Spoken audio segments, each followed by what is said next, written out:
Thank you, Minority Leader. The House will come to order.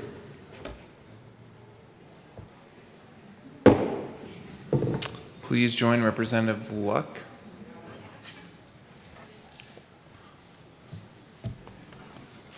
In the Pledge of Allegiance. I pledge allegiance to the flag of the United States of America and to the republic for which it stands, one nation, indivisible, with liberty and justice for all. Mr. Shebel, please call the roll. Representatives Amabile, Bacon, Baisley, Benavidez, Burnett, Byrd, Bockenfeld, Basenecker, Bradfield, Caraveo, Here. Carver, Catlin, Cutter, Doherty, Duran, Esgar, Exum, Froelich, Representative Froelich is excused. Geithner, Gonzalez Gutierrez, Gray, Hanks, Here. Herod, Holtorf, Hooton, Representative Hooton is excused. Judah, Here. Kennedy, Today, you're moving it to second. Representative Kennedy. Here, Kip is here. Larson, Lindsay, Lontine, Luck, Lynch, McCluskey, McCormick, McKean, McLaughlin, Michael Saint-Genet, Present. Mollica, he's here. Neville, Ortiz is here. Pelton, Pico, Ransom, Rich, Ricks, Roberts, Sandridge, Sirota, Representative Sirota is excused. Snyder, Soper, Rep. Soper is excused. Sullivan, Tipper is excused. Titone, Valdez A, Valdez D, Van Beber, Van Winkle, Weissman, Williams, Woodrow is here. Woog, Young, she's here. And Mr. Speaker,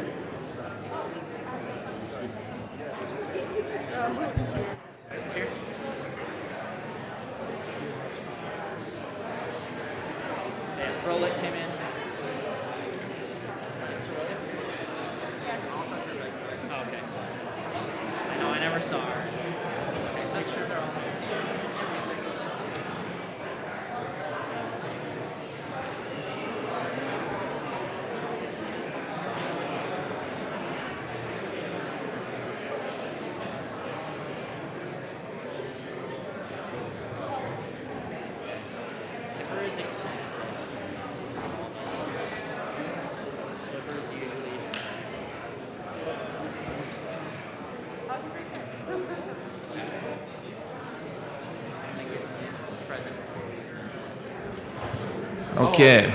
With 64 present and one excuse, we have a quorum. Representative Luck. Thank you, Mr. Speaker. I move that the Journal of Thursday, March 10th, 2022 be approved as corrected by the Chief Clerk. And I am just wondering if you've given consideration to my request to have a roll call vote. Thanks, Representative Luck. Trying to, one of my goals is to maintain the decorum of the chamber, and I want to keep it the way that the former legislators had it for so long. So today, let's keep it with a voice vote. All right. But it was a great motion, proper motion, and we'll pose it to the members. Members, the question before us is the adoption of the journal as corrected by the chief clerk. All those in favor say aye. That was really good. All those, well, I haven't, all those opposed, no. Very good. The ayes have it. The motion's adopted. I think, out of respect for the people who are here for a resolution, we're going to proceed slightly out of order for immediate consideration of resolution. I believe that's the proper thing to do. And so I guess I don't make that motion. Majority Leader Escar.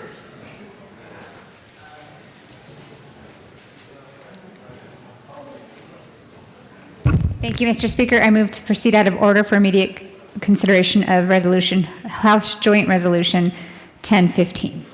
Seeing no objection, we'll proceed out of order for immediate consideration of House Joint Resolution 1015. Mr. Schiebel, please read the title to House Joint Resolution 1015.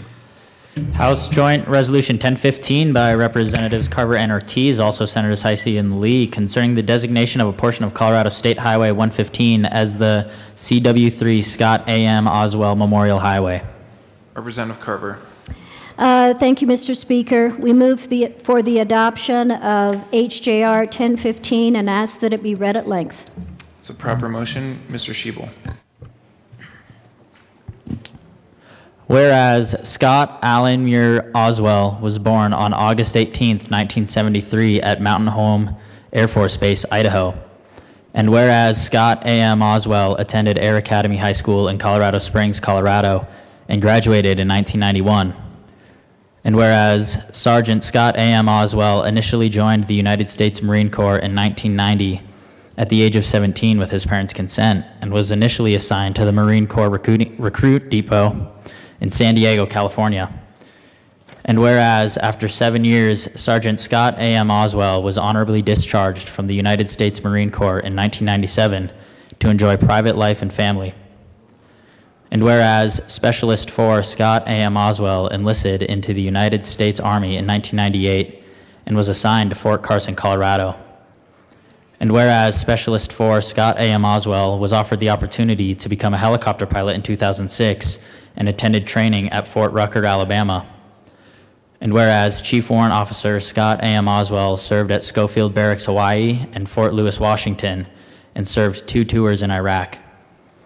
And whereas Chief Warrant Officer 3 Scott A.M. Oswell was deployed to Mosul, Iraq in June 2007 and died on July 4th, 2007 in a helicopter crash. And whereas Chief Warrant Officer 3 Scott A.M. Oswell's military decorations include the Bronze Star, the Air Medal, the Army Commendation Medals with V device for valor, the Army Achievement Medal, the Navy Achievement Medal, the Army Good Conduct Medal, the Marine Corps Good Conduct Medal, the Iraq Campaign Medal, the Global War on Terrorism Expeditionary Medal, and the Global War on Terrorism Service Medal. And Chief Warrant Officer Scott A.M. Oswell was inducted into the prestigious Sergeant Audie Murphy Club. And whereas Chief Warrant Officer Scott A.M. Oswell was buried in July 2007 at Fort Logan National Cemetery in Denver, Colorado. And whereas it is only fitting that Chief Warrant Officer 3 Scott A.M. Oswell's bravery and his love for his country and his fellow man should be recognized so that we may never forget his sacrifice to our great nation. Now, therefore, be it resolved by the House of Representatives of the 73rd General Assembly of the State of Colorado, the Senate concurring herein, that the portion of Colorado State Highway 115 from mile marker 42 to mile marker 43 be designated as the Chief Warrant Officer Scott A.M. Oswell Memorial Highway. That the Colorado Department of Transportation may accept and expend gifts, grants, and donations for the purposes of the initial placement of signs to mark Colorado State Highway 115 from mile marker 42 to mile marker 43 as the Chief Warrant Officer 3 Scott A.M. Oswell Memorial Highway, and that the Colorado Department of Transportation may explore a cooperative agreement with the Board of County Commissioners for El Paso County for the maintenance of the signs marking the Chief Warrant Officer Scott A.M. Oswell Memorial Highway. Representative Carver. Thank you, Mr. Speaker. Scott was a young man that at 17 heard the call to go serve his country. And while his life was cut short, his life was one of service to his country, both in the Marines and later when he joined the Army. He served honorably and well and died in service of his country. His life had great purpose and meaning, and we are honored, both Rep. Ortiz and I, to be here with this resolution to recognize his service. Representative Ortiz. Thank you, Mr. Speaker. I didn't know Scott personally. Our services never overlap, but this one is particularly special for a lot of reasons. We both flew the same airframe, the OH-58D, the Kiowa Warrior. And in order to understand Scott a little bit, you kind of have to understand what that airframe is and what it means. Because just like in the houses of Harry Potter, every airframe attracts a certain type of individual. It chooses you. It was one of the only single-engine airframes in the Army's arsenal. We hardly ever flew with doors on. We would engage with the wide array of weapons ranging from a 50 cal, 2.75 Hydra rockets, Hellfire, to M4 out the door if we needed precision strikes and to prevent civilian casualties. We were scrappers, and we viewed ourselves that way. Not to mention that the tradition of the Kiowa is steeped in air cavalry, which is steeped in the cavalry. Which, if you don't know, has a lot of its own traditions around working hard, training hard, fighting hard, but also playing hard. Those individuals that you serve with in the cavalry become your brothers and sisters because you fight so hard and you train so hard. You have to play just as hard.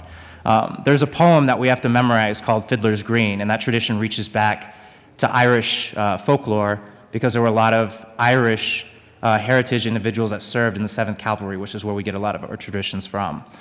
But really, that is the type of family that you come into, a group of individuals that want to be in the fight in a moment's notice, that want to show up in the nick of time, hence the cliches of the cavalry arriving right in the nick of time, to be able to tilt the fight and get in and out of trouble, to be able to make a difference on the battlefield. I mean, our airframe operated from 50 feet above the ground to 150 feet above the ground. You could see what was going on, from the enemy to the men and women, Americans that you were supporting, but you were also talking to their ground commander. You were also talking to your air commander. You were also talking to A-10s above you, to air support above you. You were literally the quarterback of the battlefield, and our population of pilots had many infantry men and women in it, because one day they had their butts saved by the close air support that air cavalry provided. I do have a personal message to the family because of that, because I myself survived a crash, and my family was almost them. I will never presume to speak for Scott, but this is what I'll say. There is no doubt in my mind that Scott would rather be here today if he had the choice. I don't doubt that, not with any ounce of me. But outside of dying an old man in my bed at home, surrounded by my friends and family, there is no other way that I would have wanted to go than flying that airframe, serving with my brothers and sisters, those scrappy brothers and sisters that I loved, serving a country that I loved. I promise you that. And so I am proud and humbled to honor him and his family. At this time, I would love to recognize them. If Barry and Nancy, his parents, would please stand along with his sister Heather. And if there are any service member brothers and sisters that are here on Scott's behalf, please stand and be recognized. Welcome to the chamber.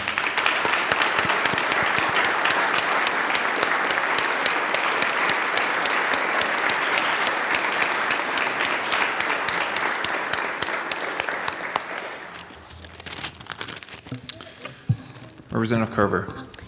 Thank you, Mr. Speaker. Would also just like to recognize Barry, retired Air Force Lieutenant Colonel, who reside in my district and who worked at the academy. And our thanks for your son's great service and for your service, sir. Is there any further discussion on House Joint Resolution 1015? Seeing none, is there objection to a voice vote? Seeing none, the question before us is the adoption of House Joint Resolution 1015. All those in favor say aye. Aye. All those opposed, no.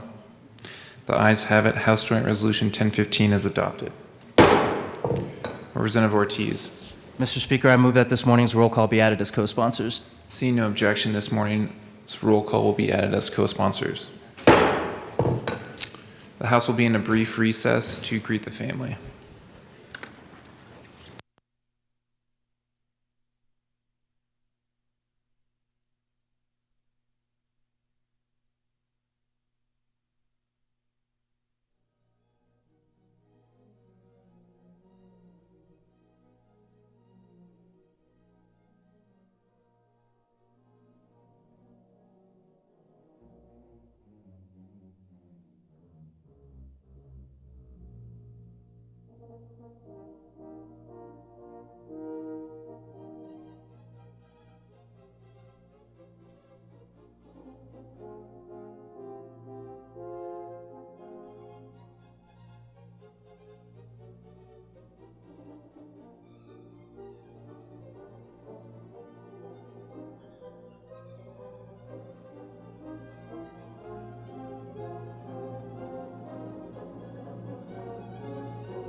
The House will come back to order. People can continue to greet our special guests while we move into announcements and introductions. Announcements and introductions.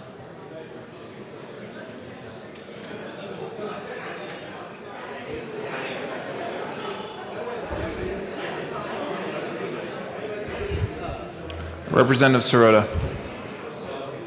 Do you have an announcement? There's no committee.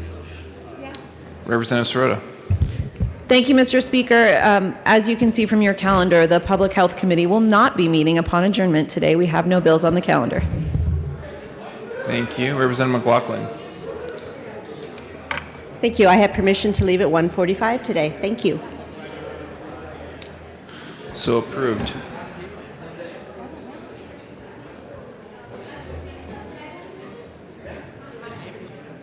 Representative Van Beber.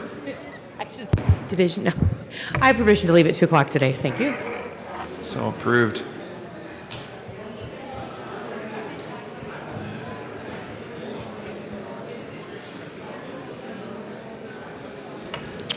Any further announcements and introductions? Seeing none.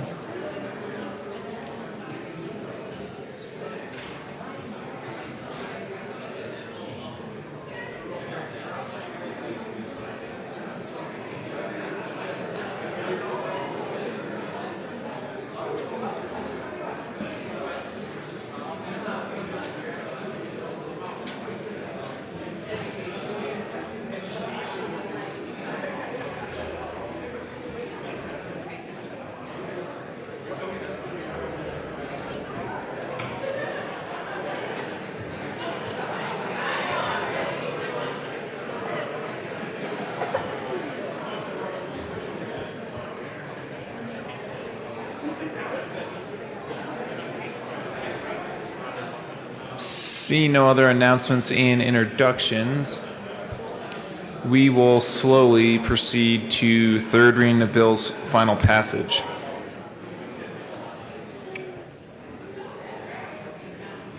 Majority Leader Eskar.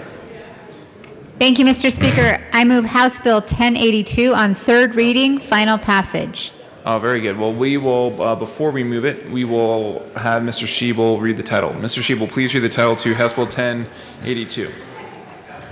House Bill 1082 by Representatives Hooton and Bacon, also Senator Gonzalez, concerning the enforcement of state housing laws by the Department of Law in connection therewith establishing a fair housing unit within the Department of Law. There you go. Majority Leader Eskar.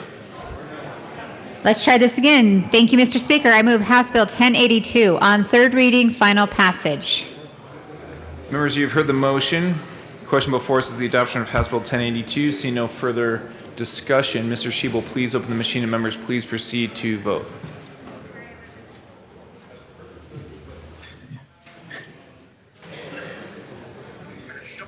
For those people participating online, Representative Hanks, how do you vote? No. Representative Hanks votes no. Representative Caraveo, how do you vote? Yes. Representative Caraveo votes yes. Representative Michelson-Janae, how do you vote? Yes. Representative Michelson-Janae votes yes. Representative Judah, how do you vote? One more time. Yes. Representative Judah votes yes. No, you're fine.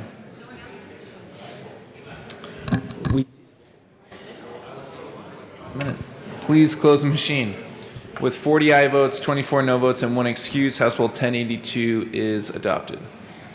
Co-sponsors.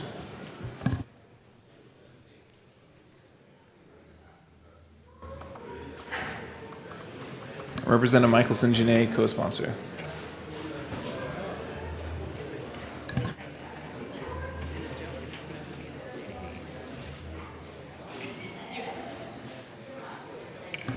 Please close the machine. Mr. Schiebel, please read the title to House Bill 1095. House Bill 1095 by Representatives Lontine and Will, also Senators Winter and Simpson, concerning an expansion of a physician's assistant ability to practice and in connection therewith changing the relationship between a physician assistant and a physician or podiatrist from supervision to collaboration for physician assistants with less experience or who are working in a new specialty, establishing the collaboration requirements and requiring physician assistants with more experience to consult with the physician's assistant's healthcare team. Majority Leader Escar. Thank you, Mr. Speaker. I move House Bill 1095 on third reading, final passage. Representative Will.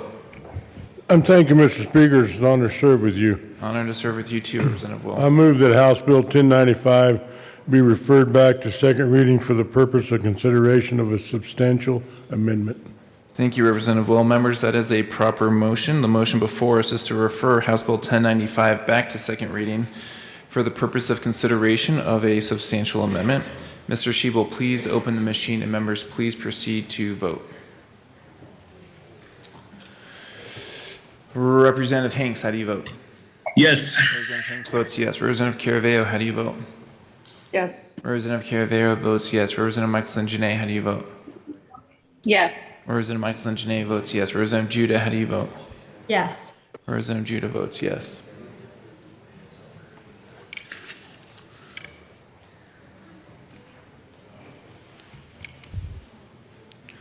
Please close the machine. With 54 aye votes, 10 no votes, and 1 excuse, the motion to refer House Bill 1095 back to second reading is approved.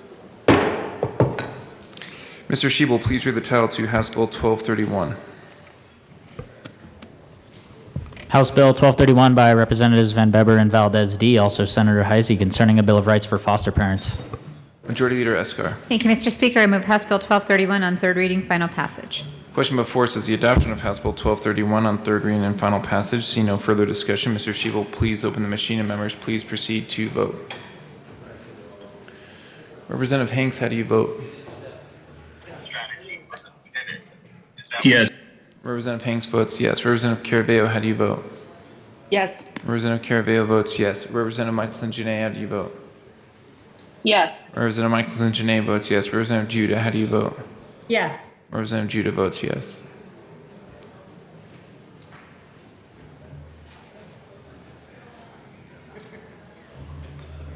Please close the machine. With 62 aye votes,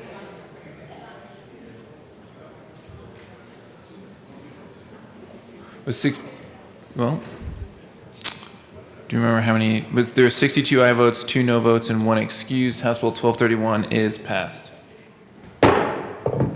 Co-sponsors. Representative Michelson Janae, co-sponsor.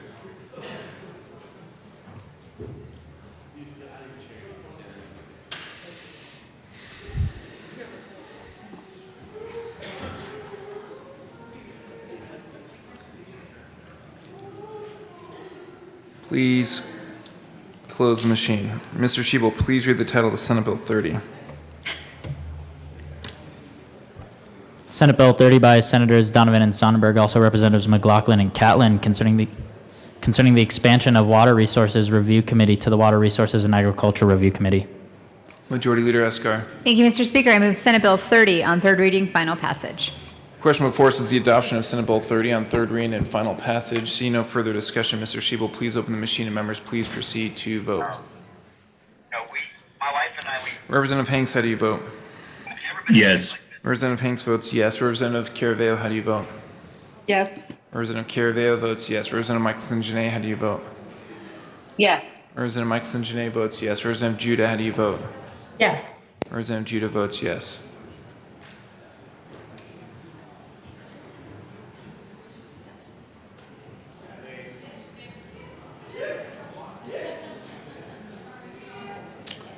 Please close the machine. With 64 aye votes, 0 no votes, and 1 excuse, Senate Bill 30 is adopted. Co-sponsors. Representative Judah, co-sponsor.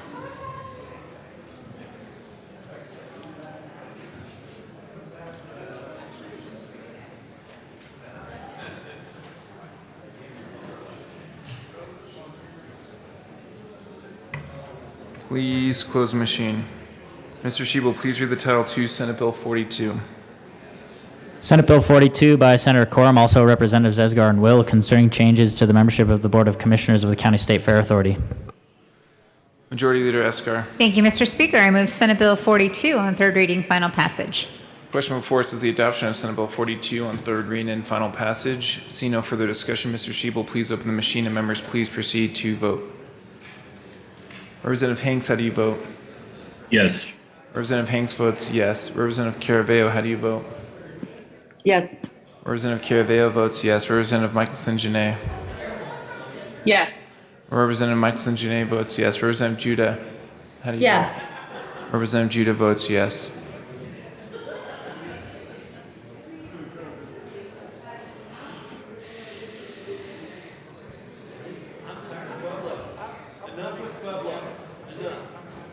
Please close the machine. 55 aye votes, 9 no votes, and 1 excused. Senate Bill 42 is adopted. Co-sponsors.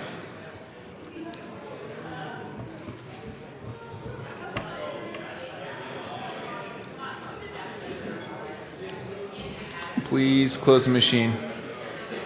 Mr. Shebel, please read the title of House Bill 1250.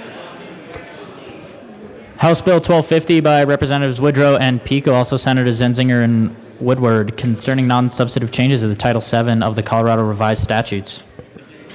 We're still on third reading. Thank you, Mr. Speaker. Majority Leader Eskar. Oh, sorry, I couldn't hear you down here.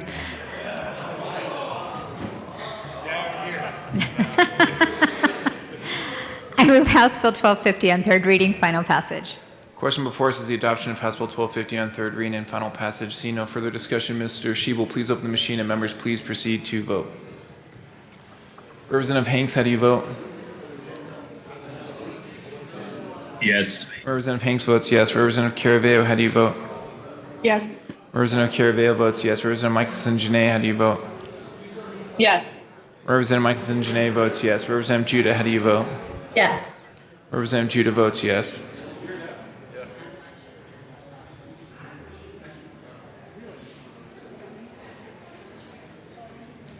Please close the machine. With 63 aye votes, 1 no vote, and 1 excused, House Bill 1250 is adopted. Co-sponsors.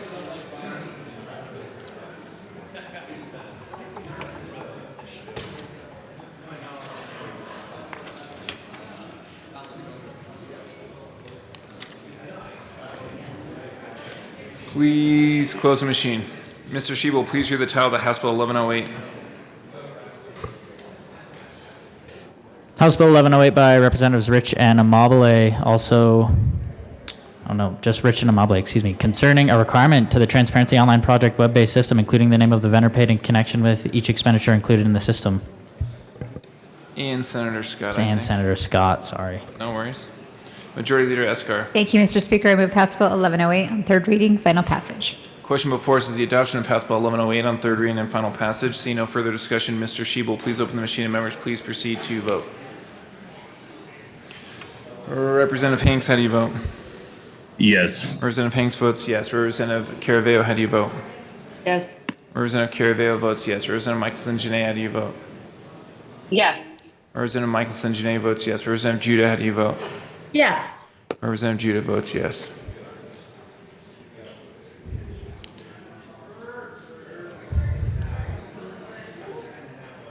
Please close the machine. With 64 aye votes, 0 no votes, and 1 excused, House Bill 1108 is adopted. Co-sponsors.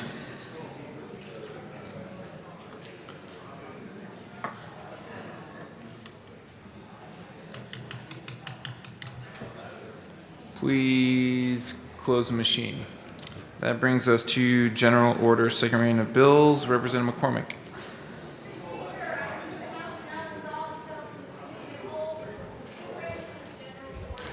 Members, you have heard the motion. Seeing no objection, Representative McCormick will take the chair.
The committee will now come to order. With your unanimous consent, the bills will be read by title unless there is a request for reading a bill at length. Committee reports are printed and in your bill folders. Floor amendments will be shown on the screen and on your iPads. Bills will be laid over upon a motion of the majority leader, and the Cote rule is relaxed.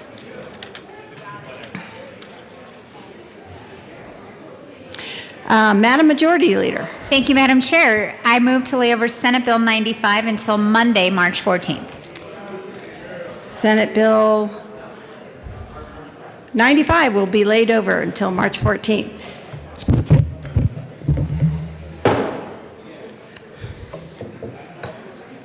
Mr. Schiebel, please read the title of Senate Bill 22054. Senate Bill 54 by Senators Zenzinger and Kirkmeyer, also Representative Titone, concerning the addition of a recommendation that a district public school be converted to a community school if the district public school fails to make substantial progress under its turnaround plan. Representative Titone. Thank you, Madam Chair. It's an honor to serve with you. It's an honor to serve with you, Representative Titone. Thank you, Madam Chair. I move Senate Bill 54.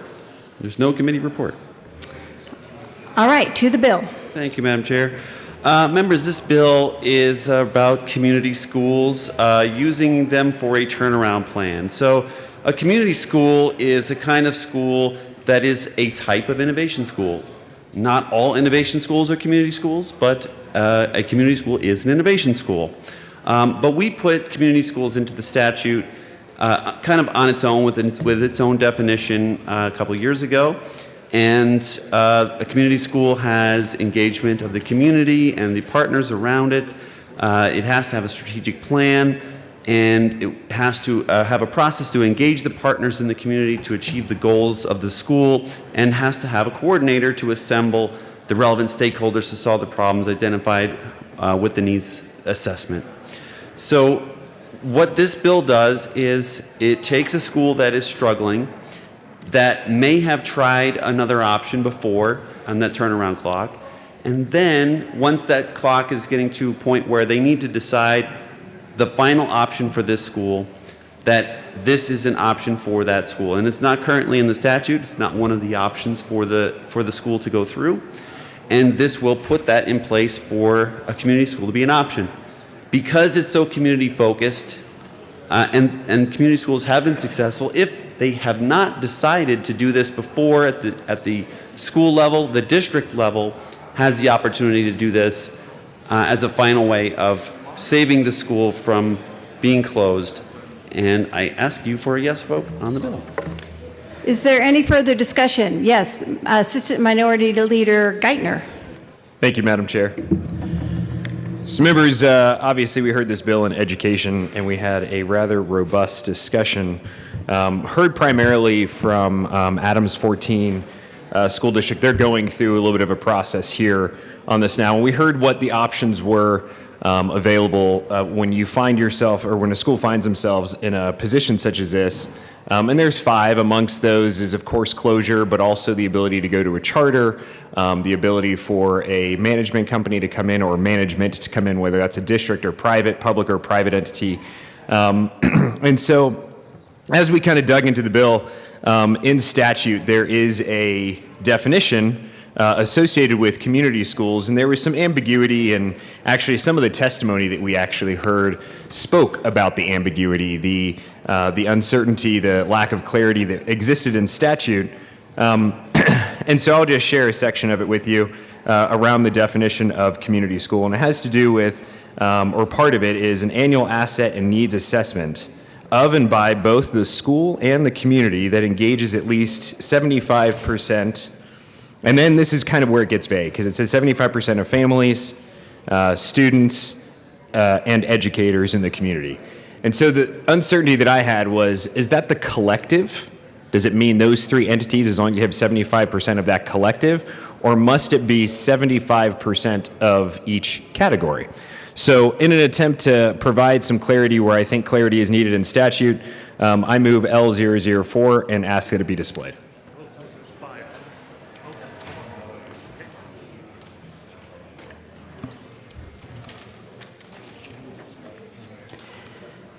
L004 has been moved and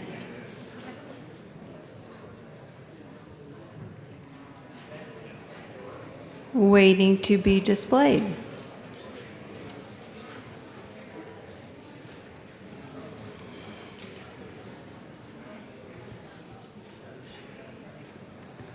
All right, that is properly displayed to the amendment. Representative Geithner.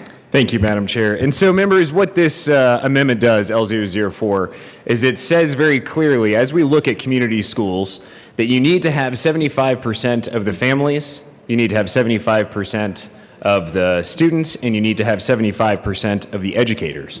If you look at it collectively without this amendment, then perhaps you could find yourself where it's only 75% of educators, or maybe 70% of educators and then 5% of a combination of students and families. So I think this adds a good level of clarity to where clarity needs to be added to statute, and so I would ask for your yes vote on L004. Is there further Representative Titone?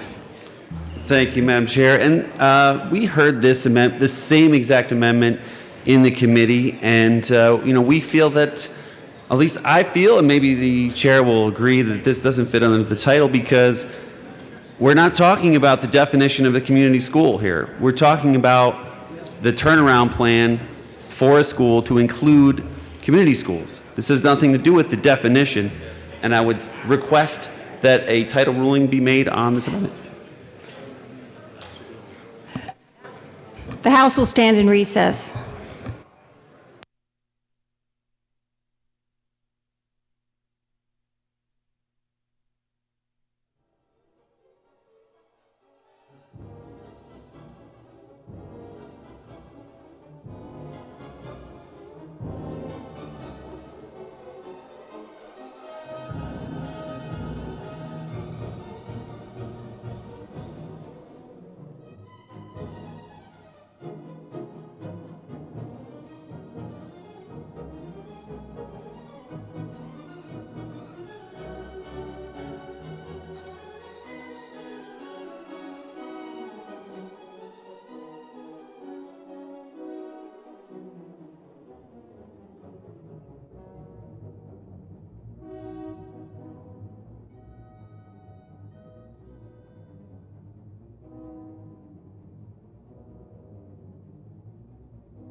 The House will come back to order. The chair rules that the amendment is not germane to the title, the original purpose of the bill, and therefore does not fit under the title ruling. Back to the bill. Assistant Minority Leader Geithner. Thank you, Madam Chair. So members, that's fine if that's the direction we want to go. I disagree that it doesn't fit under the title, so I move L005 and I ask that L005 be displayed. L005 has been properly moved and is now displayed. To the amendment, Representative Geithner. Thank you, Madam Chair. And so members, this basically does something very, very similar. Unfortunately, it seemed that there was a disagreement about amending a section of the title that was clearly stated inside of the bill. So here is another area where we can accomplish the same thing when it comes to the idea of what we're trying to do here. So if we're trying to speak specifically about a community school, it's important that a community school is absolutely representative of the community. So in statute, in the definition, like we already covered, it does speak about 75% of the educators, 75% of the families, and 75% of the students. So in line with what is already in a definition of what a community school is, I think it's important that we include this piece to make sure that, hey, as the recommendation comes through as one of the 5 options from the State Board of Education, that we certainly include 75% of each of those 3 categories. So 75% of families, 75% of students, and 75% of educators. From what we heard in testimony as it pertains to Adams 14 specifically, a lot of the decisions that they have made thus far, the claim has been, and I have no reason to doubt it, I certainly believe it, is that the community has been very involved. And so this is nothing that should disrupt already what they have going on.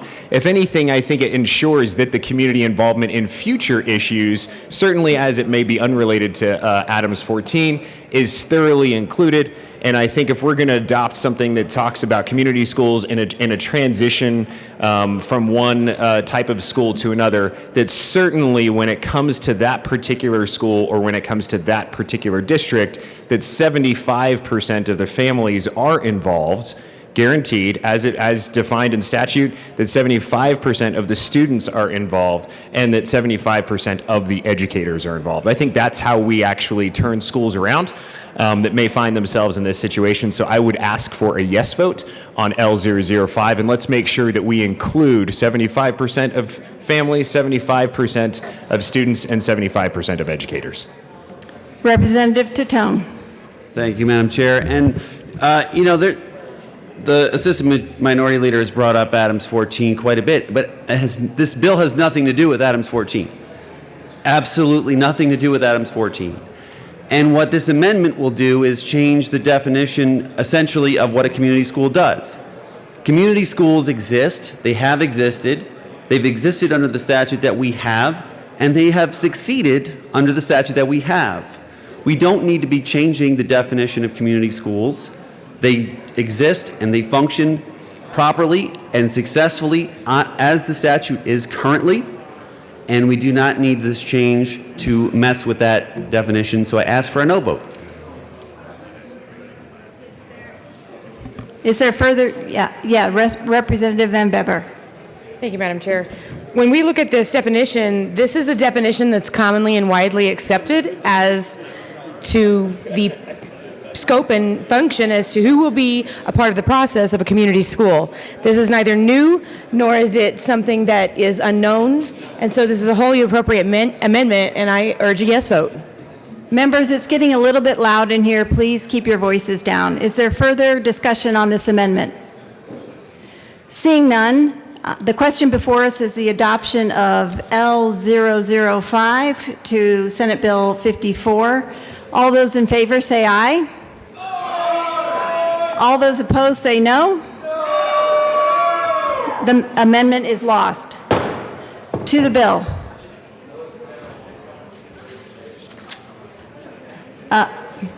Representative Larson. Thank you, Madam Chair. I rise honestly not knowing where I'll ultimately lie on this bill. This bill, I came into the committee as a yes vote because I do think the community school model is a valuable one that is successful in many contexts and many circumstances.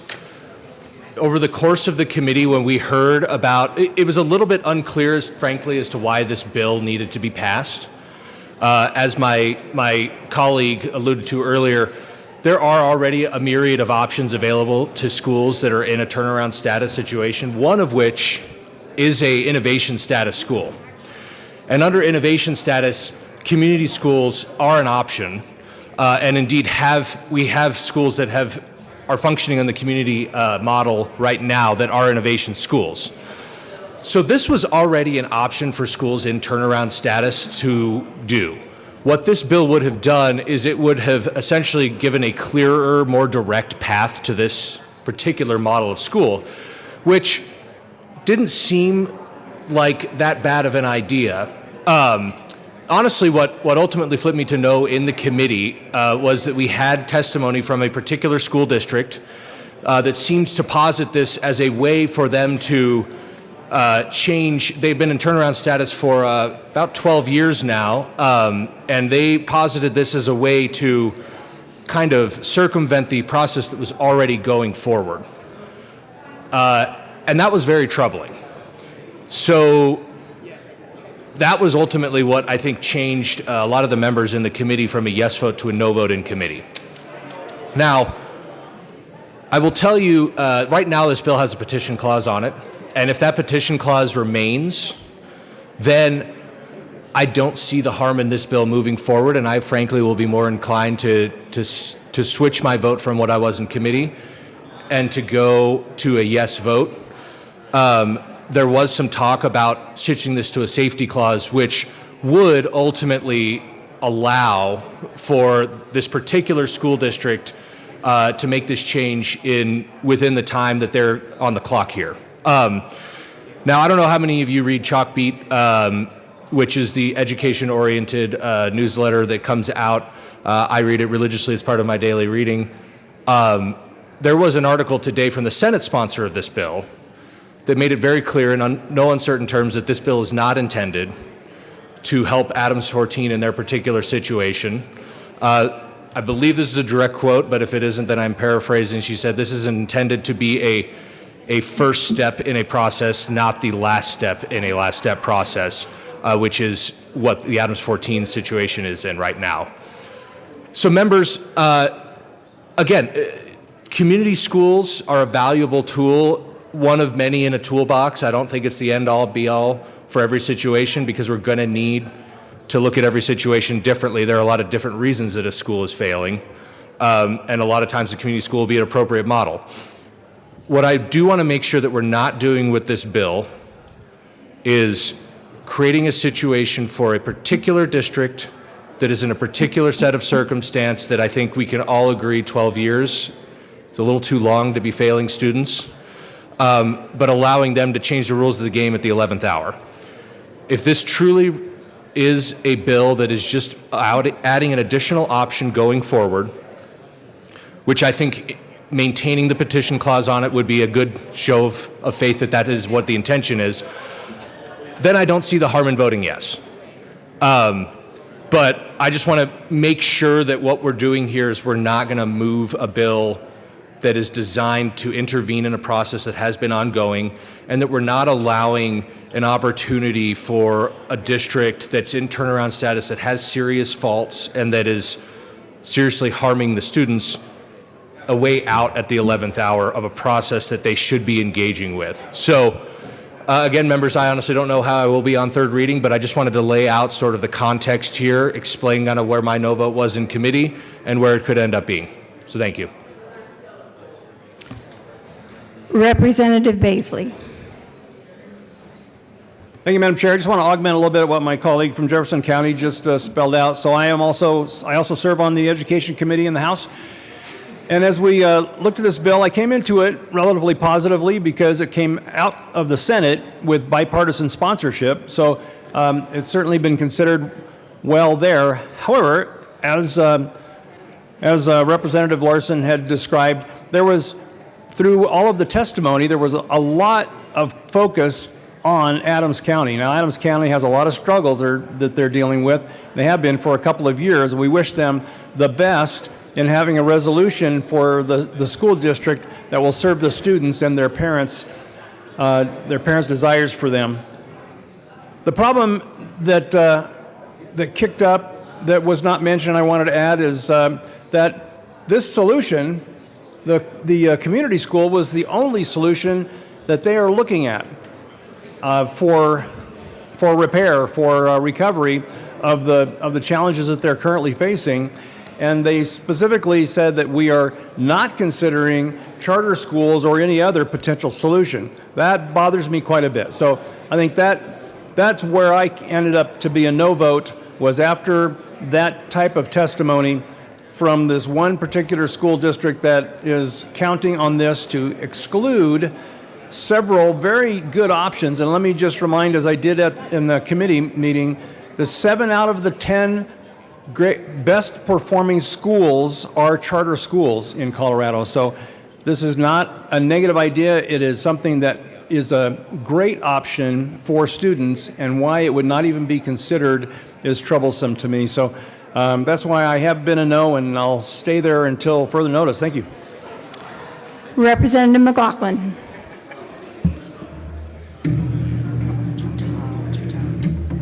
Thank you, Madam Chair.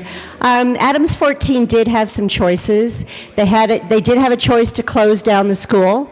They had a choice to do charter schools, but their school board decided not to. It was a choice that they had, and it was the actual school board, not the superintendent, who's only been there for a few months, chose that. So they did have that opportunity. They also chose to go with a private firm. So they spent a long time, and the school board and the superintendents found someone they liked. The state school board turned them down and gave them 10 days to find a new one. So they found a new one. It was not a good fit for them. They spent a lot of money and eventually had to fire these people to leave, leaving them in great debt. This is an opportunity for them. That's all they want, is to have this opportunity to do that. I'm not saying whether or not this bill should be amended to do that. I'm not sure this bill will solve the problems of Adams 14, but I did want to clarify what my colleague said, that they had no choices, and they all decided that they didn't even look at charter schools, and they did indeed look at charter schools for this. Thank you. Representative Benavidez. Thank you, Madam Chair. And members, I'm only coming up here because right now I think Adams 14, which is in my district, is probably, I think, the only one in a turnaround situation now. And you know, I think people can look outside of Commerce City and make statements, but honestly, people are engaged in that community. Parents, teachers, every town hall, all of our community meetings, this was discussed. People understand the options out there, and as my colleague just indicated, it wasn't a good fit. And that tells us why this bill is necessary, because our rules with regard to turnaround schools aren't working. And Adams 14 is an example of that, but that's not because of the parents not understanding their choices.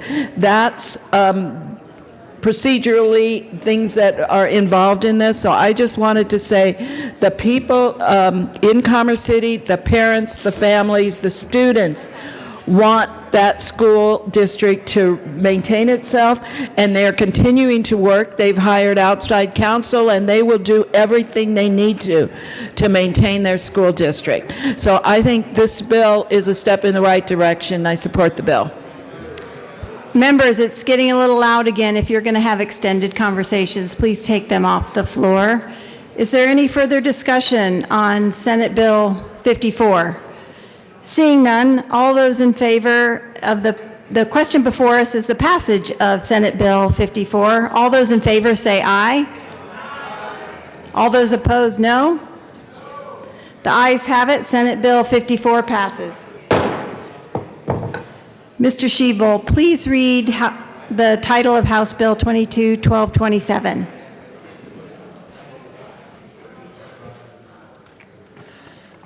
House Bill 1227 by Representative Mullica and Senator Smallwood concerning the continuation of the Healthcare Workforce Data Advisory Group and in connection therewith implementing the recommendation in the Department of Regulatory Agencies Sunset Report to repeal the advisory group. Representative Mullica. Thank you, Madam Chair. Madam Chair, it's an honor to serve with you. It is truly an honor to serve with you as well, Representative Mullica. Thank you, Madam Chair. I move House Bill 1227. To the bill. Thank you, Madam Chair. Members, this bill is basically just coming to sunset a program that has ran its course, that we were able to get the information in regards to some healthcare workforce data, and the department has asked us to sunset it, being that we got the information we needed, and so I ask for your yes vote. Thank you. Is there any further discussion on House Bill 1227? Seeing none, the question before us is passage of House Bill 1227. All those in favor say aye. Aye. All those opposed, no. House Bill 1227 passes. Mr. Shebel, please read the title of House Bill 22-1214. House Bill 1214 by Representatives Young and Pelt and also Senator Kolker concerning changes to the Behavioral Health Crisis Response System. Representative Young. Madam Chair, it is a great honor to serve with you. Thank you, Representative Young. I feel the same. I move House Bill 1214 and the committee report. To the committee report. What we did in the committee was amend the bill to make sure we included individuals with disabilities in the crisis system by defining the inclusion of the Federal Americans with Disabilities Act of 1990 as amended. To the bill? Oh, is there any further discussion on the committee report? Seeing none, to the bill? Oh, all those in favor of adopting the committee report, say aye. Aye. All those opposed? Nay? The committee report passes. To the bill, Representative Young. Madam Chair, I'm happy to be here with Representative Pelton to talk about House Bill 22-1214, which is an update to the behavioral health crisis system. We developed the behavioral health crisis system with Senate Bill 13266 after the Aurora shooting in 2012. There have been some emerging problems with this system in that many individuals, including youth and those with substance disorders and individuals with disabilities, have experienced difficulty trying to access crisis services. People have been turned away or diverted to the emergency room due to a perceived ambiguity in statute. So what we are doing is establishing that the crisis system will serve youth, will serve people with substance use disorders, and clarifying that individuals with disabilities have access, and also clarifying that crisis providers have to have meet standards for approval under applicable laws. I encourage and I vote. Representative Pelton. Thank you, Madam Chair. And this bill, the general changes are to regulate programs to the same standards as the facilities have, as well as promote the use of telehealth and other programs to service areas where there may not be a professional facility within a reasonable distance, like in my House district. It also clarifies the terms for admitting youth of any age and prohibits the use of a law enforcement officer within the environment of treating high acuity individuals, which are now deemed a priority. Is there any further discussion on House Bill 1214? Seeing none, the question before us is the adoption of House Bill 1214. All those in favor say aye. Aye. All those opposed, no. House Bill 1214 passes. Madam Majority Leader. Thank you, Madam Chair. I move the committee rise and report. The committee will rise and report. Seeing no objection.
The House will come to order.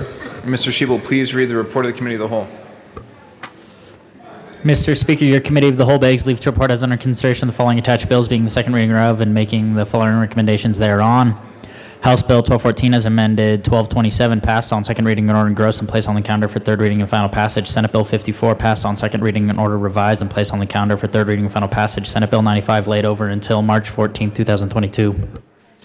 Representative McCormick.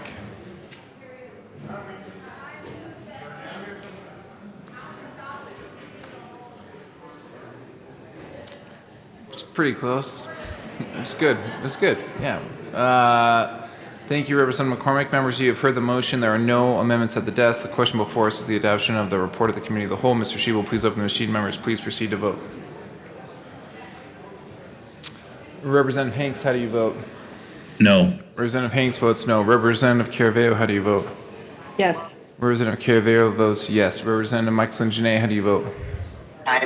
Yes. Representative Michelson Janae votes yes. Representative Judah, how do you vote? Yes. Representative Judah votes yes.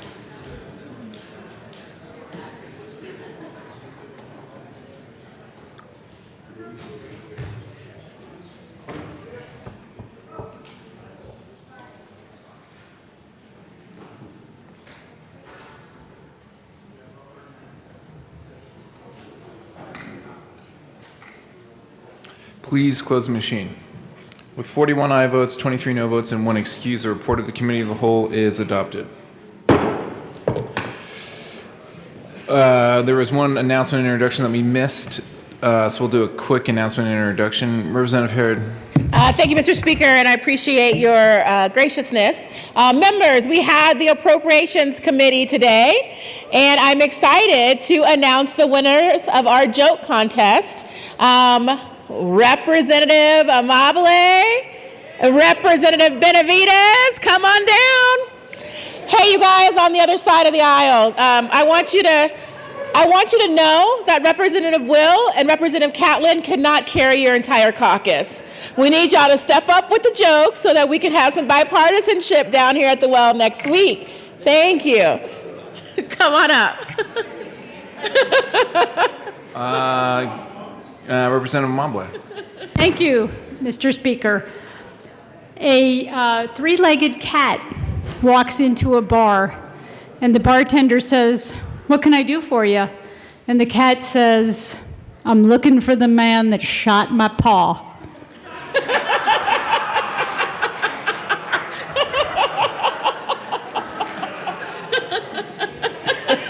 Madam Speaker Pro Tem. Madam Speaker Pro Tem. I get so excited to win the joke contest. This joke is time sensitive, as I told the committee this morning, so hopefully we will not be able to talk about this next year. But the joke is, why can't ants contract COVID-19?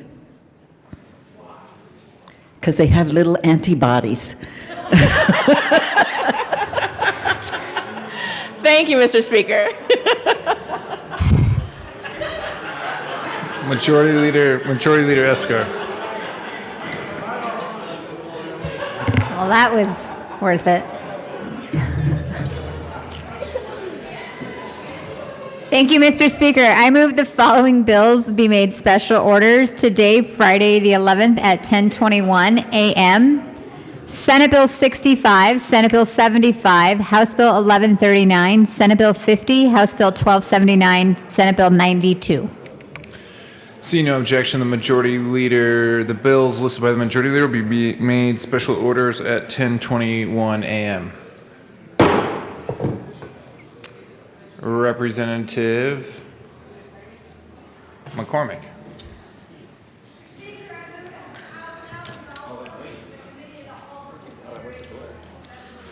Seeing no objection, Representative McCormick will take the chair.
The committee will come to order. We're doing this today, but here we are. With your unanimous You go consent, first, the I'll go bills second. will be read by title unless there is a request for reading a bill at length. Committee reports are printed in your bill folders. Floor amendments will be shown on the screen and on your iPads. Bills will be laid over upon motion of the majority leader, and the coat rule is again relaxed. Mr. Shebel, please read the title of Senate Bill 22065. Senate Bill 65 by Senators Heisey and Story, also Representatives Gray and Will, concerning the status of elected county coroners in Class 2, 3, and 4 counties. Representative Will. I move Senate Bill 22065, and there's no committee report. All right, thank you. That's properly moved to the bill. So what this bill does is addresses the salaries of Category 2 county coroners, as well as the salaries of Category 3 and 4 county coroners. It'll move their pay grades up to like equal with the county treasurer and other elected officials. Currently, a lot of these Class 2 counties and 3 and 4 counties are way below, at least 39 to 40% less they make as coroners. And what this will move is in the Category 3 and 4 counties, with consultation with the county commissioners, they may or may not move their salaries up, but they will with Category 2 counties. And they put in full-time work. They hire deputy coroners. They do all these death investigations. Many times the 3 and 4 category counties also are full-time work weeks and have deputy coroners support their operations as well. This is a really good bill, and it helps keep qualified. It goes a long way in making sure that the counties have qualified, competent coroners for years to come. And this is just a bill that these coroners work hard and they work in difficult situations, and we need to make sure they're paid accordingly and equal to other elected officials in the county. So I'd ask for an aye vote on this. Representative Gray. Thank you, Madam Chair. This is a good bill, and you should vote yes. Thank you. Is there any further discussion on Senate Bill 65? Yes, Representative Sullivan. Thank you, Madam Chair.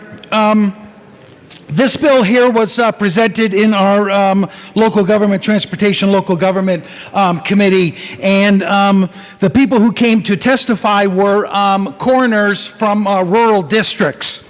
I asked those coroners, about the time, the added time that they had to do their job. Apparently for years they had been part-time people because there wasn't the work there for them to do. But that I asked them if one of the situations that they had to investigate was suicides. And they said, yes, it was. Suicides is something that your coroners have to go and investigate. And because of the rise of suicides here within the state of Colorado, I reminded them that Colorado is presently rated as the number 8 state in the country for suicides. That in our rural communities, you are 4 times more likely to die by suicide than those in urban neighborhoods. We have questioned and asked our rural representatives to talk with their election officials about things that are going on, and they've refused to do that. And we've seen that on TV when their county clerks say no, they haven't talked to their electeds within their county. I would suggest that our rural representatives go and talk to their coroners as well. Find out why the bodies are stacking up there, what they can do about it, and this is just another added expense to the public health crisis that is gun violence in this state. We are now having to pay our county officials more because they're doing more work, because more people are being impacted by it. So I are in favor of this. It's too bad that our coroners have to do more hours, but the body counts continue to rise, especially in our rural areas. Thank you. Representative Roberts. Thank you, Madam Chair. I just have a question for the bill sponsors. Both the counties I represent are Class B counties, and so they would fall under this new statute. And I've heard from the commissioners in my communities who had some concerns or questions at the very least about the interaction between the coroners and the commissioners, and whether moving it to an opt-out program rather than an opt-in budget increase made sense for those counties. So I imagine you had those conversations. Just curious for the record what the interaction with the commissioners is like under this bill. Representative Will. Thank you, Madam Chair. It's an honor to serve with you. It's an honor to serve with you, Representative Will. And thank you for my colleague, Rep. Roberts, about that question. In Category 2 counties, the salary is going to be equal to county commissioner, treasurer, assessor, those type of things. It's with consultation in 3 and 4 category counties. And so it may or may not go up, but in those category counties, the consultation has to be with the county commissioners. Is there further discussion on Senate Bill? Representative Catlin. Thank you, Madam Chair. It's a pleasure to serve with you. It's a pleasure to serve with you, Representative Catlin. Thank you very much, ma'am. Folks, I came down here because I wanted to talk about rural Colorado. Out in rural Colorado, one of the things that is happening, yes, we do have a lot of people that are passing away. Our suicide rates are true, they are high. But one of the things that happens to us is that giant sucking sound is Denver. Takes the money from us. What we're trying to do is to stand up to that. What we're trying to do is to help our coroners and our people in those communities to stand up and take care of business the way we should be. The other thing is that our communities, my communities in the 58th district, are aging so much more rapidly than the urban corridor. Because our number one export is our kids. We send them to the big city for university and they can't afford to come home. So my communities age more rapidly than yours does. We need more services. We need more hospitals. We need all of those kind of things because our population is getting old rapidly. Because there aren't the jobs to keep them. They can't come home after college. So we are getting older faster. That's part of the reason that these folks are having to do a full-time job with part-time wages. And all we're trying to do is to address that issue. It is too bad that rural Colorado is having more and more death that we have to take a look at under different kinds of situations. But also, be very aware that our communities are affected by drugs as badly as yours are, maybe worse in some ways. The other thing is, when we start to lose hope, people turn to other ways. We need to be continuing to help people have hope in the state of Colorado. This bill doesn't do that, but that's something we ought to be talking about as a legislature. But I want you to know this is a good bill.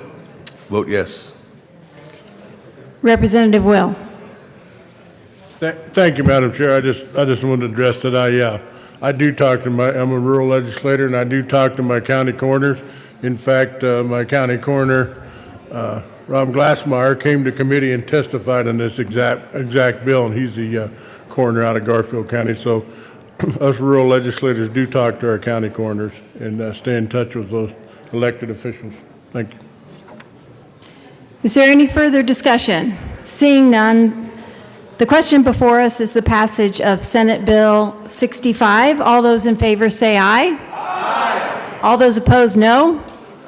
The ayes have it. Senate Bill 65 passes. Mr. Shebel, please read the title of Senate Bill 22075. Senate Bill 75 by Senator Simpson, also Representatives Catlin and Byrd, concerning removal of by a board of county commissioners of a director on the board of directors of a cemetery district. Representative Byrd. Thank you, Madam Chair. I move Senate Bill 75. That's properly moved to the bill. Thank you again, Madam Chair. So today, my honorable co-prime sponsor and I bring this bill for your consideration. We are just dying to tell you about Senate Bill 75, which will provide county commissioners with the authority to remove cemetery district board members for cause. As you are probably aware, counties are currently empowered to create a wide number of special districts that provide a number of important services in our communities, things like irrigation, recreation, marketing, and also including cemetery districts. Once these districts are created, county commissioners either serve as board of director members themselves or appoint citizens to serve on these boards. On district boards that are appointed, typically county commissioners have the authority to remove a board member for cause. Notwithstanding, in the case of a cemetery district, county commissioners do not have this authority. So we would like to change the law, and that is what Senate Bill 75 does, allowing, again, of course, our county commissioners to appoint these members, but then to remove cemetery board members for cause. Representative Catlin. Thank you, Madam Chair. You know, this is a case of where sometimes people that get a name tag get to the point they're pretty badge heavy about that. That name tag drags them down because they're so very important. And I see that. Sometimes mine bothers me too.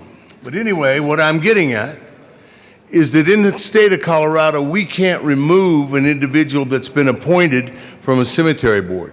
And a cemetery board is really important to a lot of communities, particularly in rural Colorado. They take care of that facility. That's where we take our loved ones. So it sounds a little funny that we're trying to do this, but in reality, this is something that will help communities that might end up with someone who is less than a stellar character. And having to leave that individual on that board is not good for that community. Here's an opportunity for us to change things to where people in that community will be able to take care of some of those issues without coming to us, without going to the sheriff, without doing those kind of things. I know that some people get carried away with cemeteries. But this is not one of those. This is a good bill. Vote yes. Is there further discussion on Senate Bill 75? Seeing none, the question before us is the passage of Senate Bill 75. All those in favor say aye. Aye. All those opposed, no. The ayes have it. Senate Bill 75 passes. Mr. Schiebel, please read the title of House Bill 22-1139. House Bill 1139 by Representatives Geithner and Hooton concerning prohibiting a unit owners association of a common interest community from regulating the use of a public right-of-way. Assistant Minority Leader Geithner. Thank you, Madam Chair. I move the committee report and House Bill 22-1139. To the committee report. Thank you, Madam Chair. Members, what we did in committee is we just, after conversations with our firefighters, first responders, and others, take-home vehicles is something that they're accustomed to, certainly in our more rural areas, certainly with our volunteer forces. And so to leave that piece whole, we just made sure that that went back into, or remained, I should say, remained in statute. So that was the effect of the amendment that we ran that was adopted unanimously. And so that's why we have a committee report. So I would ask for your yes vote. Is there further discussion on the committee report? Seeing none, the question before us is the adoption of the committee report. All those in favor say aye. Aye. Aye. All those opposed, no. It's your bill. The committee report passes. To the bill. Representative Hooton. Thank you, Madam Chair. Members, what this bill does is codify in statute that in HOAs, public rights of way, are governed by local governments. They're not governed by an HOA. And so HOAs cannot write rules concerning public rights of way, nor can they enforce them. That is the prerogative of local law enforcement. Representative Geithner. Thank you, Madam Chair. And so, members, we heard from several that testified in support of the bill. In fact, one of the stories had to do with RVs and, you know, the understanding of what an RV was and the problem set that it actually created for the property owner as well as the HOA. And in this one particular case, they said that a Sprinter van was being looked at as an RV, and it caused, you know, several $100s worth in legal defense fees and whatever else that were incurred. And so that's just one of the few examples that was brought up. But this is just good policy that should actually save property owners money as well as HOA's money. So I would ask for your yes vote. Is there further discussion? Representative Pico. Thank you, Madam Chair. I'm actually going to rise in opposition of this. And part of the justification for the bill coming forward is that the taxpayers are paying for the roads. In reality, the municipalities don't build roads. The developer builds roads, the Metro District builds roads, and they assume the responsibility for doing this. My concern is there, and coming from Colorado Springs does not go in there and write tickets or regulate within an HOA. That is left to the HOA to write that because they maintain their own walkways. They shovel the walkways, they shovel the sidewalks, and one of the concerns we have is that the sidewalk in the regular public rights-of-ways that the city does own and maintain are not done in the HOA by the city. They're done by the HOA. So that would be an increased cost to us, and we don't want to go in there and start writing traffic tickets. We leave that to the HOA to do that. So it would increase the load on the cities to some extent. So it's not a burning issue, but I stand in opposition to the bill. Thank you. Representative Hooton. Thank you, Madam Chair. Members, not every single HOA in Colorado has all of their roadways built by the developer. Many of them have public rights of way, which is why local law enforcement 02 and ask that it be displayed. That is a proper motion. L002 has been moved and is displayed to the amendment. Representative Soper. Thank you, Madam Chair. This is an amendment that came out of a discussion in House Judiciary Committee, and to honor what we said there, that we want to make sure that we're not creating a situation in statute in which the canteen account of an inmate doesn't exist, or that no money can actually go to that. So this basically just clarifies that for the personal expenses is deemed appropriate by the executive director. It basically replaces language that was already in statute and puts it back into statute. Is there further discussion on Amendment L002? Seeing none, the question before us is the adoption of Amendment L002 to House Bill 1139. All those in favor? Aye. What? Oh, sorry, Senate Bill 50. I'm going backwards. Is all those in favor of approval of the amendment say aye? Aye. All those opposed, no. The ayes have it. Amendment L002 passes. To the bill. Representative Soper. Oh, thank you, Madam Chair. So Senate Bill 50 is one that does a couple of things. First of all, it removes the financially profitable basis from Colorado Correctional Industries. So back in 1976, Colorado created correctional industries with the idea that we would use inmates to run these industries to make a profit to help pay for prisons. Since then, our changing has changed dramatically as a state and as a society. Also, the name of what prisons are called overall, the department has changed. In 1976, it was the Department of Institutions. It was the idea that we institutionalize inmates. Today, we now call it the Department of Corrections.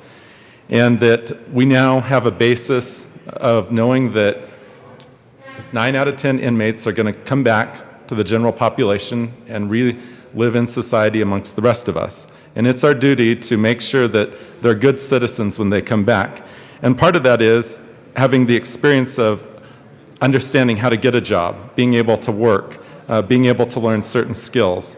And so by removing this, it allows the department to work towards the rehabilitation side, to work on education.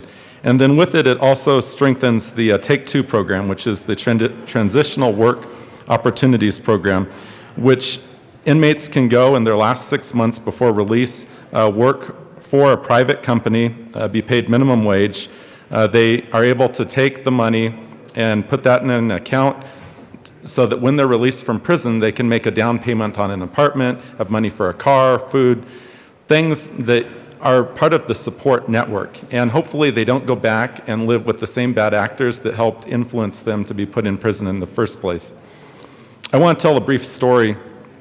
The Take Two program has been in operation for a little while. And I had the opportunity to go tour Alpine Lumber with the executive director of the Department of Corrections. And when we were there, the group of guys gathered around us, and I asked, who was an inmate? And he smiled and said, I hoped you would ask that question, because it's part of the normalization. It's the ability to look at this as a transition back to life outside of the prison walls.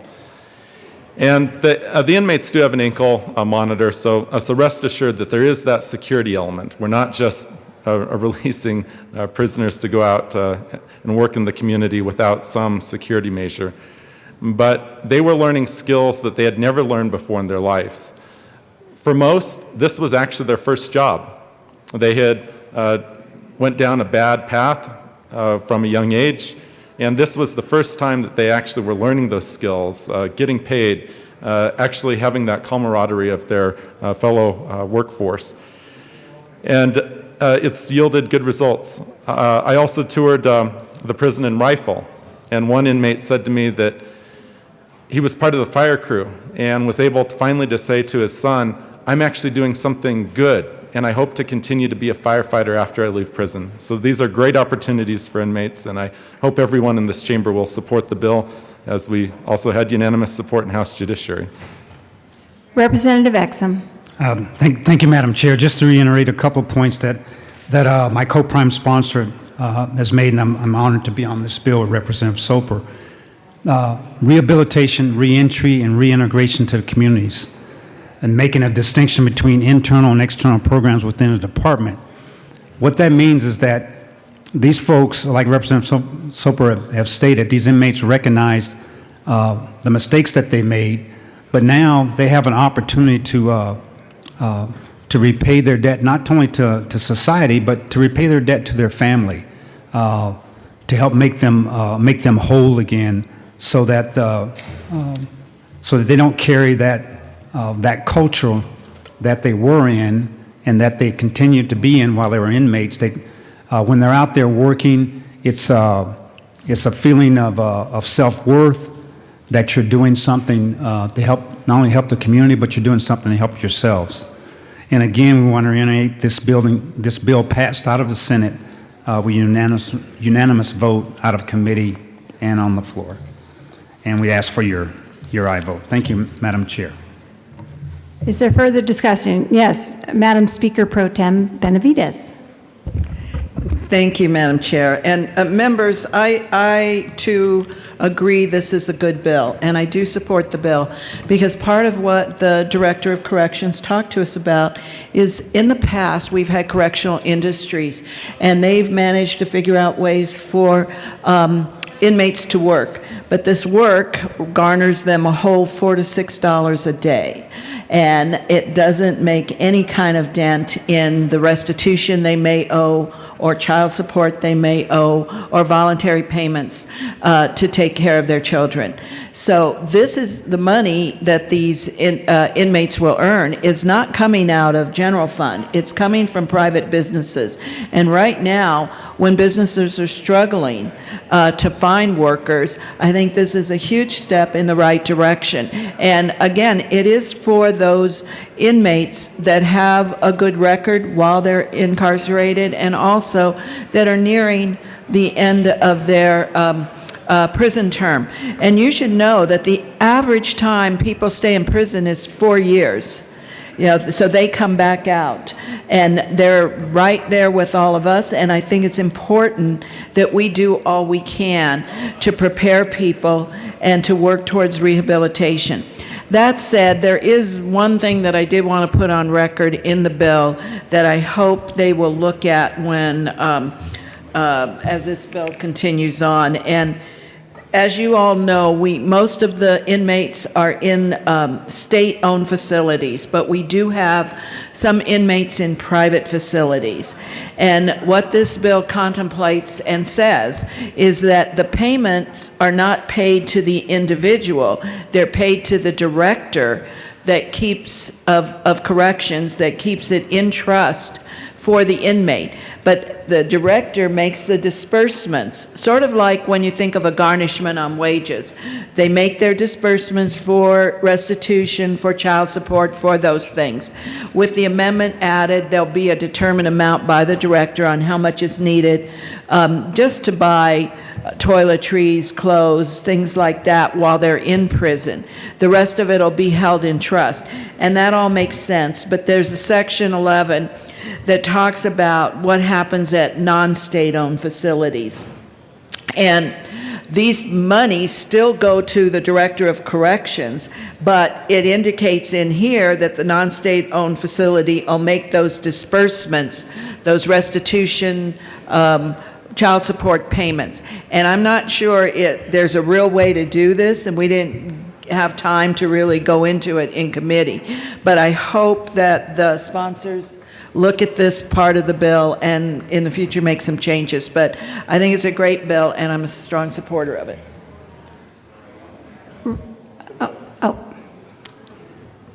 We are to the bill, aren't we? Yeah. Representative Sandridge. Thank you, Madam Chair. First thing, I haven't read the bill, so I don't know how I'm going to vote on it, but I do like the concept of what's going on. It's pretty much criminal justice 101. If you want a recipe for recidivism, make it difficult for somebody to get a job or a place to live after they get out of the corrections facility.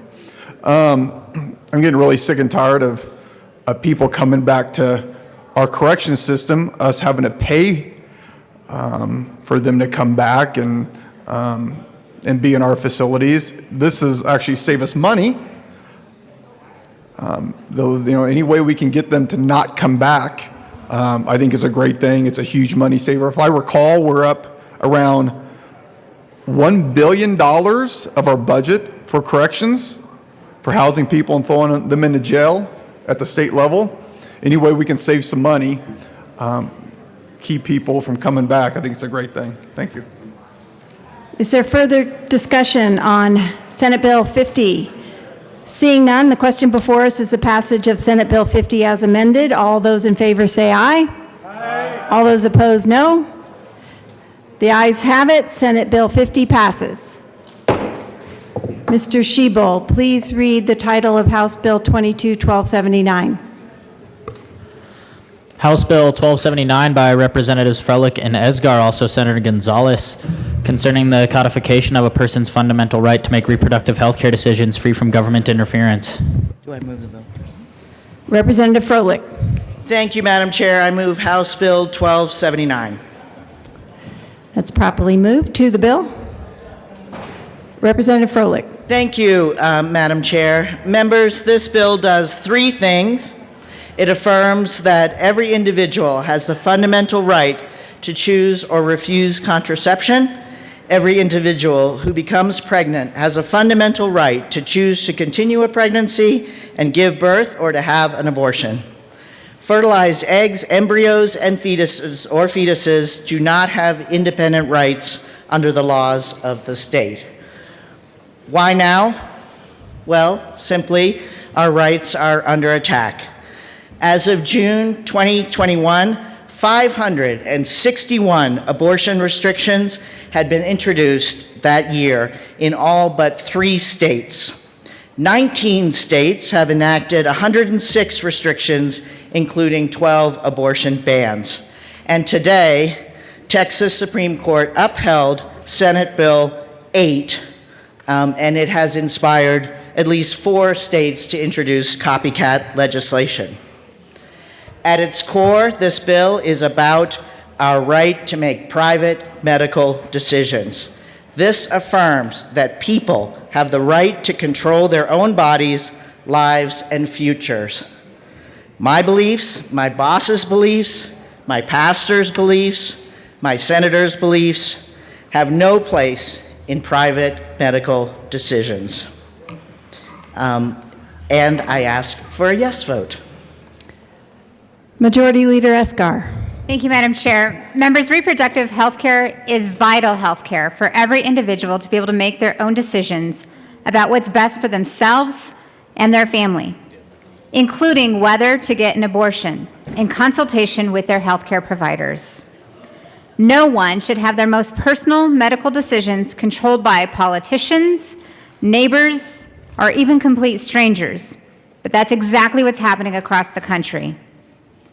With the Supreme Court taking up not one, but 2 direct challenges to Roe v. Wade this year, it has never been more critical that we protect abortion rights for Coloradans and the region. Let me be very clear.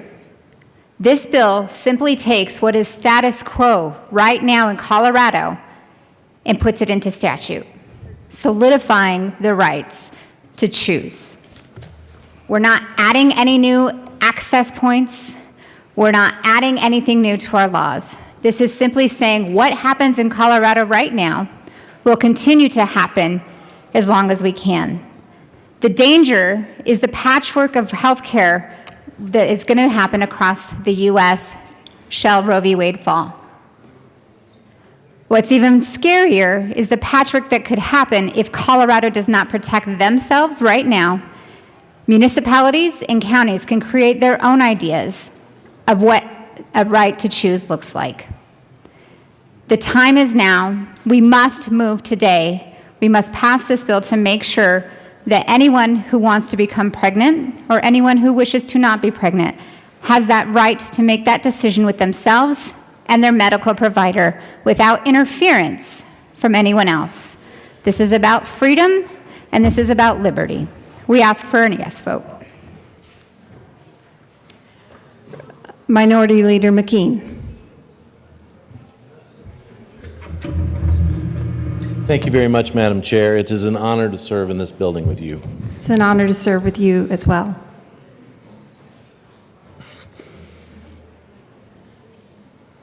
Good morning, everybody. I said the prayer this morning, and as I mentioned, it was not something I had written down. It was something that was a result of a conversation that I have every day with God. Usually those prayers are relegated to the evening, because every evening I say a prayer that starts with, "Thank you, Lord, for today." And there's some days when it's hard to find what it is that I was thankful for that day. Was it strife that meant that I had to be a little tougher and I had to figure things out? There's always something. I have a terribly troubled heart today.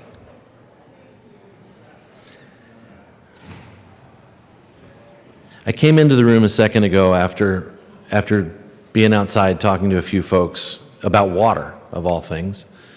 And it was, how do we find a common ground on doing some things we need to do for the state? And I think almost all of us talk about the things that we do in concert with one another, that are just the work that we need to do for the state. And I think that gives us a lot of meaning, and I think it gives a lot of value to what we provide for the citizens that sent us here. I think part of what I'm so troubled about today is that I do not like to act out of fear. I've been asked a lot of times, what do I think is going to happen this summer with decisions from the U.S. Supreme Court? And I tell people honestly, I don't know. And I don't know for a lot of reasons. I don't know because I don't actually know what will be the arguments, not only that will be heard, but truly what will be the arguments that carry the day or have that impact. I don't know because many of those Supreme Court decisions will then have to be tested in a lower court to be affirmed to be the real law of the land. And so I think this bill is historically premature of not knowing what you're doing and acting out of fear. And I think when you act out of fear, sometimes you do things you shouldn't. But what truly hurts my heart today is that in a world where we tend to be at polar ends about a few things but work together in the middle, this bill literally builds a house at the very furthest end of one spectrum and says that we're gonna have this conversation about an unknown, and in so doing,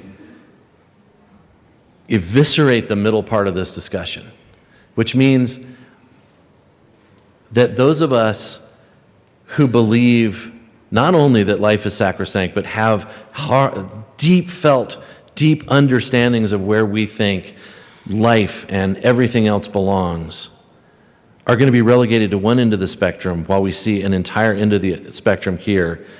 And we are going to hear a bill where there will likely be no ability to compromise. And drink that in for a minute.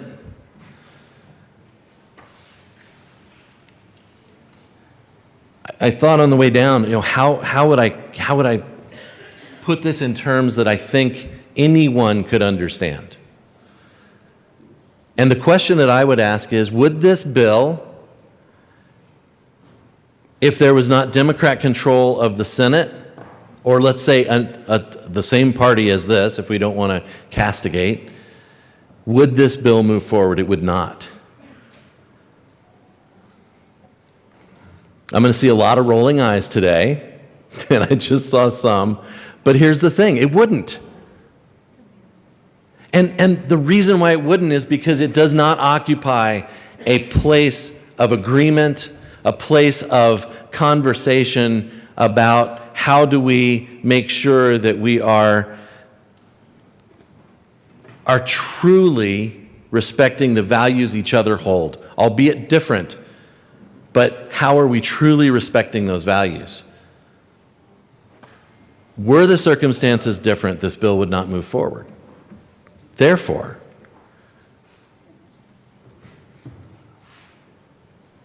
my prayer this morning was that this spirit of what we come here to do, which is the work of the people of this state, be the spirit that prevails. We have had constitutional amendments. We have had codification of what the people of this state believe in our Constitution. This bill asks us to make that level of decisions based in statute, based in this room, with an understanding of the divide, but an understanding of what it looks like to force something through. I don't think that's right. I don't think it is right to rob the voices of the people of this state their say on this subject, which they have already given us in our Constitution. If, therefore, that has been good enough in the past, why wouldn't it be good enough now? My bigger concern is that what we see in this bill, where we are today, is, I think, very much a wolf in sheep's clothing.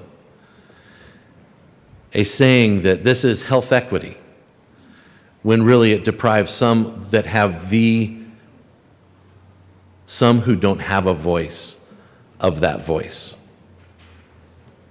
If we talk about equity, I would rather talk about equality. Where is the equality of opportunity for the voices we can't hear? We're going to engage in a long debate today, and I think probably a lot of what I stand here before you to talk about, which is where these two perspectives put many of us. I would ask all of you to open your minds, to open your hearts, to say, is that a reasonable argument? Is that something that strikes at the core of what I came here to do? Not just what I came here to do, but why I was sent here. Is the argument that I'm hearing a valid argument? Leave behind the ideology. Leave behind the entrenchment. Leave that behind for what are we doing? One of my favorite scenes of any Indiana Jones movie ever is when he has to take that step out onto what he can't see. And he's going for the Holy Grail, and he has to take that step, and he doesn't know what's under him. Folks, that's what this bill is trying to do. But what I'm telling you is we have no ability to know what's coming to try to pass a bill that so strikes at fundamental values in this state. It's wrong. It is simply wrong. Please listen, offer your ears, offer your logic. Come to this table to talk about what this means for the state of Colorado, based in what we know, based in what's right, but truly based in a spirit of how do we represent the people outside this building, all those people who sent us here. I'll start by saying it's probably a no vote. It's not probably. This is a no vote on this bill.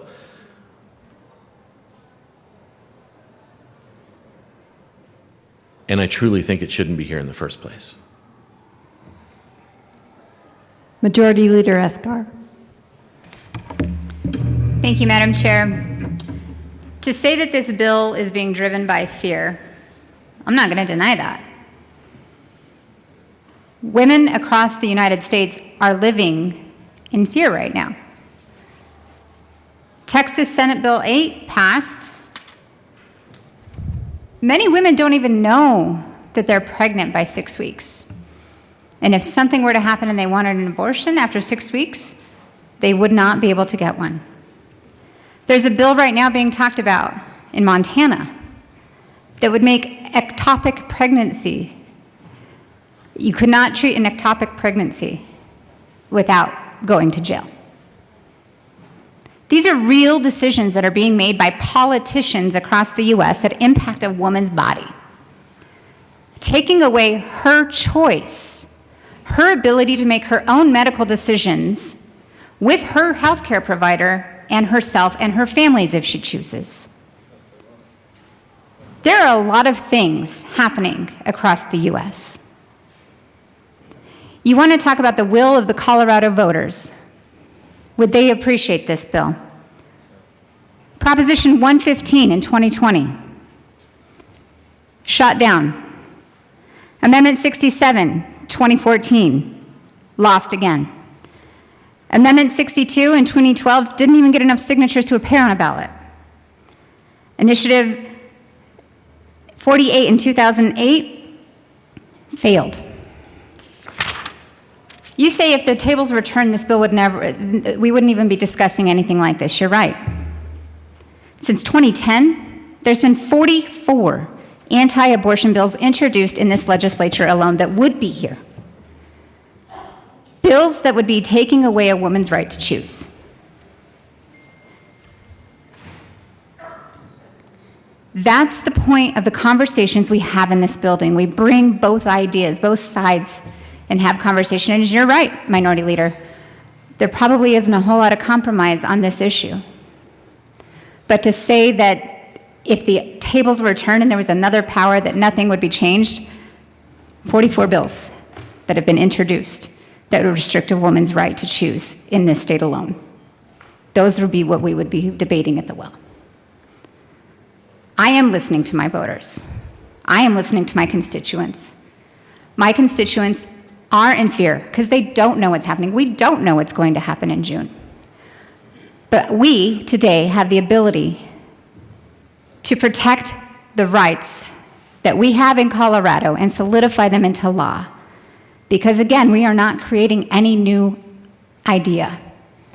This is the status quo in Colorado. What's in this bill is the status quo of Colorado. We are simply putting that status quo into statutes to make them law to protect a woman's rights. So when the ideas of the 44 bills that I'm mentioning come forward again, we have even more power to stop them. Again, I ask for your support. Minority Leader McKean. Thank you very much, Madam Chair.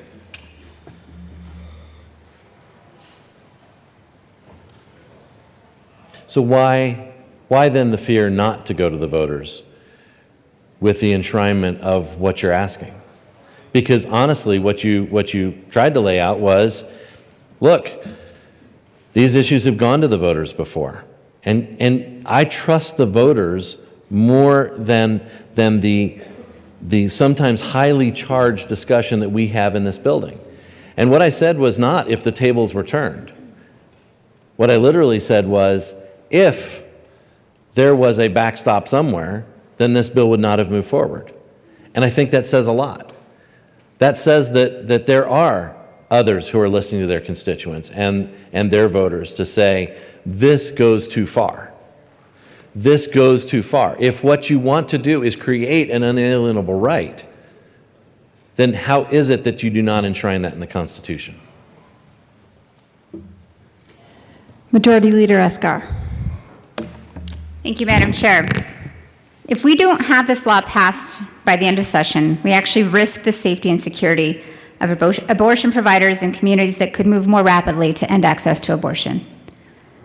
If we wait for a ballot measure to pass in November to then go into effect into January, something changes in June, that's a lot of people who could be impacted without having any laws to protect them for a big amount of time. 6 months may not sound a lot to you, but ask a pregnant woman how long 6 months is. That's why we're moving forward today, to make sure, once again, with what we are seeing across the nation, that we are just protecting a woman's right and anyone who wants to be pregnant's right to choose. Representative Neville. Representative Van Bepper. Thank you, Madam Chair. It seems incredibly serendipitous that I just had a birthday on Monday. I just turned 51, and I cannot think of a more important thing that I could be grateful for than my life.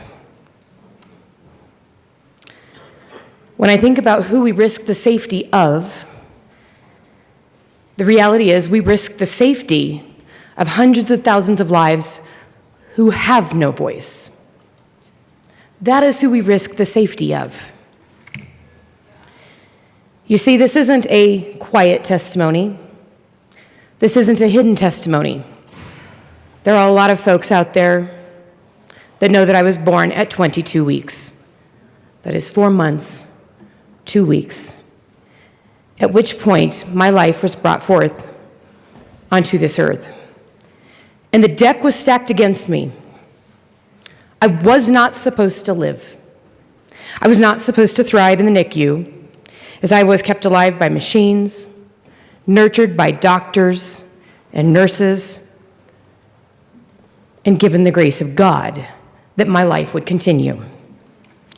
And when I reached full term at 40 weeks, my family said to me, when I became an adult, that you could not tell that I had been born at 22 weeks.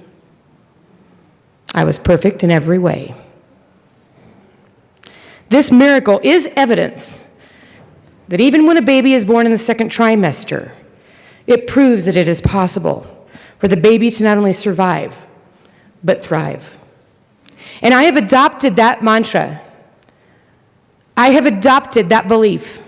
I walk in it and I live in it every day, that I will not just survive, I will thrive.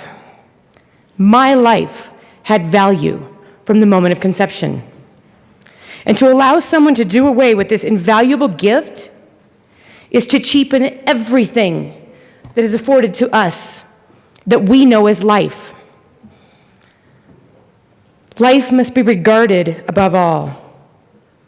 We must choose life.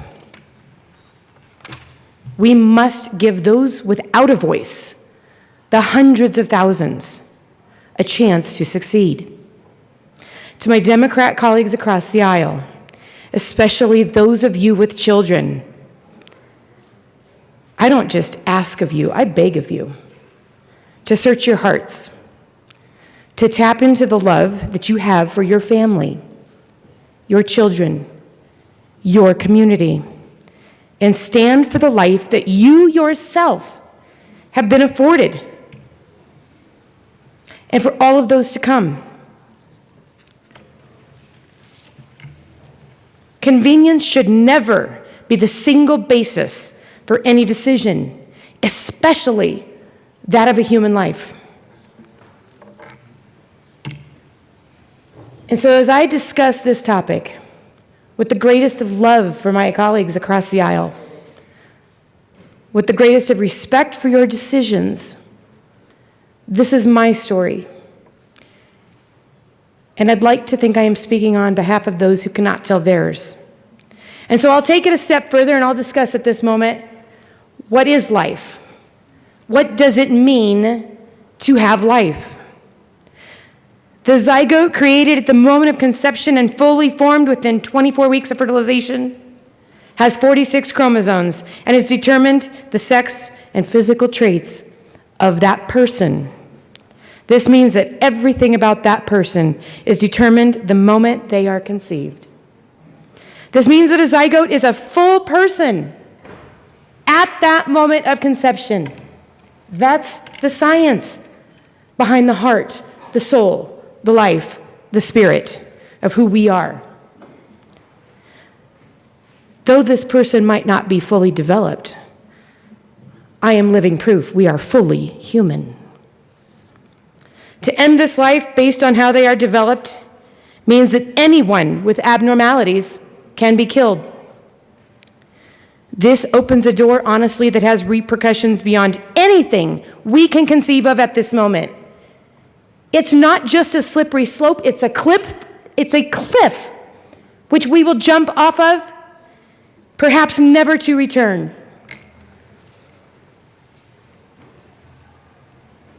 I have held the hands, the hearts of my friends who have gone through the tragedy of choosing to have an abortion. I am not their judge, their jury. Those women that I sat next to, that I hugged, that I lived with, worked with, went to school with, all have experienced a myriad of issues and problems, emotions, and a depth of fear and sorrow and grief for the choice they made. And I stood by them because, again, I am not their judge or their jury. They experienced symptoms of traumatic PTSD, flashbacks, depression, suicidal ideation, and some of them have gone on to commit suicide. When we look at the stories of women who have had abortions, they claim that Planned Parenthood has lied to them about a person being a clump of cells, and that their life, when they have ended another, will go back to normal. I'm thinking of the 14-year-old that I know that was forced into an abortion after she changed her mind. She recalls kicking and screaming in the operating room while the doctor conducted the abortion against her wishes. She had no choice. Afterwards, she remembers seeing her child in a saline tank and realizing the lie. That this was a person. It was not a clump of cells. She was also lied to about how her life would go back to normal. Because I do not know of a single woman whose life did. They carry with them for the rest of their days the decision they made. 30 years later, she still experiences regret, shame that I wish I could take away for her, and a sense of loss from something done to her against her will at 14 years old. If I show somebody a picture of an aborted child, they will naturally assume that I'm pro-life. Why is that? Pro-choice advocates never show a picture of an aborted child. Why is that? It is because there is a consciousness inside of each person that knows this is a horrific act. People will share images of what they support and believe. And yet, it is my experience that those who are pro-choice will never share an image of what they are standing for. People born at 24 weeks premature are given life-sustaining medical attention. However, that very same person can be killed at 24 weeks in utero. That's 2 weeks older than when I was born. There is no difference in the livelihood of the one we save at 24 weeks or the one that we take at 22. Declaring that the government can decide when a life is to be protected or not opens up the slippery slope of government deciding this for even a broader range of people. Children in utero are dependent upon their mother's womb to survive. And you'll hear more stories today about even what that means to us, scientifically speaking. If these people can be killed because of their dependency on another person, then anyone relieved of medical assistance to live can also be killed by the same rationale.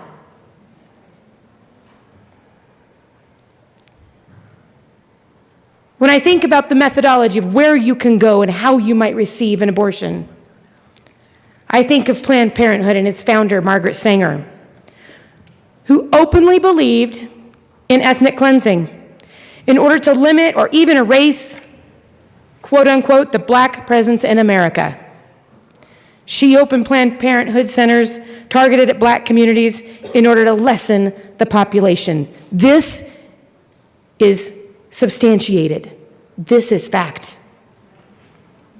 Sanger once addressed the women's branch of the Ku Klux Klan in Silver Lake, New Jersey, and within days received dozens of invitations to speak to other groups on the topic of eugenics, social programming. And I'll take it a step further to the next topic. How is this tied to human trafficking?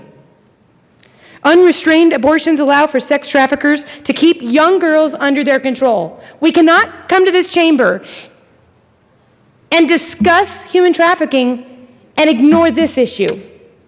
During Amendment Week last year, I ran not one, not two, not three, I ran 14 amendments to ask for funds for human trafficking, for literacy. And I was told no, no, and no again. There is no money here in the state of Colorado to ensure that we protect our young girls and our young boys. And to me, this is a natural extension of that thought process. A trafficked girl ages 12 to 18 will be raped 2,000 times in a year. This means that 71% of girls trafficked will become pregnant.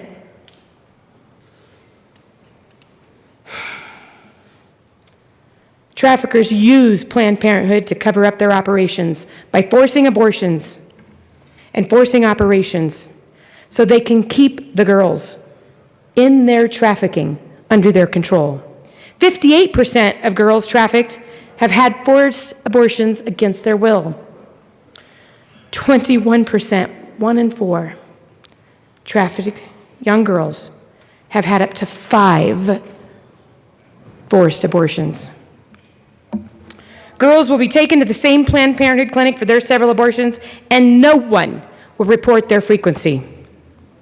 Statistics are taken from the Alliance for Freedom. There is not a single abortion that ends without the ending of a human life. Specific to the bill language and the meaning, this bill enshrines unrestricted abortion access into state law. But we are left asking, when can a Coloradoan first access this supposed right? This bill does not define it. Everything else in our society has a date or an age when a Coloradan can engage in a new part of society. You have to be 18 to vote, 21 to drink, use marijuana, 16 to drive. The list goes on. But why is there no concrete age in this bill? I have this question respectfully for the sponsors. Science proves that life begins when the sperm and the egg meet. This scientific fact is not even remotely acknowledged in this bill. This bill specifies that pregnancy starts with the implantation of an embryo. Why can't we also say then that life begins at the moment of conception? Where does this fundamental right to reproductive health care, which is an oxymoron statement in and of itself, reproduction is producing more, not taking away. Where does it come from? The state? The exact entity that the bill is trying to protect against? This makes no sense in any way. The bill sponsors said, why now? Why now? Because our rights are under attack. No, your rights are not under attack. The right to the life of an individual human with its own distinct DNA is under attack. And frankly, from a woman's perspective, men should be held accountable for this as fathers, not innocent children killed as mistakes. That's an answer we can look to. It saddens me so deeply that we have this bill.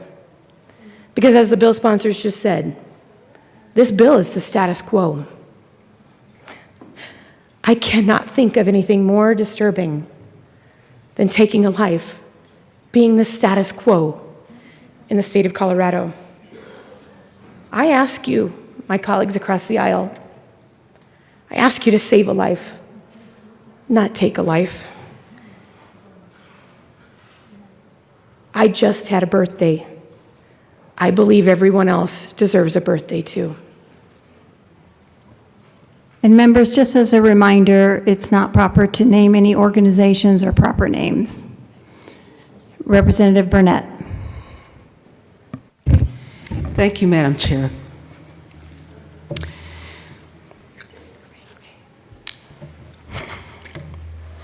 I'm going to tell my personal story. And it's really hard for me.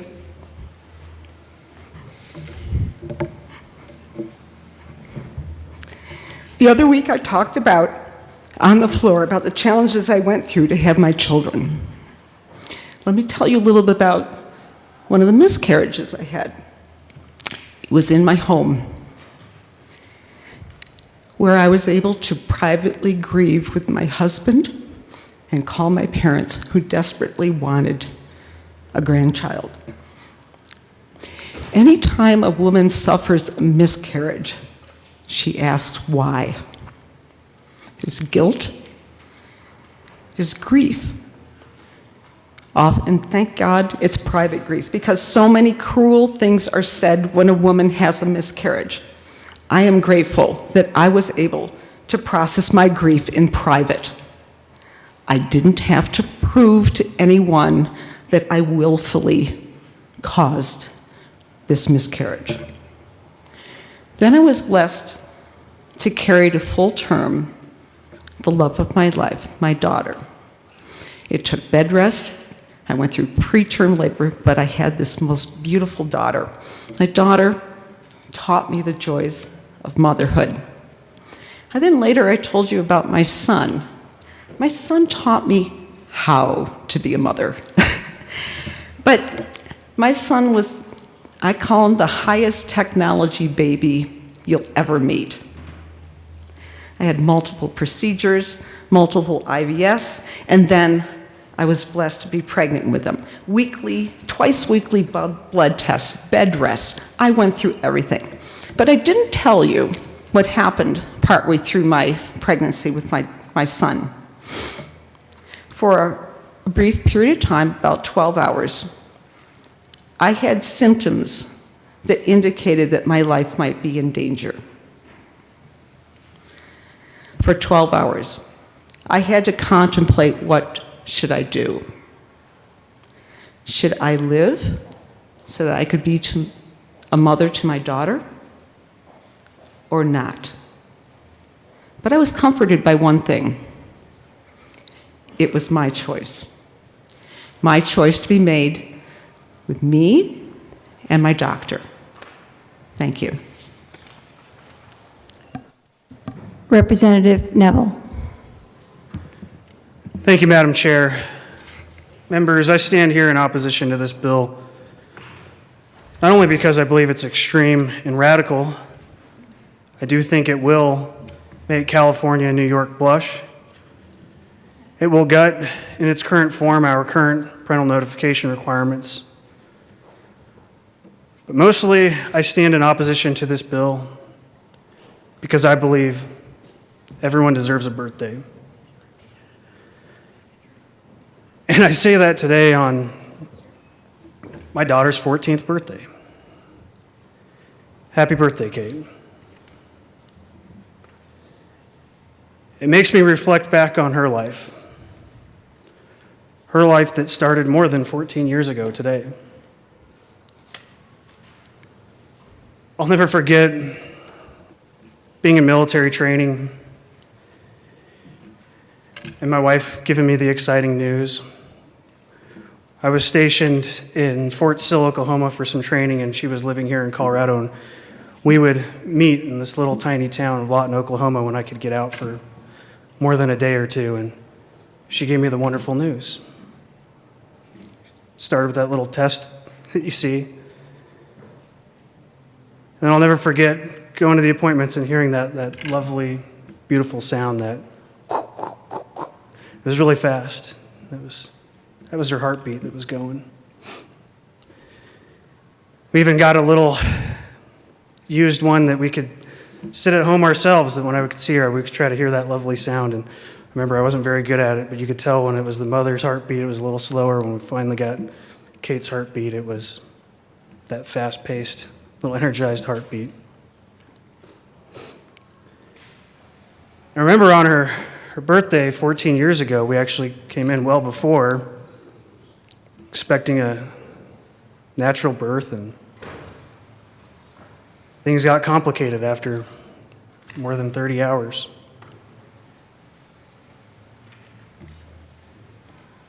And the doctor said that, well, we need to operate now. The baby's heart rate is decreasing. The mother's been going through labor for a long time, and so they started the C-section operation. It was not planned, so it was kind of hectic at the time. And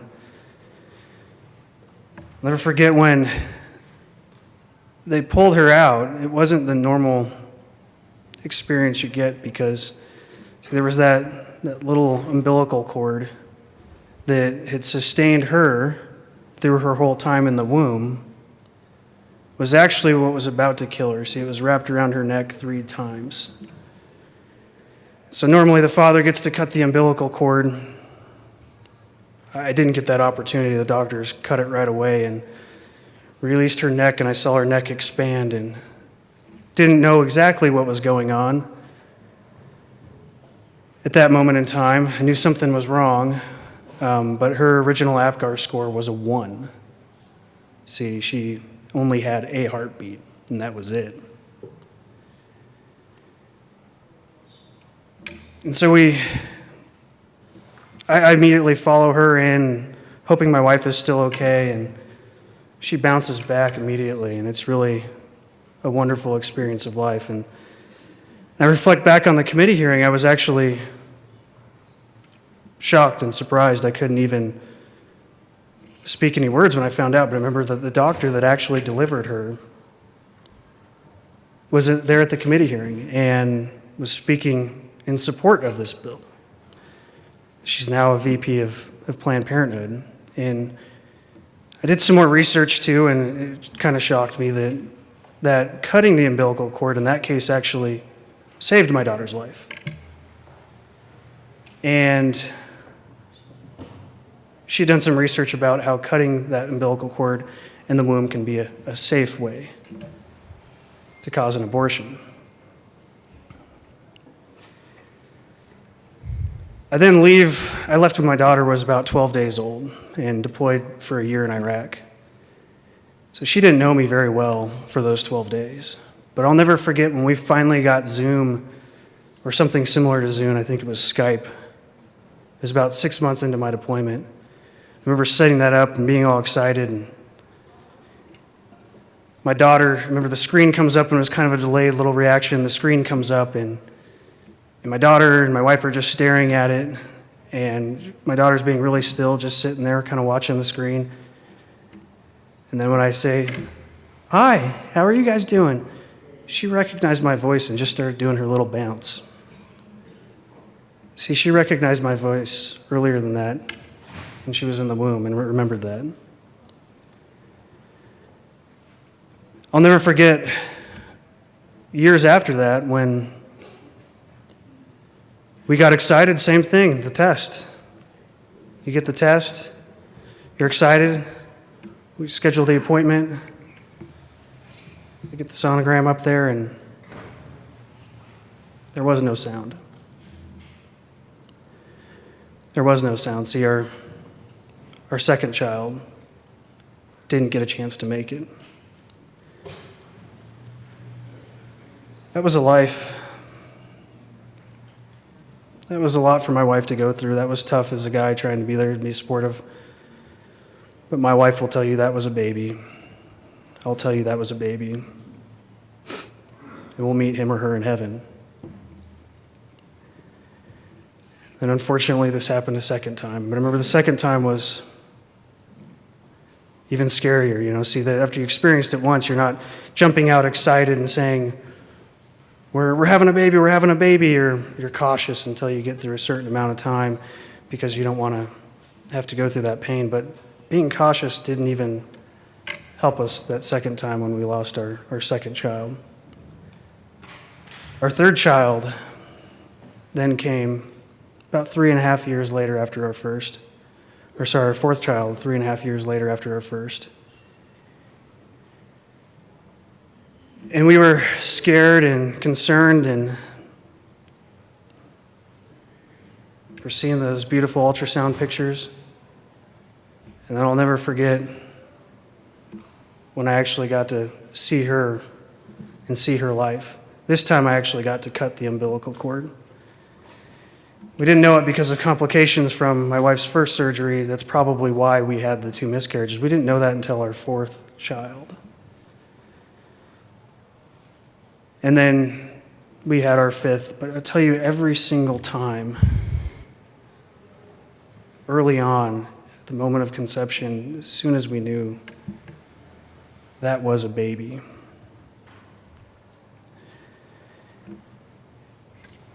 And I reflect back on all my experiences down here, and it's so easy to advocate for issues where you can bring someone there in person and say, this is affecting me right here and right now.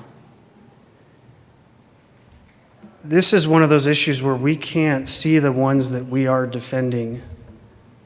We can't bring them up here and show them and make a clear display. They have no voice of their own. And that's why I think this conversation is so important. It's not an easy one to have. I lost it on the way down here thinking about this. This is not a fun topic to talk about.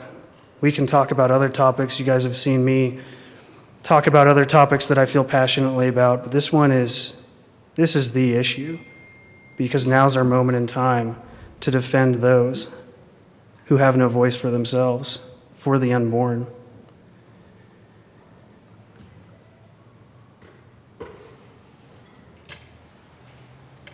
It's been a whirlwind of a week.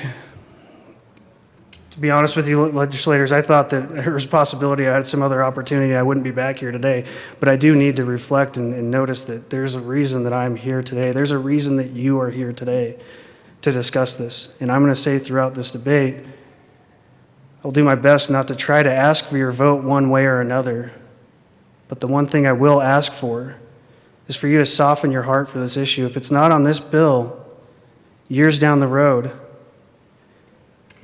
as we as a human society grow and technology grows and we have more capabilities, we can see that science is proving Scripture correctly on this issue.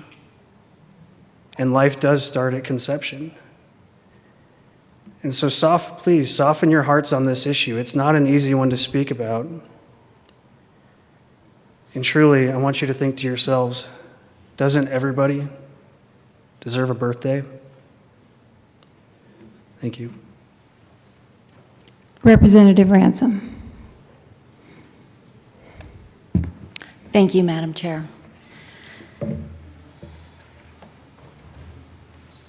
Everyone deserves a birthday. Everyone deserves a birthday.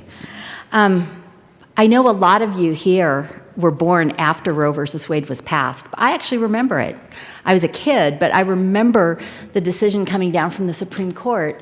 And I remember hearing my parents talk about it. I remember hearing people speak about it. And I will interject here that Jane Roe, who's actually, her name, she's now passed away, but her name was Norma McCorvey. And I met her at a rally in 1996. And if you go back to the Colorado Statesman, you can find a picture of me with Norma McCorvey after she had actually changed her mind on the subject of abortion. She became one of our pro-life heroes because she understood that babies were babies from the beginning. And it was wonderful to actually meet her. She was the subject of that Supreme Court decision. The baby that she was carrying at the time the decision was begun was born. That person, I will not out her, but she has grown up and actually is a living person now. And that was the subject of Roe versus Wade that we kept hearing being discussed at the beginning of this debate on this bill. But back in the 70s, when Roe versus Wade was determined. We did not have the ultrasound. You just heard the person speaking before me about seeing his children on ultrasound. And we didn't really have those. I remember hearing and learning in biology at school about this clump of cells. And I remember learning about, in books and magazine articles, the pregnancy matter, the clump of cells, because we couldn't see it. Now, there were ways to see it, i.e. through X-ray, but even at the time, they knew that X-rays were not safe for an embryo inside a mom. And so, at the time, if you read the Roe decision, it separates the pregnancy into 3 trimesters, and there are certain times that you can put restrictions on.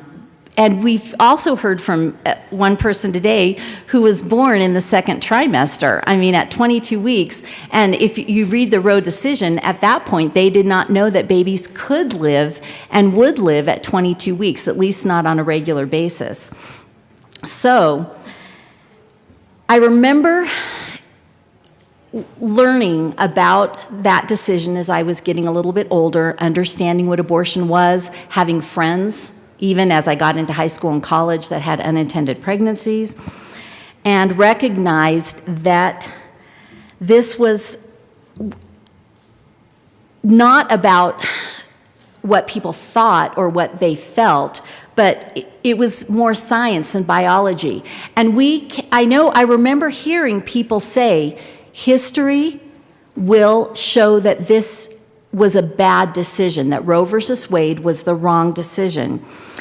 Because we thought that as ultrasounds became better and that as people started to recognize that what was inside a woman was not just a clump of cells or pregnancy matter, but it was a baby, we thought that that would be the end of Roe versus Wade.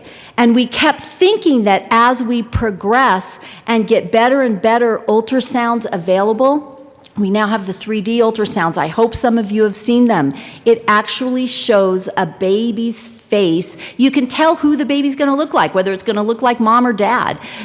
Well, it's still inside mom, because the 3D ultrasounds are such good indicators of what that baby is, i.e., it's not just a clump of cells. Science is on the side of life here, folks. There is a measurable heartbeat and measurable brain waves by the time a woman knows she's pregnant. We heard earlier in this bill that that was a problem. Well, gosh, all these things are happening inside the mom before a pregnancy test will come back positive. But honestly, we measure the end of life when brain waves stop. If any of you have had a grandparent in the hospital or a friend, somebody after a car accident or an old person, when people are in the hospital and they're trying to save lives, if the brain waves are flat, that is how we measure the end of life. All right, there are measurable brain waves in the 2nd month of pregnancy, before and possibly earlier than that. So if we know that there is a heartbeat and measurable brain waves, there is also a central nervous system. Okay, one of the other arguments I've heard is the pain argument. Well, guess what? A central nervous system is how you feel pain, and an embryo has a central nervous system long before we can actually start measuring it. And when I say the word embryo or fetus, I want to say that fetus is actually a good word. You know what it means? It means young one or living one. So this bill, when it says that a fetus has no rights, no discernible rights under Colorado state law, we're actually saying that a young one has no discernible rights, no independent or derivative rights under the laws of the state. A young living one has no rights. I think that's a pretty scary statement to make. I don't think any of us here should ever, ever make that statement.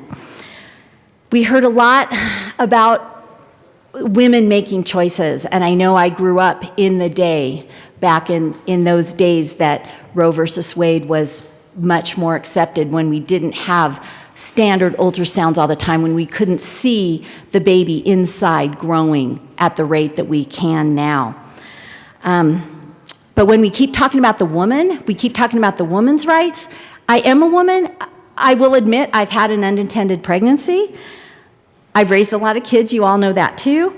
That being said, if we keep talking about the woman, you're forgetting someone. There is a baby inside there with its own DNA. Often the baby has a separate blood type than the mother. So if a fetus has a separate blood type, its own DNA, a central nervous system, a heartbeat, and measurable brain waves, well, it's alive. It's undeniably alive. You can't try to say that it's dead. It's alive. It has a heartbeat and brain waves, and that we can measure and we can see and we can hear. So the difference is the location. You've heard one of the persons that was talking earlier that if you have a fetus that's 20 weeks or 22 weeks or 24 weeks, inside a mom or outside a mom, that determines its rights. Well, so it's a cosmic coincidence, folks, about who your parents are. That determines whether you live or die. I think that comes back to the question, we're forgetting someone in this bill. I'm going to say we're on the wrong side of history, even though the conversation has changed. Back in the 70s and 80s, it was denied that this thing growing inside the mom was human or was alive.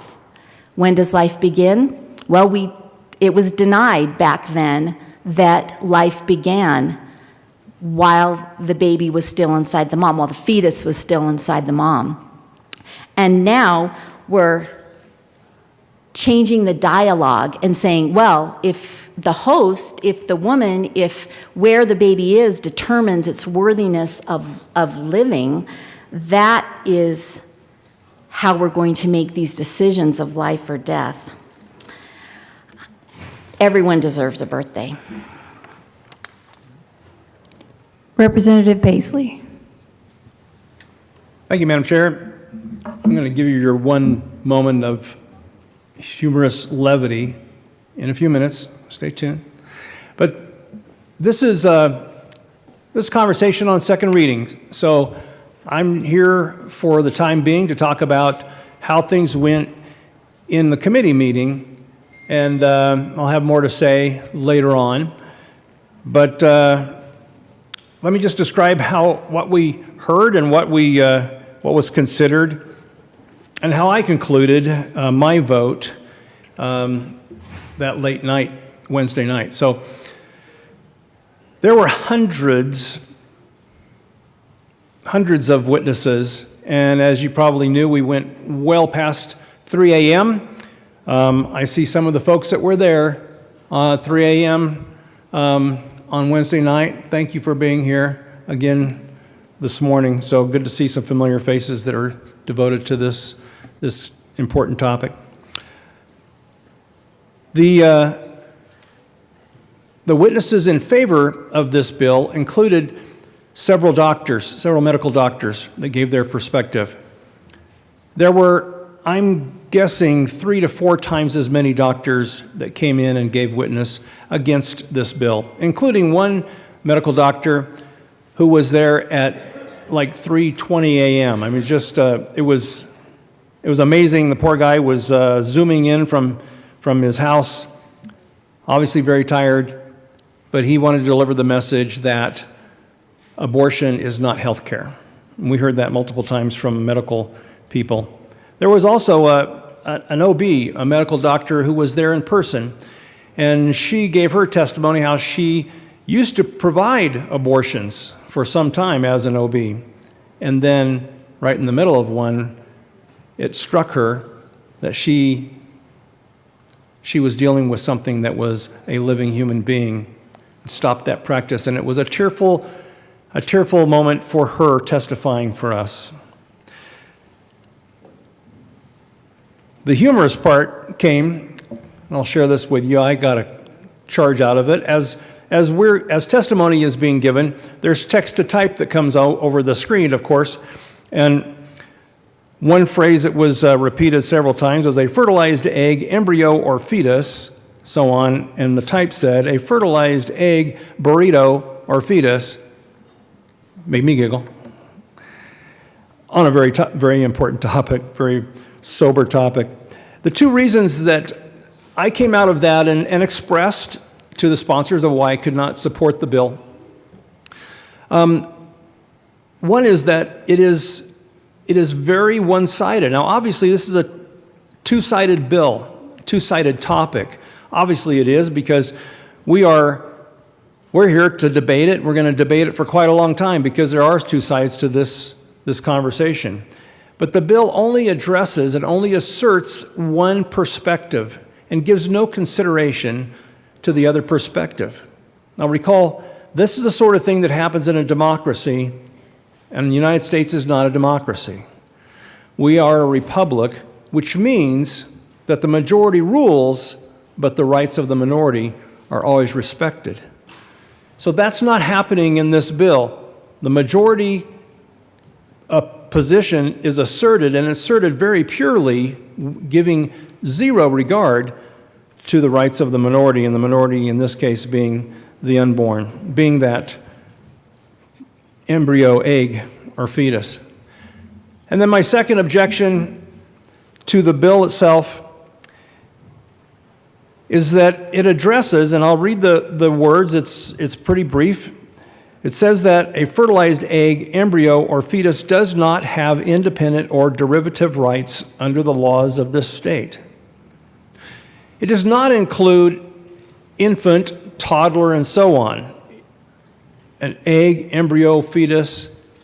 It could go on and say infant, toddler, and so on, but it stops there and gives this statement, asserts this rule that under the laws of the state of Colorado, that unborn child does not have any independent or derivative rights. Well, do we have the authority to do that? I mean, imagine if we have the authority as a legislative body, as a state, to make the declaration that a human does not have a right during this stage of their life, then why not add that to toddler? Why not add that to infant? There would be, if we have that authority to say that a fetus has no right in this state, then why would we not also have the authority to say that an infant has no right to his or her life? So for that reason as well, I said I cannot support this bill because I don't think we have the right to do that. So there's my report as a member of the Health and Insurance Committee. I will have much more to say in just a short time. Thank you, Madam Chair. Representative Froelich. Thank you, Madam Chair. And thank you to our representative from Douglas County for the, Douglas County, correct? Teller County, for the information about committee. Obviously, I was in committee as well. And I kept a running list of the reasons why women should not have, why testimony implied that women should not have the right to make these private medical decisions. They were making them merely out of convenience. They suffered from immaturity. They were unwilling to sacrifice themselves. They should be willing to carry a child to term because there were so many people who wanted to adopt babies. They were unable to, they were being coerced. They were too ignorant. They were suffering from callous indifference. They were irreligious and didn't understand that they were going to go to hell. They were being used for human trafficking. And let me address that cynical allegation that somehow this bill is a promotion of human trafficking. The American College of Gynecologists has issued a report on human trafficking, and I refer you to that because they very much are in support of women in human trafficking situations being able to avail themselves of the full range of reproductive health care. And ultimately, we also heard that women who had had an abortion, it was confirmed in witness testimony that the witness felt they were deserving of the death penalty. So yeah, we heard a lot of testimony on the reasons why women were incapable of making this decision for themselves. And of course, as bill sponsors, we assert that this decision is one that lies with the pregnant person. Thank you. Representative Williams. Thank you, Madam Chair. And members, I was unable to actually be on committee for this bill when it was heard, and I do want to thank everyone that was involved there because that was a long night. And it should be. This is a very important topic that has a lot of emotion, a lot of passion behind it. It should be no surprise here, but I stand in opposition to this bill. And I will point out a few things that I was unable to address because I was not in the committee hearing. But on page 4, starting at line 24, it kind of talks about fundamental reproductive health care rights. And on page 4, it says every individual has a fundamental right to make decisions about the individual's reproductive health care, including the fundamental right to use or refuse contraception. You know, in and of itself, it's not a terrible statement right here, but I would say in the context of the bill, when we talk about individuals, we happen to be talking about everyone except for the other individual that happens to be in the womb. So this in of itself would contradict itself. Of course, it gets back to the very same question that we've all been grappling with. Who is human? When does life start? Many on our side in the minority will declare that life starts at conception. I'm not sure the majority would agree with us on that one, but here we are. We're going to have that debate, and we're going to talk more about it. Few other things that I'll point out within the bill start on page 5. A pregnant individual has a fundamental right to continue a pregnancy and give birth, or to have an abortion and to make decisions about how to exercise that right. I think that, is pretty much what we should be zeroing on. Earlier in this debate, you saw the majority leader and the minority leader kind of provide opening statements, opening remarks about what we're deciding here. And one of the things that I will say about this particular bill and every argument that was presented during that time frame is that I don't think this is a matter that we should send to the voters, quite frankly. Ultimately, what we are dealing with here is a matter of life and death. And I happen to believe that no one has the right to do the wrong thing, nor should we be putting that up to a vote. I view this particular discussion, this topic of abortion, as akin to homicide. It's a life. Whether or not it's in the womb or outside of the womb doesn't matter to me. Life starts at conception. If we're talking about a human being, no one has the right to take that human's life. That's innocent life. So, with respect to the 44 bills that have been introduced that are anti-abortion that was discussed by Madam Majority Leader, I was one of them. I went ahead and offered a bill that would abolish abortion. I'm not going to dance around the issue. If I were in the majority, I would do that. So I'm not going to stand here and try to make arguments about how if one party was in power versus another, we wouldn't pursue the things that we care about. It's laughable. So to that, Madam Majority Leader, I think that's what we do agree on. With that said, I still think this particular bill shouldn't have been offered, not because of some traditional decorum type argument. I just don't think it should be offered because it's plain old wrong. I think it's morally wrong. And while I do appreciate sort of the heartfelt concerns and fears that that are connected to this topic and why the bill sponsors want to put it forward, I think it ultimately gets back to that fundamental question. What is life? When does life begin? And what is our responsibility to protect it? We are representatives of the people. We are in a legislative rulemaking body. We're the ones that are grappling with the question of what ought we do. Often you've heard that we shouldn't legislate morality. Ladies and gentlemen, that's all we do in this building.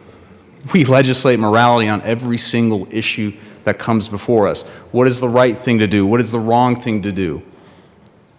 How should we structure the boundaries within our society and make sure that people aren't crossing those boundaries? And if they do cross those boundaries, what is the response? And ultimately, what is the punishment? Government is force.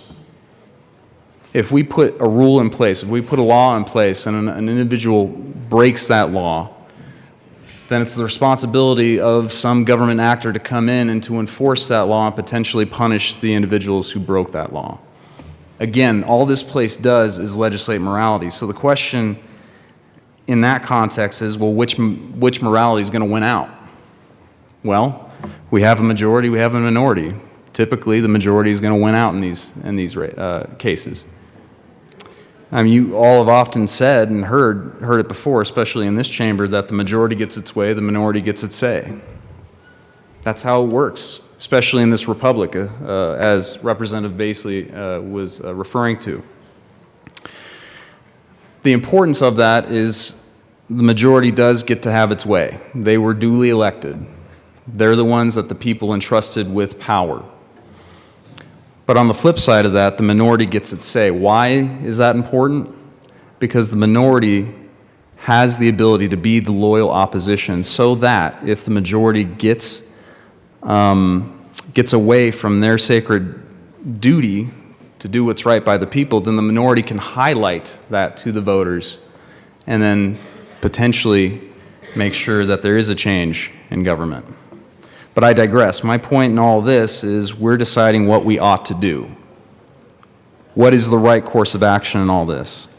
When I ran, my abortion bill, I wanted to express to everyone, why I was doing it. And that same spirit of trying to explain why I want to do what I want to do with that bill as it relates to this bill, I thought it was important that I share my heart with all of you about why I can't support a bill like this.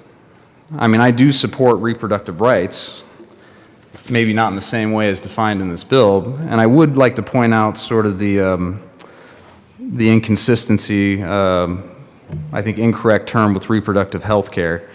When we're talking about pregnant women who want to seek abortion, the reproduction has actually already happened. So this is really post-reproductive health care. I guess that's what I would point out. But in any event, I can't support this bill mainly because I believe that there's an objective standard, that there is truth that we all have to live by. That at some point, whether it be in this life or the next, we're going to give an account for how we've treated others and how we have protected or not protected those neighbors that are surrounding us. Every one of us has a duty to one another, and I want to apologize to everyone because I've never actually shared this side of me too much with everyone here.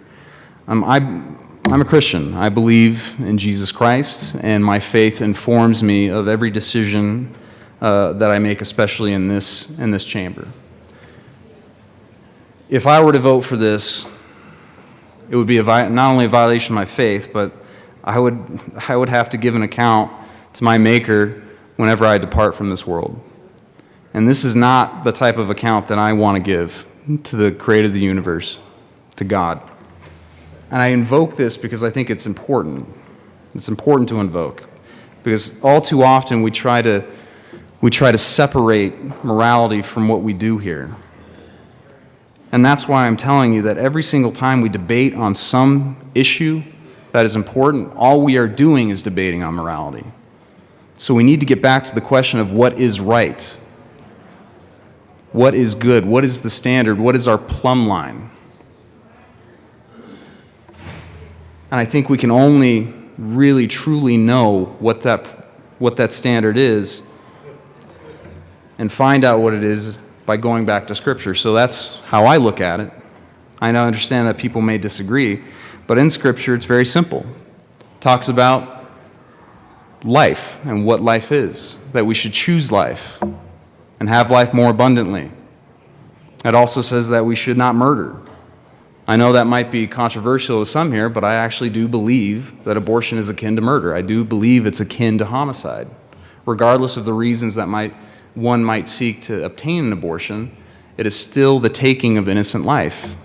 We have books right in the back over there, behind here, for anyone to look at. We have laws against homicide, but for whatever reason, when there's an individual inside the womb, we start to make exceptions for homicide.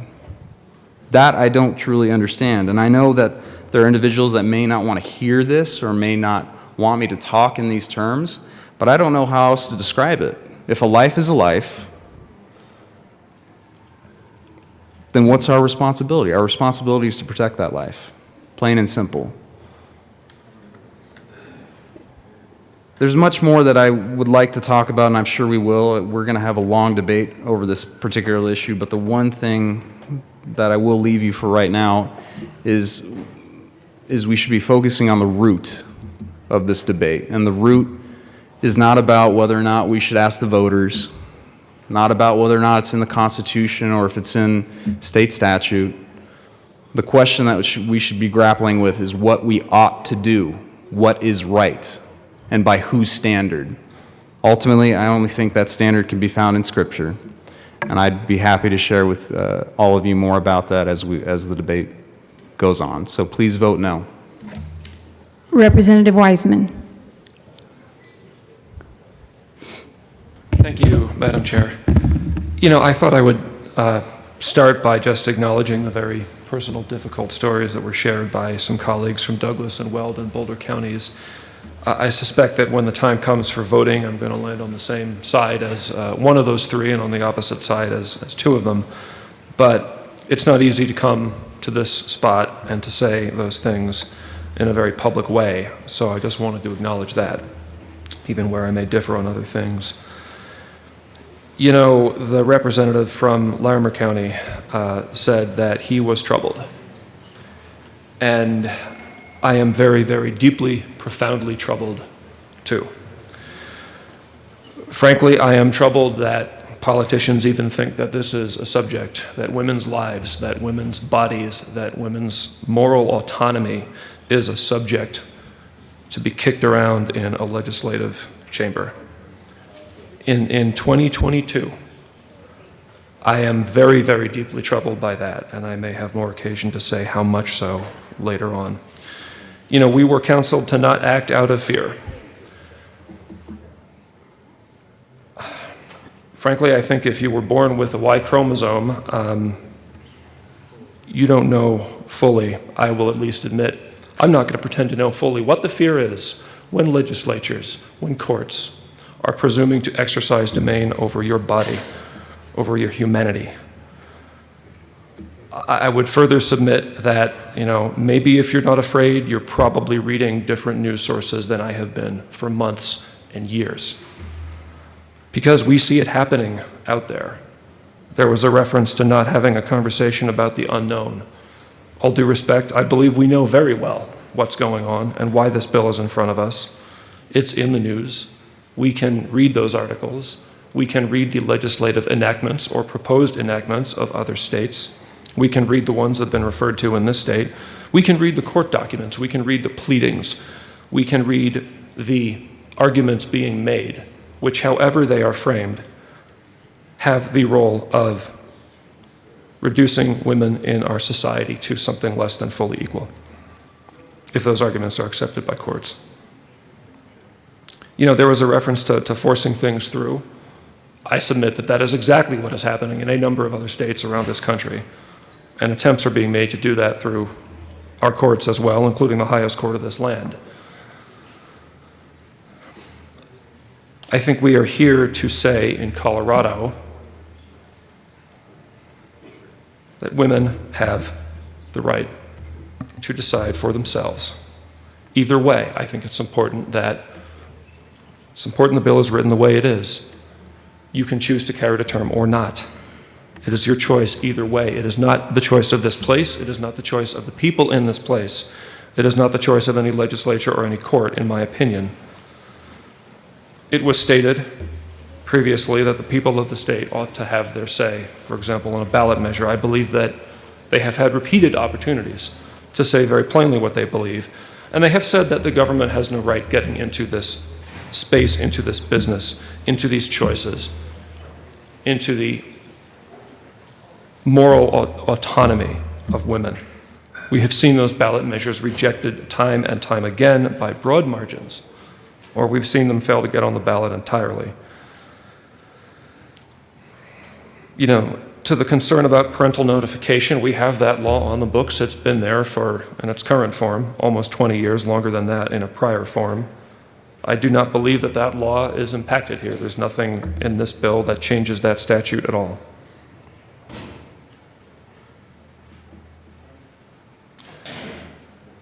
I wanted to unpack a little bit further the comment that this discussion, that this legislation is historically premature, because I believe that reference to ongoing court proceedings fundamentally misconceives what this whole thing is about.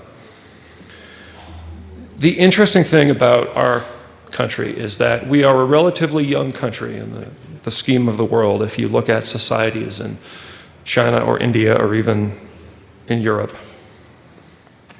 But notwithstanding we are a young country, we have an old constitution. We have a constitution that, unlike the constitutions of other comparable nations around the world, was not updated in the middle of the 20th century to account more fully and in a more codified way for individual rights. Our Constitution, our federal Constitution, was framed as a way to limit the powers of the federal government vis-a-vis the states and the people, which is why I think it has been somewhat interesting to read cases like Roe and see where this fundamental right is going to be anchored in. And now we have very aggressive efforts going on up to and including the US Supreme Court to push that case law backward, to push women backward in our country in the 21st century. But we're not here to wait for that case law. We're not here to ask ourselves about the penumbras or the First Amendment or the 14th or the 9th. We are here to exercise the prerogative of the General Assembly to say, notwithstanding where federal courts land on the question, where does the autonomy, where do rights of women as co-equal human beings in society in the modern age, where do those rights anchor in the federal constitutional text? We are here to say that we are making explicit what has long been implied in the text of our state laws. That is our prerogative and our province as a state legislature, and I believe that is entirely appropriate to do in the time in which we find ourselves. So we may talk more about how that federal case law goes, and I expect I may be down here again later in those discussions, but whatever we say about that, it's a little bit wide of the mark in my view. We are not here to wait on the federal courts to tell women of Colorado what their rights are. We don't have to do that. We should not do that. We must not do that. To the point about governmental authority, our colleague from El Paso County commented that government is force, or at least sometimes is force. I actually agree with that, and that is why I am so strongly in favor of this bill. Because a government that can tell you what to do in the most personal domain in your life, it's a government that can take anything from you and can do anything to you. And I think that is a government that we should all be very afraid of, especially colleagues sitting on the south side of the aisle who I think are typically on guard for too much government creep into the private realm. You know, one of our colleagues spoke about love and the role that that plays in grappling with these issues. I personally believe that there can be no love without respect. And I have enough respect for the women in our state, especially those that I know, my family, my friends, my colleagues, that I want them to be able to make these decisions, these very difficult personal decisions, wherever those may land, whatever the circumstances are.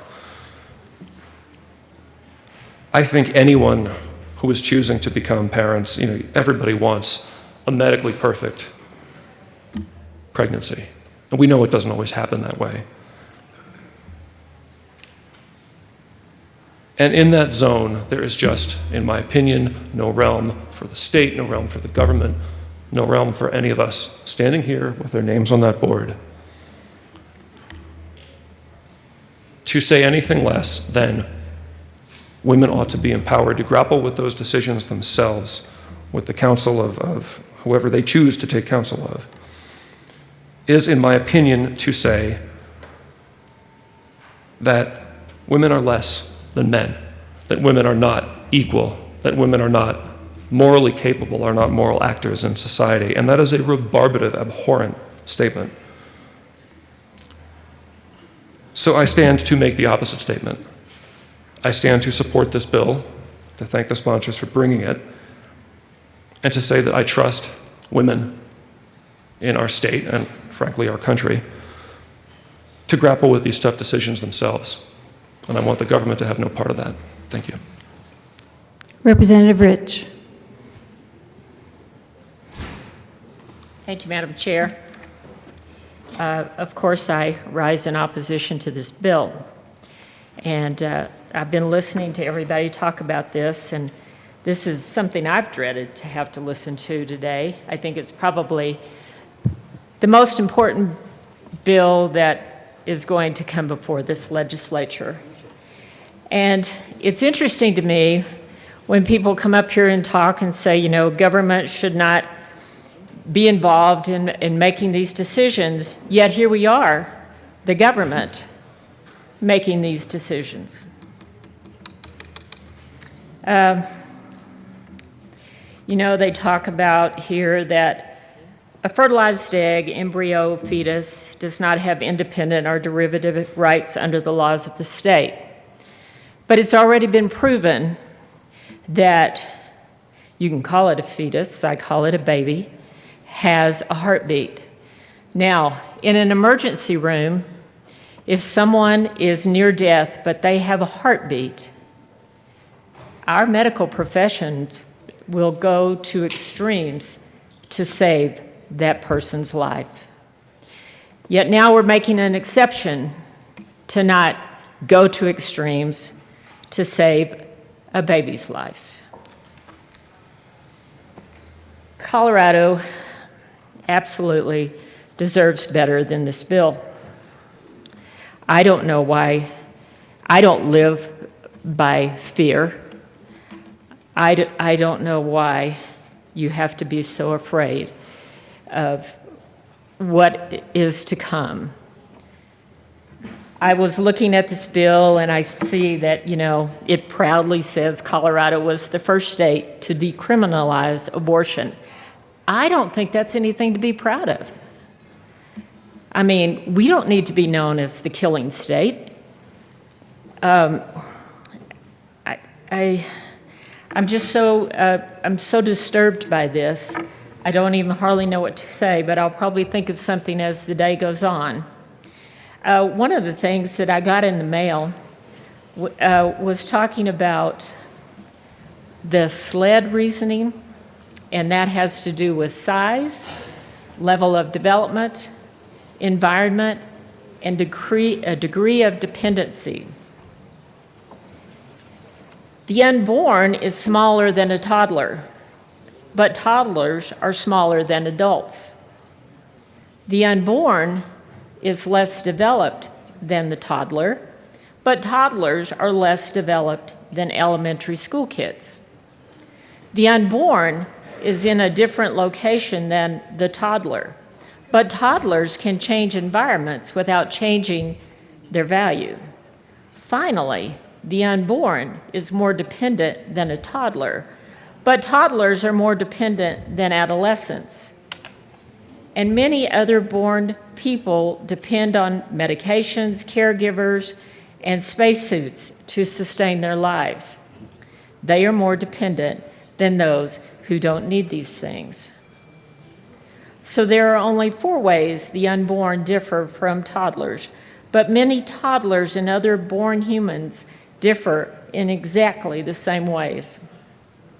So how can we justify killing the unborn on these grounds when we protect born humans who have the same deficiencies?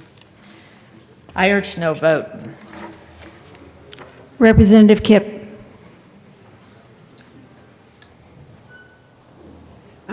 Thank you, Madam Chair, and I rise in support of this bill. I actually want to tell you a story.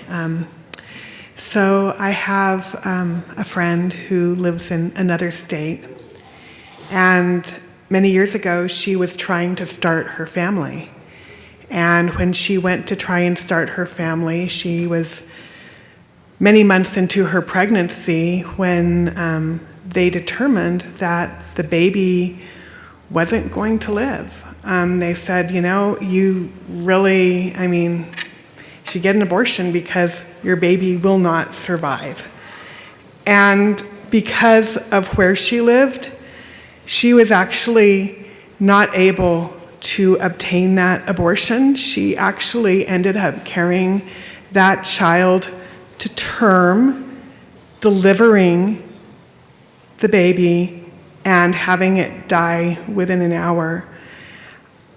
I know everybody here has really good intent, and I know we have values that are closely held, but personally, I cannot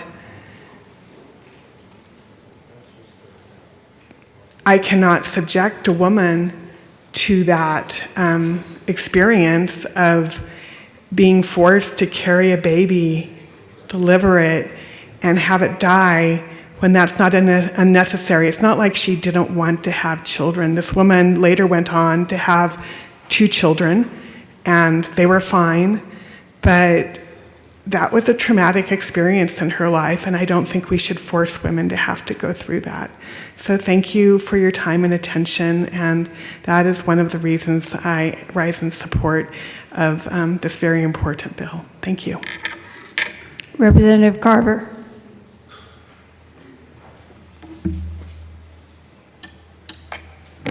Thank you, Madam Chair. I want to start out with stating my opposition to this bill. Although I will tell you, I am also opposed to current Colorado law. But let me cover that ground first and then move to why I think this bill is significantly different than current law in ways that I think create a lot of legal, moral, and unintended consequences, perhaps. In our system of government, prior to Roe v. Wade, the states would make the decision on whether to provide legal authority for abortion or not. Understanding that this involved the woman, but also the unborn life she was carrying. 2 interests that have been recognized in legal systems, not just in Western civilization, but in every society.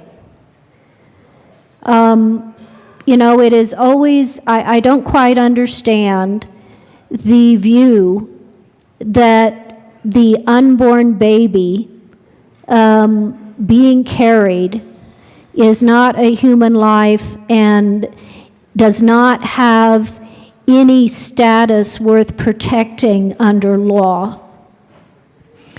when the whole expanse of human history has been to the contrary. So, I am pro-life. I think Roe was a mistake.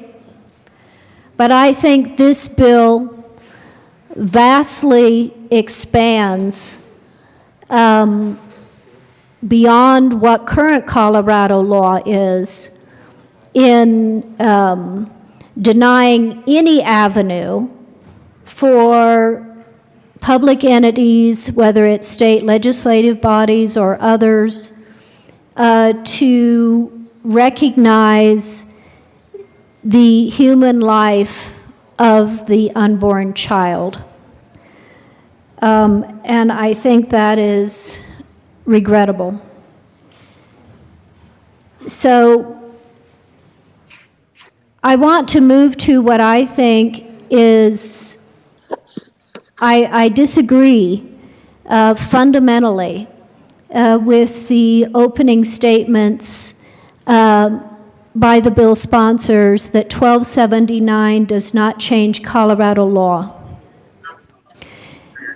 Respectfully, there are numerous provisions that are directly contrary to existing Colorado law. Let me just go through those. Currently in Colorado law, we have numerous felonies for the unlawful termination of a pregnancy, for intentionally harming the unborn child, killing the fetus, to recklessly. There are a whole series of felonies in Title 18. Members, in this bill, on page 5, you have on lines 4 and 5, a fertilized egg, embryo, or fetus does not have independent or derivative rights under the laws of this state. And then you also have down on lines 13 and 14 on page 5, language that prohibits public entities, which includes the state legislature, and interestingly, the courts, that shall not deprive through prosecution, punishment, or other means. And so how does that not set up a conflict with the felonies that are currently provided under Colorado law for unlawful termination of pregnancy? How does that not set up a conflict? Especially when you have nothing in this bill that provides a savings clause for an existing statute. The parental notification provisions in Title 13 place a restriction on the right of a minor to proceed with an abortion without parents being notified. If you look at the very broad language of this bill, where it bans any restriction, any discrimination, any action by any public entity in any way restricting an individual, doesn't say an adult, any individual from getting an abortion, how is this not setting up a inconsistency with that part of the statute? And it is interesting to me that an amendment was offered in committee that would have clarified this. That the Parents Notification Act would not be impacted, and yet that amendment was voted down.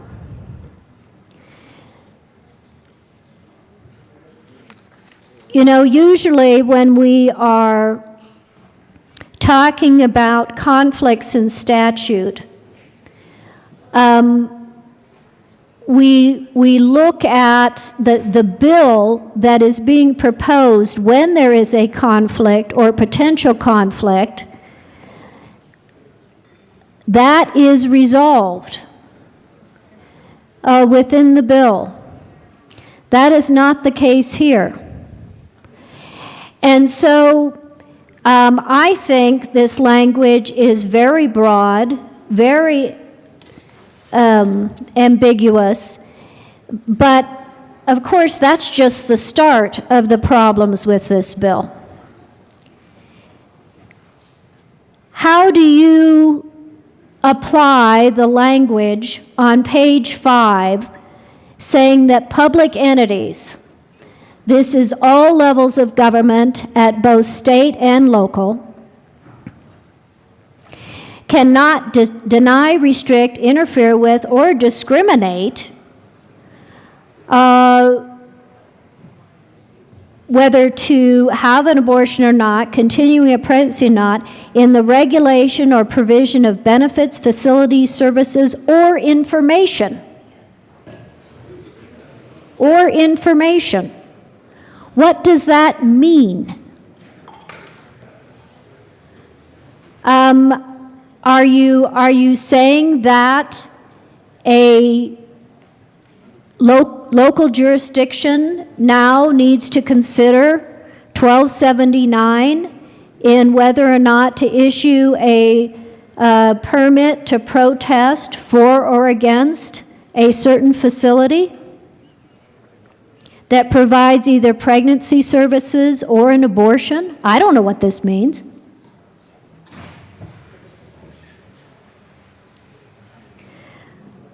This broad, undefined language, I think, goes way beyond what our current laws provide. What about line 13 and 14? A public entity shall not deprive through prosecution, punishment, or other means, whatever that is, the individual's right to act, either to go forward with the pregnancy or to abort, based upon the potential, actual, or perceived impact. I don't know how you could write language more broad, more undefined, more subject to,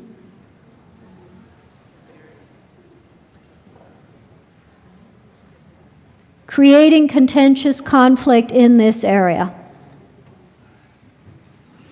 This is way beyond what the current law provides, members. Way beyond. And then finally, if that wasn't bad enough, page 5, 18 through 22. This applies to all state and local laws, ordinances, policies, procedures, regulatory guidelines, rules, practices, executive orders, and governmental actions, whether statutory or otherwise.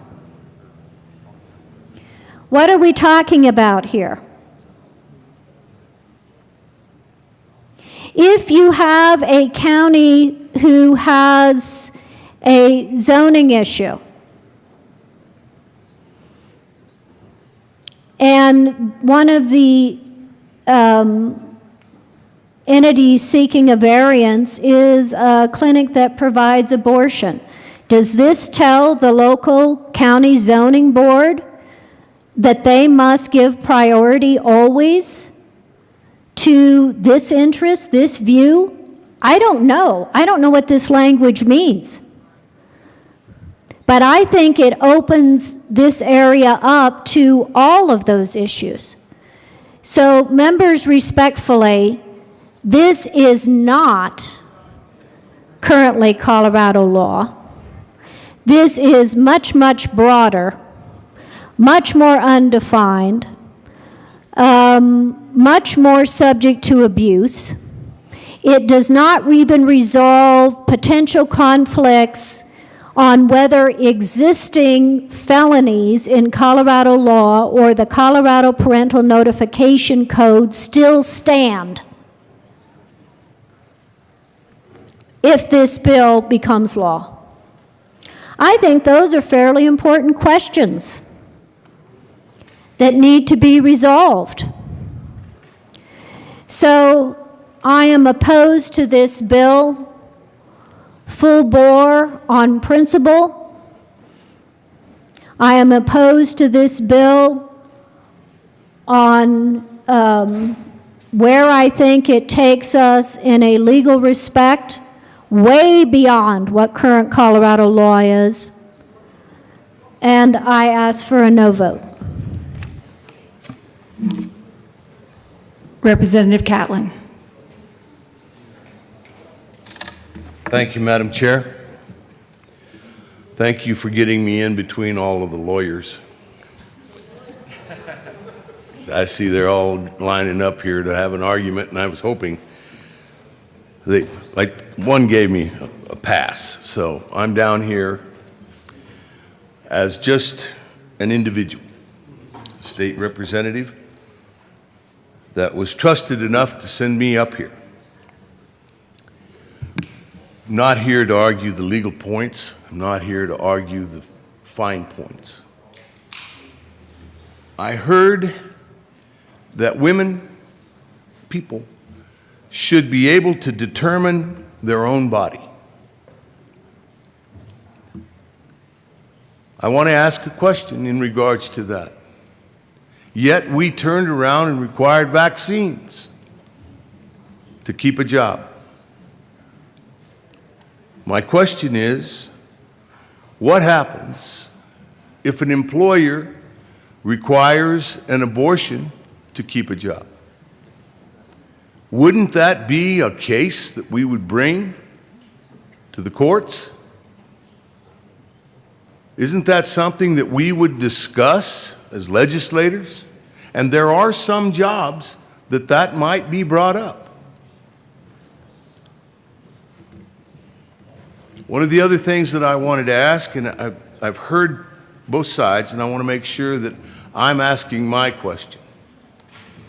If we're not required to notify parents that a minor child wants to have this procedure, aren't we also saying that we don't need parental involvement in their education? And that's one of the themes that's going around in our country today, talking about that very thing. The other question that I have is that if we're going to change, and pursuant to what was said by my colleague from Colorado Springs, if fetuses, I don't remember how it's all written, I just kind of call them babies. If babies don't have rights and they don't have derivative rights, what happens in a car wreck if a baby's killed before it's born? Or if during an illegal action, whatever it be, and the baby's killed, the mom survives, what happens then? Is that not a person? Is that not a life that we would be concerned about here in this room? And that we would try to address? I see that it's been tried to be addressed in some of the law books that my colleagues are studying. But those are questions that come from just out in my mind, not because of where I live or what I do, but because those are questions that come into my mind. The other question that I have is, what consideration are we giving to the dad? You know, what would we do if a father said, I want this baby because I want to raise this baby regardless if you are with me or not? How do we address that? I will tell you that the biggest job I've got is being someone's dad. When I found out I was going to have my first baby, I don't think I ever thought about myself first from then on. I thought about the people that were in the womb, I thought about the people that were in the room, and I thought about those little ones when I woke up in the morning. And that was the last thing I did, was go check on them at night before I went to bed. And it just seems to me like we're not considering all the possibilities. You know, I've never been in that situation, so I can't say. And a comment was made earlier, and I agree with it.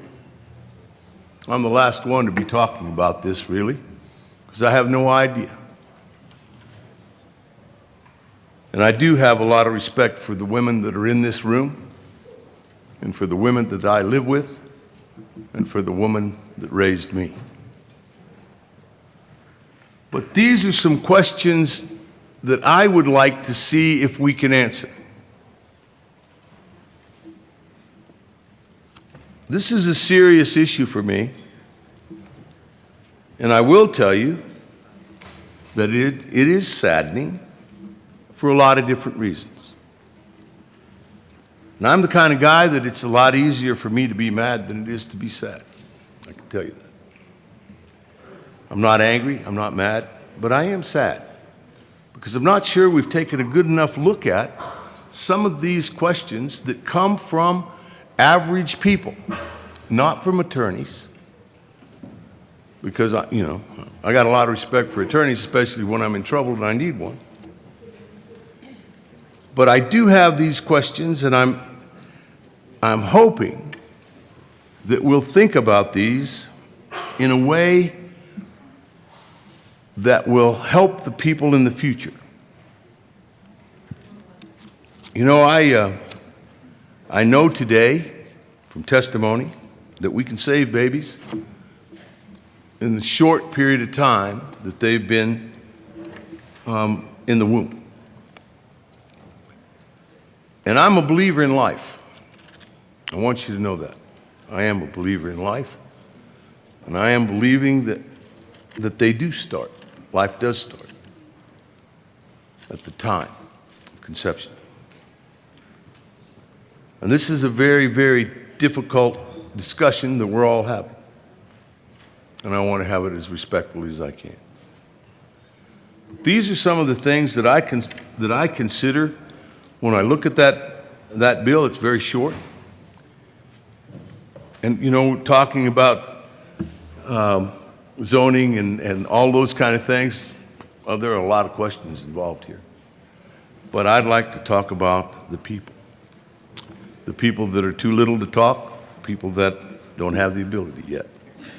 Anyway, I did like the idea that everybody deserves a birthday. Thank you very much. Representative Weissman. Thank you, Madam Chair. And I thought I would respond to some of the points raised by our colleague from El Paso County. I'll apologize in advance to my colleague from Montrose. We are going to get a little bit legally into the weeds here.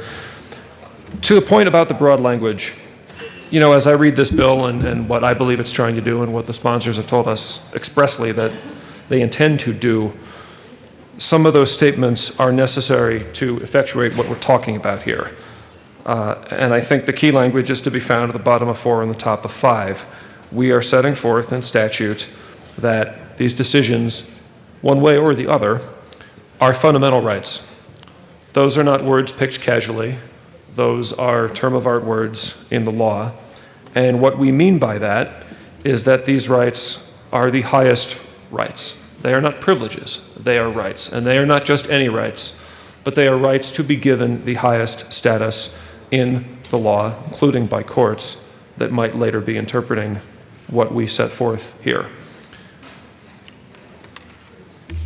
So when you want to set forth a fundamental right,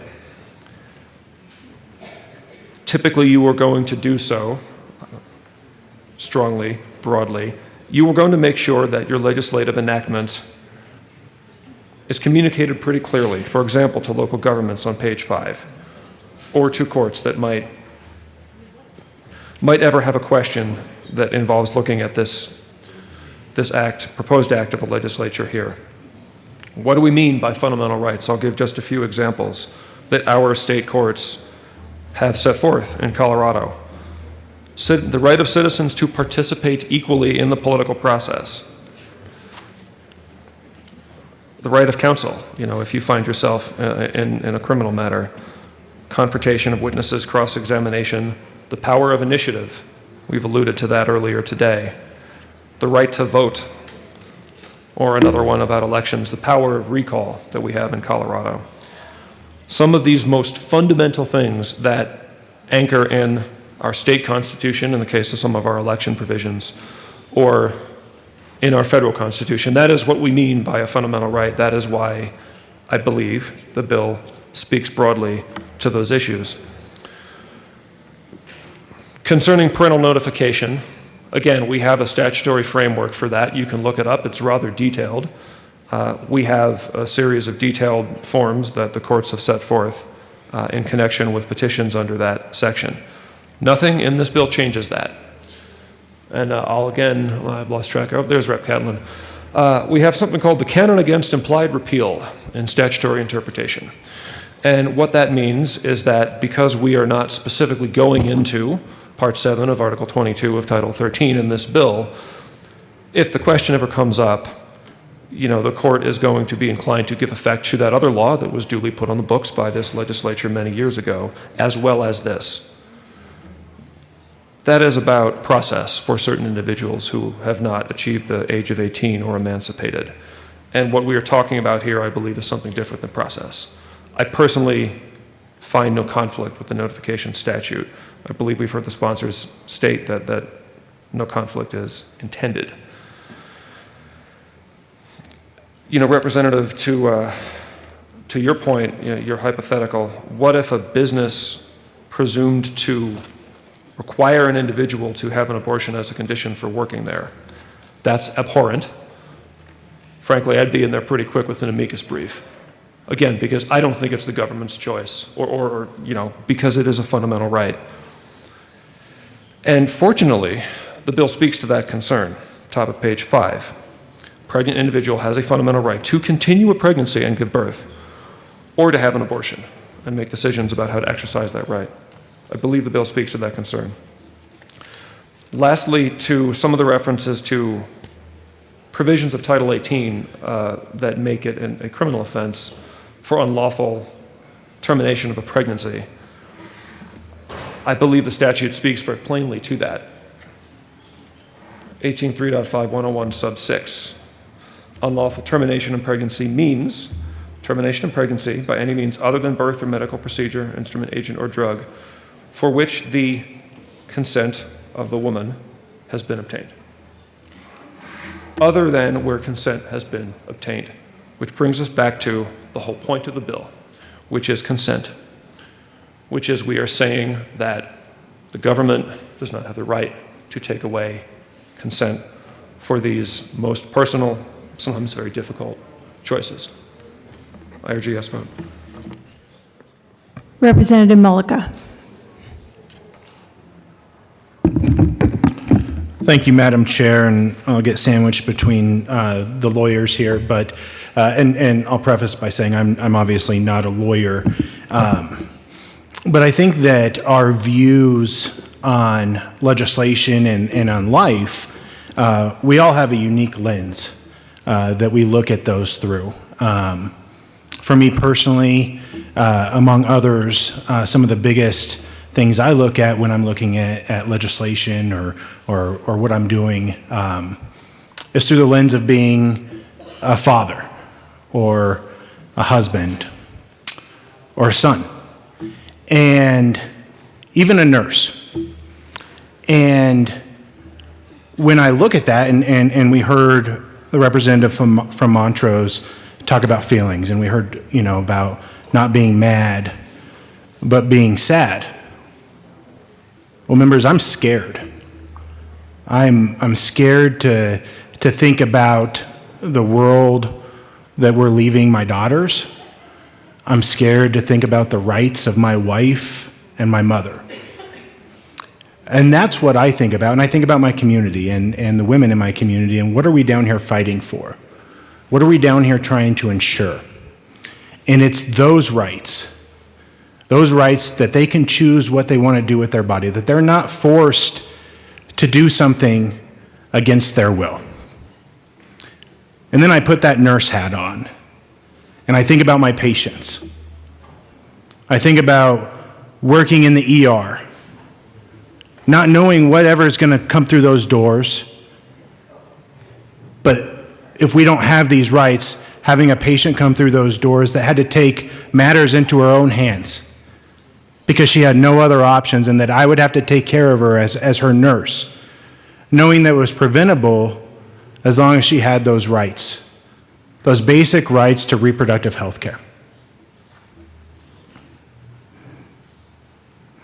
I also want to take an opportunity while I'm up here, because I was a member of this committee, and I did stay here for 14 hours listening to testimony on this bill. And I want the state of Colorado, I want the people of Colorado to understand what we're dealing with here and some of the rhetoric that we're dealing with when we talk about this issue. We had testimony in that committee, advocacy in that committee, that a woman should be executed for having an abortion. That's what we had to listen to. For 14 hours, we heard that advocacy, that a woman should be executed for having an abortion. I hope that sinks in. I hope that that's terrifying to every single member in this chamber. That is wrong. And if no one said it, no one said anything about it today. No one stood up and said, that's wrong. Because that is what we are fighting against right now. This isn't just a bill, members. This is women's lives that we're talking about. There's too much on the line right now. There's too much on the line for us not to be doing something to make sure that we are enshrining the rights of women to have a choice with what they do with their body. And so we can talk up here and we can question, why are we doing this? This is already on the books. But I'm up here telling you right now, and the lenses that I look through, there is too much on the line for us not to do something. And so I hope that we recognize that. I hope we take it with the seriousness that it deserves. And I hope that we're able to get this over the finish line, because we need to ensure that women have the right to choose what they do with their body here in the state of Colorado. Representative Carver.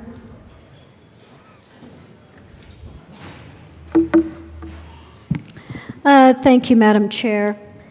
And I want to do a clarifying statement but again, point out, with all due respect to my colleague who is talking about the Parental Notifications Act, where I think there is an area of uncertainty that we should address. First of all, when we are talking about, under this section, fundamental reproductive health care rights, and a statement is made that an unborn child has no independent or derivative rights, no recognizable legal interest to be protected, no recognition in law. That is the implication of that sentence. How do you square that with the felonies that we currently have on the books in Colorado for unlawful termination of pregnancy? So that when a pregnant woman is deliberately injured and her fetus deliberately killed, that is a Class 2 felony. And that crime is based specifically on the killing of the unborn baby in that context.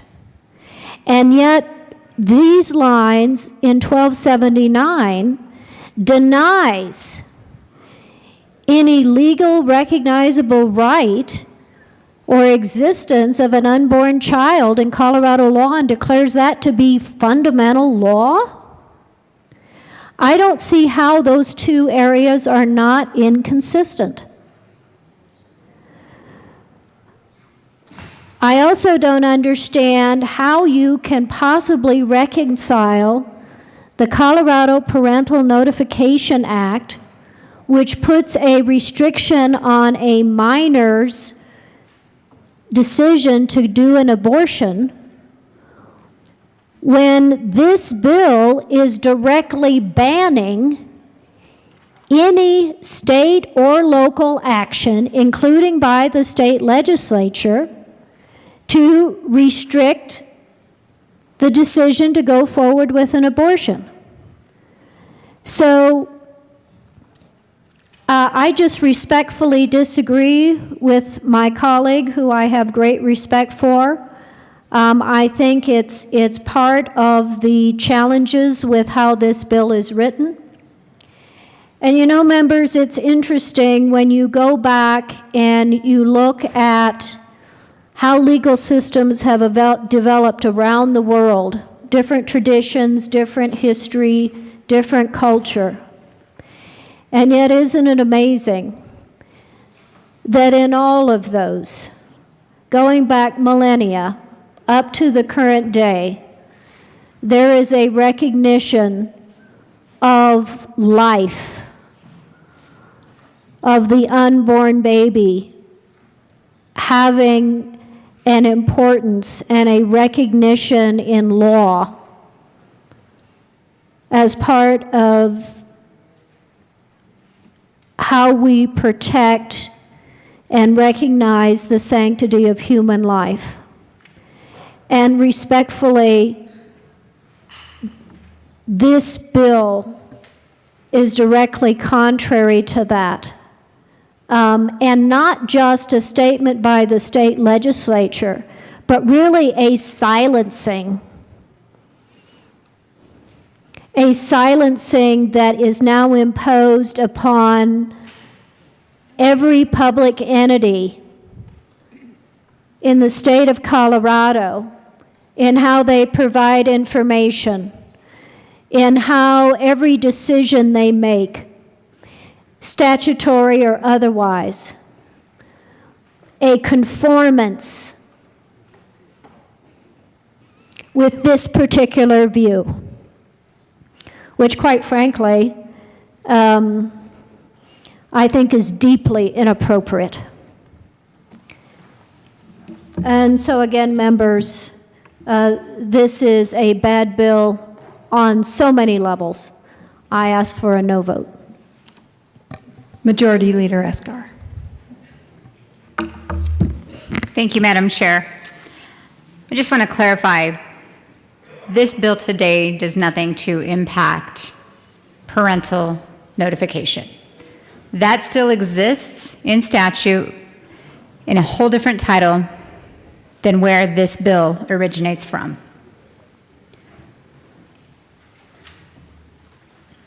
Also, it needs to be noted that the Parental Notification Concerning Abortion Act does not stop a minor from receiving an abortion. It simply states that notification prior to 48 hours before that, parents or guardians are notified. This bill that we're talking about today changes none of that. We're talking about an entire different set of statutes of where this bill comes from. We never touch the courts. We never touch anything that has to do with Title VII. I just wanted to make sure, because I know we're going to have a lot of debate on this parental notification piece. And for those of you who may be listening, need to understand this bill that we have in front of us today that we are going to be voting on absolutely does nothing to change what is already existing in another part of our statutes, a piece of law that changes the Parental Notification Act. Thank you. Representative Carver.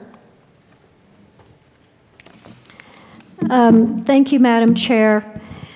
Well, I believe we heard statements made by my learned colleague that this bill, by stating that these interests these decisions as fundamental rights take priority. Take priority. Those were the statements made, were of the highest priority, supersede other interests. And certainly in how we set up legal systems for statutory law and what rules override others, saying that something is a fundamental right is one way of saying this takes priority and overrides other areas. I can guarantee you there are lawyers out there that will interpret it that way and will challenge the Colorado Parental Notification Act based on that argument.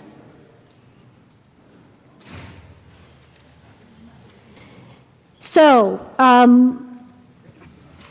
respectfully, I think that is not clear. I think that when you utilize the language of fundamental rights, you in fact set up the legal premise that this bill does override the other statutory provisions. And it was interesting that the amendment was offered in committee, did not go forward, that would have clarified whether or not Colorado parental notification still remained in effect. Representative Soper. Thank you, Madam Chair. I just wanted to come down here and respond to a few things. First, I wanted to point out that if you turn to page 5 of the bill, section 3, I actually think there could have been a better way of drafting this by actually incorporating what's in the offenses against the person in our criminal code by actually having 18.3.5.110 be the line that was included under section 3 on page 5. But what was added was one word that's dramatically different that is of grave concern to me. And that word is derivative rights. And I believe that with this change, to specifically say that a fertilized egg, embryo, or fetus does not have independent or derivative rights under the laws of the state, and then we look down into the new 25-6-404, it talks about that a public entity is prohibited from taking certain actions. If we look to where public entities are defined, it has the same meaning as the Government Immunities Act. So we turn in the statute book to see what this means. So it's section 5, public entities. It says means the state, the judicial department of the state, any county, city, and county and city, municipality, school district, special improvement district, and every other kind of district, and any separate entity created by intergovernmental contract or in cooperation with or between or among the state, county, city and county, municipality, school district, special improvement district, and every other kind of district, agency, instrumentality, and political subdivision thereof. So we know that a public entity covers all that. And then we look over and we say, well, okay, the issue is, does this bill effectively abolish offenses against the Pregnant Women Act?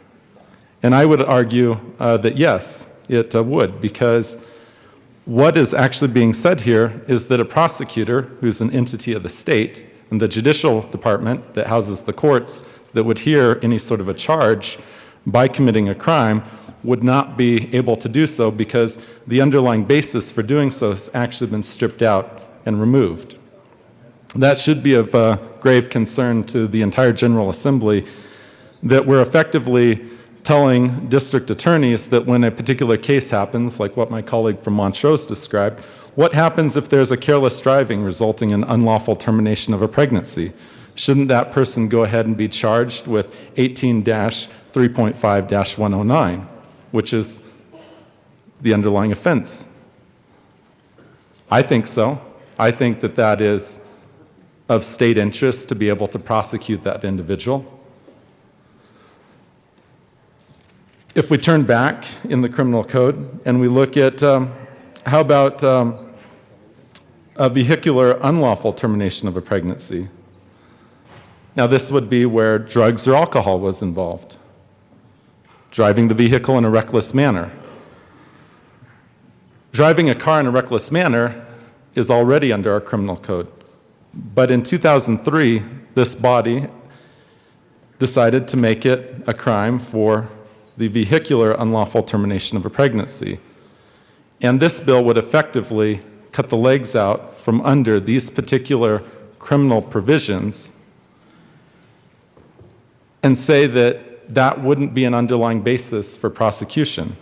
And the key word would be the derivative rights language, and then the other language that prohibits a public entity from acting on prosecution. So then we would ask the question of why would we even need 18-3.5-109 or even 18-3.5-107 or the aggravated versions thereof? We might as well just strike this language from the statutes and try to shorten our statute books. I hear that all the time from people. Can't you just shorten the statutes? The provisions here that we've included to talk about it as fundamental rights, that's one where I believe we need to be very careful by calling it that. Certainly, this is a statute, and when I think of fundamental rights, I think of something that's been incorporated into the Constitution and to the Bill of Rights, to the Fifth Amendment. It says no one shall be deprived of life, liberty, or without due process of law. Certainly, being deprived of life would strike at the heart of the Fifth Amendment under a particular plain meaning reading. I do think that everyone ought to be able to have a birthday. I like that phrase that one of my colleagues used earlier today. But another concept that I want to hit on, my good colleague from north of Denver said at the end of his speech was, women should have the right to their bodies. But there's an additional line of logic here. Should a female also be able to deny taking a vaccine tied to their employment if they're worried about the harm of that vaccine if they're pregnant? Would that not be incorporated under the same line that was uttered earlier? Thank you.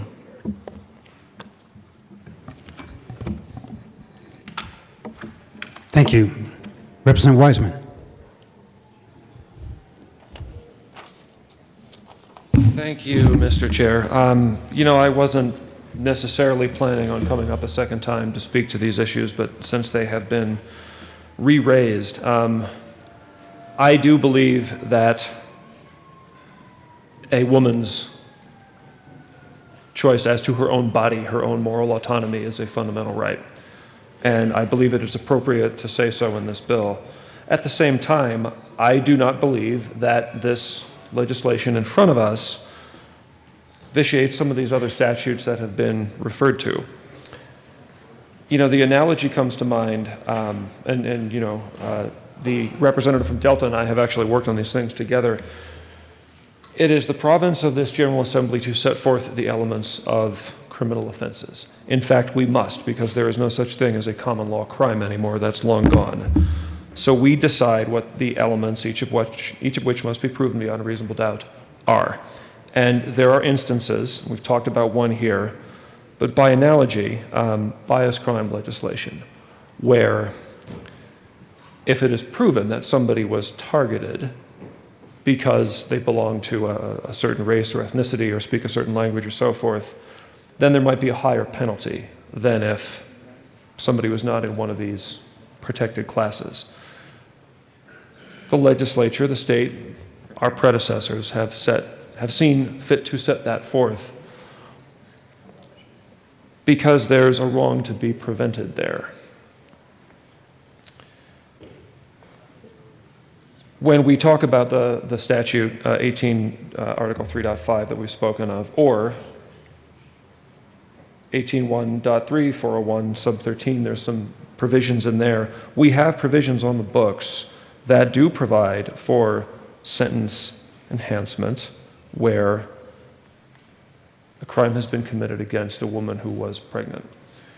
The pregnancy of the woman there who chose to become pregnant and carry to term as far as she had to that point, that's a substantive element of the offense laid down on the books by our predecessors and remaining there on the books.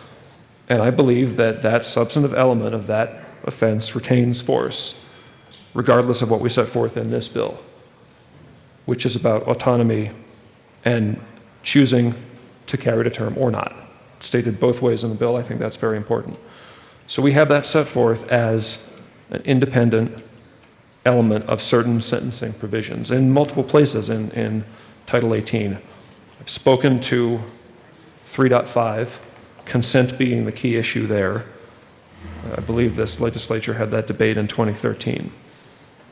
So I do not see in this bill a vitiation of those other policy choices that have been made by our predecessors.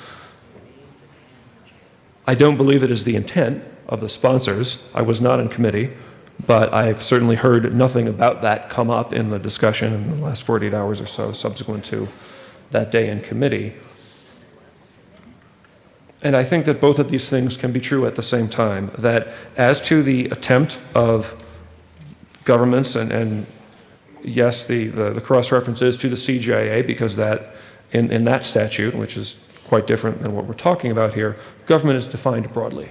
You know, it could have been all repeated and set forth and taken up several lines, but I read that as an expedient cross-reference because we already have a definition that is suitably broad, and the bill wants it to be suitably broad. So we can articulate a fundamental right that is intended to constrain the attempts of other governments set forth as in that definition and of the courts to derogate from the, and I'm going to keep saying it, from the moral autonomy and the equality of women to make the choice here. That is true, and I believe it is also true and remains true that the elements in Title 18 that we're talking about are not impacted.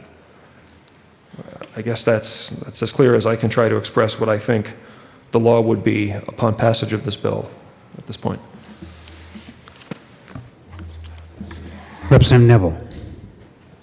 Thank you, Mr. Chair. And members, we had this discussion in committee, and actually Senator Harvey showed up in committee and discussed about his concerns, told the history of parental notification, it being something that was passed constitutionally in Colorado and then was found unconstitutional because it didn't have certain exceptions that it needed under the state Supreme Court. So then the state legislature actually came back, and I think it was in 2003 he mentioned that the state legislature came back and did Part 7 and included those proper exceptions so that we could have proper parental notification expressing the will of voters. And the concerns are, again, with the applicability section of this law, is this bill as it's written say that this applies to all state laws. And then if it's passed more recently than the 2003 law, which this would be much more recently than the 2003 law, that could take precedence. And so I think it's important that we make that explicitly clear and we have this discussion. And so I have an amendment here, and I move Amendment L030 and ask for it to be properly displayed.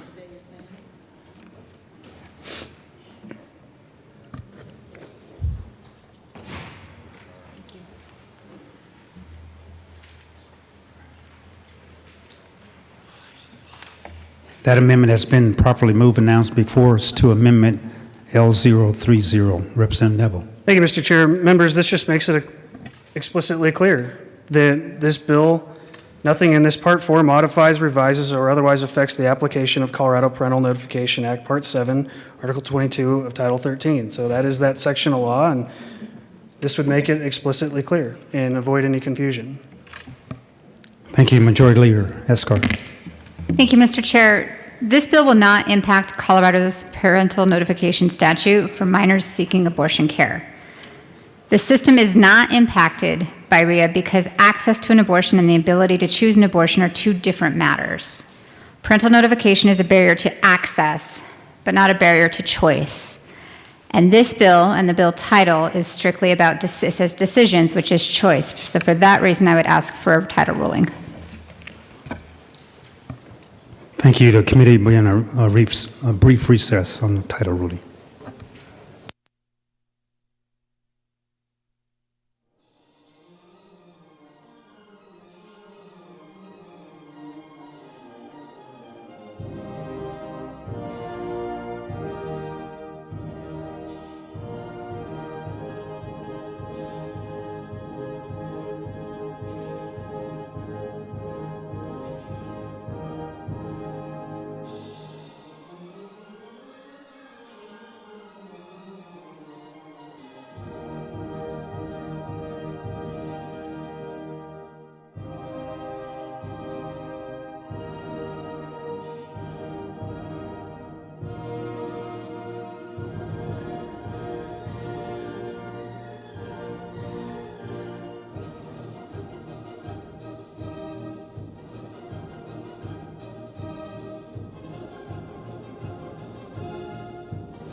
The committee will come back to order. The chair rules that Amendment L030 does not fit under the title. Now we are Yes, Representative Neville. Thank you, Mr. Chair, and I respect that decision, but this is what concerns me. If this type of amendment doesn't actually fit under the title, I think we still have the same issues that we've expressed over and over with how this will affect the ability for parents to be notified prior to this happening. So I think this is still an outstanding issue that we have that I hope we can continue to work on throughout the night. But the fact that this doesn't fit under the title, I think, does give us cause of concern of what the effects of this bill will be. And that's why I did say in my opening statements that I do think this bill is radical and extreme and would go beyond what we've seen in other states and would probably even make California and New York blush. Thank you, Representative Hortorf.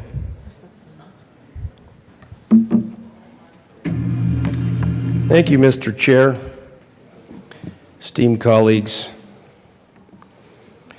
it's unfortunate that the language "nothing in this Part 4 modifies, revises, or otherwise affects the application of the Colorado Parental Notification Act, Part 7 of Article 22 of Title 13, that the ruling is this doesn't fall under the bill title. For Colorado parents, particularly Colorado parents of teenagers, specifically Colorado parents of teenage daughters, now I don't fear much, but I will tell you, you should be afraid of what is happening right now in this chamber. Pay close attention to what the pro-choice zealots are speaking of. Pay close attention that your parental rights, by not considering this and clarifying the question, are now in jeopardy of being abrogated in future time by slick-talking lawyers that know how to interpret, manipulate, and promote a legal position that may not be one that protects parental rights and parental notification. I hope that Colorado is listening. I hope that Colorado parents are listening, because we all need to make choices, very important choices that protect our teenagers from those choices that will cause them to have lifelong regrets in their future. It would be very easy to add this language if the bill sponsors wanted to promote and guarantee parental notification rights under that act. But I do believe that will not be afforded to the citizens of Colorado as we move forward today. Now, what I would warn Colorado parents, of teenage daughters that may fall victim to unintended consequences of their decisions, that now you parents are going to fall victim of unintended consequences if this statute is written into our Colorado Revised Statutes. I would say to Colorado, and I would say to those watching and listening, that I believe you're going to see a pattern where many rights under this same method will not be considered under the title ruling. And for that, I will be saddened. Thank you, Mr. Chair. Thank you, Representative Bason-Ecker. Thank you, Mr. Chair. It's an honor to serve with you. Honor to serve with you. I rise today in support of House Bill 22-1279 and my gratitude for the bill sponsors for the good discussion today. I wanted to just qualify my remarks in relation to the bill with a few I think, helpful clarifications. I rise not only as a member of this assembly, but I rise as a Colorado parent. I rise as the proud parent to 3 children. I rise as a parent who has experiences that are shared across the political spectrum. And so I share mine and the story of my family with a good deal of respect for those who we fundamentally disagree on this policy, but we are bound together by the shared experiences that we've lived through. And I think that's important to remember today. I also rise as a former clergy member. I was ordained clergy in the Evangelical Lutheran Church in America. And I offer that context in response to the several emails and calls that I've received in relation to this bill. And I think it's always good when we talk about this bill and this legislation that we recognize and respect pluralities of belief, pluralities of experiences, pluralities of lived experiences that bring us to this place and bring us up here to talk about the importance of this legislation. So I hope you sense a good deal of respect in me offering my story, knowing that it's mine and not yours, but I hope it helps you understand where I'm coming from when I vote in support of this legislation. My wife and I went through one of the most difficult experiences of our lives when we were in an ultrasound room and the third child we had planned for had no heartbeat. That's not a unique experience to this room. That's not a unique experience to our family. But I can tell you that the fear is real, because it's a fear we had for 9 months with all of our other children. It's a fear we had with our daughter who was born after that experience. And it was a fear that was present every day for my wife as she carried our child. And as our worst fears were confirmed. I also can speak to a different kind of fear. A fear that a different time and a different place and a different set of laws would have meant for our family. Had my wife been forced to carry that child to term, or risked serious complications to her health as a result, had she not been able to have an abortion, let alone the mental health impact that was very true that day as it is this day. I was texting her as I was listening to this debate. I didn't know if I was ready to share the story. We've never told it publicly. Our family knows. Our children know. But that fear is not imagined. That fear is not something we're doing out of a reflex. It's a lived experience for folks.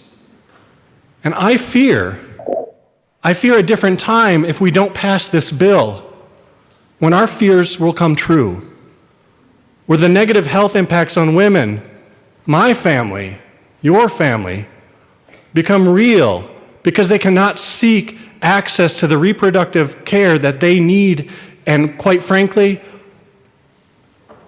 they have. That is a God-given right, and I say that as former clergy. And that is something why I'm proud to support this bill. Now, I know we're going to be in debate for a long time. I will listen to your stories. I respect your stories. I hope you hear mine and my family's. And my wife, who asked me to come down and share our story so that women across the state don't have to be afraid of what happens next year or the year after that or the year after that, that their rights are subject to political whim. These are God-given rights. These are rights that we as a legislature have every responsibility to consider and adopt. And so I thank you for your time, and I thank you for this bill. Thank you. Representative Van Winkle. Representative Pico. Thank you, Mr. Chair. I'd like to respond to what we just heard because we ran through something very, very similar. As you all know, we had a number of children. We also lost two, and one of those is essentially the same circumstances as just described. That's a natural process that happens. We lost that child. That's not what this bill is about. This bill is about terminating an otherwise healthy child, and it is a child. Let's make it very clear. Abortion is not health care. It's terminating a life. It's terminating a heartbeat.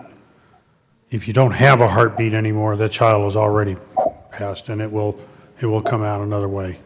Again, we lived through that. It's hard. I appreciate that. There is nothing harder.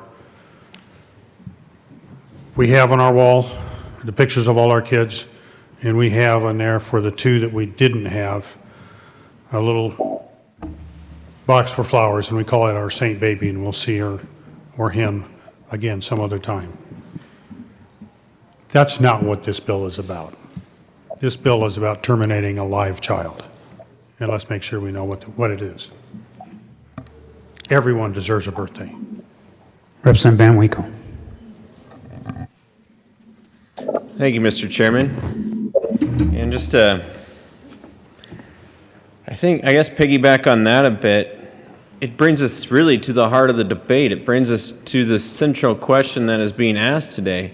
And the central question that is being asked today of each of us as we vote is, does elective abortion unjustly take the life of a defenseless human being? It's a yes or no question. To phrase it perhaps more simply, is the unborn a member of the human family? Yes or no? If so, then terminating that child, terminating him or her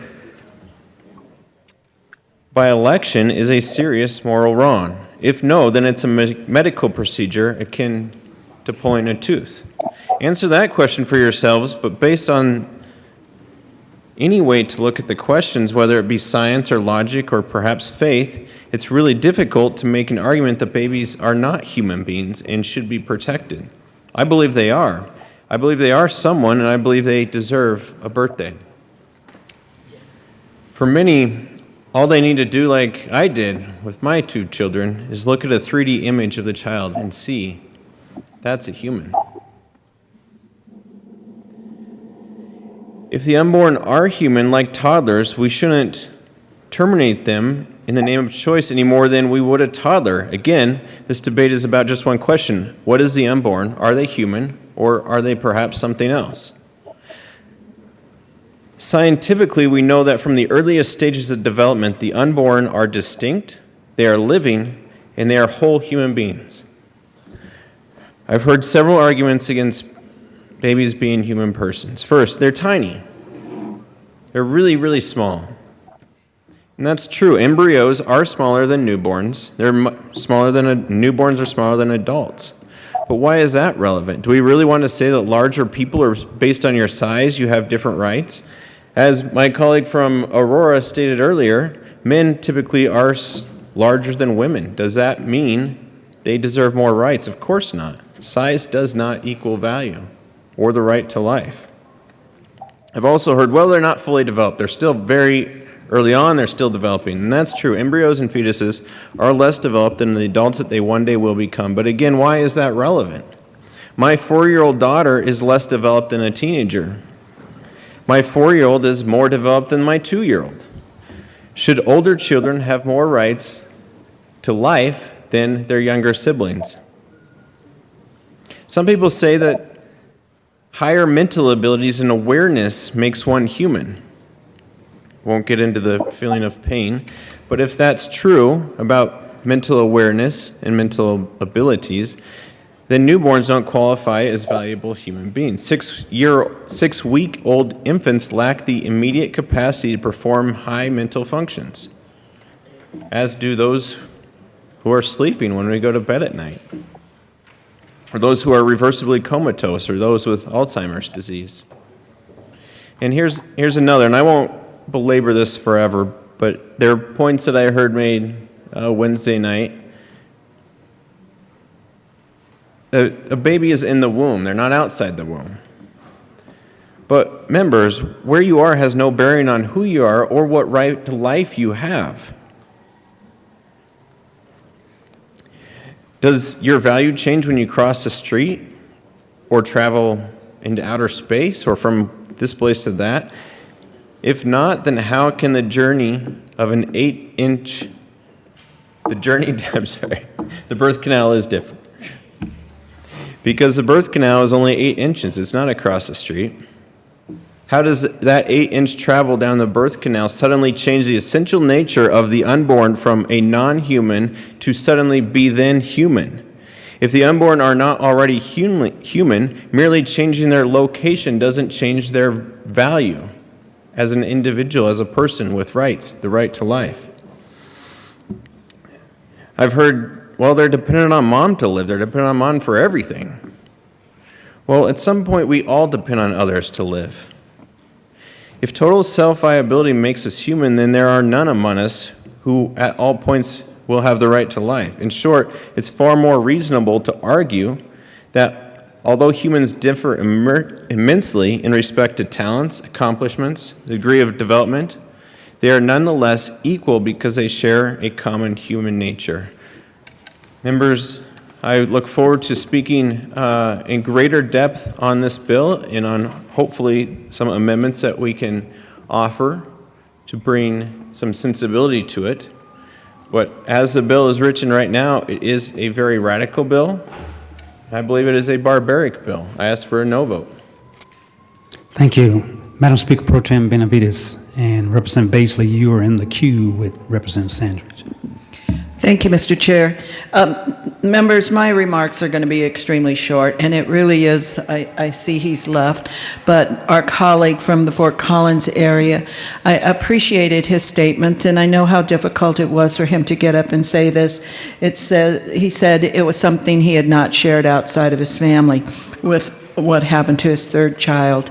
And I just wanted to clarify something the way I'm reading the bill in moving forward, because subsequent speakers had said that had nothing to do with this bill.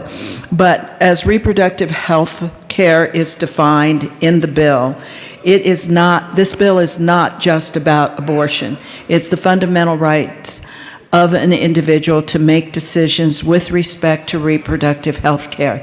And the child that our colleague was speaking about falls squarely under that definition and the decisions that his wife had to make with respect to that child. So I just wanted to clarify that those kinds of discussions are under this bill and contemplated to be under this bill. And that's all. Thank you. Representative Baisley. Thank you, Mr. Chairman. I know there's a lot of questions that folks ask, especially those who are pro-choice, asking when will this debate go away? Why was it not settled back in 1973, and why is that even at jeopardy now? Well, it's not going away because we have not found wisdom in this decision in the first place. And that's where I want to end up eventually, in where the words that I'm going to share right now. As I described earlier, my earlier address this morning, there are two sides to this issue. There are a conflict of rights. Now, I've shared with you before, and some have seen it frequently, that in my office I have 5 questions that I ask of every bill, and one of those questions is, how would wisdom prioritize a conflict of rights? This is a classic. This is the most classic. In fact, it's the example that I used when writing that one consideration. If you recall, our Declaration describes that we are endowed by our Creator with certain unalienable rights, and among those are liberty. Does not the pregnant person have the liberty to decide whether she wishes to continue to be pregnant? I don't know of anyone who would assert that would say that's the goal, is to remove the right or to determine for that person whether or not she must be pregnant, must continue, must carry to term. I don't know of anyone who has a goal like that. And I think that we need to consider that deeply. someone is in whatever position they're in, and they wish to no longer be pregnant when they are. Is that not a right that needs to be considered, a right to liberty? Perhaps it is, and in fact, I would argue that it is. But that right is in conflict with the right to another person's life. That's what we're faced with. That's what makes this so tough. It was not resolved well in 1973 with the Roe versus Wade decision, so it continues. We are called to wisdom to try to address this clash of these two unalienable rights. Now, 1279, this bill only considers one liberty. It only considers the right to choose. It only considers that liberty. Hey, give us that liberty. Now, it was described multiple times here that 1279 does not add new rights, but rather it is in preparation for the potential dismissal of Roe versus Wade, which could happen.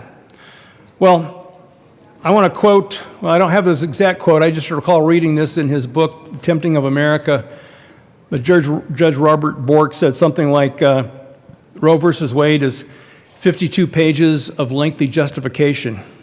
And America deserves that lengthy justification because there's not one thought of jurisprudence in the entire opinion.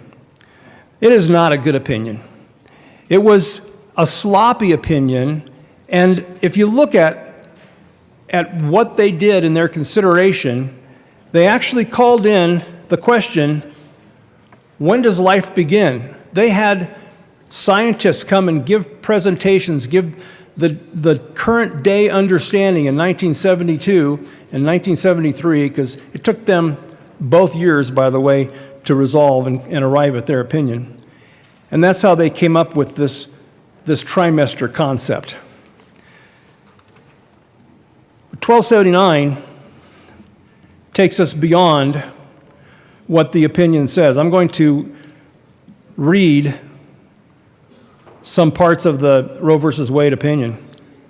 I have the entire opinion up on my screen here, but just the core of it says that state criminal law abortion laws like those involved here that accept from criminality only a life-saving procedure on the mother's behalf without regard to the stage of her pregnancy and other interests involved violate the due process clause of the 14th Amendment, which protects against state action the right to privacy, including a woman's right to terminate her pregnancy. Though the state cannot override that right, it has legitimate interests in protecting both the pregnant woman's health and the potentiality of human life, each of which interest grows and reaches a compelling point at various stages of the woman's approach to term. For the stage prior to approximately the end of the first trimester, the abortion decision and its effectuation must be left to the medical judgment of the pregnant woman's attending physician. That's that all hands off, no holds barred, no restrictions during that first trimester period, which is what 1279 asserts to do throughout the pregnancy. The next sentence in the Roe versus Wade decision, opinion. For the stage subsequent, we're talking the second trimester, for the stage subsequent to approximately the end of the first trimester, the state, in promoting its interest, now remember this, the state has interest in that life, and according to the Supreme Court of 1973, beginning in the second trimester.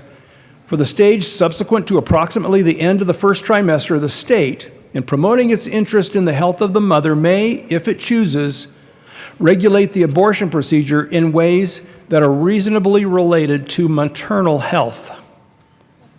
And then lastly, for the stage subsequent to viability, third trimester, the state, in promoting its interest in the potentiality of human life, the state is granted interest in the unborn baby, the potentiality of human life. For the stage subsequent to viability, the state in promoting its interest in the potentiality of human life, may, if it chooses, regulate and even proscribe abortion, except where necessary and appropriate medical judgment for the preservation of the life or health of the mother.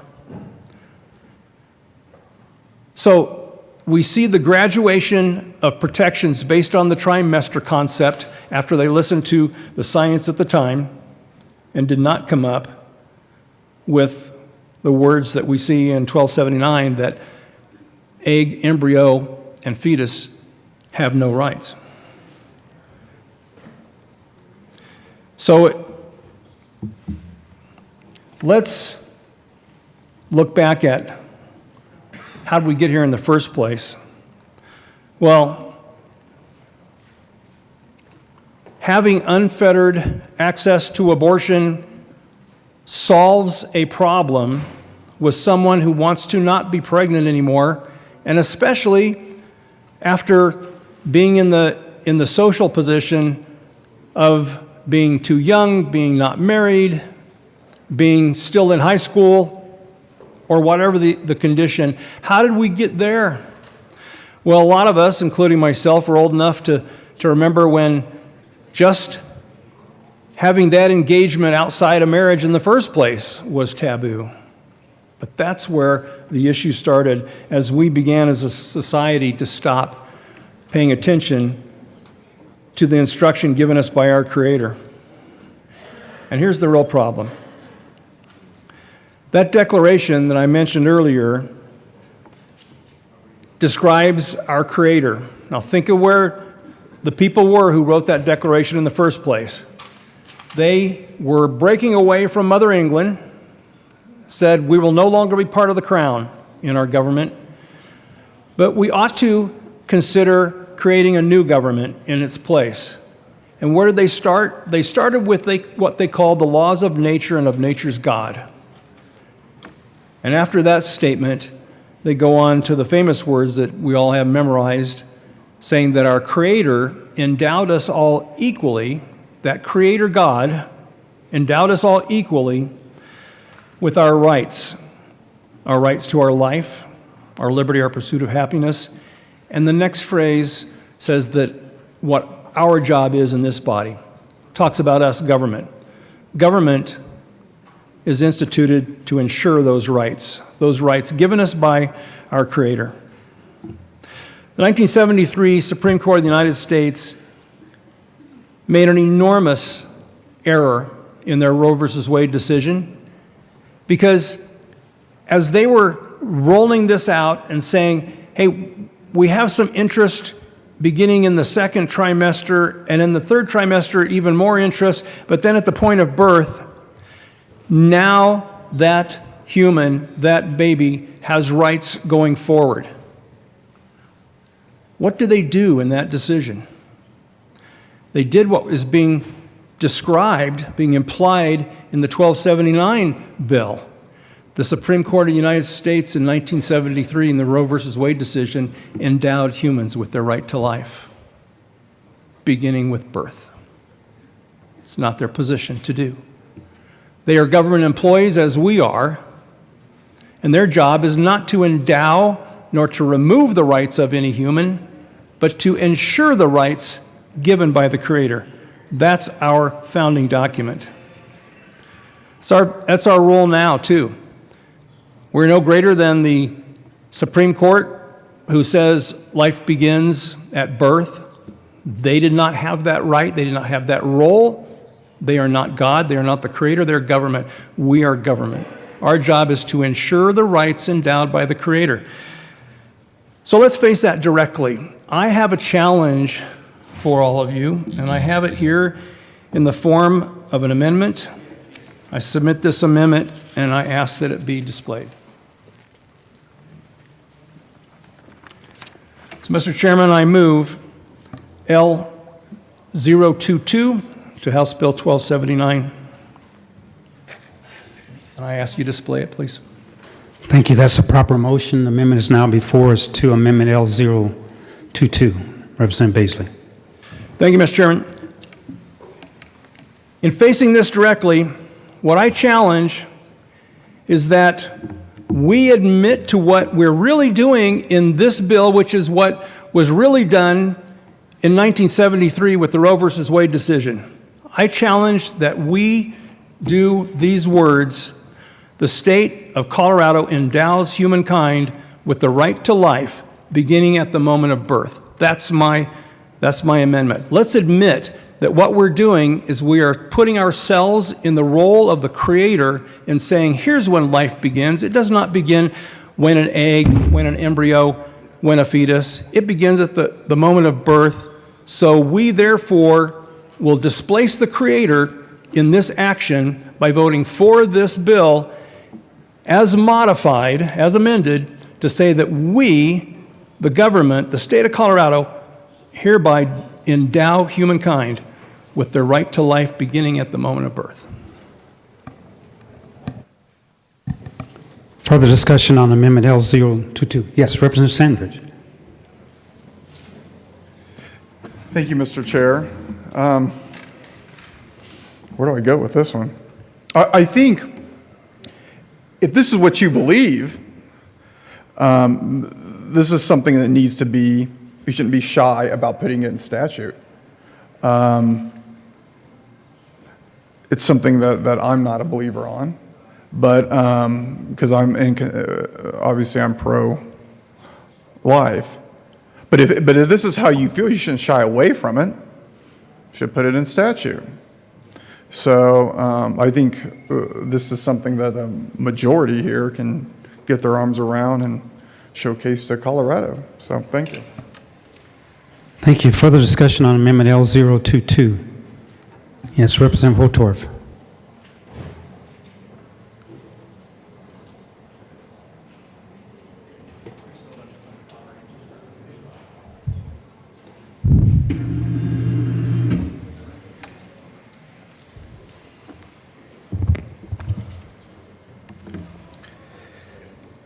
Well, my good colleague from Teller County has brought forth something I believe we can agree upon in such a difficult and divisive, challenging discussion. Life has to begin somewhere. We may argue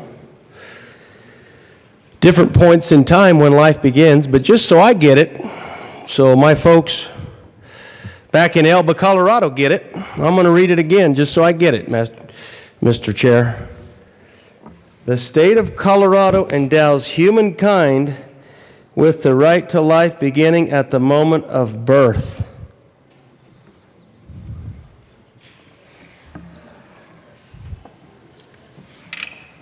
Boy, for all of us that have had a family, have watched the miracle of birth, have seen that little bundling joy come into the world, we should be able to agree on this. I wonder if the bill sponsors will be challenged in supporting this amendment. Well, Colorado, I think we're about ready to find out. Thank you. Any further discussion on Amendment L022? Seeing none, the question. Division has been called.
Representative Froelich.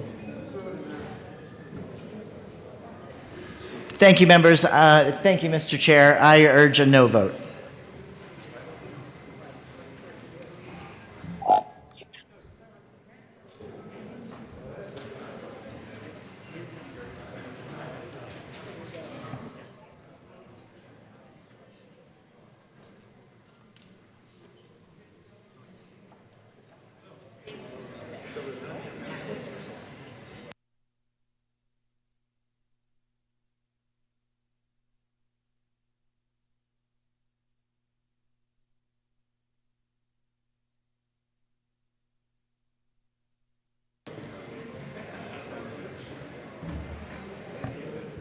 Representative Baseley. Thank you, Mr. Chairman. I would also encourage a no vote against this amendment. State of Colorado does not have the right to endow anyone with the right to life at any point. That is up to the Creator. But I'm posing the question because that's the question that is implied in this bill. Let's be clear one way or the other. But I urge a no vote, especially to anyone who believes that there's a God in heaven.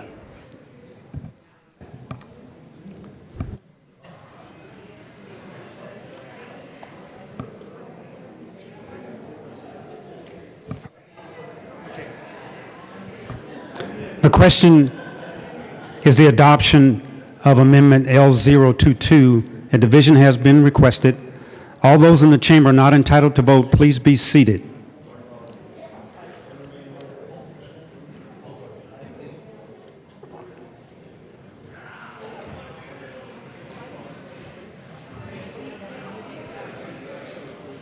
All those in favor of Amendment L022, please stand and remain standing or raise your hand and keep it raised until the count is taken.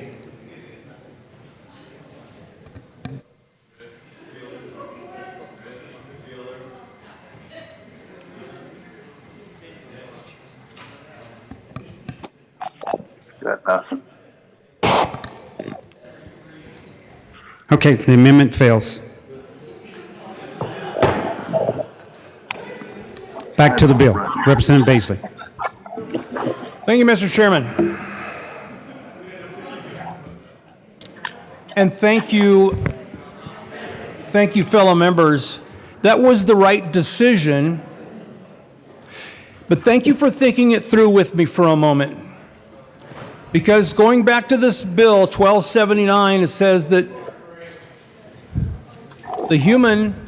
Hold on just a minute, Representative Baseley. Members, we're still on the bill on House Bill 1279, so please take your conversations off to the side and pay attention to the well. Representative Baseley, thank you.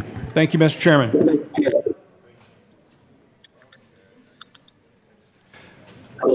The Creator is the only one who has that right. So in 1279, when it says that there are no rights endowed to, I know that's not the words used, but that's how we should interpret it. There are no rights endowed to the egg, the fetus, the embryo. That's what's implied.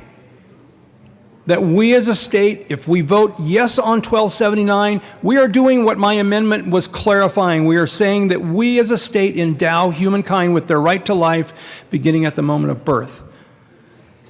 That's the sort of thing that a majority does in a pure democracy. It is not the proper law for a republic where the majority rules but respects the rights of the minority, in this case, the rights of the unborn. When does life begin? It's not our business. It's our business to ensure the right to life endowed to everyone by the Creator, and only the Creator gets to decide when life begins. We do not. So we do not have the authority, as implied in 1279, to deny the right of the unborn, to deny the right of the unborn all the way up to the point of birth. That's not our right. It's not our role. We are government. We are to ensure the rights already endowed by God Himself. Let's not raise ourselves up to the level of God and suppose that we can do such a thing. Let's keep our place and ensure the rights of the unborn. Let's vote no on 1279 because everybody deserves a birthday. Thank you, Mr. Chair. Thank you. Representative Mobley and Representative Sanders, I see you're in the queue.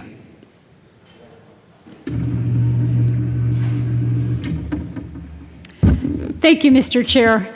So I'm here today. I'm not a clergy person. I think you all know that. I'm not a lawyer, and that's abundantly obvious. But I am a person who was a teenager when abortion was illegal all over our country. And I have a parent, my mother was kind of a free spirit, and my parents were divorced. When they first got married, my oldest sister was born about 3 months later.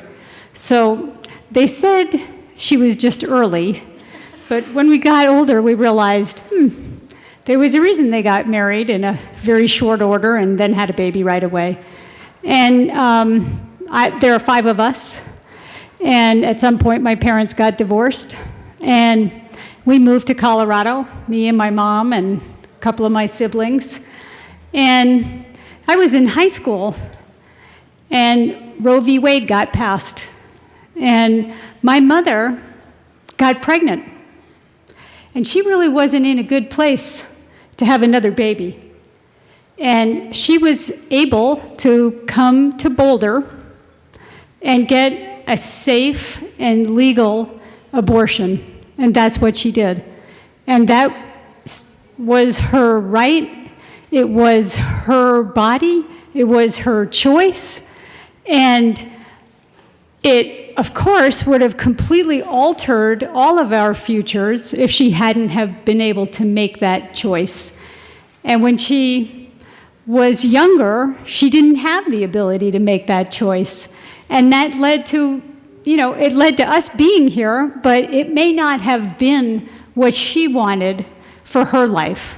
And she did a great job of, meeting the moment. But I think we should all be really worried about our daughters in a world where abortion is no longer safe and legal, because a lot of people were harmed by having to have either an illegal abortion in a different country or in a backdoor clinic without a real doctor. And a lot of people were harmed by being forced into a relationship that they didn't want. So I really encourage us to think about this sort of in a practical way. Like this, actually, we are staring down the end of a woman's right to choose. And that isn't going to be a good place for us and for our children. So I urge you to vote yes. Thank you. Representative Sandridge. Thank you, Mr. Chair. This is my first time up today, and obviously I'm going to just be really broad this time around. I didn't know when I got elected the first time if I'd ever have this conversation on the House floor. I associate with abortion. I always thought if I did, I'd be angry, yelling. But today I'm just sad. I'm sad because because we're having this conversation. I'm sad because I have a lot of respect for everybody in this room. I just can't imagine looking at my daughter and thinking when she was in the womb, she was maybe a clump of cells or not a baby. It makes me, I go back to when you're around pregnant women and they say, my baby kicked. And I want everybody in this room who's had children, and say, when your baby, because I've never experienced this, when your baby kicked, did you say my baby kicked? Or did you say my clump of cells kicked?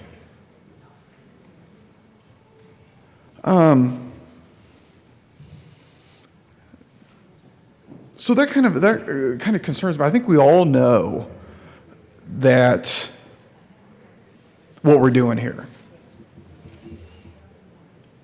We all know what life is. And we all know that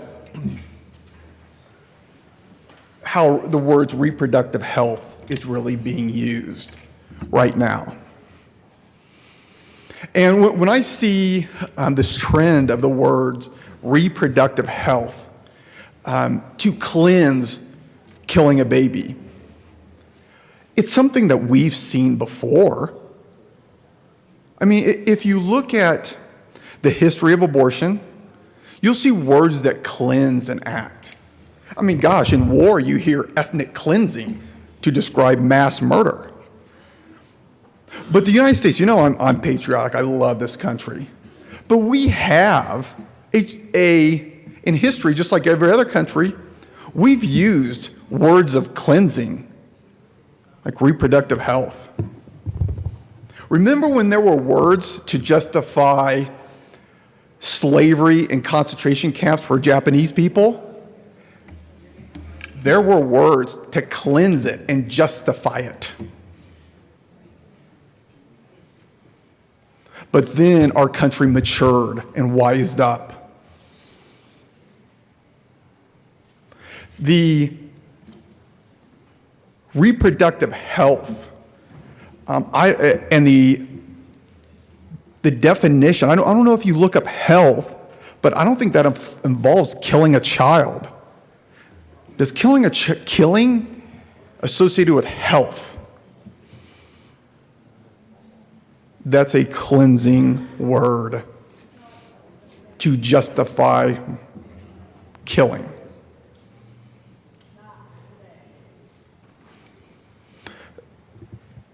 So I ask,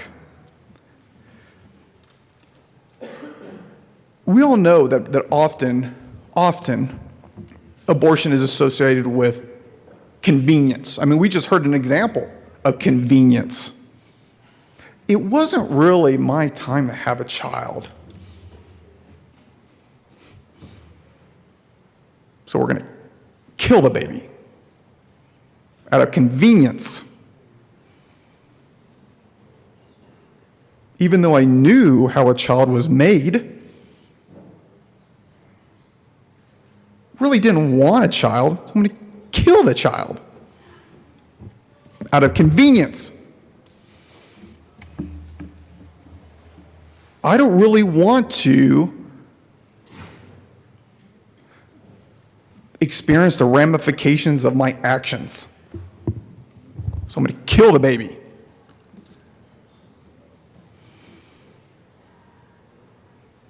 I already have too many kids. Got a job. Healthcare is expensive. Just not convenient. We all know it's not reproductive health when you kill a child because it's not convenient to your lifestyle. But as Americans, we often just justify it. And we all know there is a lot of people who are in favor of abortion. Because if you can kill your child and cleanse it as health, you can sleep at night.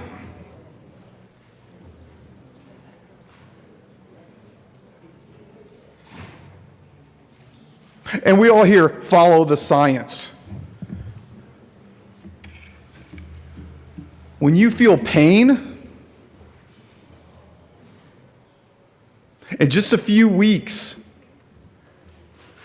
after conception, that human brain has more information than an encyclopedia.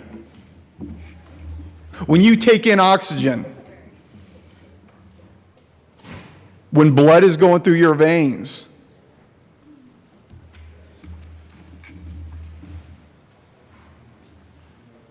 but you kill the child to say it's healthy? Let's just be real about what's going on.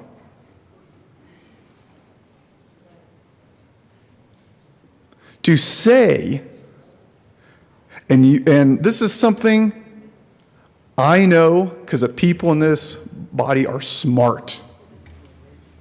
But I'm curious, and I would really like to know, and this is a legitimate question, how do you justify a third-term baby and say it's not real, then kill the baby? What do you have to tell yourself in the mirror?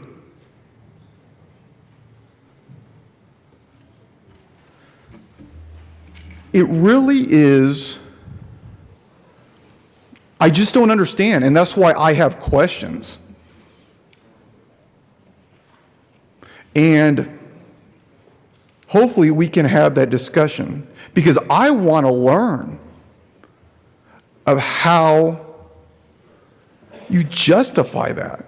And I want to learn. I sit back and wonder, what if you were in the womb and your parent thought you were inconvenient? Can you imagine? Can you imagine going through this procedure and getting your skull crushed because your parent thought you were inconvenient? Having body parts ripped out and sucked out because you're an inconvenience. That's not health. We all know we're not talking about health. And what saddens me is I don't know anybody in this body that is against health. I don't know anybody in this body that's against child welfare. But we're having this conversation. And it saddens me how we've allowed these cleansing words to make it okay for our constituents to do things like this. We all know this is going to pass. We all know a lot of Coloradoans want this.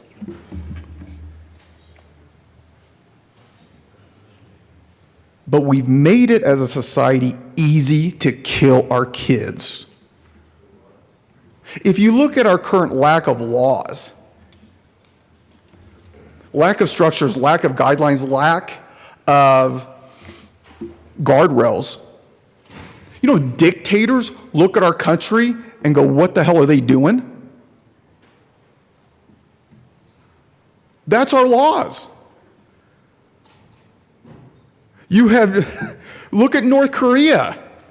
Now we want to put that lack of structure in statute? What I just hope for, and I'm not going to stand up here and talk all day, I just want to learn and understand.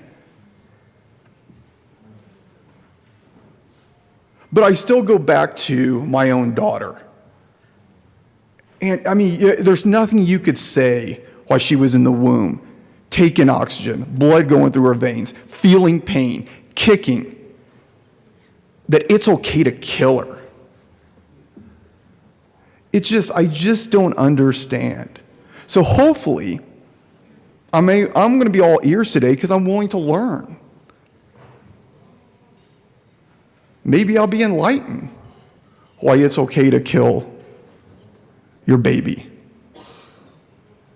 But hopefully we can stay away from these red herrings that are fractions of 1%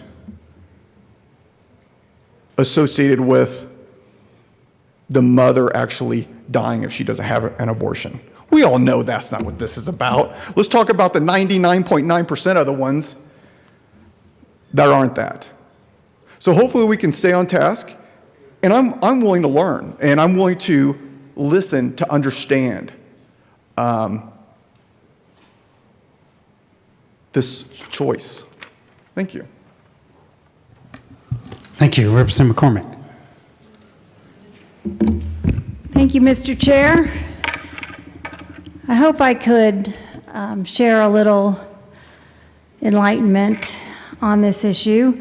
First of all, I wanted to get back to the definition of abortion. I don't remember exactly who commented that if you have a dead fetus in your uterus and that dead fetus is removed, that is not an abortion. The definition of abortion is the termination of a pregnancy. So even if you're carrying a dead fetus in your uterus, you are still pregnant. To terminate that pregnancy, you could have an abortion. It could be a spontaneous abortion or it could be a medically assisted abortion. And so it's important that we use our definitions correctly and that we understand what we're talking about. There are women that do have a dead fetus in their uterus, and these women can suffer greatly physically and emotionally. They can suffer severe blood loss or infection, potential death if an abortion is not performed.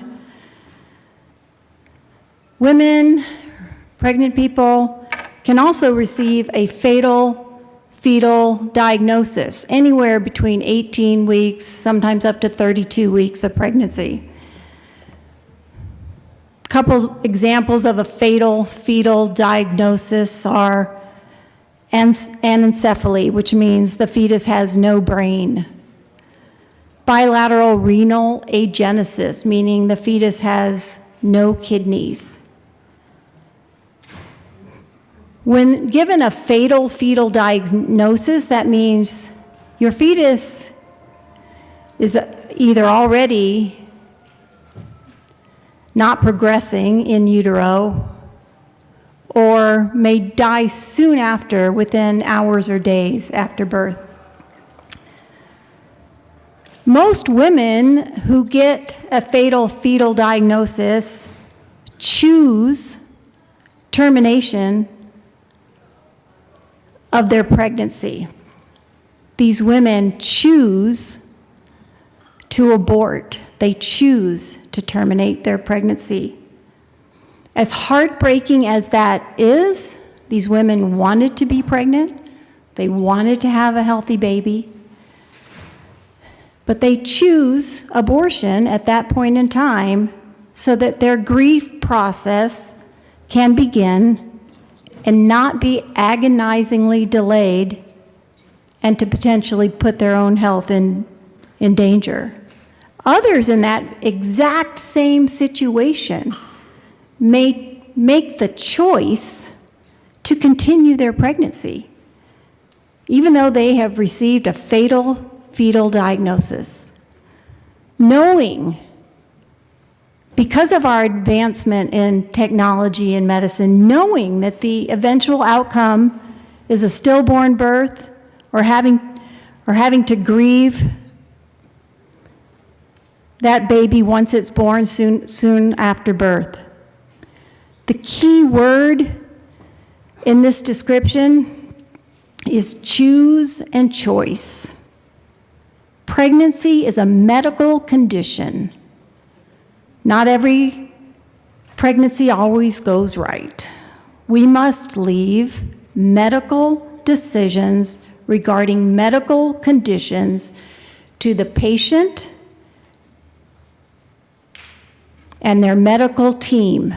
This bill is about protecting that ability to choose, protecting that ability to have that choice in the privacy of your own family, your own medical team, your own faith providers. That's what we're here defending today. Thank you. Representative Pico.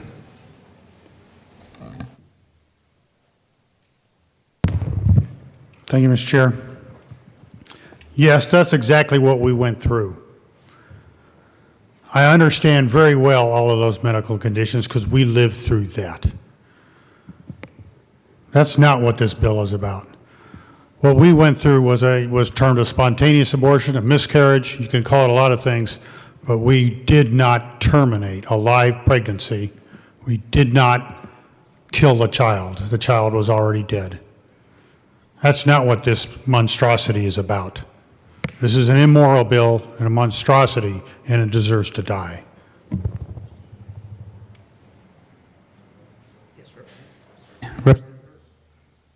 Thank you, Mr. Representative Chair. Byrd, sorry. Yes, no worries. Thank you, Mr. Chair. So I rise in strong support of this bill, members. I don't often come to the well, but this is one of those bills that, well, it inspires me. This is one of the reasons a person runs for office, if you think like I do. To me, the right to choose and to say what I do with my body and to choose my destiny is liberty. That's not convenience. I've heard people, the opposition, coining a choice as simply something out of convenience.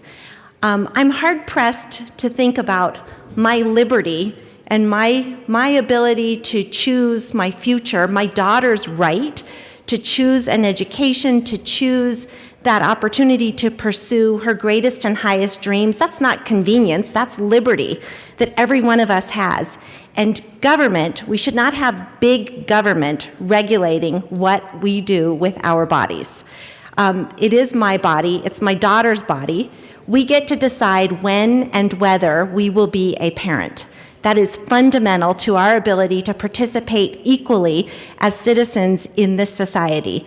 It's fundamental to our ability to pursue the education that we want, for us to have the careers that we want. That's liberty. It's not convenience. Someone had also mentioned in the debate that people are making this choice because of convenience, or that there should be consequences to our actions. I just want everyone to think about this. When people talk about a pregnancy as a consequence, to me that sounds very negative. And if anybody here is a parent of a child, we love our children so much that we know that every single child deserves to be born to a family who wanted them and who loves them, not born as a punishment. No child deserves that as a result of a consequence. So my wish for every child is that you are born to a family that is ready for you and beckoned you here to be with them, because we love them so much. So before we make judgment and we cast aspersions on other people's motives, and before we cast off women's choices as something that we do just out of convenience or inconvenience, I want you to remember that we are equals in this society, and this is about liberty. Thank you. Minority Leader McKean.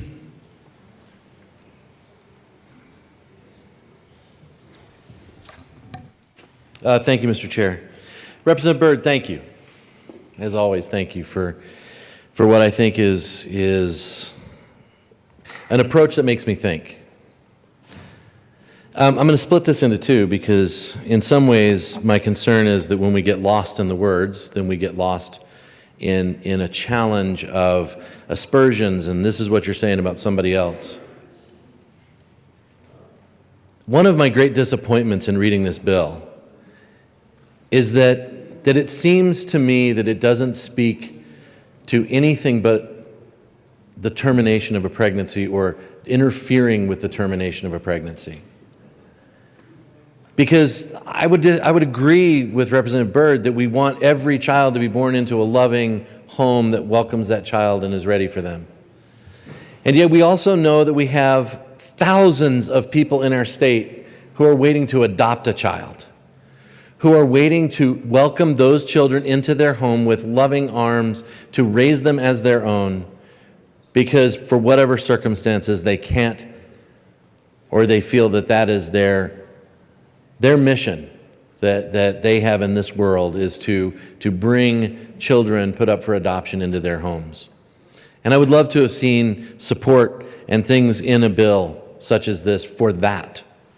I would love to see a bolstering of our foster system, because my concern is always not that there are the consequences, all of this language that we've heard, but that what we do often is pave a path.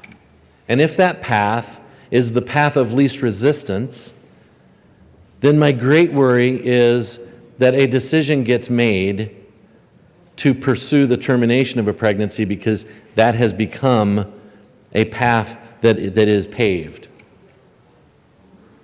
And then I worry, where in this bill is the counseling, the emotional health support for individuals who choose that path? Where is the aftercare for the people who are for a life carrying a burden that is so, so heavy? The second piece of this is to communicate what these decisions look like. And you heard from Representative Pico. There are two versions of this story that I tell. I know and love all of you, and so I could easily give you the long version. The long version involves tears and probably a very long coffee or a drink. The short version is that these decisions are never easy. These decisions are the most difficult thing you will ever decide in your life. In 1997, my ex-wife and I had a pregnancy and I went to every doctor's appointment, partly because I'm fascinated with this world and I am fascinated with this creation.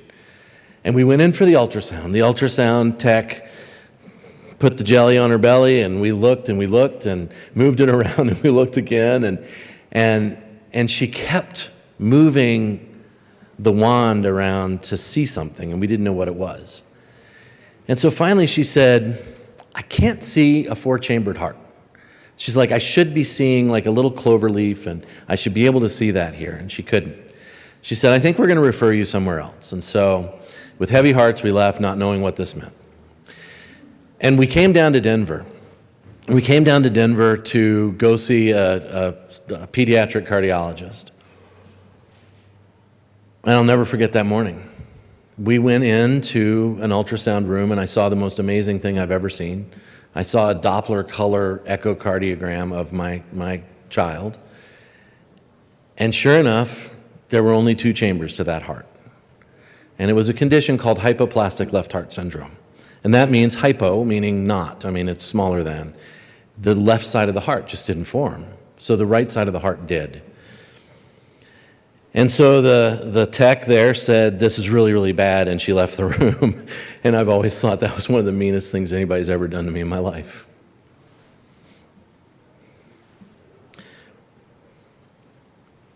So we met with the cardiologist later that day. Said, what does it mean? What's the future for this child? And he said, there's no fix. There's nothing you can do.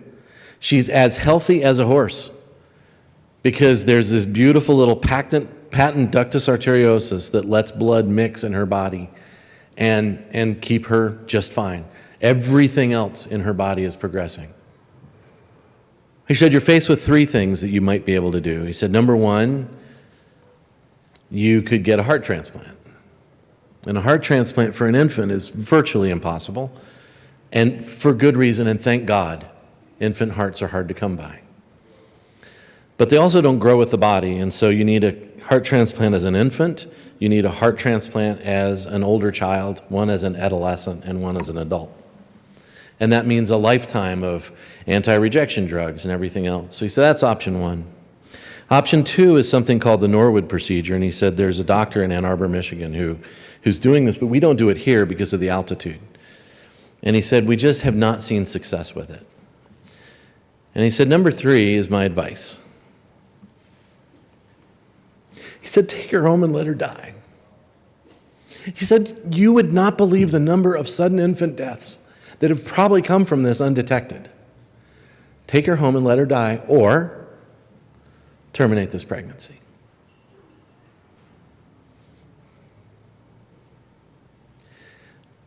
I'm a boy. And that means I have an input into this entire process, an entire decision, but I did not have to endure the decision that my then wife had to endure of how do I care for this child and progress. And I'll shortcut to the end of this because I think it's important. We decided to uproot our lives and go to Ann Arbor, Michigan for the surgery that could potentially save Celia. And she went into surgery 5 days old. She had an aorta that should have been the size of my pinky and was the size of a paperclip. And so when they resected that and sewed it back to the heart, she didn't get blood to her heart, and she had a massive heart attack and died.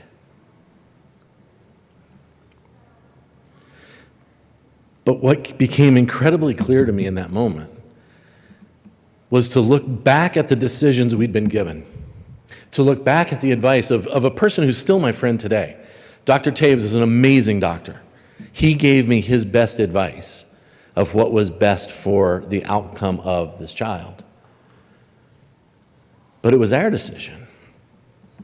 And truly, when I looked back and I really thought about it, and I talked to my ex-wife about it, and I said, how do we get to Ann Arbor in some ways, in the aftermath of grieving a child? We made the best decisions we could for the best outcome of a child, of our child who had no voice. Who depended on us to make the best decision and help us make the best decision for her. Now, do I think that there's doubt in why I call her? Nope. The day that I saw that Doppler echo, did I think, well, maybe this is not my child? Nope. It's the humanity and the human side of this equation. And Rep. Byrd, your words, wonderful words. But in law, I don't want to lose the humanity of the voice of that child, of the voice of a child to say, hold on, let's figure this out. That's the short version. I want us to be incredibly careful about the words that we use when we talk about life.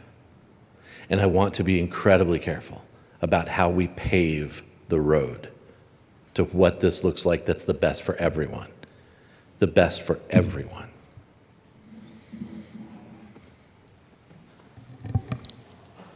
Thank you. Representative Cutter and Representative Horttorf, you're in the queue. Thank you, Mr. Chair. And let me say, first of all, to Minority Leader McKean, that thank you for sharing that deeply moving story, and I'm very sorry about your loss. And what you said really struck me. You and your then wife and the doctor were able to make a decision together about what the best way to move forward was for you. And I'm very glad that you had that opportunity to make your own decision. So I came up here today to tell you all what I think about abortion. No, not really. I'm not going to tell you what I think about it because it doesn't matter what I think about it. It doesn't matter what anyone thinks about it. It matters what the person making the decision, the pregnant individual, that's the only one that matters. Their decision they make with them and their doctor. The fact is that abortion will never end. It will never end. People with money and means will always be able to find medical care. And those who can't will risk their lives to do what they decide alone that they need to do. Like my mom's friend from East High School who died from a botched abortion in the early 60s. Her family wouldn't have supported her and she was afraid. Did she also deserve a birthday? Her 18th birthday? Her 30th? Her 50th? I care deeply about all life. That is why I choose to support birth control, sex education, and robust reproductive health care before pregnancy, and policies that actually support and protect women and families. This quote from Benedictine nun Sister Joan Chittister says everything. I do not believe that just because you are opposed to abortion, that makes you pro-life. In fact, I think in many cases, your morality is deeply lacking if all you want is a child born and not a child fed, a child educated, a child housed. And why would I think that you don't?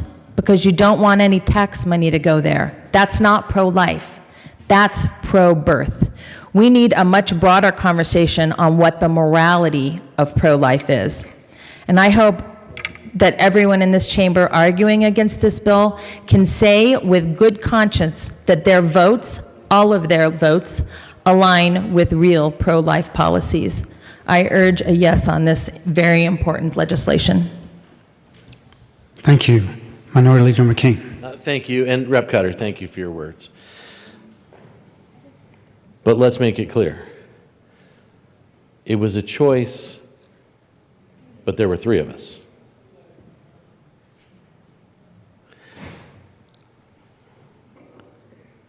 Never doubt that one of the biggest responsibilities we have is to be that voice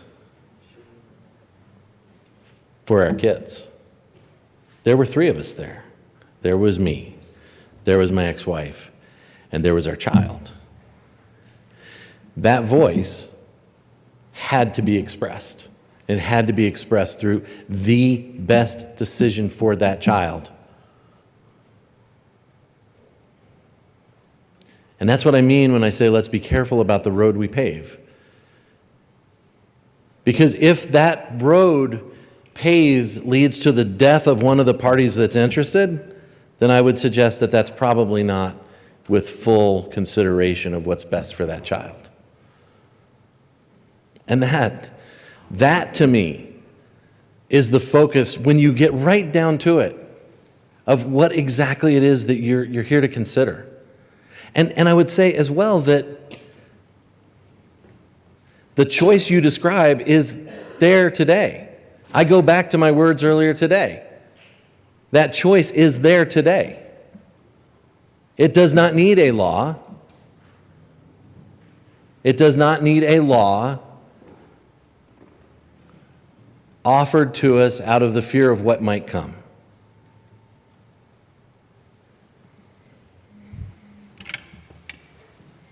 Thank you, Representative Hortorf.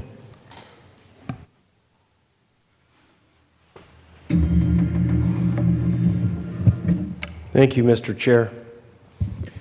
What a difficult day we will have as we discuss this very difficult subject. As we struggle and wrestle with the definition of life, the definition of choice, with the definitions surrounding this complex subject. I'm going to come at this chamber and all of you from a position of love. Yes, I love everyone in this chamber, and I would give my life for any of you. You just don't know it. Even those that loathe and detest me, you would be surprised what I would do for any of you. I hope to never have to demonstrate that, because that means that someone will be trying to harm you, and I will have to step in the way of that to protect you from harm. But that point is the thesis of what I'm going to speak of. Protecting those that may be harmed from harm. Now we're going to take a little exit here. First, I'm going to speak of the words that we've echoed, but we haven't quite said all of them. Part of life, liberty, and the pursuit of happiness, those inalienable rights that we speak of, endowed by our Creator. Some of us skip the first word, life, and go right to liberty. And then to the pursuit of happiness, defined by those choices we might make to liberate ourselves from inconsequential or consequential events and decisions we may have made in our lives. But the first word is life. We cannot forget that. Now, I would be very pleased if in this bill we talked about reproductive equity. And this is where I want the bill sponsors to listen closely, because this is really important. If we would approach reproductive equity, and we want to talk about equity, from a position of life. If the Reproductive Equity Act was truly equitable, it would consider all the parties in this particular situation. If in the body of this bill we talked about the importance of the life of the mother, the importance of the life of the father, the importance of the life of the child, if we tried to find equitable outcomes to all of those people that are part of this triad, because we all know how it all starts. Two people come together, and then something happens, and you have what is called a baby. And a baby is a baby, born or unborn. It's a baby. It's a really real thing that wants to have a birthday.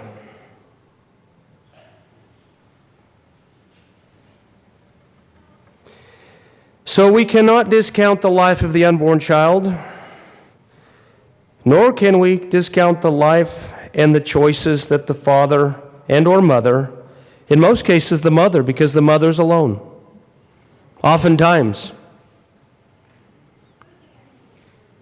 in so many cases, or the mother chooses to be alone because of the complications of the relationship. But imagine if we were here talking about the Reproductive Equity Act from a position of considering the options to promote life.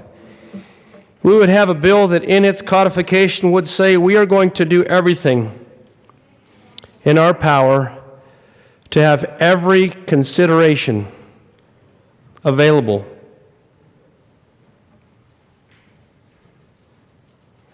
It would be difficult. It would be more than 4 or 5 pages, I promise you. But it would be probably the most progressive, the most impactful, and the most amazing piece of legislation in the history of mankind.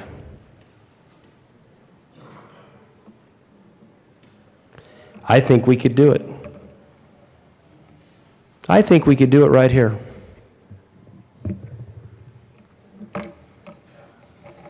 What does that mean?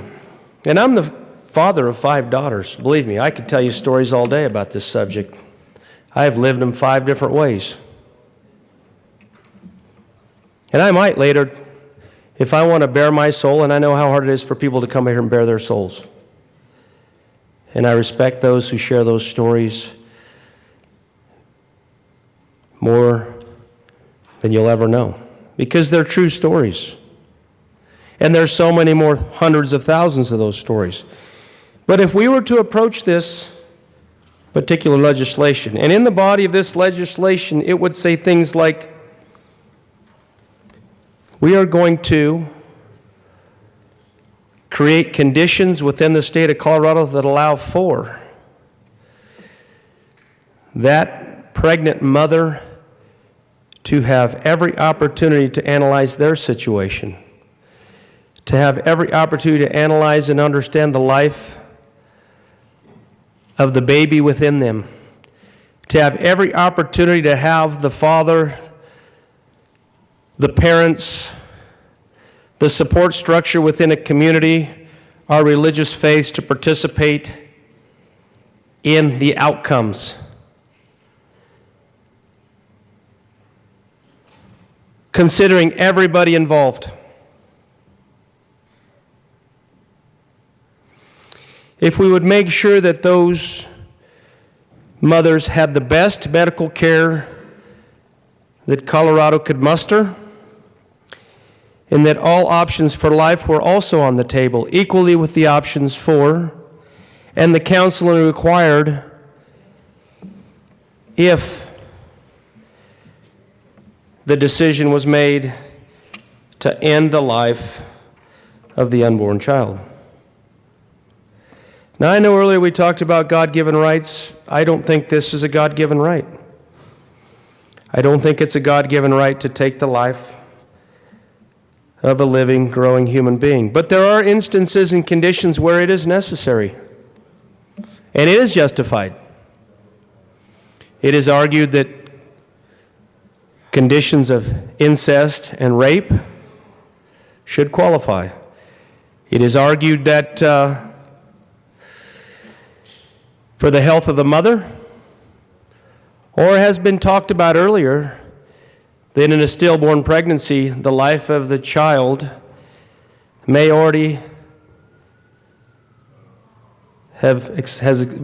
not be there. There may not be that life.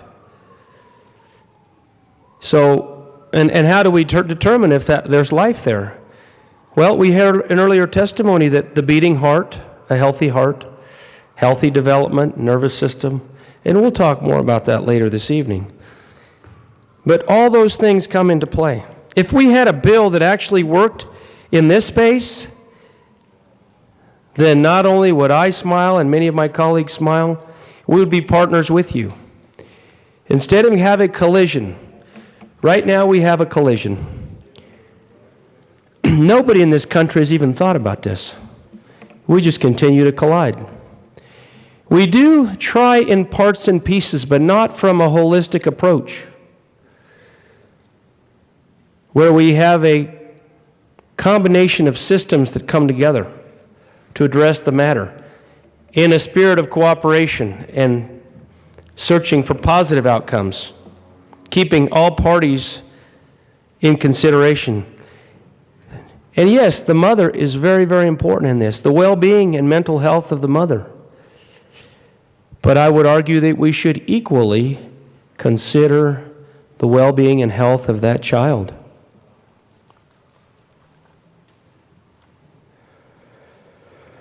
A beating heart is detected at approximately 1 month. Where there's a beating heart, there's a high probability of life. It's undeniable. For those of us that are veterans and served in the military, in theaters of war, there's 2 things that you look for when you have a fallen brother or sister. Number 1, breathing, and number 2, a pulse. If you have those 2 things, you have a chance to save your fallen brother or sister. If you don't, life is gone, unless it can be recovered. And yes, there are medical procedures for recovering that we know of. Anybody that's gone through Red Cross Lifesaver training, anybody that's gone through Combat Lifesaver training, anybody that's gone through any type of EMT training, you know that it can happen. I have done it. I have done it and seen it. Thank God for that individual.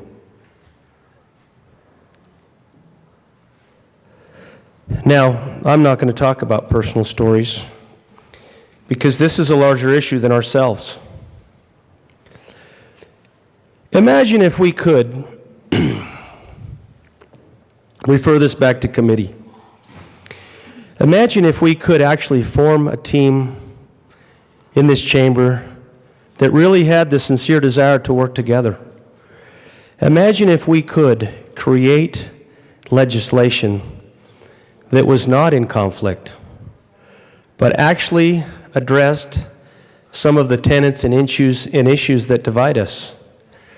Imagine if we could, in Colorado, do something that's never been done and be a model for the rest of the United States and maybe the world, that says not only are we going to respect the rights of a woman, but we are equally going to create conditions and systems within our state that are going to allow for the outcome of the child, the outcome of the community, the outcome of those, and I will say this, the outcome of those who want a child but cannot have a child. Avail them to a greater opportunity for that outcome, to give that child a home so they can have many birthdays. Imagine what a world we would live in if we only had the vision to work towards different outcomes and we're not so myopic in one or another outcome. The swords will continue to clash between the right for life and the right for choice. The battles will be waged on for decades.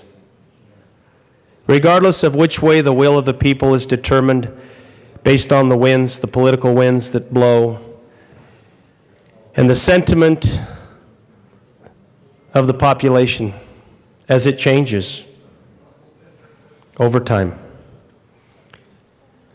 Something we think we may have control over, but we don't.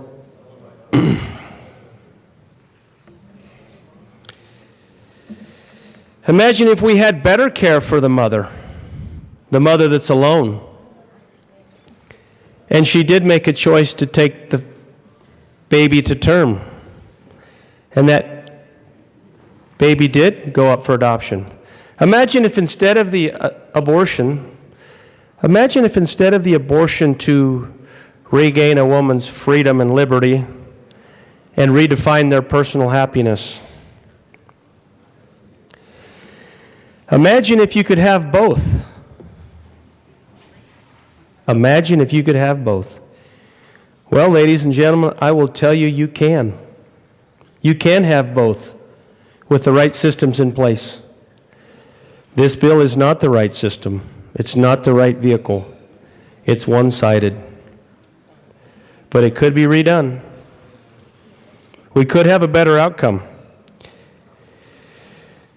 Imagine if doctors and medical practitioners, faith-based practitioners, families, and the stigma that is in society was changed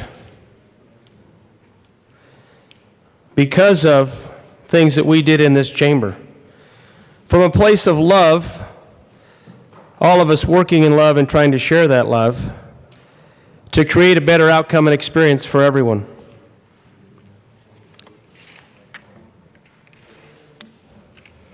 Imagine a young 14 or 15 or 16-year-old daughter of a parent who doesn't have to, or conditions are created so they don't have to fear what their parents will say and do,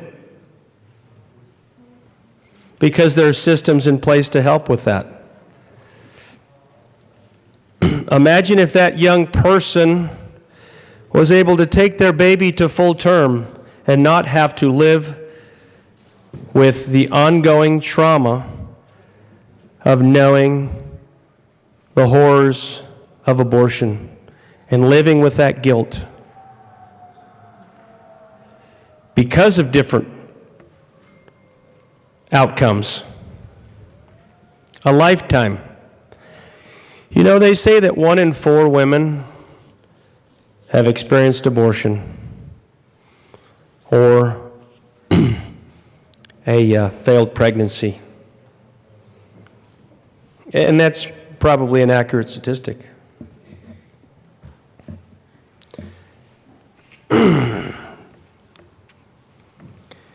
that statistic may never change, or statistically may change by only a small percentile, which I would consider would be maybe 5 points one way or the other. I don't want to get into the statistics of it. This is too much of a human discussion.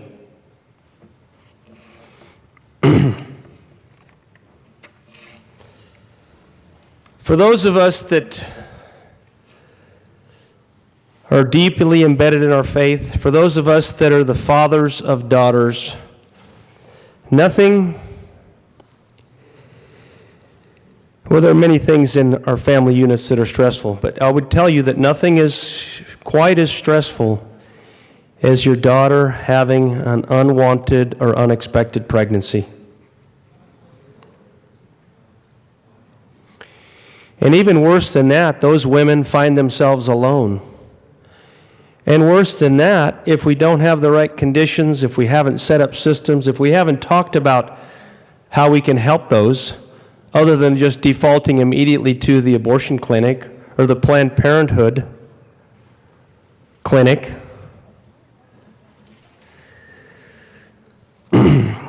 then what have we done for them? Oftentimes, a young boy will try to tell that young girl, well, we can't do this. We have to go to the clinic. I'll drive you.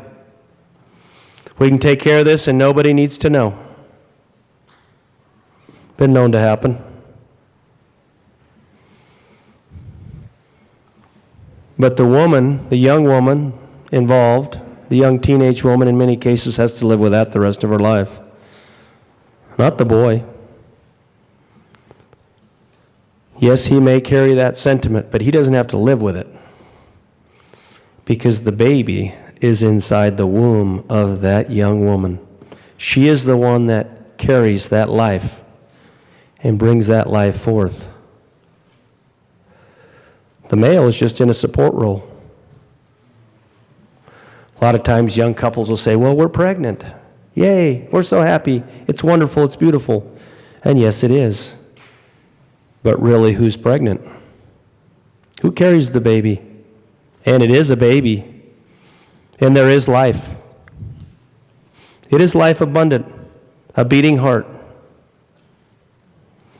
But I want to get back to what could be. What could be if we would look beyond the lines that we've drawn in present day? What could be if we walked and looked away from fear and actually said, let's try to have a real discussion about solutions that would take this conversation to a better place in this country? I will tell you, as a father of 5 daughters who has been intimately involved in trying to raise good, honest citizens for society, good, respectful young ladies that contribute in a positive way to their outcomes, always encouraging the best personal choices for them. Sometimes even the best parents in the world cannot stop what is fate. And the unwanted pregnancy is there. But think about not the short term, but the long term. Imagine, if you will, if that young lady did take that baby to term and did have this thing called an open adoption. How many people know about an open adoption? Where that person can interact with that child as their biological mother and or father for the rest of their life in a positive and beautiful way. This bill doesn't consider that, but I would argue it should. I would ask that we take this thing back. We reassess the future of this country and the future of choices and have a much wider vision than just pro-choice, pro-life, and consider all the elements that we can bring forth in this chamber to bring solutions that protect and consider the rights and mental well-being of all the parties involved. And the parties that are directly involved are a triad of life called a father, a mother, and a baby. I don't care what kind of gender pronouns you want to pick up or what kind of whatever you want to dream up. That is irrefutable. That is a father, a mother, and a baby. And that should be what we are trying to preserve and protect. If we want to have reproductive health equity, then let's talk about that. Because the mess we're talking about right now has nothing to do with health equity. Not when you're talking about not protecting and making it equitable for the baby and just writing the baby off. I'm going to yield to my good colleague over here. Thank you, Representative Will. Thank you, Mr. Chair. It's an honor to serve with you. Honor to serve with you. I want to come down. You know, I grew up in a culture that put women on a pedestal. And that was the culture I grew up with. My grandmothers, both sides of my father and my mother's side, were the matriarchs of the families. And I was brought up to believe that, mothers were the giver of life. And I couldn't tell you how many times my mom told me, hey, I brought you into this world, I can take you out. Meaning I was a little shit, or excuse me, I was being a little, I apologize, I'll pay the fine. Being a little rascal problem. And, but she used to say that, but I got to tell you, I also have to tell you that, and it's hard for somebody to believe, but my mom said I was a cute baby. And I have to also say, I couldn't express in words, and not that I'm that articulate with words, but I couldn't express how much I love my kids, how much I love my grandkids, and the joy they bring me in life. So everyone deserves a birthday. All life is a precious gift.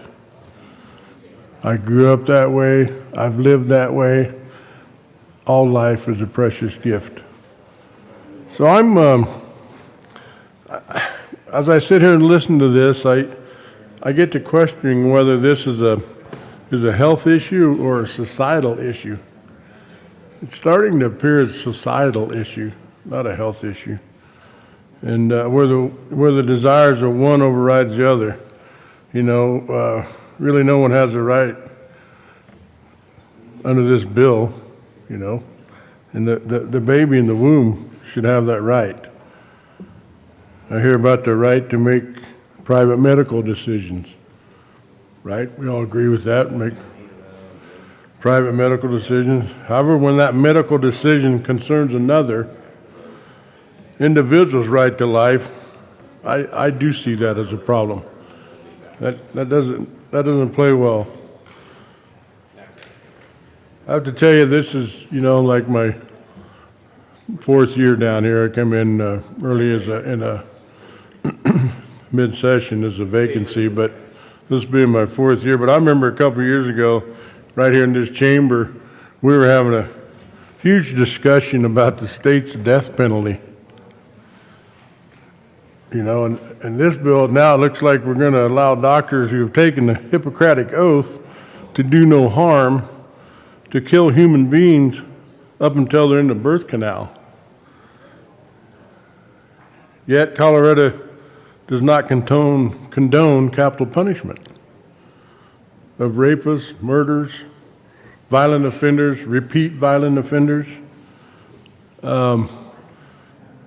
Isn't capital punishment maybe late-term abortion in those situations? This bill bothers me the most, that what really truly bothers me, it enshrines in the law that a fertilized egg, an embryo, or a fetus does not have independent or derivative rights under the laws of Colorado. So I think that the bottom line of this bill is that enshrines in the law that that's not the case. And I think that's really problematic. It's really difficult for me to see abortion procedures as health care. And I guess you can talk about it in 10 ways a Sunday, but I don't think you can sugarcoat that. I also support women's rights, but I struggle to accept that one has a right to end another's life, especially if that other life can't defend itself. So I struggle with that as well. And some of this appears to be death by desire. Rep. Soper talked about the wrongful death charges and of fetuses that are in the womb, and injuries to pregnant occupants and automobile accidents, vehicular homicide charges for the death of an unborn fetus. This all ties in. It seems like we defend it on one hand and not on the other. I find that also problematic. I know, I think back in the early 2000s, I don't know what it is now, I didn't check, but close to 15,000 women obtain abortions in Colorado. Some of the car accidents, part of that was about 10% of that. So 1,500 to above. But, and you know, with all due respect, I agree that, and I think one of my colleagues talked about liberty. I agree with liberty, but liberty doesn't grant a free rein. Morals play into liberty. Morals play into liberty. I preach liberty all the time. I've preached liberty my whole life. I get liberty. I love it. I love this country, everything about it. But there are moral sideboards to liberty. And as we've discussed today, everyone deserves a birthday. I stand by that, and I oppose this bill. Thank you. Representative Pelton.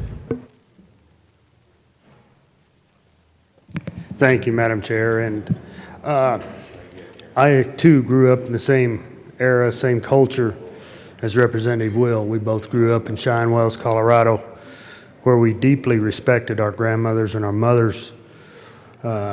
This bill truly disturbs me.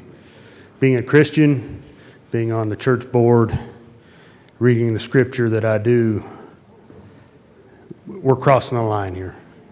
Once those parents make that decision and a life is born in that woman, that is an independent life that has no one to speak for it but us.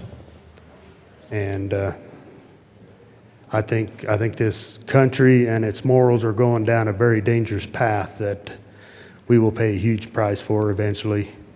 And I just cannot stand by this bill. It troubles me deeply. My wife and I were having a discussion just night before last and about some of the bills that are going on in this country, this bill too. And she broke down and cried right then and there.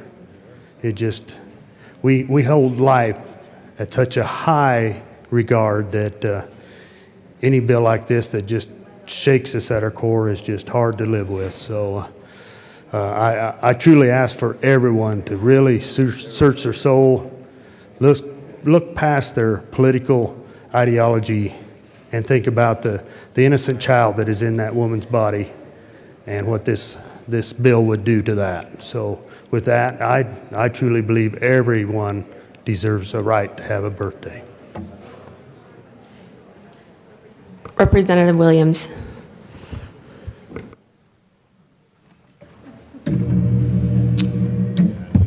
Thank you, Madam Chair. So members, I wanted to kind of get into the details about this bill. I know I touched on them earlier, but I wanted to talk a little bit about the inconsistencies that I'm seeing here. But just before I get into that, I want to get back to the context, and I think the heart of the issue here is what we ought to do. What is the right thing to do? What is justice? What is truth in this particular scenario? You heard a few of my colleagues, Representative Will, Representative Pelton, they discussed, that is a human life, right? And if it is a human life, then we ought to be protecting that human life from its inception, from its point at which the egg is fertilized. That is something that is sacred. That is something that we should protect. And that's what we should be deciding here. Again, earlier in my comments, I had referenced that abortion in this bill is akin to murder, it is akin to homicide, and for whatever reason, this law, or this bill, is preparing to make an exception to homicide. I think Representative Will said it best, it's death by desire. I thought that was a really good way to couch it, and I appreciate his comments. That's something we should avoid, and not only avoid, but also prohibit. But one of the things that I want to bring us back to is the title of this bill. If you look on page 1, it says, concerning the codification of a person's fundamental right to make reproductive health care decisions free from government interference. There's a few things that I would point out here. A person. Who is a person? That takes us to the definition section. We're not even defining what or who a person is and what attributes that we would put into the law. So that's problem number 1. Problem number 2 starts on page 4. It talks about every individual has a fundamental right to make decisions about that individual's reproductive health care, including the fundamental right to use or refuse contraception. My question is, are we capturing every single person within this equation, right? We talk about individual. We would, I think, we're all operating under the assumption that that individual is male or female who's already been born, but are we discussing what about the individual that's inside the womb? Because that is life right there. So there's a bit of a contradiction within that part of it. And then we talk about the part in the title where it says free from government interference. But what I found interesting about all of this was that starting on page 5, line 27, and then continuing the last page, there's a severability clause. The reason that stuck out to me was because if we're talking about these individuals being able to make reproductive health care decisions free from government interference, then why is there a severability clause in here? Because it kind of doesn't make sense, right? And I suspect it's in here because there is a concern that a court of law could step in and otherwise interfere with the application of this law should it pass. So that's a bit of a contradictory statement. But one of the things that I thought was troubling, and I think is going unanswered right now, at least not addressed, is when we talk about, starting on page 5 at line 6, where we talk about prohibited actions. And I'll read it to everyone just to make sure that we're all on the same page here. It says, public entity, prohibited actions. A public entity shall not deny, restrict, interfere with, or discriminate against an individual's fundamental right to use or refuse contraception or to continue a pregnancy and give birth or to have an abortion in the regulation or provision of benefits, facilities, services, or information, or deprive through prosecution, punishment, or other means an individual of the individual's right to act or refrain from acting during the individual's own pregnancy based on the potential actual or perceived impact of the pregnancy's outcome, or the pregnant individual's health. What's particularly, I think, important about this section, and I believe Representative Carver had pointed this out earlier in her opening remarks, was that phrase, other means. You know, it's not really defined, it's overly broad. What are we specifically talking about with this instance? And I want to tie this back to what I believe Representative Neville was trying to accomplish with an earlier amendment that he put forward surrounding parental notification. I understand that the bill sponsors have already addressed this issue of parental notification and that this bill having no impact on parental notification, but I simply don't read it that way. What I read here is that any public entity cannot interfere. That's the intent of the title. That's the intent of the provision that I just wrote. And you have an overly broad phrase here, or other means. And so what I see is a potential conflict in statute. You have this provision that is being put forth, and should it go on to pass, it will be codified into our state statutes. But then you also have the parental notification aspect too. What happens when two laws are in conflict? I'll tell you what happens. Lawyers like to do what they do best, litigate. They're going to take this issue to court. That is why it's important that we have a parental notification aspect in this bill at the very least. If the intent is to not interfere with parental notification laws that are currently on the books, then let's go ahead and put it in here. Let's make it official so as to not create that conflict that I believe is going to happen should this bill go on to pass. If we don't do that, then I think we all know what's going to happen. There's going to be some sort of party that is going to retain an attorney, and they're going to engage in litigation to try and have that conflict settled in court. It is our responsibility to make sure that we don't have those conflicts, especially when we're hearing from the proponents of this bill that that's not the intent. We're trying not to hinder the current parental notification laws we have in the books. Okay, fine, let's put that into the law right now.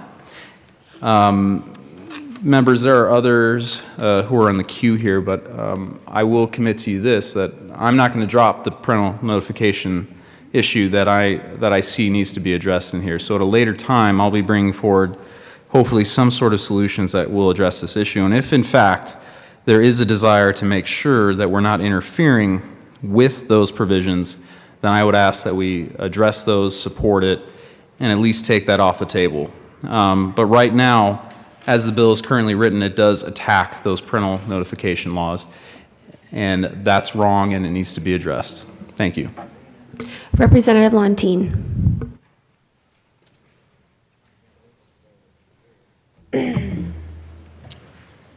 Thank you, Madam Chair.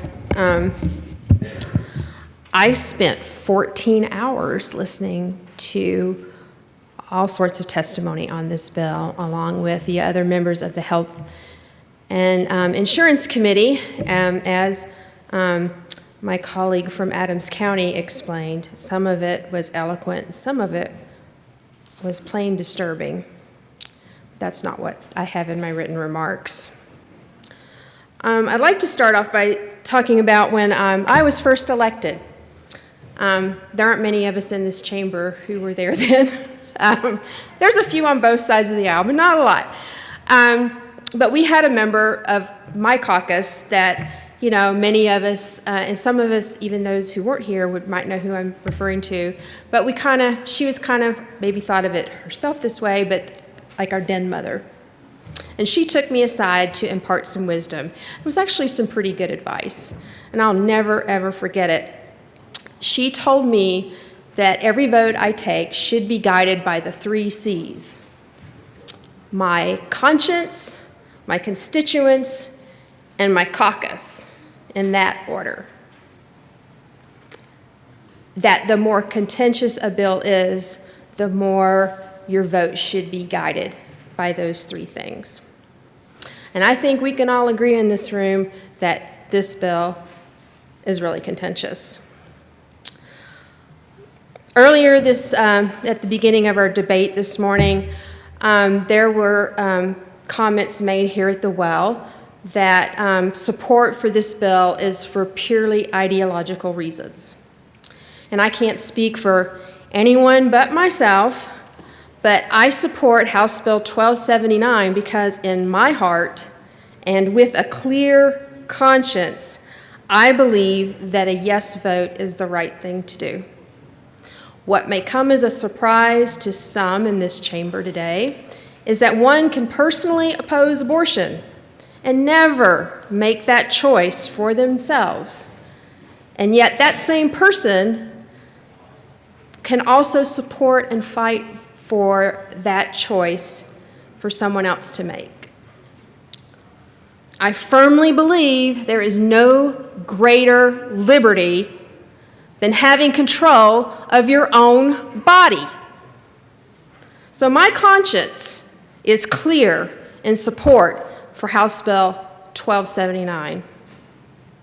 We have also heard from the electorate here in Colorado, not just once, but in the last 14 years, we have had 3 ballot initiatives to declare that personhood for a fetus, which would effectively abolish abortion.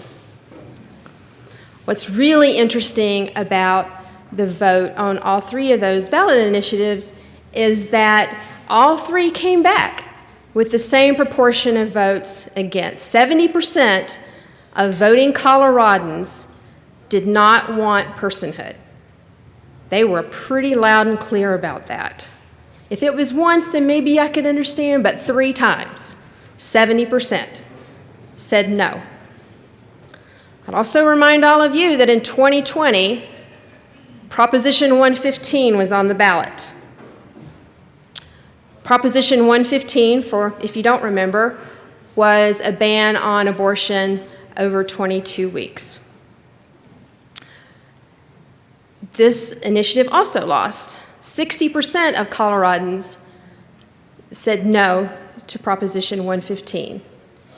Every precinct in my district said no to Proposition 115.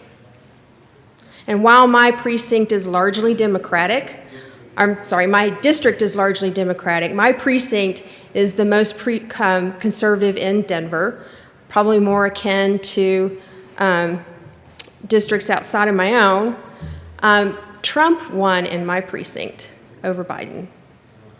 My own opponent beat me in my own precinct. And Prop 115 lost by 55% in Precinct 132. Feel free to look it up. I take those votes as a clear direction from our constituents who have said at the ballot that they believe that Coloradans want access to abortion. And finally, to that third consideration, my caucus, I'm sure it's clear that most of my caucus supports access to abortion and this bill. We all arrive at this belief for our own reasons, but it is a value that my caucus shares. Those in opposition to abortion are clear. Their goal is to outlaw abortion. House Bill 1079 concerning abolishing abortion in Colorado, by its very title, sought to outlaw abortion. But outlawing abortion will not make it go away. Safe access will still be there for those that can afford it. And for those that can't, they will still find a way to an abortion, and most likely it won't be safe. And very likely, having nowhere else to go but to an unsafe place, it will very likely be dangerous and possibly deadly. And that has been illustrated time and time again, and was just illustrated by our own colleague from Jefferson County when she told the story about her mother's friend from high school. The hostile environment to abortion has other consequences, and not just lack of access to abortion care. The same clinics that provide abortions also provide access to other healthcare services like prenatal care, reproductive cancer screenings, and contraception, that thing that prevents unintended pregnancies. Let me be clear. Abolishing abortion not only erases access to abortion, but also closes clinics that provide access to those vital services. And this lack of services will hit patients in our rural areas first and hardest. The hostile environment created by politicians across our country is the very reason why House Bill 1279 is so important.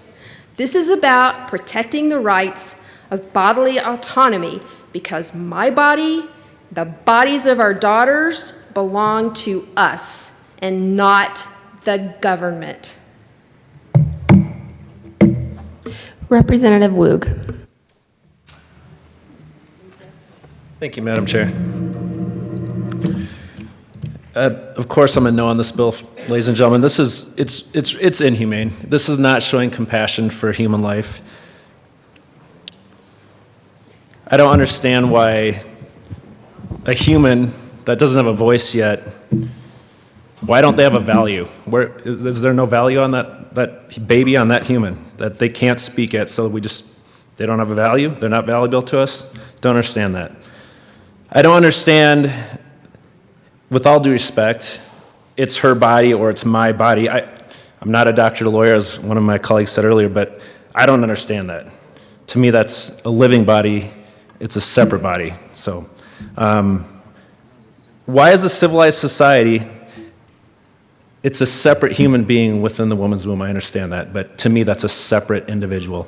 And why as a society are we not talking about abstinence education? We do have grant programs. Are they working? Do they need more funding? Do we need to look into that more? Why aren't we looking for ways to promote adoption? Why are we not considering funding for these topics?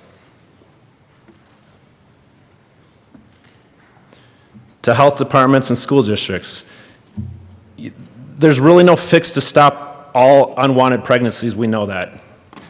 But I think we can, again, be humane and look at ways to prevent. We've talked a lot about liberty, and I simply don't understand why these babies don't have an opportunity for liberty. Again, why is their value so diminished? I urge a no vote. I know I'm not going to get that from many, but I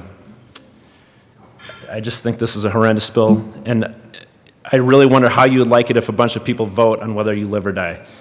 Everyone deserves a birthday. Representative Rich. Thank you, Madam Chair.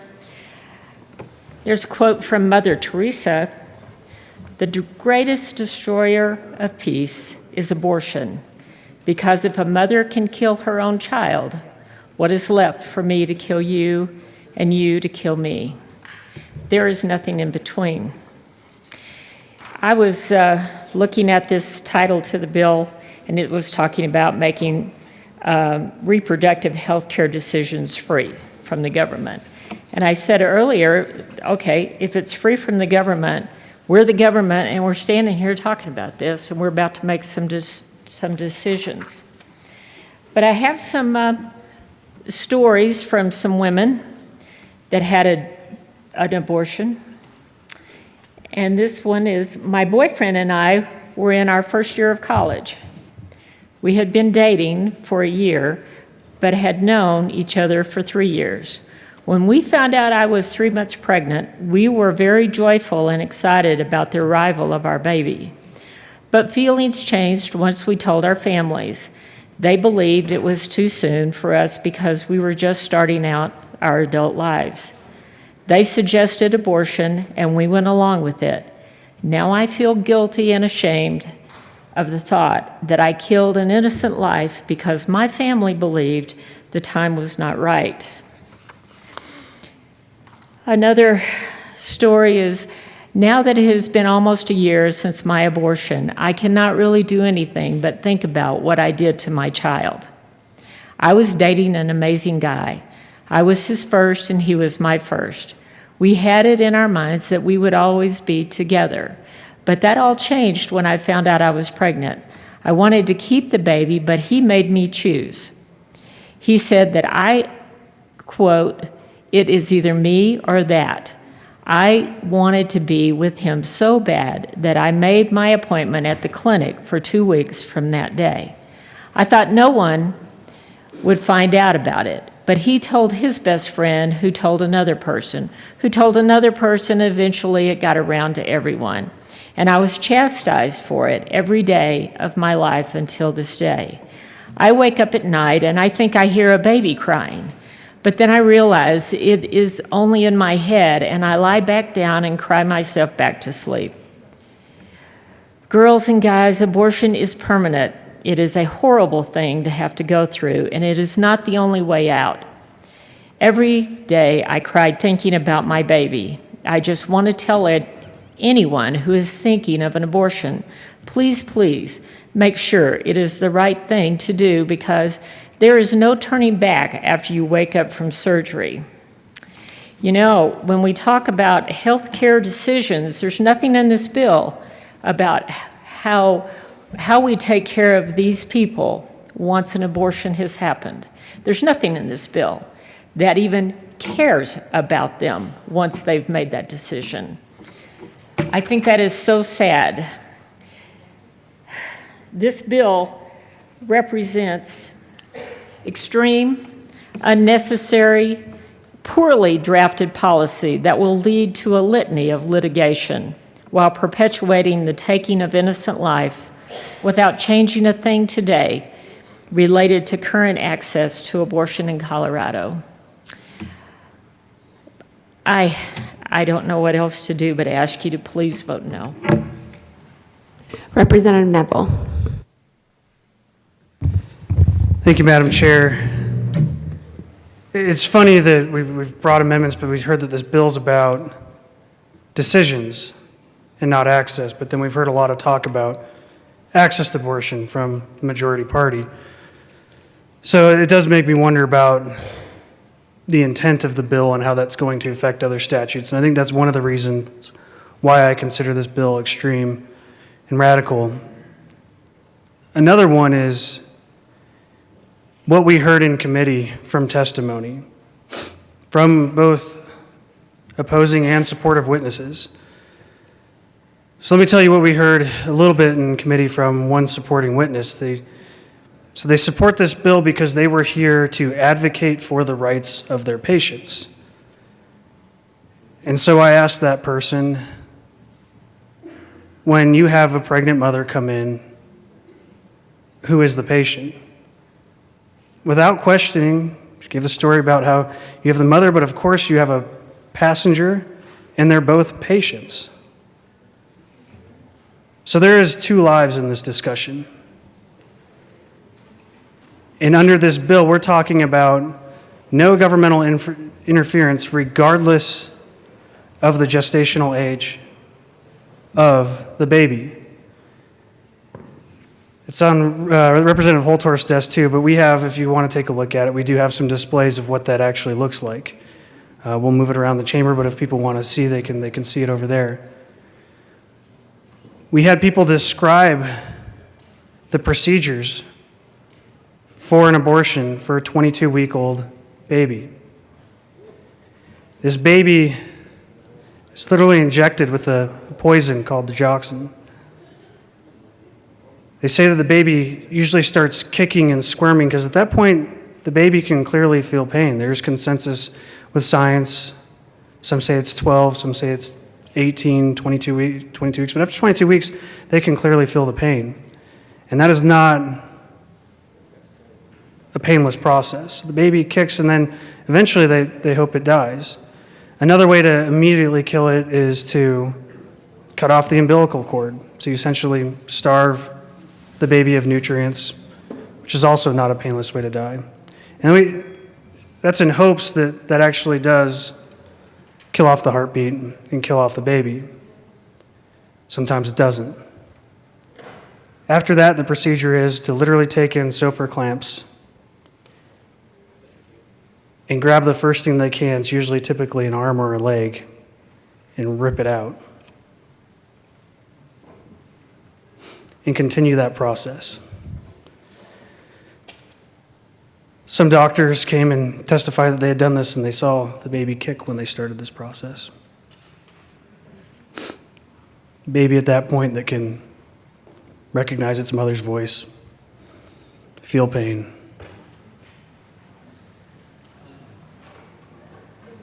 And you know, we don't like to discuss hard things like this, and this is a tough topic to talk about, but I'll tell you one of the most difficult times in my life as a father was recently when my 10-year-old daughter said, "Daddy, what's abortion?" You got to understand that this is probably the most lively of all of my children. She is spunky, bright. You know, her name's Hannah, but we call her Hanergy because she has so much energy and she's always dancing around and filled with joy and love. And when she asked me that, I brought my wife in the conversation and we tried to explain to her what it was in the least graphic terms we could possibly do. And I will tell you, I've never seen, you know, we learn a lot from our children. We learn a lot from them. And there's something to say about seeing the world through a 10-year-old's eyes. Sometimes it's naive, but I think a lot of times a 10-year-old can give you that objective truth that you need to see. And when she found out what it was, the energy in her life just dissipated. I've never seen her just be so immediately sad over something. Her head dropped, eyes pouty. She was in such a funk over this that I ended up having to take her to Alternatives Pregnancy Center and show her, no, look, there's some people doing some good in this too, and they help mothers that, you know, may be pregnant and facing a tough, difficult situation, but they help them through it. They help with adoption agencies. But I do think there is something to say about that, of actually, even when you're trying to explain what abortion is in the most non-graphic, easiest way possible you can, that 10-year-old clearly knows that it's wrong and can see that objective truth. And I think that, we've heard the voices of the people, but when you actually do the polling on some of this stuff, regardless of where I think life begins at conception, the vast majority of Coloradans see this as barbaric. And I truly believe that history will prove that position correctly. And so this bill is more than just about access or a decision. It's truly about humanity and where we stand as humans. And, I think sometimes you can see humanity through clearer eyes through a 10-year-old. Representative Williams. Thank you, Madam Chair. Again, I'm having a little bit of a difficulty trying to understand the rationale for not wanting to ensure that the Colorado Parental Notification Act is in fact taken care of. And one thing that I didn't really understand also is that we do have on page 4 a set of definitions in the bill. 1 is abortion, 2 is pregnancy, 3 is public entity, and 4 is reproductive health care. But what we do not define in here is government interference. So that, Madam Chair, I move L050 and ask that it be displayed.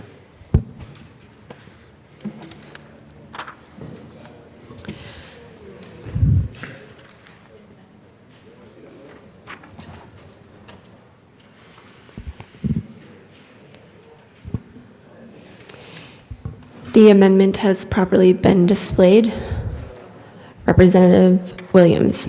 Thank you, Madam Chair. So, ladies and gentlemen, if you look at the title, this is on line 103, it says government interference, but that is not necessarily defined. And if you look on page 5, where we start to talk about prohibited actions on line 8, we see that word interfere. Again, I think there are too many loose terms here that aren't really well defined. And what I wanted to do was at least try to get a little bit better handle on this issue of government interference and or to interfere. And I went ahead and defined it in the negative, meaning that the application of the Colorado Parental Notification Act would not be included in that definition of government interference. I would ask for a yes vote.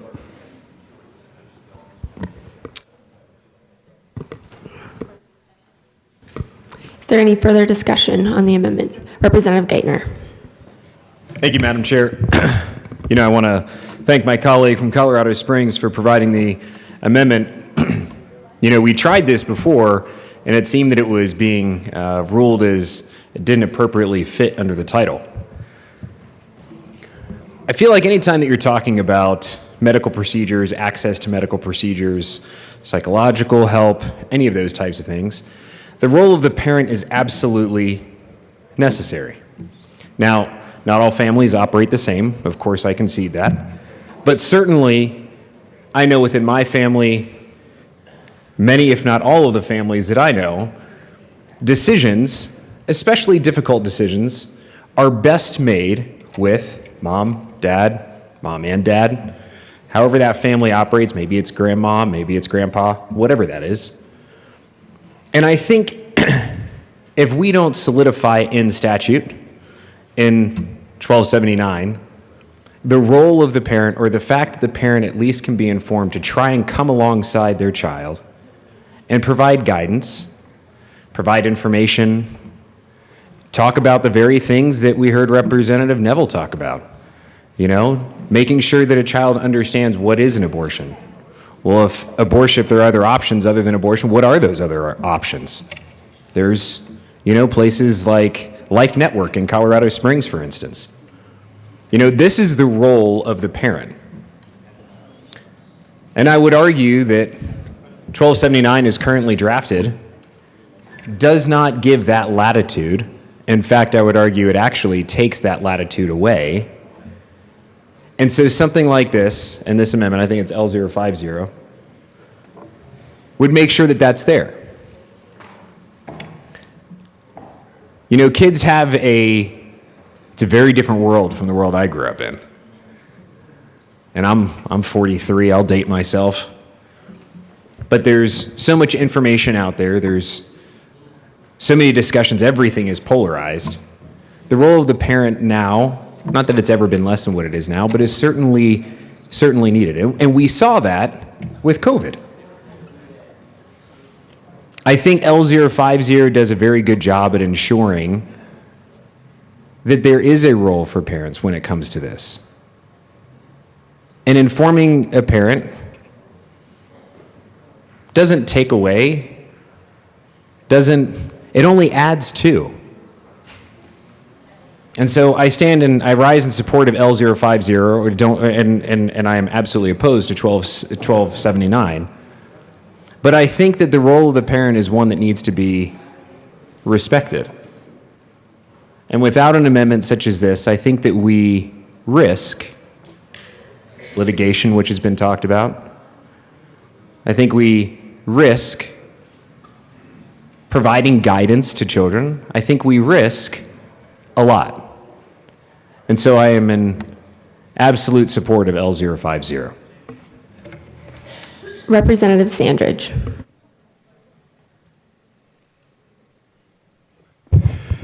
Thank you, Madam Chair. I also stand in support of this amendment. Just for support, if a young person has a surgical procedure, something that could be so psychologically devastating could maybe impact her religious beliefs as well. I think that the parent needs to be there for guidance and support. I mean, we in this chamber, we support the parents a lot, parental control over their kids, and I think we all understand how when dramatic things happen in their life, or they're deciding on massive decisions, that the parent needs to be there to help guide. And we're not talking about the small cases or the rare cases where the parents are abusive. That's not what we're talking about. We're talking about the majority of cases, the clear majority of cases, where a parent should help guide, help comfort, help make a decision. I know, heaven forbid, if my daughter went down this path, I'd want to know. I'd want to guide her. I'd want to help educate. I'd want to help her understand the ramifications that could be lifelong with these certain decisions. And if you look at I think we should all take this personal. If we look at our own kids, wouldn't we want to guide our own kids in something that could be so drastic, something that they could possibly regret afterwards? I mean, who knows what their psychological effect would be after this major procedure? So I think this is definitely a smart amendment. I'm obviously not in favor of the bill, but I think this would be an amendment that would be great to add. Thank you. Representative Pelton.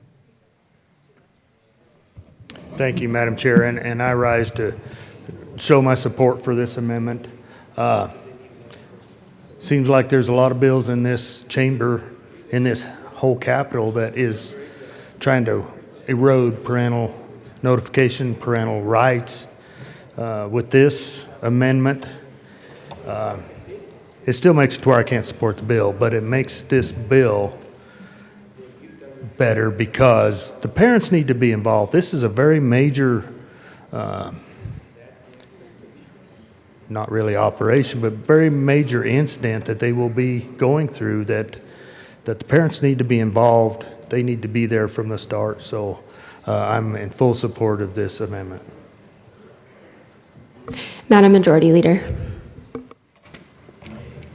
Thank you, Madam Chair. Members, I'd ask for a no vote on this amendment.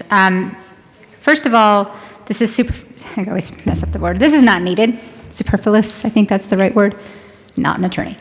This is not needed, once again. This bill has nothing to do with the current statute that will still exist on the Colorado Parental Notification Act. Also, this amendment is inappropriate because the Parent Notification Act is about parental interference, not government interference. So it actually doesn't make sense for this amendment to move forward. So I'd ask for a no vote. Representative Holtorf.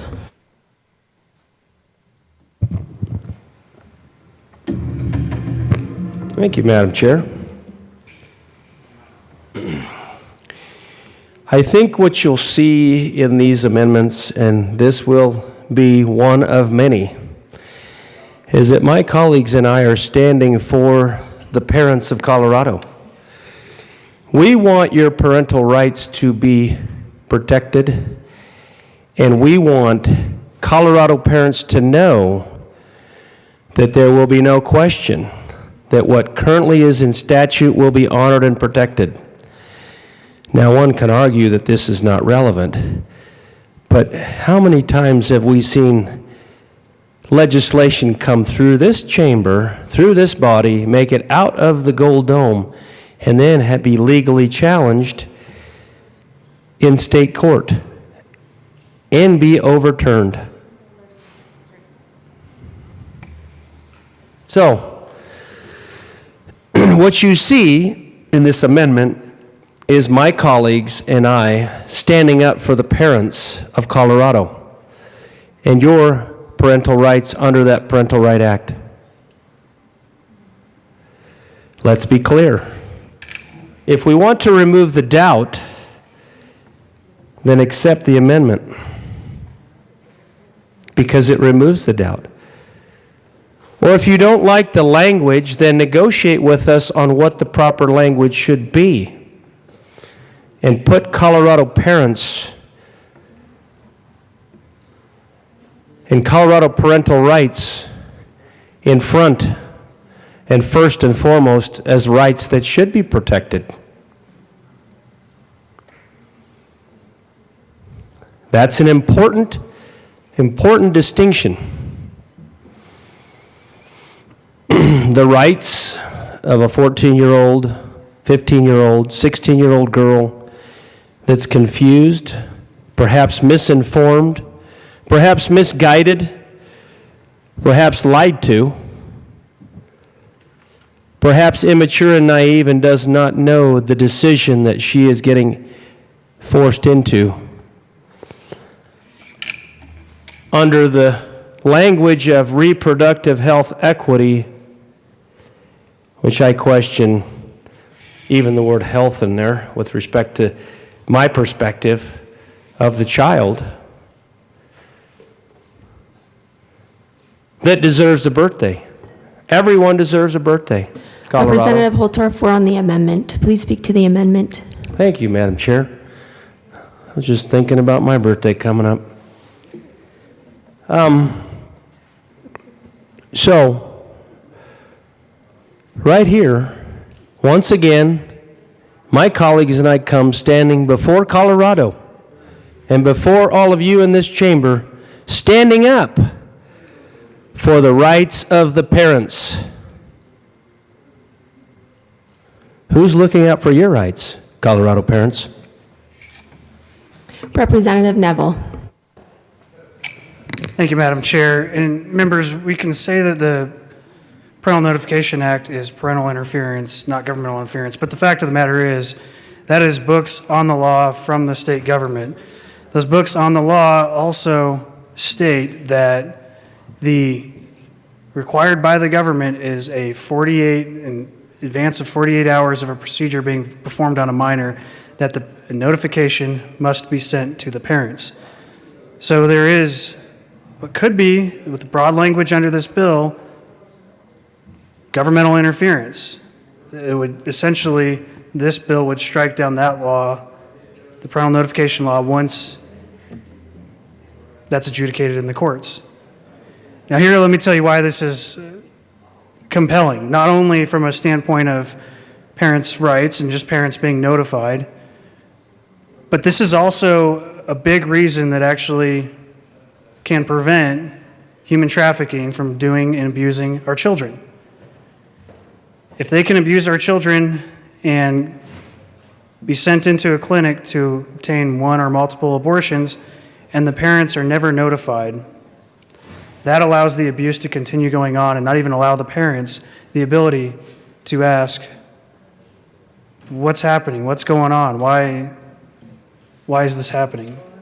So I have deep, deep concerns about the bill and the way it's worded in the broad language if we don't explicitly make clear that parental notification will be maintained intact. And I think that's what this amendment does, and I urge a very, very favorable yes vote.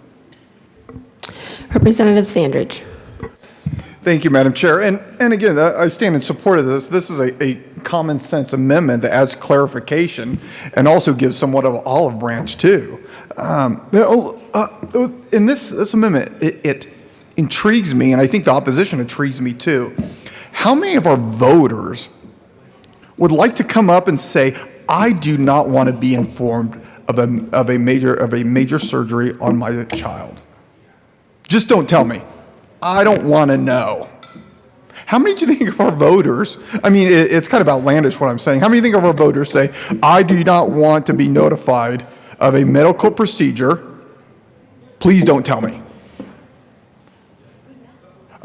So it just, I mean, this is, like I said, this is common sense.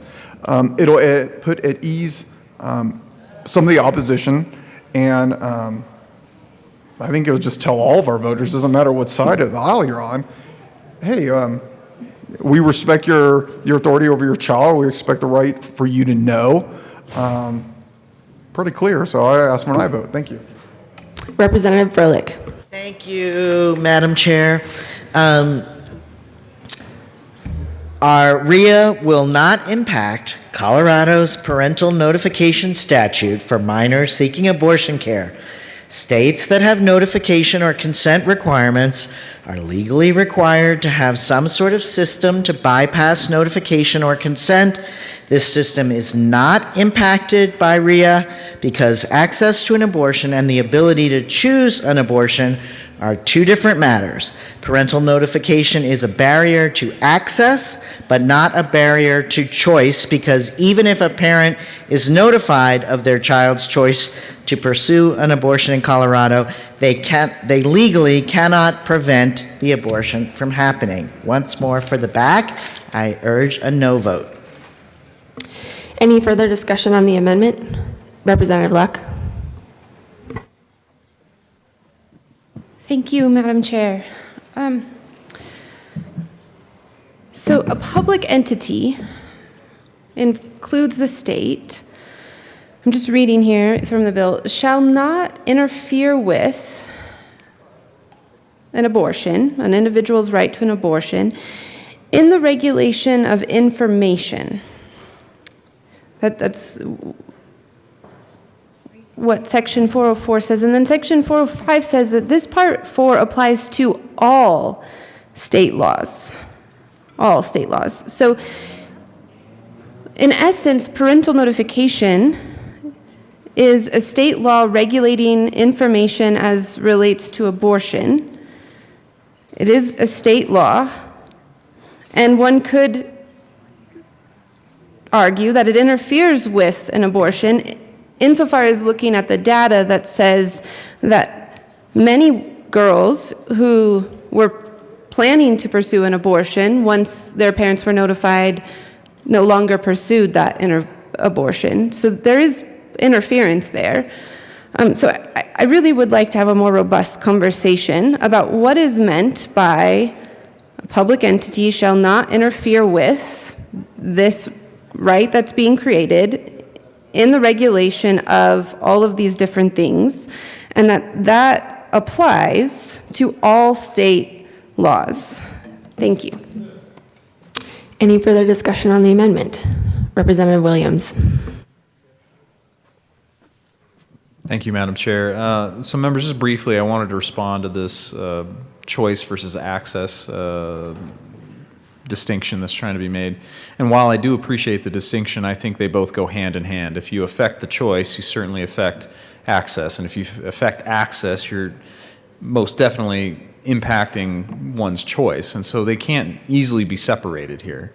And while I appreciate, the assurances that we're being granted by the bill sponsors, I do know that this is creating a potential conflict in state law, which will, I believe, create a conflict that's going to be adjudicated in our court system, one that's unnecessary. And this is what I truly don't understand. If there is no desire to impact the Colorado Parental Notification Act, then what's so objectionable about this?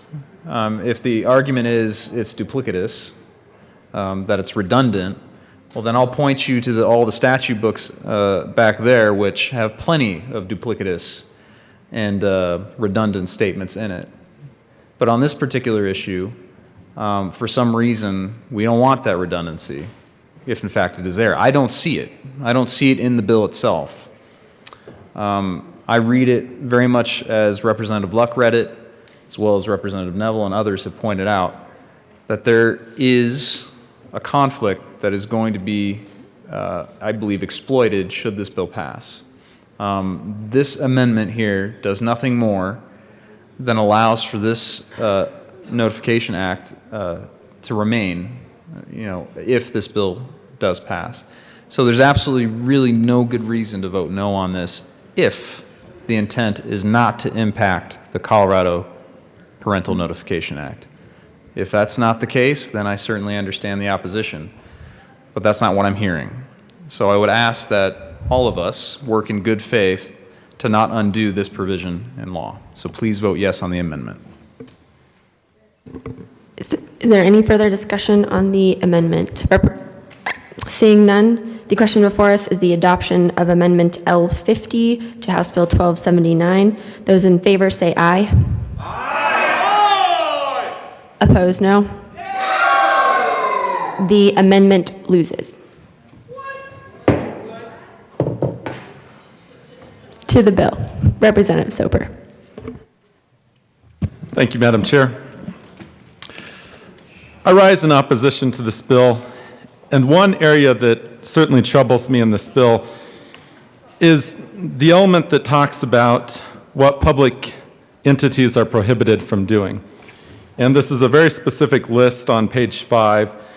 And then when you look down to the application section, it says local laws, ordinances, policies, procedures, regulations, guidelines, rules, practices, executive orders, and governmental actions, and their implementation, whether statutory or otherwise. The word otherwise in a long list of inclusive items that could be construed as law is somewhat troubling. Certainly when it comes to a public body to be able to make a statement that's not necessarily binding in law, or to an elected official to be able to make a statement either wearing their hat as a public official or being an independent member of our society as a citizen. Which is why I believe this area needs to have a little bit of a safeguard here. And with that, I move Amendment L047 and ask that it be displayed.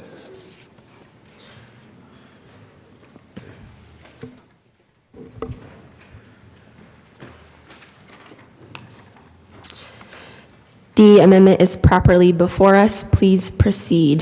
Thank you, Madam Chair. So what we would do is add a new 2, and then we would shift the current 2 down and to become a new 3. And it says, nothing in this Part 4 shall be construed as depriving a state or local elected official of their fundamental right to free speech to advocate for pro-life. I think it's important that we're not telling elected officials in Colorado that if we adopt this bill, that their fundamental free speech rights are now denied because of them holding their position. And that if they have a deeply held position, that they wouldn't see legal ramifications from that. And would ask for a yes vote. Representative Carver.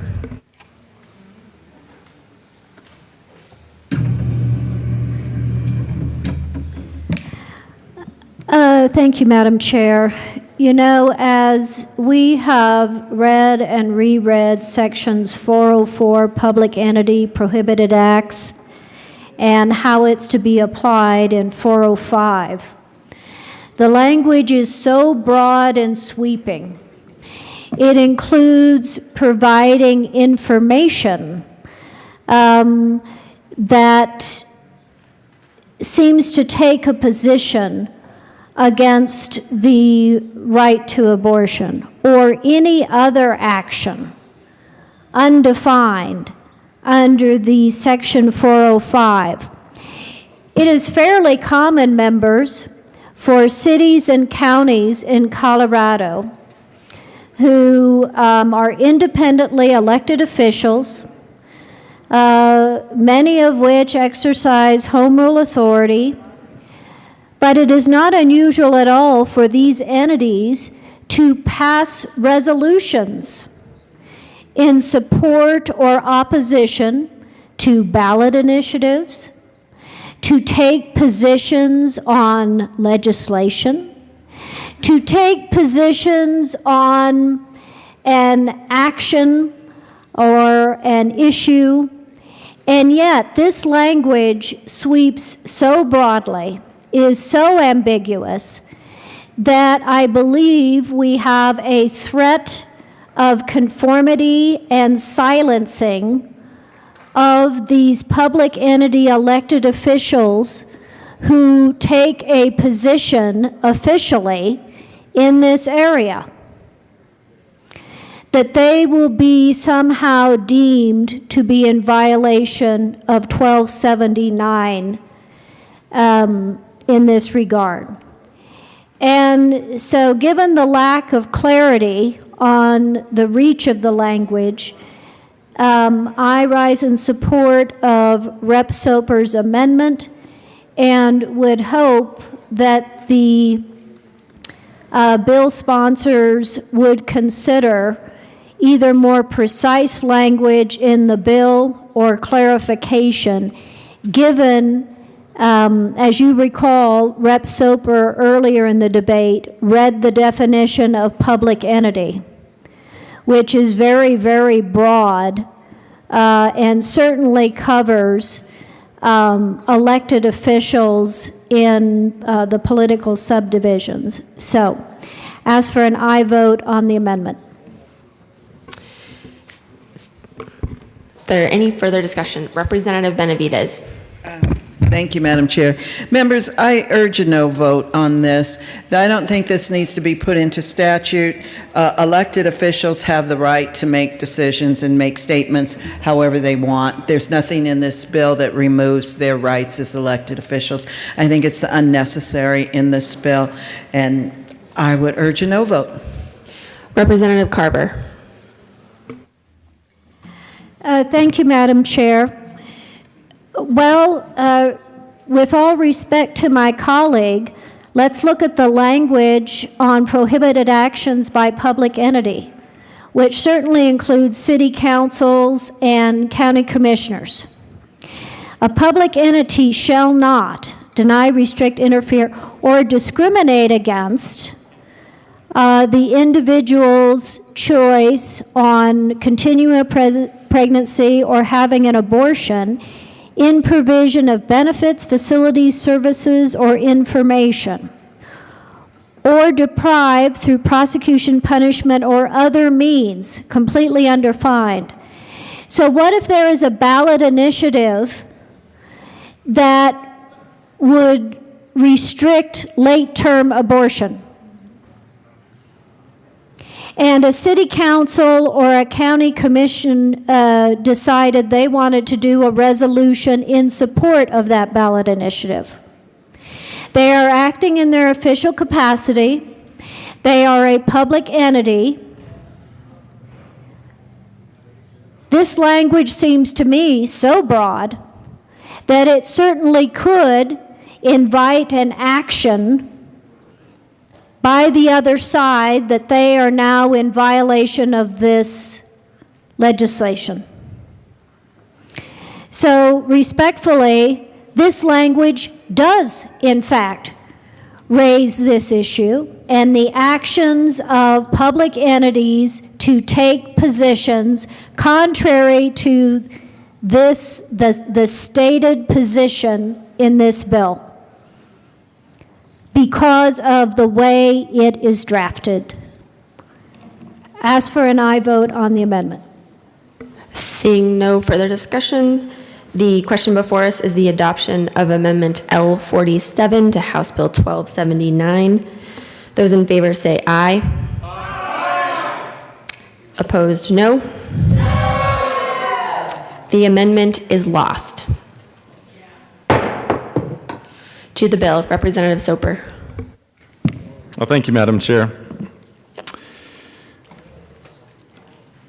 I was listening to the debate and listened to my colleague from Colorado Springs who talked about public bodies taking different positions when it comes to a political stance. And unlike the previous amendment, which was tied to an individual elected official's position, I think it's good to look at what happens when a public body at the local level or even the state level takes a position when it comes to a resolution or a memorial or a tribute or some other documented form that's not necessarily law, but it certainly could be caught up in the otherwise language, which is on line 22 of page 5. And in listening to my colleague, this is something that I think we ought to be very concerned with, because a body also still has free speech rights as well that are protected under the state and federal constitutions, and that this could have a chilling effect on that particular body's ability to be able to make a statement, one that is not necessarily a legally binding statement. So to make sure that we add belts and suspenders, I move Amendment L048 and ask that it be displayed.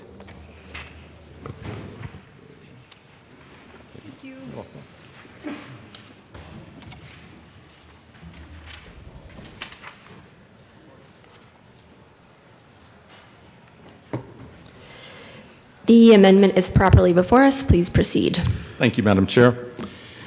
So Amendment L48 says, nothing in this Part 4 shall be construed as denying a public entity from adopting resolutions, memorials, or tributes that promote a position of pro-life. I think that if there's ever an occasion in which you have a city council or a special district or any other entity that was defined by the Government Immunities Act that I read from earlier in the debate, which was a very long laundry list of entities, that if they happen to take one of these positions, but it's not a legally binding position on those that they govern, then they should still have that free speech right to be able to do so. And that what's anticipated here is we don't want to have a chilling effect if they take a position for pro-life. And I would ask for a yes vote. Any further discussion on the amendment? Representative Van Winkle. Thank you, Madam Chair, and thank you for this resolution, Representative Soper. Nothing in this part shall be construed as denying a public entity from adopting resolutions, memorials, or tributes that promote a position of life. I don't see a problem with that whatsoever. I don't know how we can tell, Ray, Colorado City Council that they can't pass a tribute that, in their perspective, promotes a political perspective of some kind. We definitely can't be telling people across the Colorado that there's things that they can be talking about in speech that is acceptable, and all of a sudden speech is not acceptable in certain areas because of our constitutional rights for the fundamental right to speech. I think this is an entirely acceptable amendment, and I ask for a yes vote. Representative Carver. Members, respectfully, this bill was advertised at the beginning as doing nothing more than replicating what current Colorado law is right now, which allows abortion up to the time of birth.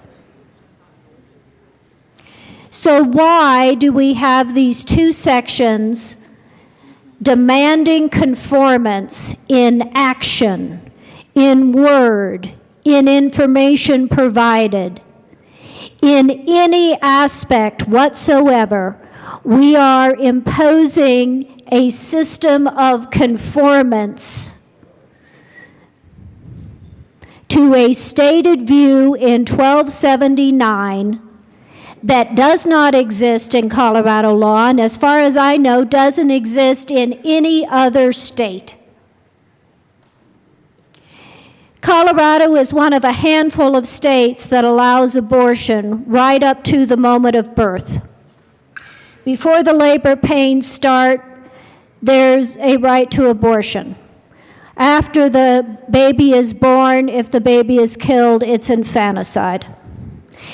Those other states do not have these provisions imposing this code of silence and conformity on public entities.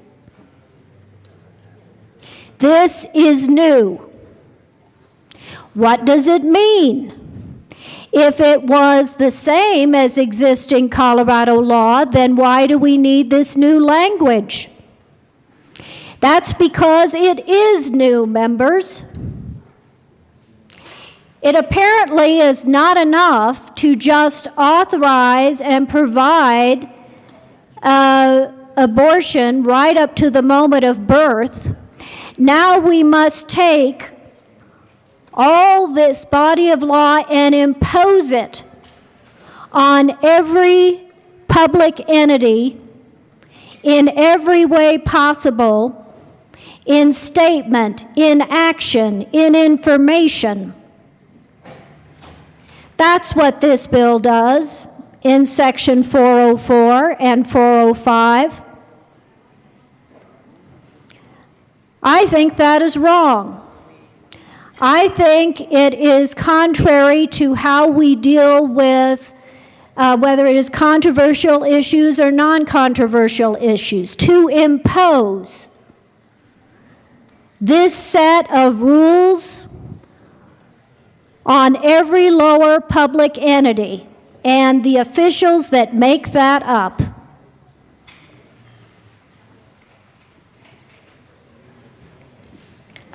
I ask for an aye vote on this amendment, and quite frankly, we should strike 404 and 405.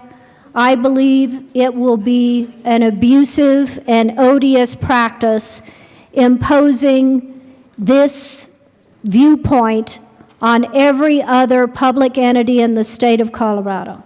Ask for an aye vote on the amendment. Seeing no further discussion, the question before us is the adoption of L48 to House Bill 1279. Those in favor say aye. Aye. Opposed, no. No. The amendment is lost. To the bill, Representative Soper. Well, thank you, Madam Chair. And I appreciate the debate here. And perhaps it was the word pro-life in the previous two amendments that were definitely of concern to one side of the aisle.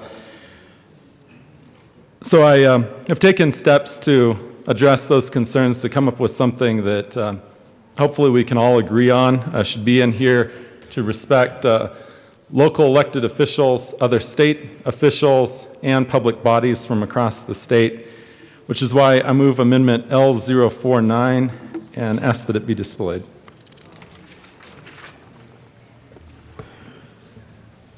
There you go.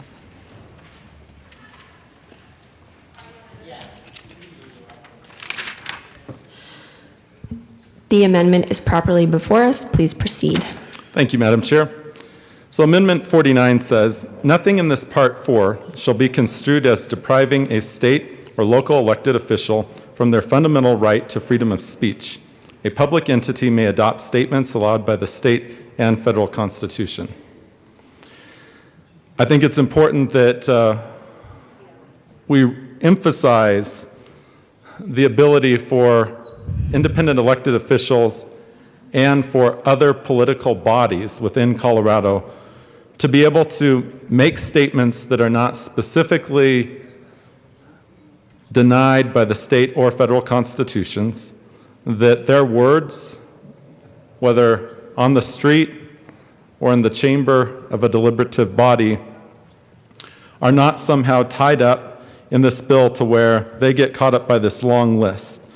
And it's the application section that really troubles me, because of all of the different elements of law, or sources of law, I should say, this list talks about state and local laws, ordinances, policies, procedures, regulatory guidelines and rules, practices, executive orders, and governmental actions and their implementation, whether statutory or otherwise. This list right here can be construed that even words of an elected official or a public body can be caught up in here as well, which means effectively, if they're making any statements that talk about their support of pro-life, it also gets caught up in here. And I think it's very important that we respect free speech rights of elected officials and free speech rights of public bodies, that this bill is not a silencing of those individuals' free speech rights. And I would ask for a yes vote. Thank you. Seeing no further discussion on Amendment L49, Representative Geithner. Thank you, Madam Chair. I want to thank the Representative Silber for bringing forth this amendment. You know, and I think it highlights a good point where we do have many different governmental bodies. I know the city council was mentioned. Well, county commissions, or boards of county commissioners are also certainly a deliberative body.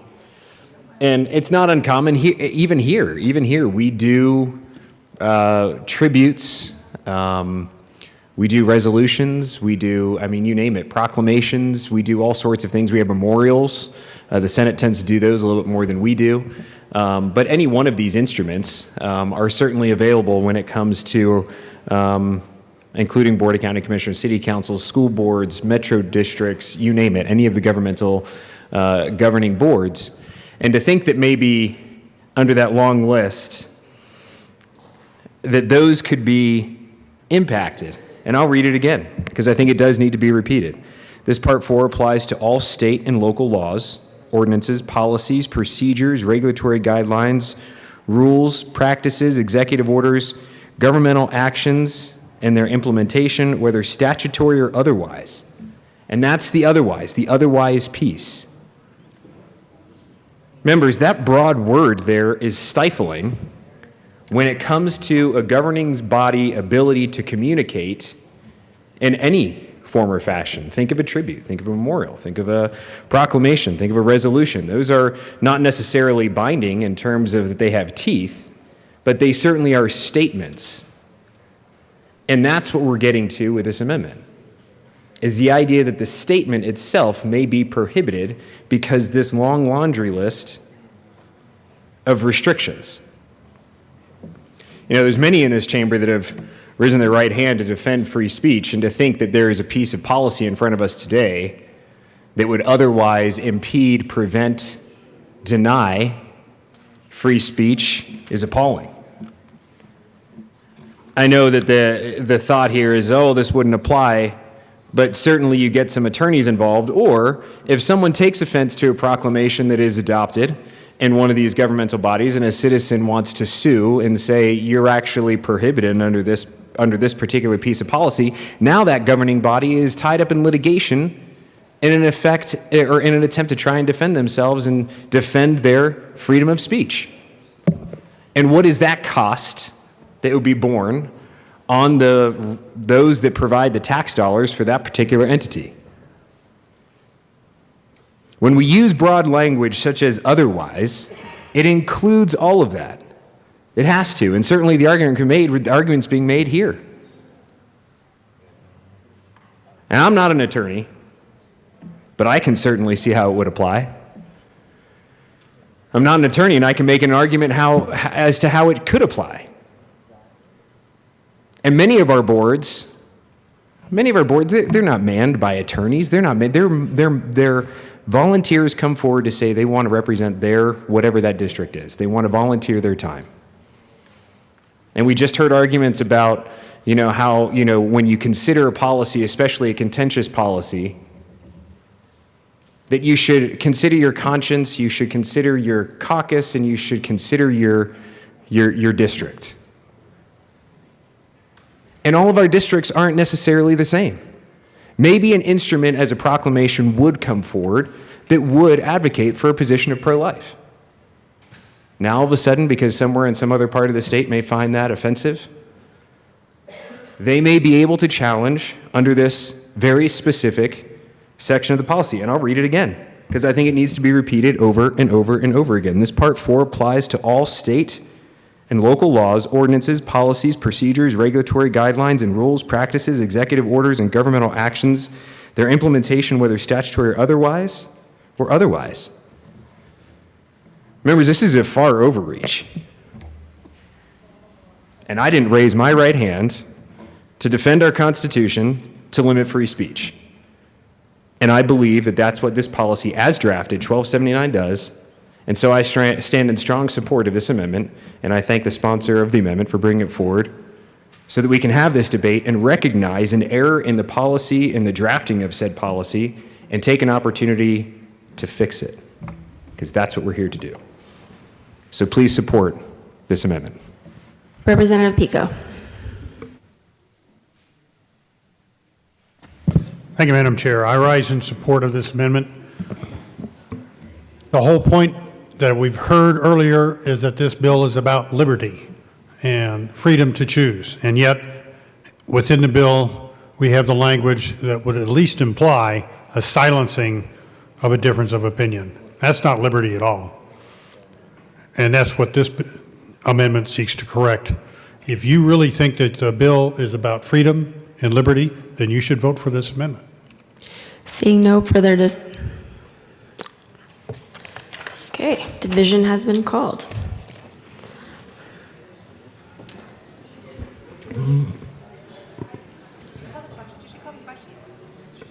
Oh, I didn't hear the question called.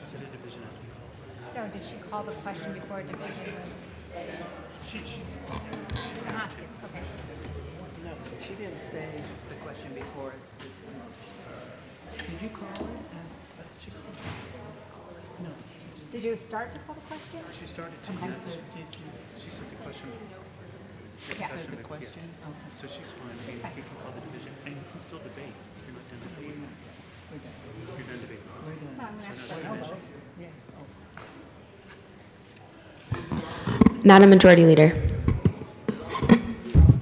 Thank you, Madam Chair. Members, I would ask for a no vote. Thank you. Yeah, you did. The division has been called.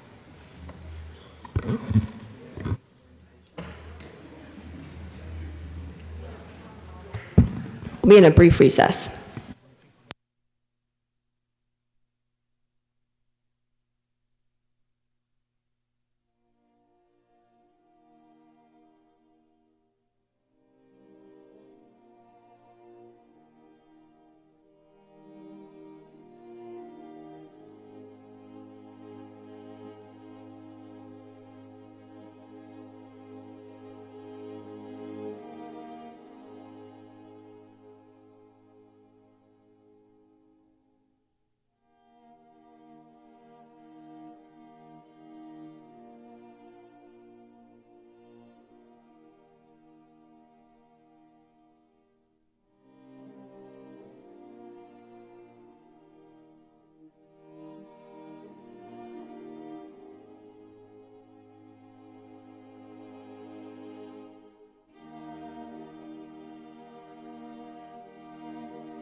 The House will come back to order. The question is the adoption of L49. A division has been requested. All those in the chamber not entitled to vote, please be seated.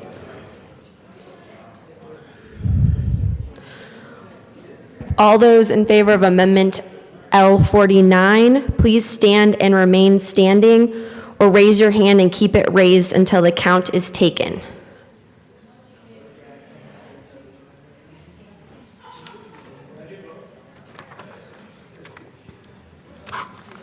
Everybody stretch. Stretch.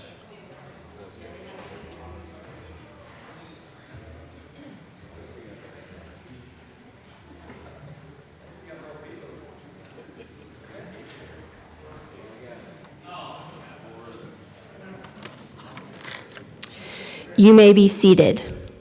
All those opposed, please stand and remain standing in one place until the count is taken.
You may be seated. Amendment L49 is lost. To the bill. To the bill. Representative Van Winkle. Thank you, Madam Chair. And members, I sure do appreciate us having this debate.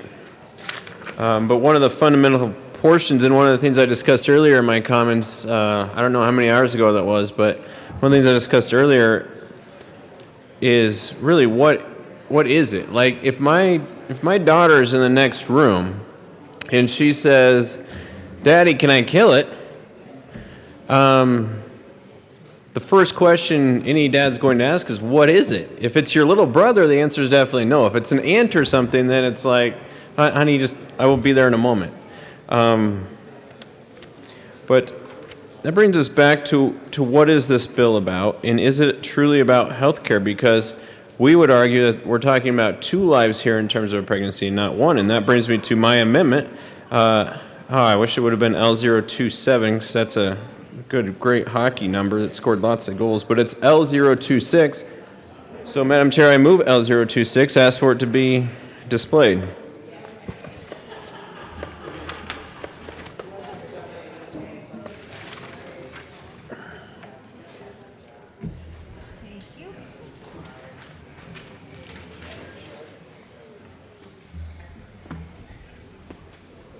Oh. Thank you, Madam Chair. And it's not a lawn amendment at all. In fact, it doesn't touch the bill itself. Representative, let me decide that this is properly displayed. This is properly displayed. You may continue. Thank you, Madam Chair. You're welcome. Very lovely. That's lovely display. I do appreciate it. But it's a very simple amendment, members, and it doesn't actually touch the bill itself at all. It touches, as you can see, line 102, which is in the title of the bill. And what it does is it eliminates the term health care. And I will get to the reason why in a moment. But what the title of the bill reads now is concerning the codification of a person's fundamental right to make reproductive health care decisions free from government interference. By taking out the term health care, the bill actually really doesn't change dramatically. In fact, it would still say concerning the codification of a person's fundamental right to make reproductive decisions free from government interference. So it actually wouldn't change the bill dramatic at all, but It comes from the perspective that abortion in and of itself is not health care when you're taking into account the baby in the picture. As we heard from Leader McKean and others today, that is not just a mom and the dad often in the picture, but there's a third person in that picture making these decisions. Now, I am not a physician, I'm not a doctor, but there was a letter written an open letter just this year written to policymakers across the United States, and it was written and signed by 30,000 physicians from across our nation. So 30,000 physicians got together, signed this letter, an open letter to policymakers everywhere. And here's what the letter says. As physicians, we know that when we care for pregnant women, we are caring for two distinct patients. Our duty is to protect and preserve the lives of the patients whom we care for. Our patients place their trust in us to recommend what is best for them, regardless of current political or cultural trends. From the time of the original Hippocratic Oath was introduced, there has been a clear separation of medical care from the intentional killing of human beings. The science is clear. At the moment of fertilization, a new, distinct, living, and whole human being comes into existence. Abortion, and again, I'm still reading from these 30,000 physicians, which is an action whose sole intent is to end a life, clearly violates the basic tenets of medical ethics. Additionally, abortion treats no disease process and carries significant harm for the woman.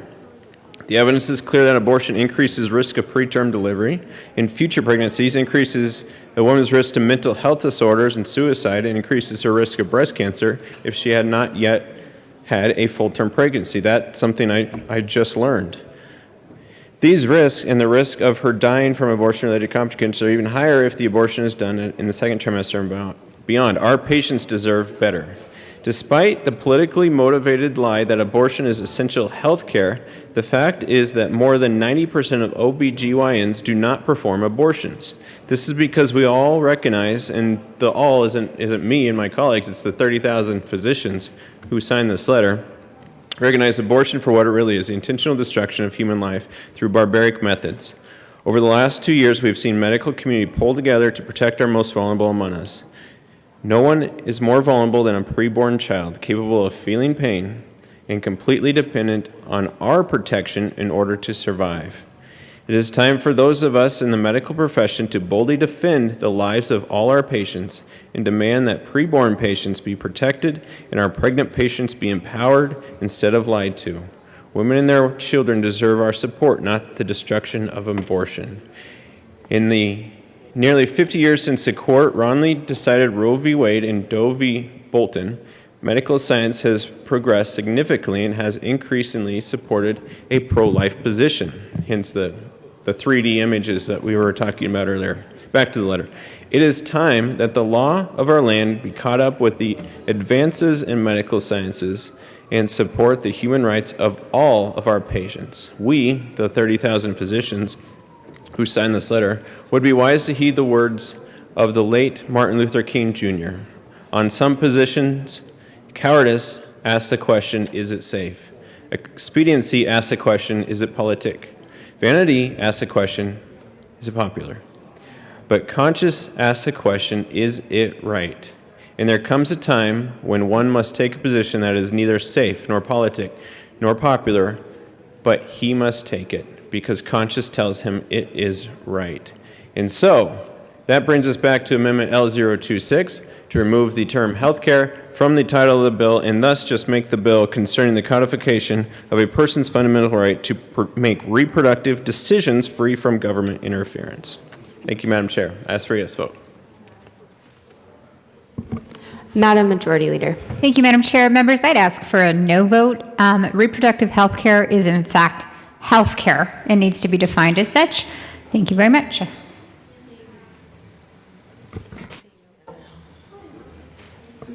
Seeing no further discussion, the question is the adoption of Amendment L26. Those in favor say aye. Aye. Opposed, no. No. The amendment is lost. To the bill. Representative Van Winkle. Thank you, Madam Chair. I still have serious troubles with the bill, although that was my one and only amendment that I've drafted today, because the bill in and of itself has very troubling consequences. In the very first section of the bill, well, actually, the legislative declaration is the first section, but that doesn't get put into law. In the very first part of the bill, it defines abortion, pregnancy, public entities, reproductive health care. And in that reproductive health care, this is an interesting term, because the term I just wanted to get exempted from the bill deals with the term health care in the title, and it wouldn't have changed the bill at all, but this is something, members, if you're thinking about drafting an amendment or thinking about perhaps coming and sitting up here on the bench, members, then this is a section of the bill you may want to consider, because reproductive health care means health care and other medical services related to the reproductive processes, functions, and systems at all stages of life. And that's where I would say, well, life begins at conception. There's 2 lives there. It's a whole human being. Continuing with the bill, it includes but is not limited to, and this is family planning and contraceptive care, makes sense. Then it says abortion care, next words, prenatal, postnatal. That is interesting, members. Postnatal care. Does that mean postnatal? Are we talking about here an abortion that for some reason fails and the baby is born still alive? Is that what postnatal means? I would seek clarification on that. And then the bill continues on and on and on. And there's another, I would like to see an amendment on this, members, if we could. I would very much like to see the safety clause, because the safety clause reads, the General Assembly hereby finds, determines, and declares that this act is for the immediate preservation of public peace, health, and safety. That's the standard safety clause that we put on many of our bills for the public safety. But again, if we're talking about 2 lives, not just one, and one life is at serious risk of death by choice, then the safety clause is entirely inappropriate, and I would hope an amendment may be coming to remove the safety clause. Thank you, members. Thank you, Madam Speaker. Representative Neville. Thank you, Madam Chair. And members, I said it before, but I'm going to repeat what I said, that this bill is extreme and radical, and I do think it would make some, even in California and New York, blush. Would specifically make some people in Pennsylvania blush, and I want to read a story about why I think that's the case, because when the bill we talk about making these decisions completely free from governmental intervention, I want to get to a story on what that means. And this is a story, comes out of Pennsylvania, but the grand jury report in the case of Kermit Gosnell, 72, is among the most horrifying I've read. This is the case about a doctor who killed babies, endangered women.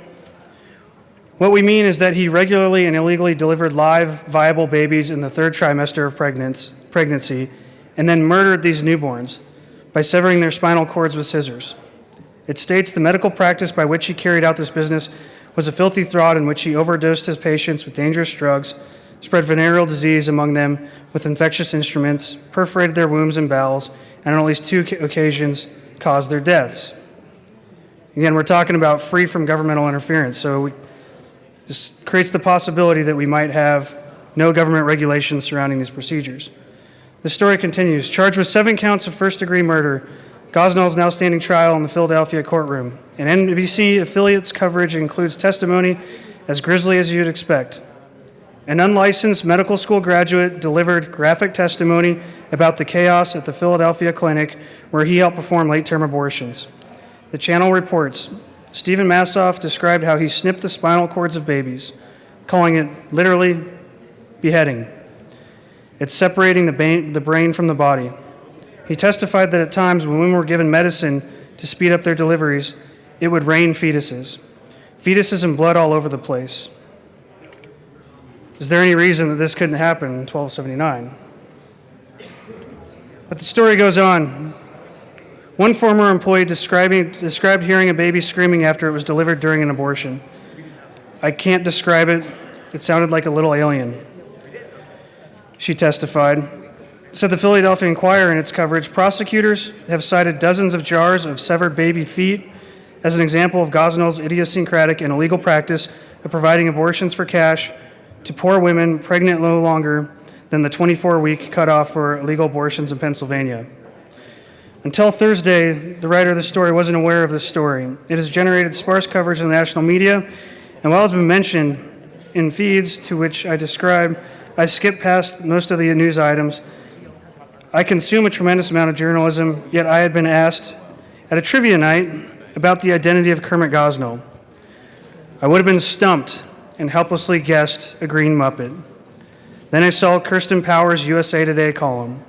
She makes a powerful, persuasive case that the Gosnell trial ought to be getting a lot more attention in the national press than it is. The media criticism angle interests me, but I agree that the story has been undercovered, and I happen to be a working journalist, so I'll begin telling the rest of the story for its own sake.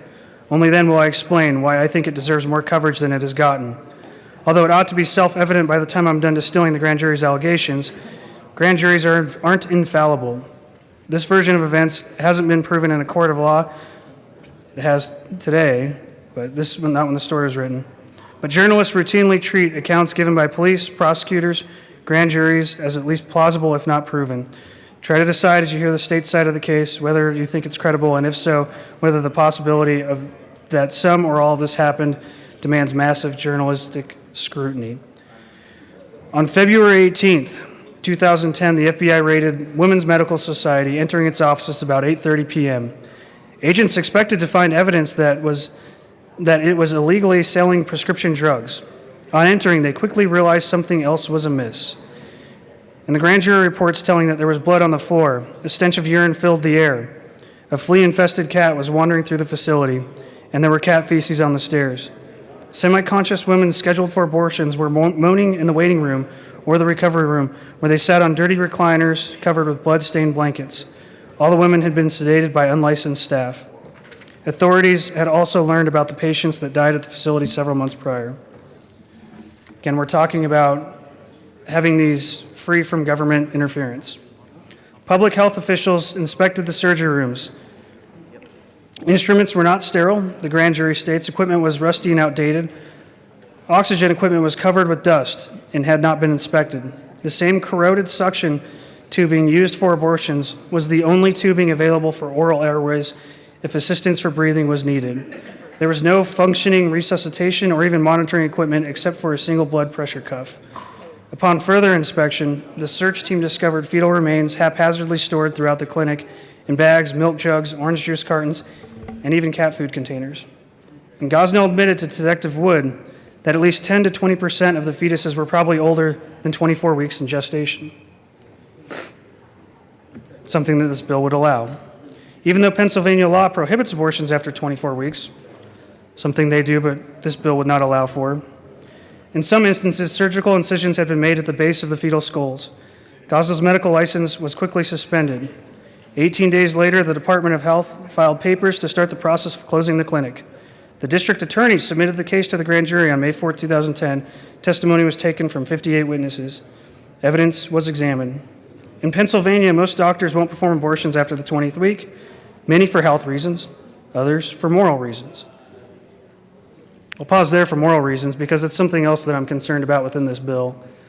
I do think that this bill does not allow for the rights of conscience of doctors that would not want to perform these procedures, or even institutions that may be medical institutions to refuse to perform these procedures. Abortions after 20 weeks or 24 weeks are illegal. Until 2009, Gosnell reportedly performed mostly first and second trimester abortions. But his clinic had come to develop a bad reputation and could only attract women who couldn't get an abortion elsewhere, former employees have said. Stephen Massoff estimated that in 40% of the second trimester abortions performed by Gosnell, the fetuses were beyond 24 weeks gestational age. The grand jury states Latasha Lewis testified that Gosnell performed procedures over 24 weeks too much to count, and ones up to 26 weeks were very often in the last few years. She testified Gosnell increasingly installs out-of-state referrals, which were all second trimester or beyond. By these estimates, Gosnell performed at least 4 or 5 illegal abortions every week. The grand jury report includes an image of a particular extreme case. The caption is theirs, not mine. And in the story, there's a clear picture of what I think any objective person would see as a human being who was aborted. That photo pertains to an unusual case, in that the mother had to seek help at a hospital after the abortion she sought at Gosnell's office went awry. The grand jury report summarizes a more typical late-term abortion as conducted at the clinic, including the following passage. When you perform late-term abortions by inducing labor, you get babies, live, breathing, squirming babies. By 24 weeks, most babies born prematurely will survive if they receive appropriate medical care.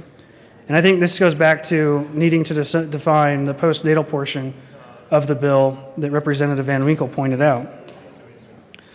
But that was not what the Women's Medical Society was about.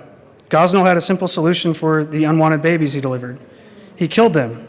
He didn't call it that. He called it ensuring fetal demise. The way he ensured fetal demise was by sticking scissors into the back of the baby's neck and cutting the spinal cord. He called that snipping. Again, this is why I think Representative Van Winkle pointed out something that's so important within this bill, that the freedom from government interference regarding postnatal care really needs more definition. Over the years, there were hundreds of snippings. Sometimes, if Gosnell was unavailable, the snipping was done by one of his fake doctors or even one of his administrative staff. But all the employees of the Women's Medical Society knew. Everyone there acted as if it wasn't murder at all. Most of these acts cannot be prosecuted because Gosnell destroyed the files. Among the relatively few cases that could be specifically documented, one was baby boy A. His 17-year-old mother was almost 30 weeks pregnant, 7.5 months when she was induced in labor. Again, we have displays of what a baby like that would look like. An employee estimated his birth weight as approaching 6 pounds. It was more than my first daughter was when she was born. He was breathing and moving when Gosnell severed his spine and put the body in a plastic shoebox for disposal. The doctor joked that this baby was so big he could walk to the bus stop. Another, baby boy B, whose body was found at the clinic frozen in 1-gallon spring water bottle, was at least 28 weeks of gestational age when he was killed. Baby C was moving and breathing for 20 minutes before an assistant came in and cut the spinal cord, just the way she had seen Gosnell do it so many times. And these were not even the worst cases. Again, we talk about free from government interference in such a broadly written bill. I think some of these other things in this case pertain to what we were talking about. What little media coverage there's been on the case has understandably focused on the murder allegations. The grand jury report also makes clear how horrific Women's Medical Society was for the patients. The unsanitary conditions were just the beginning. One woman was left lying in place for hours after Gosnell tore her cervix and colon while trying unsuccessfully to extract the fetus. The report states another patient, 19, was held for several hours after Gosnell punctured her uterus. As a result of the delay, she fell into shock from blood loss and had to undergo a hysterectomy. A third patient went into convulsion during an abortion, fell off the procedure table, and hit her head on the floor.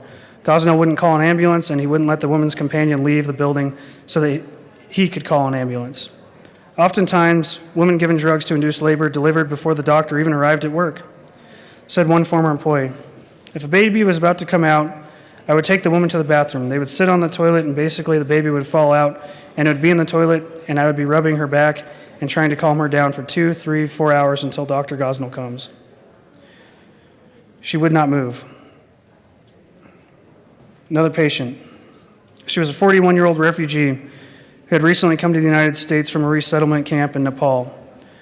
When she arrived at the clinic, Gosnell, as usual, was not there. Office workers had her sign various forms that she could not read, and then began doping her up. She received repeated, unmonitored, unrecorded intravenous injections of Demerol, a sedative seldom used in recent years because of its dangers. Gosnell liked it because it was cheap.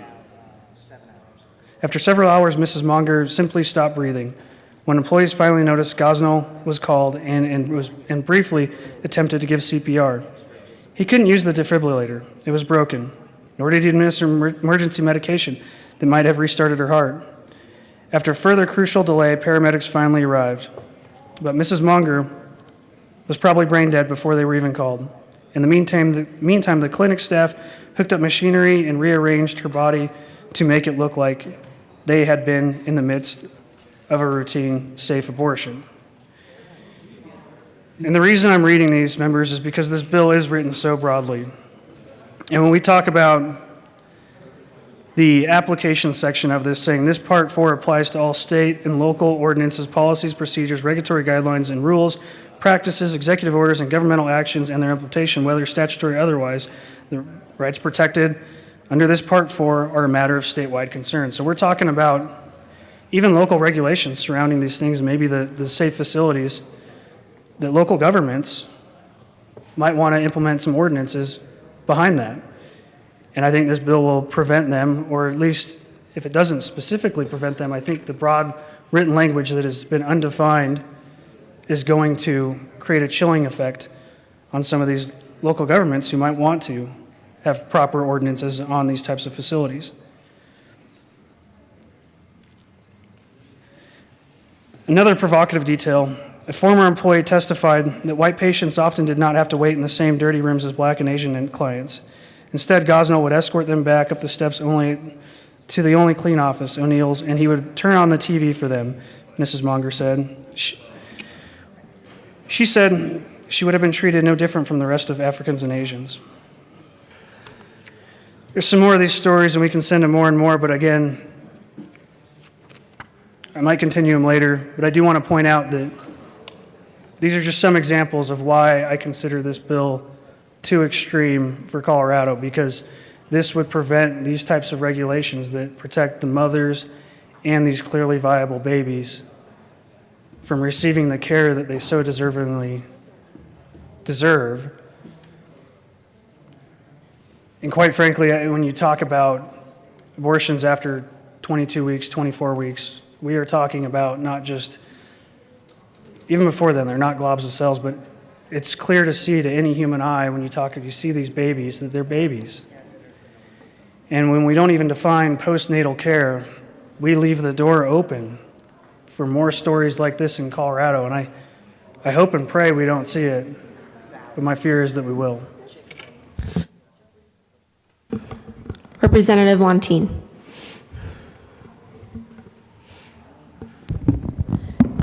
Thank you, Madam Chair. What Kermit Gosnell did was horrific and egregious. I don't think anyone in this room would find any value in what that man did to women and babies. It was terrible. And for that, a jury found Kermit Gosnell guilty on 3 of the 4 charges of murders of babies born in his clinic. They also found him guilty of involuntary manslaughter in the case of Monger's death. There were consequences for what he did. If he did that here in Colorado, there would be consequences now, and there would be consequences when this bill becomes law, if this bill passes. This is a completely irrelevant yet horrific story, and I don't see why we're even talking about it. So, thank you. Representative Neville. Thank you, Madam Chair. And members, I've got the full investigation and the report, but the fact of the matter is, the reason he was convicted is because Pennsylvania law had laws on the books preventing many of the things that I said. Colorado law may have some laws on the books that do protect the women. They do not protect the baby after 24 weeks of gestational age. And that's what Kermit Gosnell was convicted on. And I would even expand it even further. If we do have laws on the books right now that do protect the women from terrible people like Gosnell coming in, this law is written so broadly in the applicability section, and it says that it applies to all state laws. Those laws could easily be found null and void in favor of the bill we are discussing today. So the fact of the matter is Colorado does not have any of the laws that Pennsylvania had regarding late-term abortions. That's what was mostly Gosnell was convicted on. And we don't have that here in Colorado. So certainly it wouldn't prevent someone like Gosnell from doing what he did. And I think this bill would actually make it even worse for some of the laws that we have protecting the mother. Representative Bockenfeld. Thank you, Madam Chair. It's an honor to serve with you. Honor to serve with you. I'm tremendously confused by this bill. We have the tendency to throw around the word equity. Time and time again in this chamber, I hear the words around racial equity, social equity. What is equitable about the largest number of terminated pregnancies in this country are children of color? What is equitable about the largest number of terminated pregnancies are women in the lowest economic scale of our society? What is the long-term impacts of these demographics? Members, I ask you two questions. Why does a black baby or a brown baby not have the same equal right as a white baby? Why does a child born in society from a lower economic income family not have the right to survive as a child born in a higher economic income family? They do have that right. You know it, and I know it. Long term, what impacts are going to be felt by these demographics if those trends continue? I'm honored to serve with some members in this chamber who loves everyone in society and values all parts of our society, no matter of their race, socioeconomic well-being, or any other demographic one may want to throw out there these days. I ask for a no vote on this bill. Assistant Minority Leader Geithner. Thank you, Madam Chair. So members, I want to point out something that's in the bill. On page 5, lines 4, it speaks very specifically. It says, a fertilized egg, embryo, or fetus does not have independent or derivative rights under the laws of this state. So of course, naturally what comes to mind is in statute, currently we have in Title 18, Article 3.5, it talks about first degree felony, second, third, so on and so forth, for anything that could happen to a pregnant mother and the termination of a pregnancy as a result of, let's say, a DUI, as a result of domestic violence, as a result of any of those. So I think it's important, and I think to start this segment of the debate, it's appropriate to move an amendment that I had drafted. So I move L032, and I ask that it be displayed.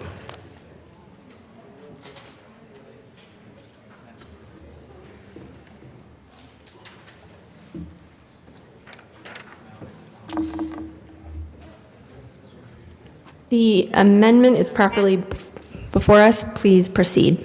Thank you, Madam Chair. So members, what this says, and I'll read it. I know that we have millions listening in as we hear on some of our committees.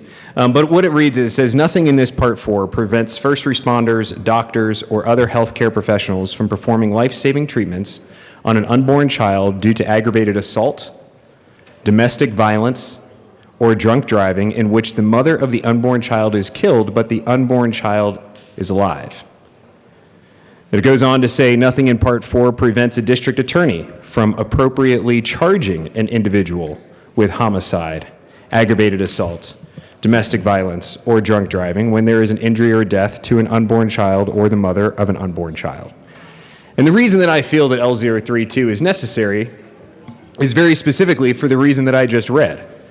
And again, it says a fertilized egg, embryo, or fetus does not have independent or derivative rights under the laws of this state. So members, what does the state do? What does a prosecutor do? What happens in the tragic event that something could, very much like what I've just pointed out in L032, take place?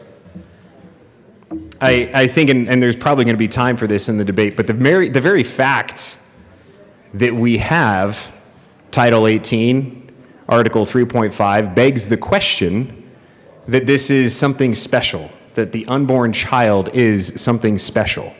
Because if we didn't, then we wouldn't have this in statute. And so I think when we read the words that a fertilized egg, embryo, or fetus does not have independent or derivative rights under the laws of this state, we must contemplate the importance that is Article 3.5, Title 18, and weigh that could be disrupted by the very fact of 1279. So L032 helps to ensure that in the unfortunate event that something like that happens, that there is the ability still to prosecute, that there is still the ability to render care. And this is I think, a necessary step that we should consider, and certainly a poignant part of the discussion as we continue on 1279. Representative Soper. Thank you, Madam Chair. I also rise in support of this amendment. I think this is a really good amendment, and just looking at it, it is really important that nothing can be construed in this particular bill to prevent our first responders or our doctors or other healthcare workers from engaging in all life-saving treatment to save the fetus in the womb. Because otherwise, if nothing is considered here, but yet the mother has died, then you would go ahead and let the fetus die as well. And I think it's important that in Colorado, we send a message that we do fight for life, and that we will do whatever it takes to try to save that child. So, to my colleague from Colorado Springs, I absolutely support this. Thank you.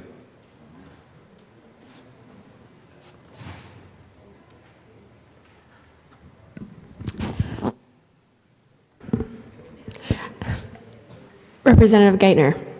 Thank you, Madam Chair. So members, I wanted to share something with you. This comes from the National Coalition Against Domestic Violence. You can find them at www.ncadv.org. And it's a domestic violence and pregnancy fact sheet. And I'll just read a couple of their points from this reputable source. Homicide is the leading cause of death among pregnant women in the United States. 50 to 75% of women abused before pregnancy are abused during pregnancy. It is estimated that up to 20% of pregnant women experience violence during their pregnancy, 20%, making it more common than gestational diabetes or preeclampsia, conditions routinely screened for in pregnant women by physicians. 77% of pregnant homicide victims are killed early, and that's during their first trimester. That's how the National Coalition Against Domestic Violence describes it. Autopsy reports show that of the 34 deceased pregnant women examined in the District of Columbia alone between 1988 and 1996, 38% were murdered. Women with unintended pregnancies are 2 to 4 times more likely to experience physical violence than women with planned pregnancies. Women who reported having experienced abuse in their relationship were also more likely to report that their pregnancies were unintended. In some cases, unintended pregnancies resulted directly from physical violence that include marital rape, and the list continues to go on. But I think it's important that we talk about, or that we understand that homicide is the leading cause of death among pregnant women in the United States, and that 50 to 75% of women abused before pregnancy are also abused during pregnancy.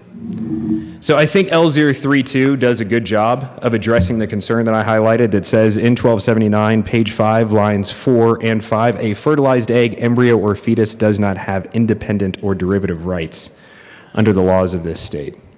Certainly, domestic violence can result in the death of the unborn, and to think that 1279 could impede the ability of a of a DA, a district attorney, to bring forth charges. And we've all heard of these cases before. I think most recently I can think of involved a DUI where the mother was struck, the mother lived, the unborn child was killed. But certainly I think that this is a very appropriate, given the statistics that I've just read to you from the National Coalition Against Domestic Violence. So I would urge a yes vote on L032. Representative Froelich. Thank you, Madam Chair. I ask for a title ruling. The committee will stand in a brief recess to discuss whether the amendment fits under the title. Will the representative please join me on the side of the chamber for a discussion?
The committee will come back to order. The chair rules that the amendment does not fit under the title.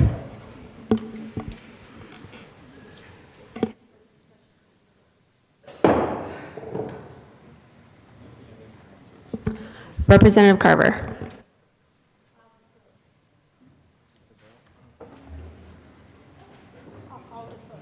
Representative Soper. Thank you, Madam Chair. I was certainly disappointed by the ruling here, but understand why. You know, back to what my colleague from Colorado Springs was talking about, when it comes to looking at, on page 5, lines 4 and 5, when it talks about a fertilized egg or embryo, a fetus does not have independent or derivative rights under the laws of the state. I do want to point out one thing. And when we look at Title 18, Article 3.5, Offenses Against Pregnant Women Act, and then we turn and we look down to 3.5-110, how this is to be construed. This specific section says, nothing in this article shall be construed to confer the status of a person upon a human embryo, fetus, or unborn child at any stage of development prior to live birth. Do you notice what's missing between the bill and Title 18 in these two sections? The word derivative rights. It's the idea that there must be something special about being pregnant that separates that particular person from another person who's been criminally injured, who's suffered damages at the hand of an assailant. And when I look through the criminal code and I look at offenses against the person, we have assault. And there was the argument that would be made that if there was not something special, some kind of derivative element that being pregnant would one day produce a person, that disrupting that is somehow special. It's somehow stopping what does then become another citizen of our state. It would just be prosecuted under assault, which is 18-3-202. But the fact that our state, like so many other states, have said there is something special about someone who's pregnant, that we need to have a specific provision in law that calls out and says that if they're going to be injured by the act of an assailant committing a criminal act, that we're going to treat their injuries differently. And there must be some sort of derived element for why we view the fetus in the womb differently. And if there's not this derived element, then Title 18, I would argue, as defense counsel, should not apply, and that this bill would make it moot. To help with the bill, I have drafted an amendment, Amendment L054, and asked that it be displayed.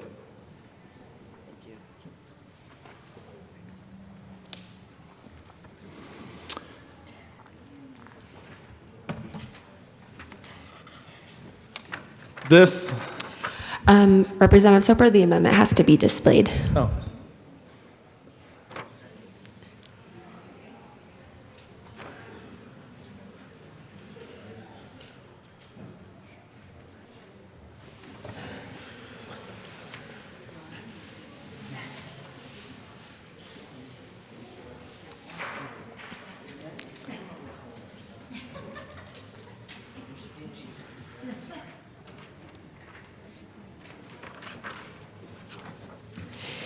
The amendment is properly before us. Please proceed.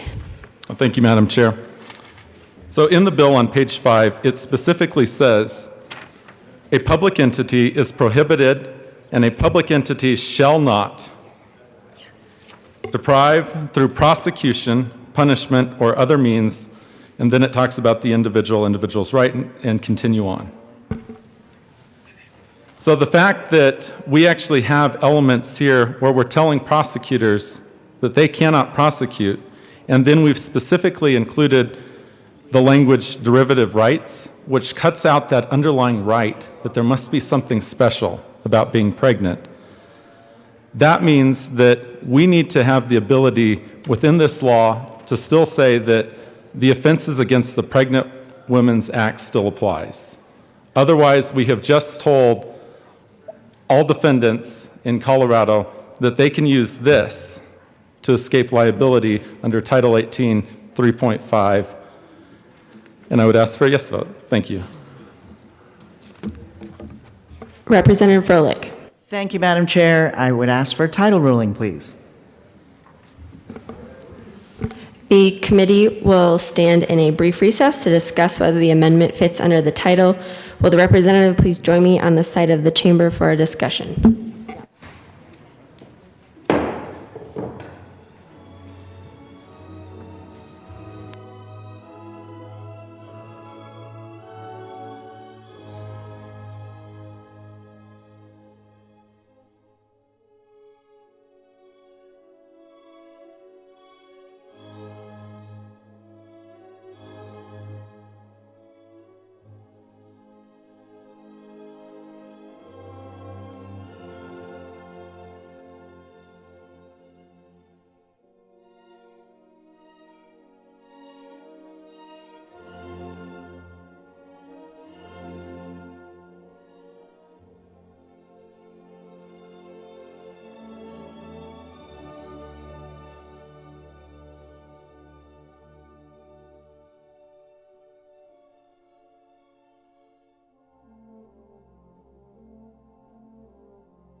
The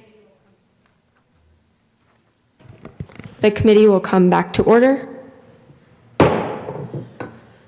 The chair rules that the amendment does fit under the title. Representative Froelich. Thank you, Madam Chair. We still feel this is beyond the scope, and we urge a no vote. Representative Geithner. Thank you, Madam Chair. And Madam Chair, I appreciate the ruling from the chair that it does.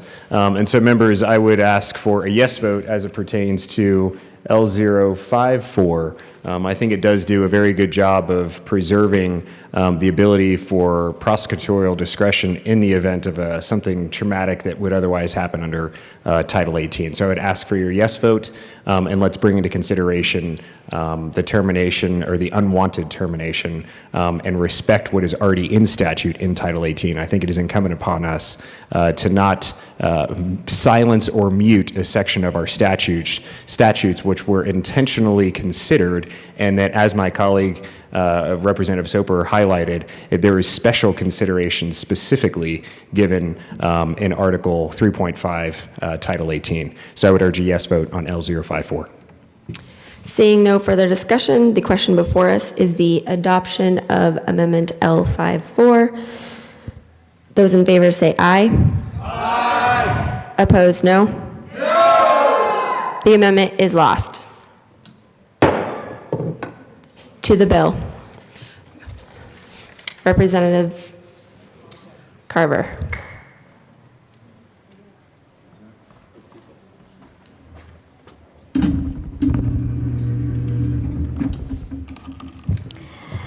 Thank you, Madam Chair. Members, I move Amendment L053 and ask that it be displayed. Thank you.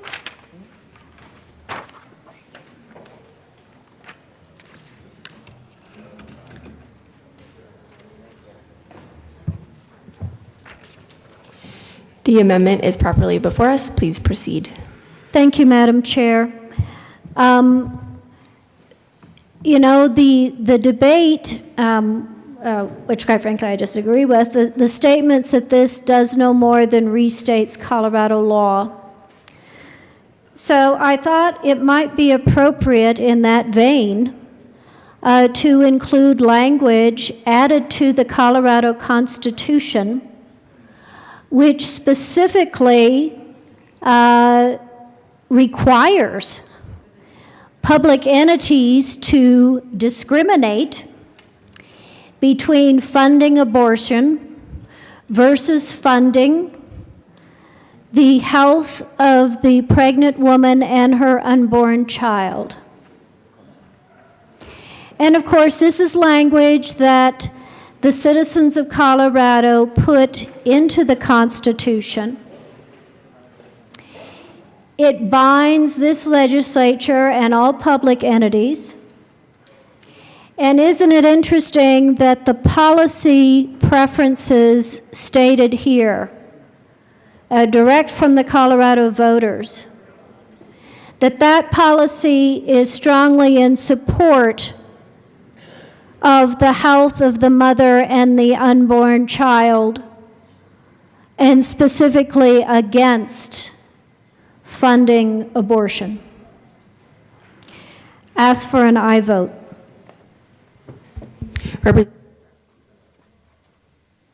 Representative Froelich. Thank you, Madam Chair. We're fine with abiding by the Constitution. We don't need to call it out, and we don't need to alter it, so we ask for a no vote. Representative Williams. Thank you, Madam Chair.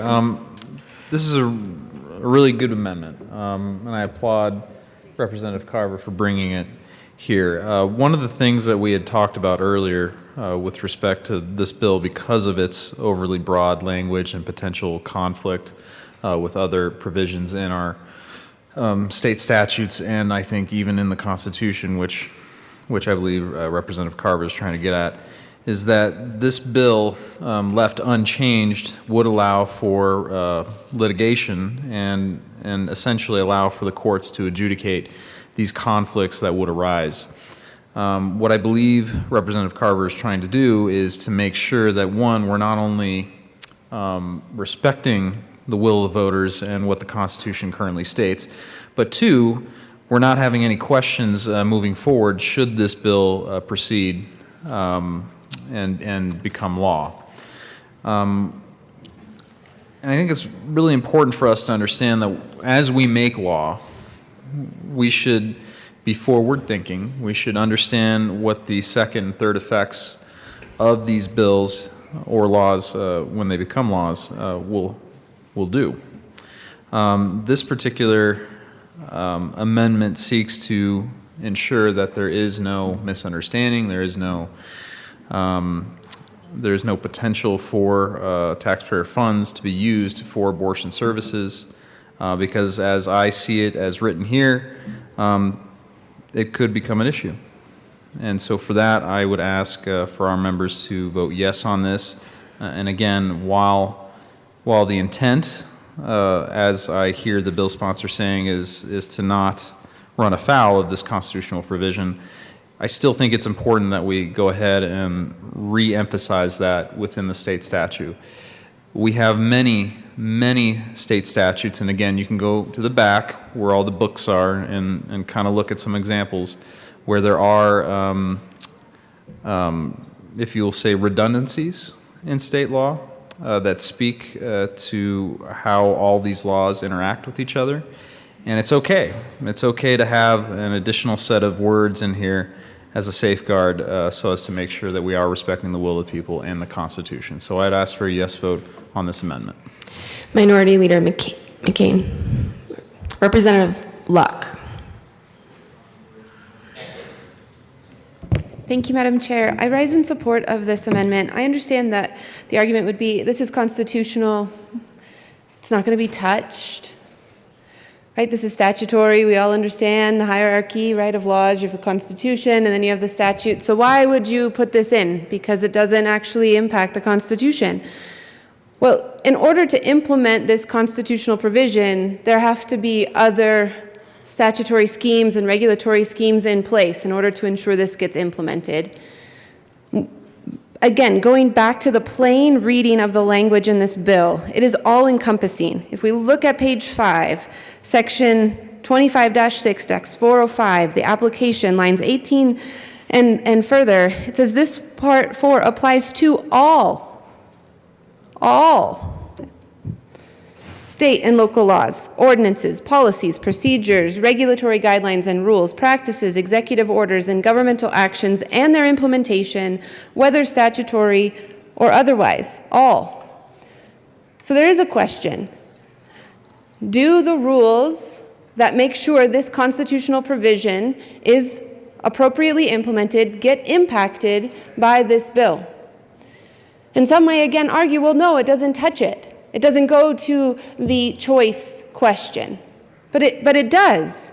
Because in section 25-6-404, we see a public entity shall not interfere with or discriminate against. But we are discriminating against the policy of funding abortion. Right? The state has made a decision and said, yes, we will cover these particular things in health, but we won't cover this. So it is a form of discrimination. If somebody has Medicaid or Medicare and they want to be able to have an abortion, they can't use state funds. They'll have to find another funding source. That's discrimination. So these amendments are genuinely seeking to provide some clarification. Just ensure that there's no conflict in law.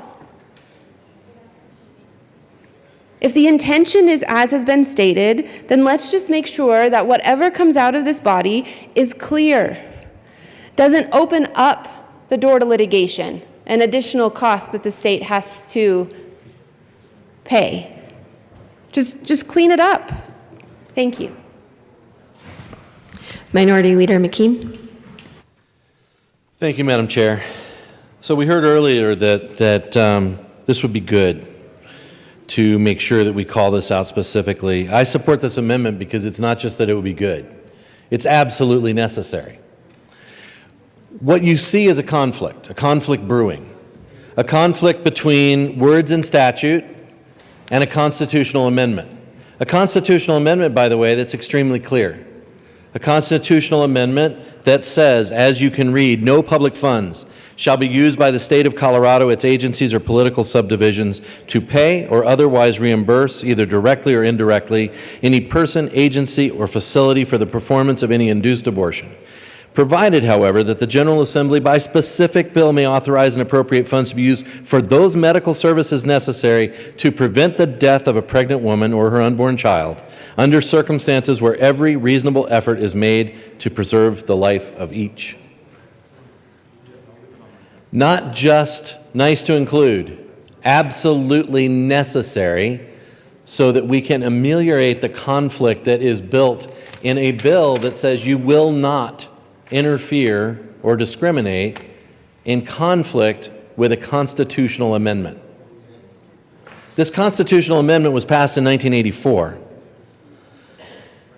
It was effective January 14th, 1985. It does not have an expiration date. This is enshrined in your Constitution as the voice of the people of this state. This bill, as I've been saying, is not. This bill is a desire to have a statutory statement made that those in the majority who vote for a bill or who do not vote for a bill either let stand or does not let stand this document. It is not your Constitution. It is not truly the will of the people as spoken through a constitutional amendment. Therefore, if there's a conflict, you have to take care of that conflict. You have to cure that conflict. This amendment, in part, does exactly that. It speaks to the conflict that's here and says this bill, this statute, will not override the language that the voters passed in 1984. I think it's your constitutional duty, actually, to vote for this amendment. Representative Carver. Thank you, Madam Chair. You know, the reason why I think it is important, and again, I go back to the opening statements, that supposedly 1279 is just a restatement of our current law. While I disagree with that, and I think it does much more, I think it is also absolutely clear that if you're going to add language, which we do in 404, that prohibits any different treatment between the decision to have an abortion versus a decision to have the baby, that we include the language of the Colorado Constitution, which makes it clear that Colorado voters do treat those two issues differently. They treat them very differently.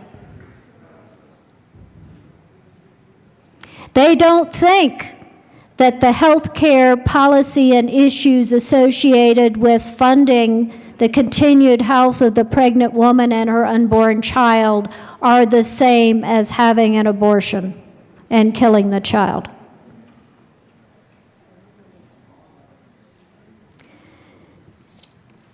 And so I also would point out the language of the constitutional provision that it also applies to any public entities providing funding to a private third party for this purpose.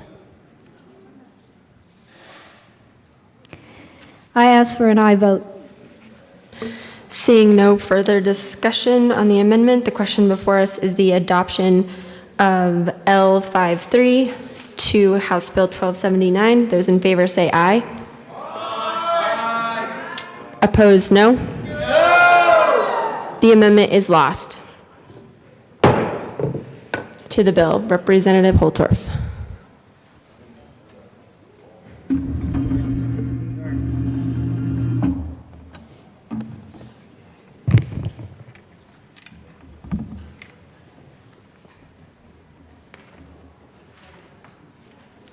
Mind if I use this? For the safety of everyone in the room. Representative Holtorf, if you aren't ready to speak, I'll call on someone else. Thank you, Madam Chair. I'm ready. I just want to make sure I properly sanitize this area so we are safe and To the careful. bill. Safe and careful. So, Madam Chair and colleagues, I sit here and I watch as we debate. We offer amendments in the bill as introduced. It cites on page 3, affirming rights to abortion care nationwide in Roe versus Wade. And it further talks about Colorado being a national model, talks about the efforts that are listed here. And so I really want to dig into this.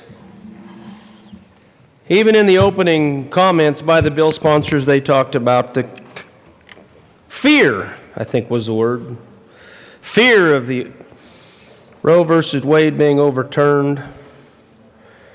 Maybe in a country boy from eastern Colorado, it piqued my interest greatly. And just to highlight how complicated this is for the lawyers in the room, because lawyers don't always agree on the interpretation of law at any state level, be it a district court, a court of appeals, and so on. I'm going to wade into this Roe versus Wade. Of course, we know the history. Argued on December 13th of 1971, re-argued on October 11th of 1972. Decided January 22nd, 1973.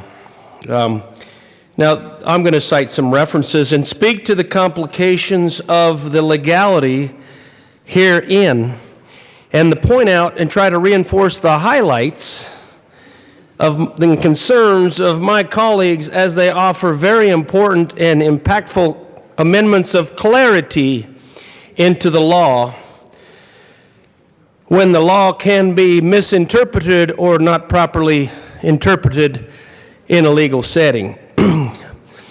Be it a court, perhaps a district court, or a court of appeals, in a subsequent appellate court, or as it moves on and makes its way to the Supreme Court. All which have been talked about by the bill sponsors. In this particular case, a pregnant single woman, Roe, brought a class action challenging the constitutionality of the Texas criminal abortion laws, which proscribe procuring or attempting an abortion except on medical advice for the purpose of saving the mother's life. A licensed physician, Halford, who had 2 state abortion prosecutions pending against him, was permitted to intervene. A childless married couple, the Does, the wife not being pregnant, separately attacked the laws, basing alleged injury on the future possibilities of contraceptive failure, pregnancy, unpreparedness for parenthood, and impairment of the wife's health. A 3-judge district court, which consolidated the actions, held that Roe and Halliford and members of their classes had standing to sue and presented justicable controversies. Ruling that declaratory, though not injunctive, relief was warranted, the court declared the abortion statutes void as vague and overbroadly infringing those plaintiffs' 9th and 14th Amendment rights. The court ruled that the Doe's complaint, now I don't know if I'm saying this word right, justiciable or justicable? Any lawyers want to help me? It's all right, I'll continue. Appellants directly appealed to this court on the injunctive rulings, and appellee cross-appealed from the district court's grant of declaratory relief to Roe and Halliford.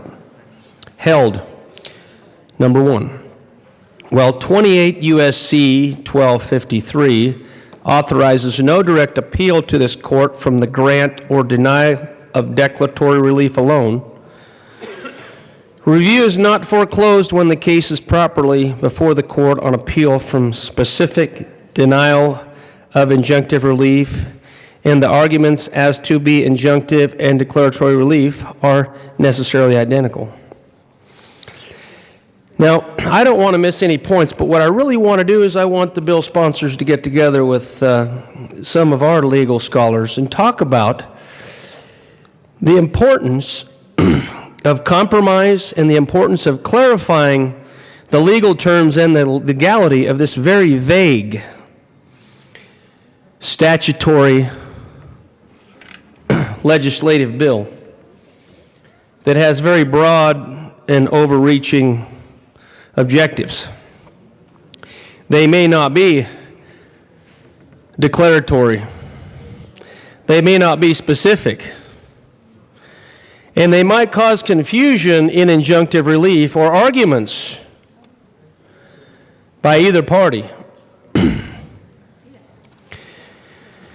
So Roe has standing to sue, says the court, and the Does and the Hallifords do not. Contrary to the appellee's contention, the natural termination of Roe's pregnancy did not moot her suit.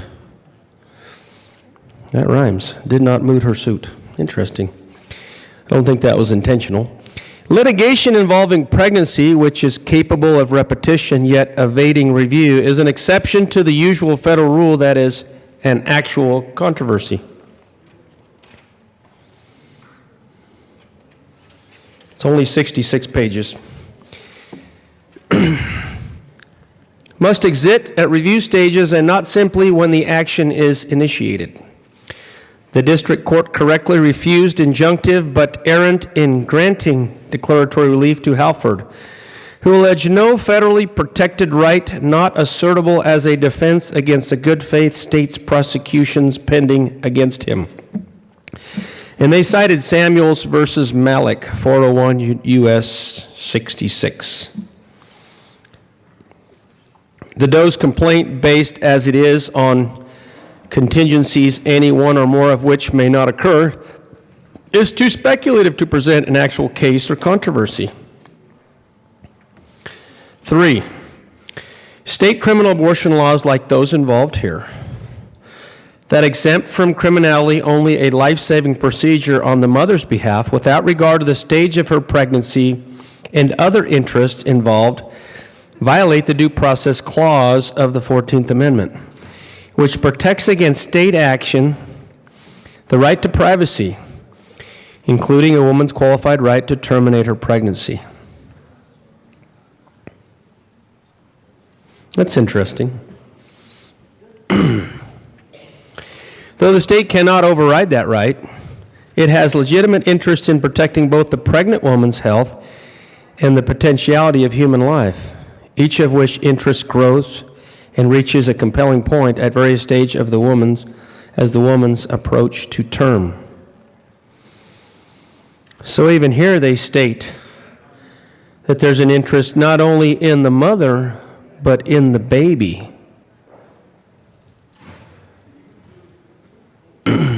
And that human life, in this case defined as potentiality of human life, but modern science will tell you that that is human life.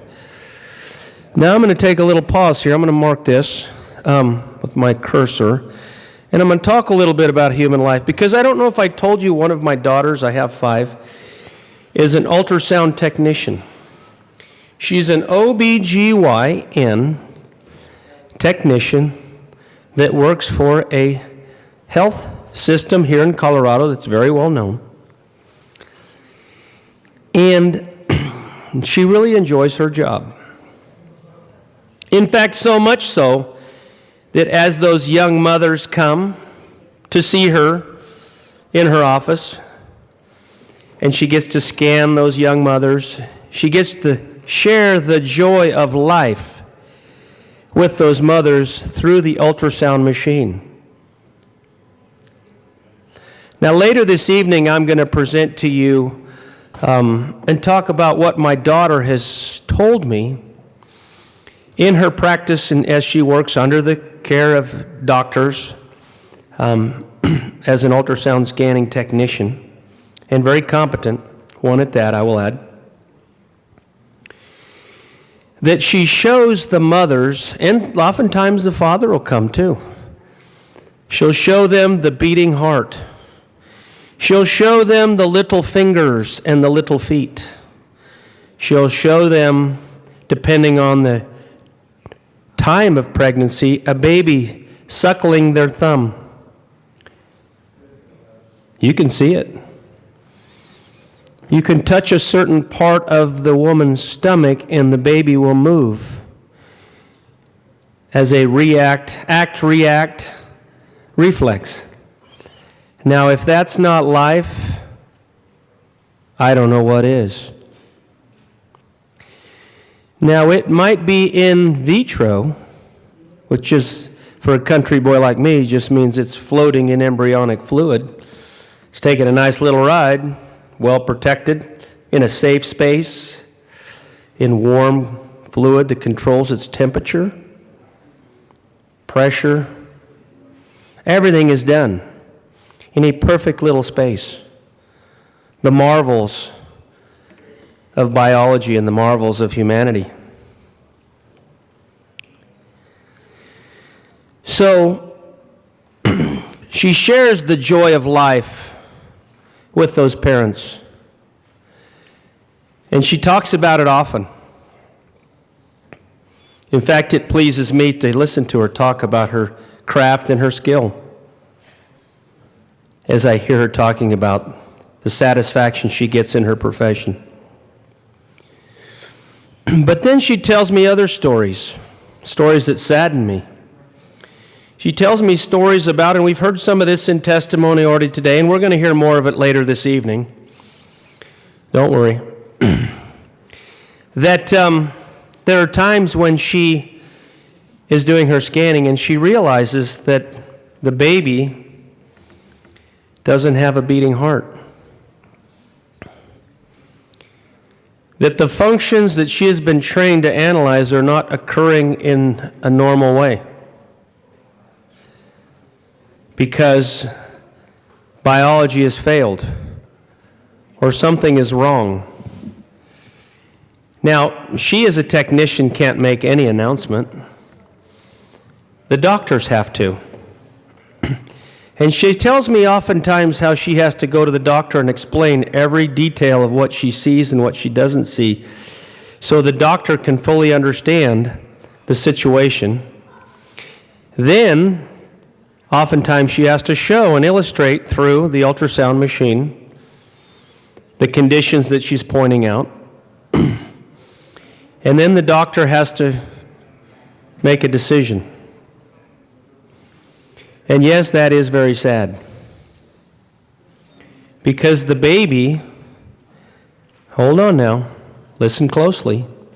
The baby that was alive, was in life, in vitro, living, a living little person, is now no longer alive.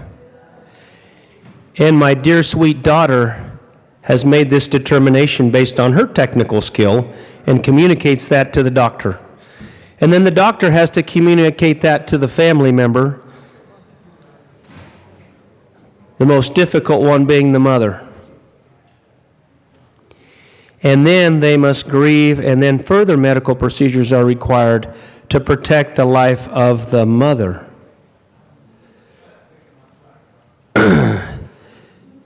Now, I've talked about a lot of people in this little story. I've talked about a mother. I've talked about a baby. I've talked about potentially a father and other family members. I've talked about a technician, a medical technician, or technicians, because oftentimes my daughter works with a team of 2. So oftentimes my daughter will ask her colleague and cohort in that clinic to verify something, just to make sure she's right. Because my goodness, you wouldn't want to be wrong.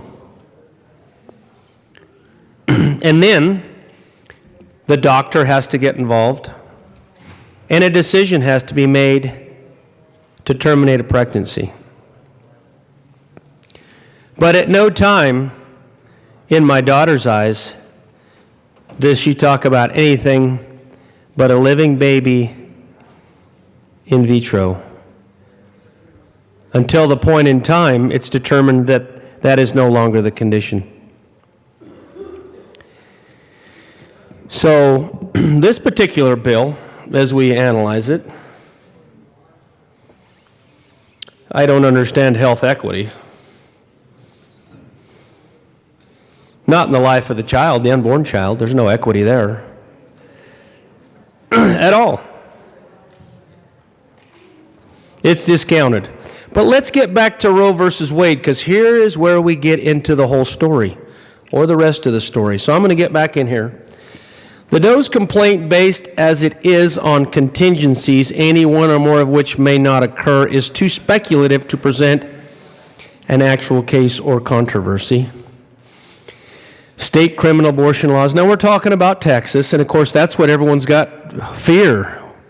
I do digress a lot, and I apologize, but I do have to talk about this fear because it's certain Texas laws that have just come. Because, boy, it's shaken the shoes of a lot of people and brought this legislation to the big state capitol here in our House chamber. House Bill 22-1279. Because Texas law has shaken the feet of those who bring forth this legislation. And with fear, we must act today and must move forward, allegedly. State criminal abortion laws in Texas, we're talking about, like those involved here, that exempt from criminality only a life-saving procedure on the mother's behalf without regard to the stage of her pregnancy and other interests involved, violate the Due Process Clause of the 14th Amendment, which protects against state action, the right to privacy, including a woman's qualified right to terminate her pregnancy. Though the state cannot override that right, it has legitimate interest in protecting both the pregnant woman's health and the potentiality of human life, each of which interest grows and reaches a compelling point at various stages of the woman's approach to term. For the stage prior to apparently the end of the first trimester, the abortion decision and its effectuation must be left to the medical judgment of the pregnant woman's attending physician. For the stage subsequent to approximately the end of the first trimester, the state, in promoting its interest in the health of the mother, may, if it chooses, regulate the abortion procedure in ways that are reasonably related to maternal health. For the stage subsequent to viability, the state, in promoting its interest in the potentiality of human life, may, if it chooses, regulate and even prescribe abortion, except where necessary in appropriate medical judgment for the preservation of the life or health of the mother. The state may define the term physician to mean only a physician currently licensed by the state, may prescribe any abortion by a person who is not a physician as defined under P165. But here's what's interesting. See, even back in the 70s, Texas law was very sensitive to the term they use, which is potentiality of human life, which we know right now is not potentiality. It is life. It is life in vitro. It is a living being in a very special place that God has made to protect. And all mammals have this, to protect that special little bundle of joy that comes at the end of the partum period. I'll continue. It is unnecessary to decide the injunctive relief issue, since the Texas authorities will doubtless fully recognize the court's ruling. As the Texas criminal abortion statutes are unconstitutional. Now, we're going to go to another section here where there was a re-argument in the appellate case, I believe. Sarah Weddington re-argues the case for appellates. With her on the briefs are Roy Lucas, Fred Bruner, Roy L. Merrill Jr., and Norman Dorson. I would presume all of them to be lawyers. Robert C. Flowers, Assistant Attorney General of Texas, argued that the case for the appellee on the re-argument, Jay Floyd, Assistant Attorney General, argued the case for appellee on the original argument. With them on the brief were Crawford C. Martin, Attorney General, Nola White, First Assistant Attorney General, Alfred Walker, Executive Assistant Attorney General, and Henry Wade and John B. Toyle. Now, if this is so simple, why so many lawyers? Because it's not. There's nothing simple about any of this. Now, Mr. Justice Blackmun delivered the opinion of the court in this particular case in October 1972. This Texas federal appeal and its Georgia companion Doe versus Bolton Post P-179 present constitutional challenges to state criminal abortion legislation. The Texas statutes under attack here are typical of those that have been in effect in many states for approximately a century. The Georgia statutes, in contrast, have a modern cast and are a legislative product that, to an extent at least, obviously reflects the influences of recent attitudinal change or advancing medical knowledge and techniques of new thinking about an old issue. Now, I question whether this legislation here in this bill, House Bill 22-1279, Reproductive Health Equity Act, has taken into any advanced medical knowledge and techniques with respect to the life of a baby. We now have three-dimensional color resolution ultrasound technology that can map every move that little baby makes. In fact, for the entire 9 months it is in the womb. Is that 34 weeks or 36 weeks? 34? Anybody? Just give me the fingers if it's 36? 36, thank you. Appreciate the help. Don't want to get it wrong. You can see every move that little baby makes that's alive. That this particular legislation denies any right to life at any time, up to 36 weeks.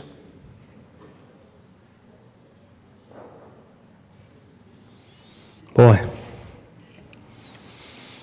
Sure like everybody to watch that before you go in there and visit Planned Parenthood.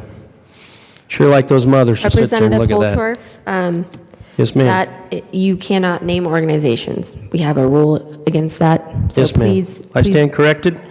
I please withdraw that last proceed, comment. Representative Holtorf. Thank you for your leadership. I withdraw that last comment. And I do understand. We forthwith, I'll get back to the Roe versus Wade here. We forthwith acknowledge our awareness of the sensitive and emotional nature of the abortion controversy, of the vigorous opposing views, even among physicians, and of the deep and unseemingly absolute convictions that the subject inspires. Well, some things haven't changed. One's philosophy, one's experiences, one's exposure to the raw edges of human existence, one's religious training, one's attitudes towards life and family and their values, and the moral standards one establishes and seeks to observe are all likely to influence and to color one's thinking and conclusions about abortion. In addition, population growth, pollution, poverty, racial overtones tend to complicate and not to simplify the problem. Our task of force is to resolve the issue by constitutional measurement free of emotion, and free of predilection. We seek to earnestly do this, and because we do, we have inquired into and in the opinion placed some emphasis upon medical and medical legal history and what that history reveals about man's attitude towards the abortion procedure over the centuries. We bear in mind, too, Mr. Justice Holmes' admonition in his now vindicated dissent in Lochner versus New York, 128 U.S. 45,76, which was ruled in 1905. You might have studied that in law school, some of you lawyers. The Constitution is made for people of fundamentally differing views, and the accident of our finding certain opinions natural and familiar or novel or even shocking ought not to conclude our judgment upon the question whether statutes embodying them conflict with the Constitution of the United States.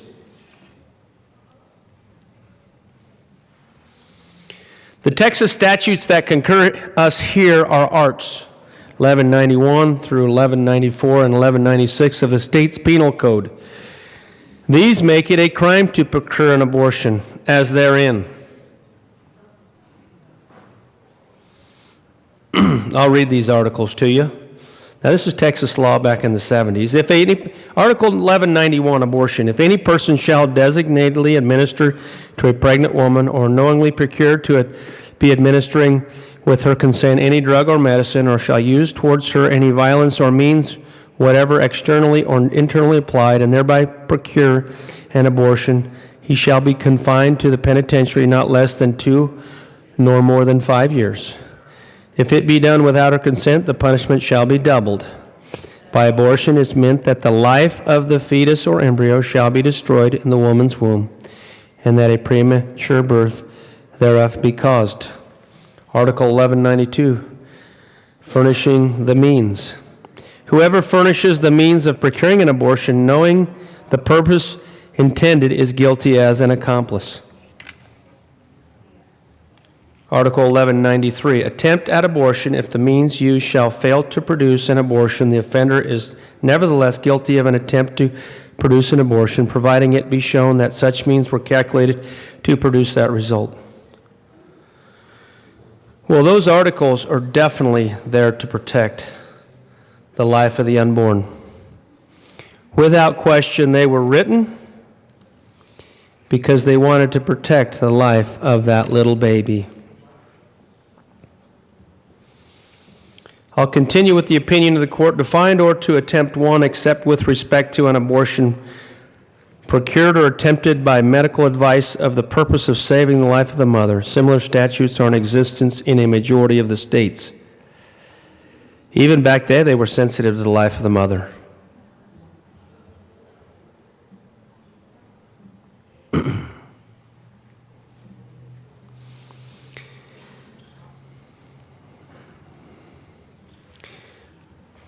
Now, as we talk about the life of the mother, and in this particular case, this legislation that really speaks to the rights, specifically to the rights of the mother, reproductive health equity, it doesn't speak to, as I can see, the rights of the unborn child. And that's a concern. That's definitely a concern to me. And one of the reasons that have huge consternation and concern about this legislation. And I even have more concern about the fact that not one amendment has been considered by the bill sponsors, because the legal landscape has changed some, but it still is complicated as ever. And that's evident by the legal actions that are being promulgated across the nation on either side of this issue.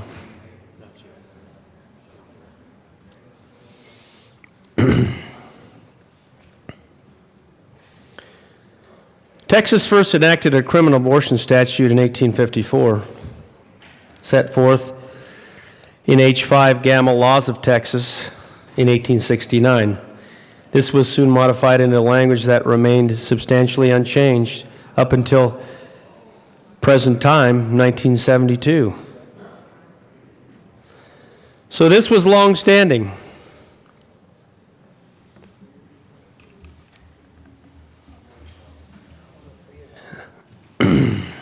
Now, this is a second opinion.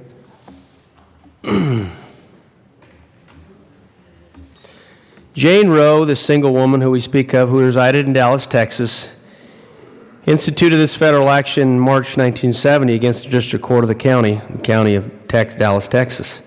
She sought a declaratory judgment that the Texas criminal abortion statutes were unconstitutional on their face, and an injunction restraining the defendant from enforcing the statutes.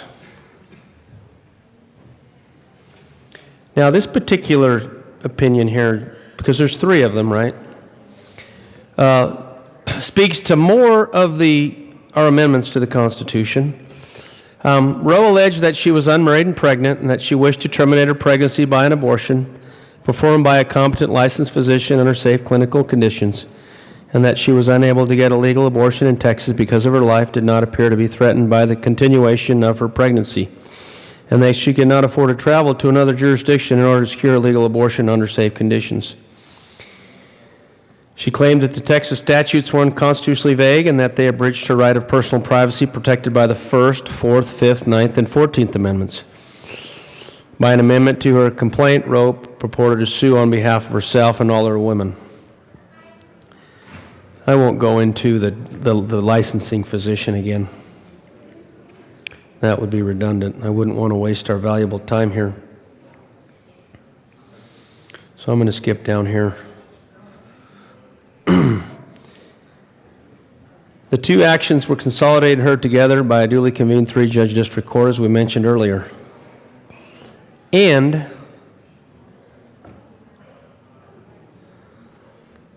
I'll skip down a little farther because I don't want to be redundant.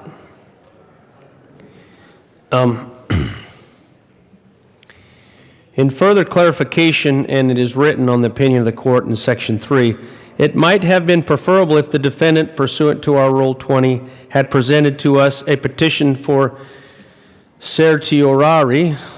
Representative Holtorf? Yes. So I've just taken the chair, and I'm hoping you can help me see how this relates to the bill. Oh, I'd love to. Hello, Madam Chair. This definitely relates to the bill because it talks about reproductive equity. In fact, the case is even cited in the bill. And it talks about how this supports the claims that are made in this bill. So if you allow me to continue, I will illustrate that, and I'll show the controversy and the confusion and how the amendments that are being brought forth in my closing arguments will show how, without these forthcoming amendments that add clarity to this very vague statute, will in fact help avoid further confusion if this is litigated in our state courts here in Colorado. Does that help, ma'am? It's a good start. I'll be listening. Thank you. I appreciate that. I like your attention and your enthusiasm.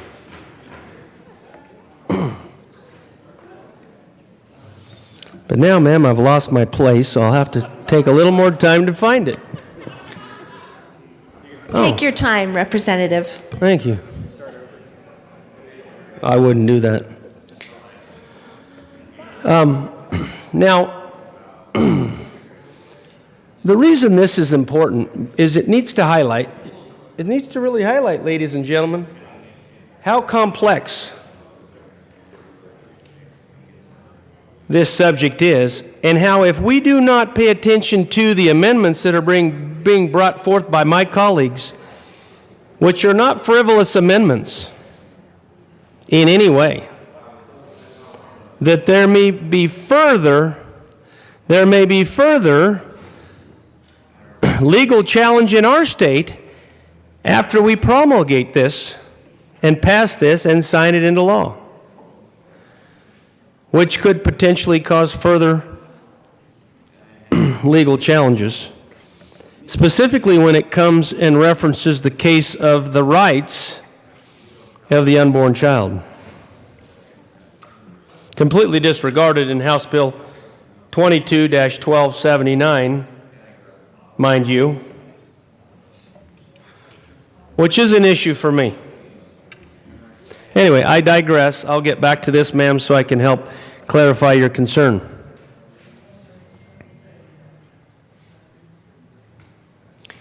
So, in this, the court, we, not me, we conclude nevertheless that those decisions do not foreclose our review of both the injunctive and the declarative aspects of a case of this kind, when it is properly here as this one is on appeal under 1253 from specific denial of injunctive relief, and that the arguments as to both aspects are necessarily identical. And I'm going to cite some cases, ma'am. You can write these down if you'd like, just for further clarification. C. Carter versus Jury Commons, 396 U.S. 320, 1970. I think that's U.S. United States. And then Florida Lime Growers versus Jacobson, 362 U.S. 7380-81. And that was a ruling in 1960. It would be destructive of time and energy for all concerned were we to rule otherwise, says the court. We are next confronted with the issue of justiciability, standing and abstention. Have Roe and the Does established that personal stake in the outcome of the controversy? And they cite a case from 1962, Barr versus Carr, that ensures that the dispute sought to be adjudicated will be presented in an adversary context and in a forum historically viewed as capable of judicial resolution. Now, there's two more cases we can cite, and you can write these down. Flass versus Cohen, 362 U.S. 83-101. That was in 1968. And Sierra Club versus Morton, 405 U.S. 727, 732 in 1972. And what effect did that pendency of criminal abortion charges against Dr. Halford in state court have upon the propriety of the federal courts granting relief to him as a plaintiff intervener? That's a question. Now, Jane Roe, despite the use of the pseudonym, because that wasn't, I don't believe, her real name. No, it wasn't. It says here, no suggestion is made that Roe is a fictitious person.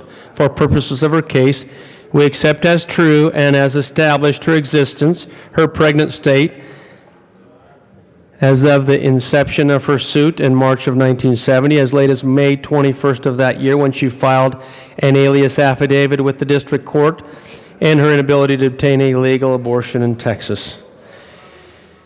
Viewing Roe's case at the time of its filing and thereafter until as late as May, there can be little dispute that it then presented a case or controversy, and that wholly apart from the class aspects, she, as a pregnant single mother thwarted by the Texas criminal abortion laws, had standing to challenge these statutes.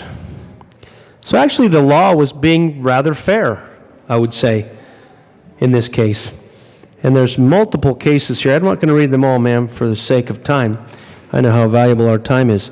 Indeed, we do not read the appellate's brief as a really asserting anything to the contrary. The logical nexus between the status asserted and the claims sought to be adjudicated are both present. The appellee notes, however, that the record does not disclose that Roe was pregnant at the time of the district court hearing on May 22, 1970, or on the following June 17th, when the court's opinion and judgment were filed. And he suggests that Roe's case must now be moot because she and all of the members of her class are no longer subject to any 1970 pregnancy. Well, pregnancies only go 9 months, and that's a pretty short period of time. The usual rule, I'll continue with this opinion of the court, the usual rule in federal cases is that an actual controversy must exist at stages of appellate or certiorari review, and not simply at the date this action is initiated.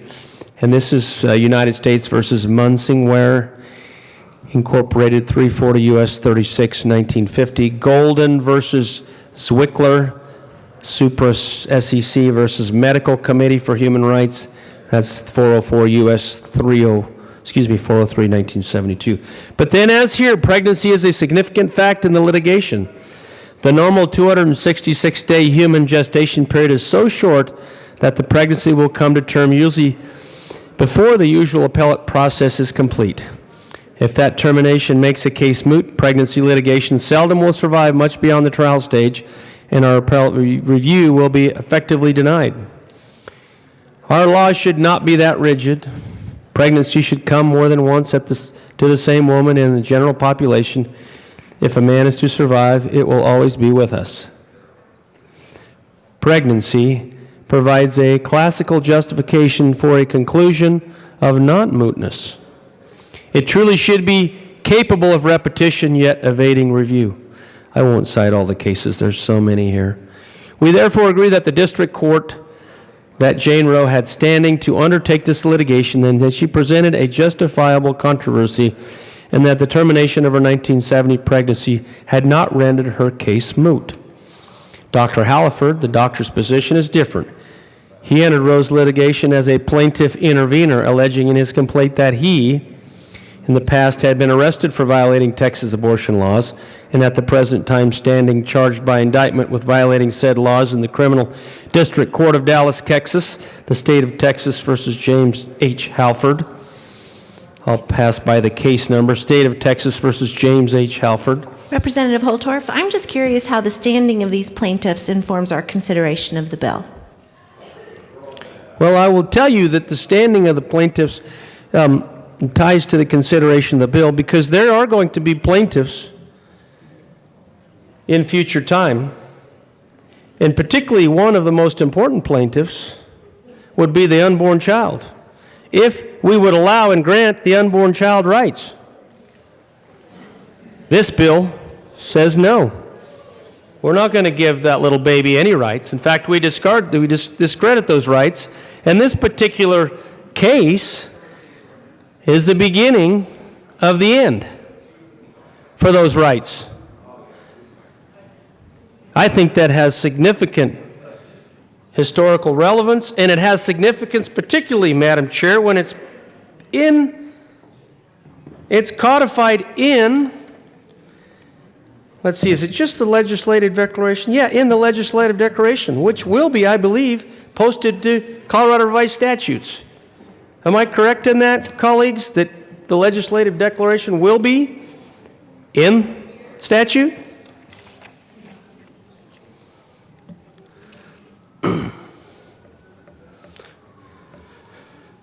Dr. Halford is therefore in the position of seeking in a federal court declaration and injunctive relief that respect to the same statutes under which he stands charged in criminal prosecutions simultaneously pending in state court.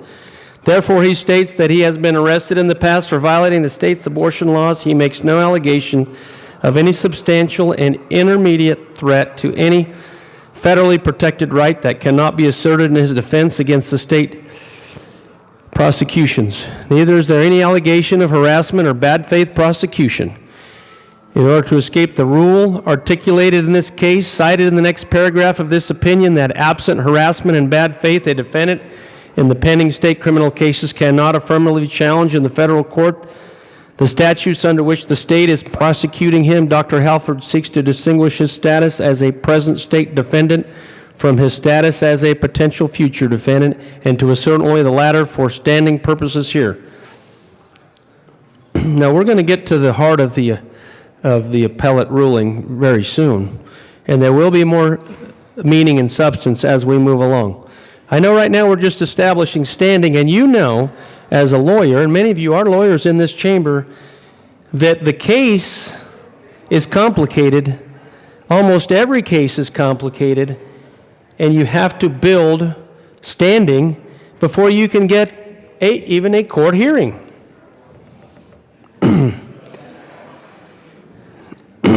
And you may not realize this, esteemed colleagues, but in this chamber this evening, we are here trying to build standing for the rights of the unborn, their right to life. They have no standing right now under this legislation. That right is discarded and has been under Roe versus Wade. Whose rights supersede who? Well, Roe versus Wade illustrates that, and I'm going to get to that in a little bit here, so I'll continue. The court, of course, was correct in its refusing to grant injunctive relief to the doctor. The reasons supported of that act, however, are those expressed in Samuel versus Mackel and in Younger versus Harris, Boyd versus Landry, Perez versus Ledesma, Byron versus Karalesix, and other cases. I'll move down here. For the spirit of time, Dr. Halford's complaint and intervention, therefore, is to be dismissed. He is remitted to his defenses, and the state criminal proceeding is against him. We reverse the judgment of the district court insofar as it granted Dr. Halford relief and failed to dismiss his complaint and intervention. The Does, in view of our ruling as to Roe's standing in her case, the issue of Doe's standing in their case has little significance. The claims they assert they're essentially the same as those of Roe's, and they attack the same statuses. Nevertheless, we briefly note the Doe's posture. Here's something I'll tell you about the Doe's that has relevance, ladies and gentlemen, and to Madam Chair. In this particular case, the Doe's may be parents who would love to adopt a child because they can't have children. But that right is denied because the child is not availed, because the child is aborted. And therefore it is not availed and offered to a family like the Doe's. Something can consider and not beyond realism. Now I digress, but I think it's a point that needs to be made. There are so many families out there that would love to have a child. But with this bill, House Bill 22-1279, those children are not forthcoming because they don't come to term and are allowed to be born and have that birthday. Because every child deserves a birthday. Now I'm going to go back in time a little bit, and I hope my battery doesn't run out on my computer, ma'am. I know it's getting low. Let's see. Oh, I've got a little time left. Because I served some time and lived in the Pacific. In the East, they call it. And if you've lived in the East, in the Pacific Rim, how about China? China's pretty popular right now as a country. Do you know that the Chinese, when a baby is born, it's their second birthday? Representative Holtorf? Yes, ma'am. Again, let's move our discussion to the bill. Your comments need to help inform us. I'm going to get to that. In consideration fact, of I'm the going to inform all of you that if you live in China and a baby is born, I stand corrected, they have their first birthday when they're born. How many people knew that besides me? Raise your hands. Boy, aren't we naive. About 3 of us. 3 of us knew that in the Orient, even in China, that the Chinese respect the life of the baby and give it credit for its first year. But we will not in this chamber. Oh no. That child has no rights and does not get its first birthday. But in China, when that baby is born, it is celebrated, ladies and gentlemen, and I'm passionate about this. The life is celebrated, and that baby has its first birthday when it meets its family on this earth. So you want to talk about rights. You want to talk about when life starts. Even those cultures understand how important it is to have that first birthday. Even though in this chamber, we are having some doubts. Now maybe that doesn't clarify the point, ma'am. I hope it does. I hope it does clarify the point and the importance and relevance to respecting life and other cultures and other cultural norms. Now, so the pleading present, I'm going to get back to Roe versus Wade. Their pleadings present them as a childless married couple. The woman not being pregnant, who have no desire to have children at the time because of their having received medical advice that Mrs. Doe should avoid pregnancy, and for other highly professional reasons. But they fear they may face the prospect of becoming parents. As if pregnancy ensues, they would want to terminate it by an abortion. They assert an inability to obtain an abortion legally in Texas, and consequently, so this is the other half of this, the prospect of obtaining an illegal abortion thereof, or going outside Texas to some place where the procedure could be obtained legally and competently. We thus have as plaintiffs a married couple who have as their asserted immediate and present injury only an alleged detrimental effect upon their marital happiness. Oh, wait a minute. We were talking about detrimental. Is that not in the bill? Detrimental? Pretty sure it was. In fact, it's been discussed. In fact, one of the amendments, I believe, was addressing that. In fact, if I remember the discussion, see if I can find it here. I may not find it in a timely manner. I might have to have one of my colleagues. Oh, actually, it was derivative rights. It wasn't detrimental. It was derivative rights under the law. Independent, so it says it says that egg, embryo, or fetus does not have independent or derivative rights under the laws of this state. Now, I'm going to use a synonym. I'll say this a little different way. Under page 5, lines 4 through 6, this is Bowlegs 3. A fertilized egg and embryo, that is the beginning of life, and the small baby that is in fetus form, does not have independent or derivative rights under the laws of this state. Now, unfortunately, that's extended all the way through 36 weeks. So that little baby, even when it can move, it can kick, it can suck its thumb, it can cough, it can hiccup, it can roll over. When it can do all of that, it's still not alive and has no rights. None. Page 5. Health care rights. Oh my goodness, that little baby's not getting any health care rights there, particularly in the 3rd trimester. And as that little baby grows, that's when it needs more rights than ever, because it's got a chance.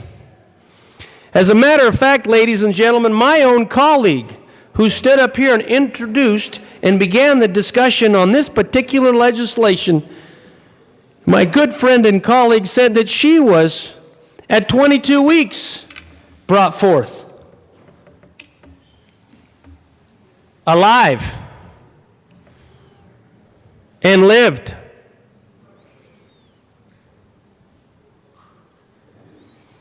But under this statute, under this law that's being peddled, that life would be denied. And I wouldn't have my colleague from Eaton, Colorado. She wouldn't be here. She'd be discarded in the trash like garbage.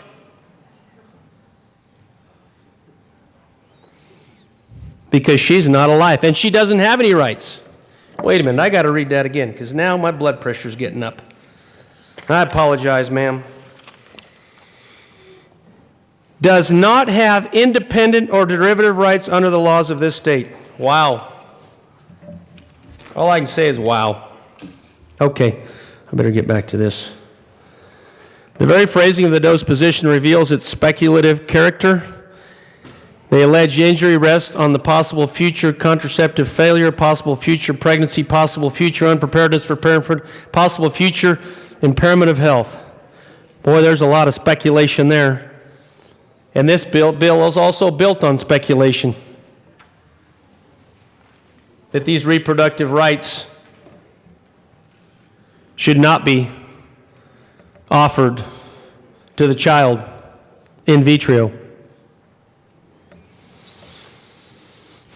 Now, I understand that all those things I just mentioned in Roe versus Wade all have been discussed here today about the convenience, but we might not be ready for a family. Whoops, we had a little accident. Nope, we're not ready. We don't make enough money. Our professional careers are much more important. We can't have this. There's so many possibilities. And they're mentioned here in Roe versus Wade. And here we are, 40 years later, 50 years later,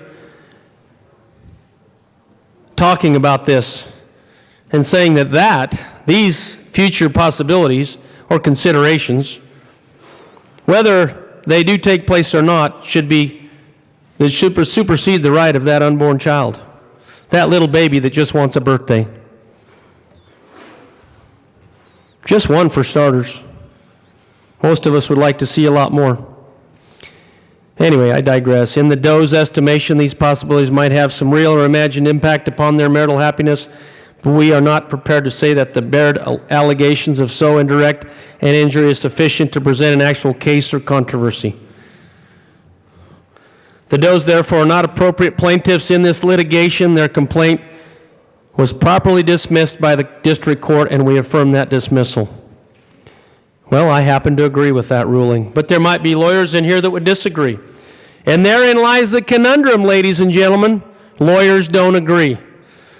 They pick sides, they pick positions, and then they slug it out through the pages of Colorado Revised Statute and constitutional statute.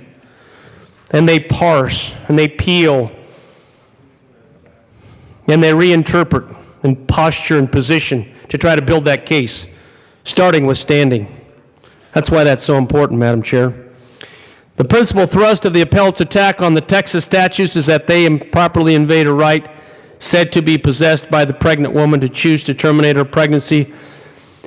Appellate would discover this right in the concept of personal liberty embodied in the 14th Amendment's Due Process Clause, or in the personal, marital, familial, or sexual privacy said to be protected by the Bill of Rights or its prenumbris.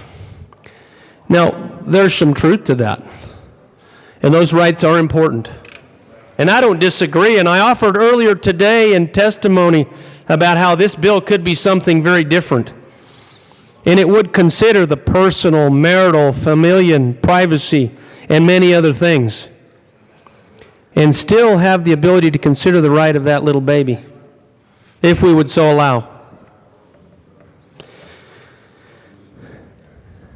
Now, in this opinion, before addressing this claim, the court says, these three judges, we feel it is desirably briefly to survey in several aspects the history of abortion for such insight as that history may afford us, and then to examine the state's purposes and interests beyond the criminal abortion law. It is perhaps not generally appreciated that the restrictive criminal abortion laws in effect in a majority of states today are of relatively recent vintage. Those laws generally prescribed abortion in its attempt to any time during pregnancy except when necessary to preserve the pregnant woman's life are not of ancient or even uncommon law origin. Instead, they derive from statutory changes effected by the most part in the latter half of the 19th century. Now, I understand that the bill sponsors, their fear comes from the resurgence of these attitudes and the resurgence of the sentiment of man. These are not new. Even in this opinion of the court, it says these are ancient attitudes. These are not capable of precise determination. We are told that in the time of the Persian Empire, abortifacients were known and that criminal abortions were severely punished. We're also told, however, that abortions were practiced in Greek times as well as in the Roman times, and that it was resorted to without scruple. That's interesting. Representative Holtorf, while interesting, I'm still not certain how this relates to the bill. Well, if I haven't convinced you now, ma'am, will I ever?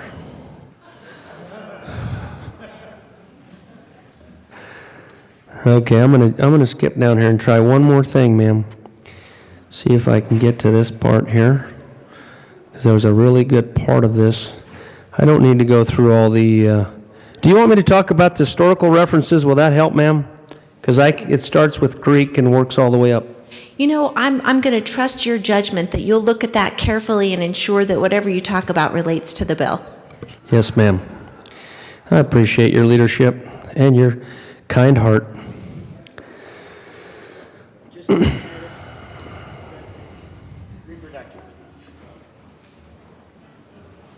Let's go to present time here. Well, maybe this will be a little better. And we all know that our law is based on, for the most part, English law. We have very close connectivity to that. So I'm just going to jump to this part here that I was talking about, English law. Those disciplines varied approach the question in terms of the point at which the embryo or fetus became formed or recognizably human. In the terms of that, of when a person comes into being, it is infused with a soul or animated. Well, I'm going to take a little moment here to talk about that. When is a fetus recognizably human? Well, I will tell you right here on the table in front of me. It's right there. And it's after the first trimester. Definitely in the second trimester, and unequivocally in the third trimester. There is no question of a human form. Now, one would argue, does the human have a spirit? Well, if it has life, it must have a spirit.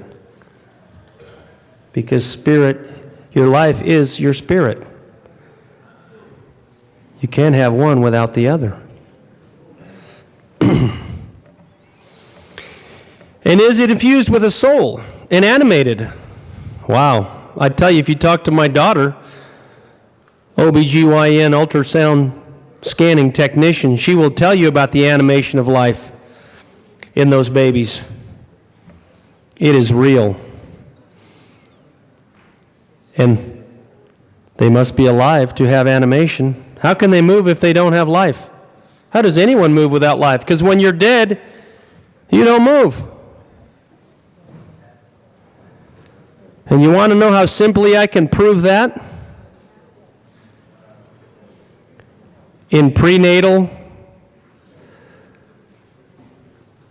problems where the life no longer exists in the baby, they don't move. My daughter has confirmed that to me. Their little beating hearts, 100 beats per minute when they're little. 100 beats per minute. Could you imagine? That is life. But when she can't sense that little beating heart with her ultrasound device, guess what? There's not life. But when she does sense that little beating heart, and she always tells me, I can't wait to see the heartbeat because then I know the baby's okay. The baby's okay when she finds the heartbeat. It's one of the first things she checks for, she tells me. But when it's not there, she already knows the outcome. Anyway, a loose consensus evolved in our early English law that these events occurred at some point between conception and live birth, and that this was mediate animation. Although Christian theology and the canon law came to fix the point of animation at 40 days for a male and 80 days for a female, a view that persisted until the 19th century. There was otherwise little agreement about the precise time of formation or animation. Now, ladies and gentlemen, let's be honest, that is a synonym for life. Formation and animation is life. It's living. It's a baby. There was agreement, however, that prior to this point, the fetus was to be regarded as part of the mother, and its destruction, therefore, was not homicide. Due to continuous uncertainty about the precise time when animation occurred, to the lack of any empirical basis for the 48-day view, and perhaps to Aquinas' definition of movement as one of the two first principles of life. Oh, wait a minute. I have to stop there a minute. So one of the definitions in ancient time, Aquinas, Aquinas, I can say that. Okay. Of movement as one of the first two principles of life. Well, how early does your baby move? For the women that have carried a baby, you know that. And you've felt that life, and it's undeniable. It is undeniable. Bracton focused upon quickening as the critical point. Bracton focused upon I'm not sure about that sentence, ma'am. The significance of quickening was echoed by later common law scholars and found its way into the received common law in this country. And that country is the United States of America. Whether abortion of a quick fetus was a felony at the common law or even a lesser crime is still disputed. And these are ancient writings. Bractus writings early in the 13th century thought it homicide, but later and predominantly you followed the great common law scholars has been that it was at most a lesser offense. In a frequency cited passage, Cook took the position that abortion of a woman quick with child is a great misprison, and no murder. Blackstone followed, saying that the abortion after quickening had once been considered manslaughter, although not murder. Modern law took a less severe view. A recent review of the common law precedents argued, however, that those precedents contradict Coke and that even post-quickening abortion was never established as a common law crime. And you know, Representative Holtorf, this might be another good opportunity for you to tie this back to the bill. Yes, ma'am. I think that's a really good time to talk about.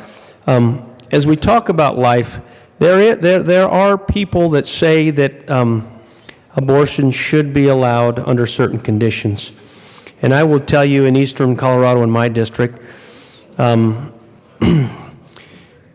are still debates about this, depending on your religious propensities.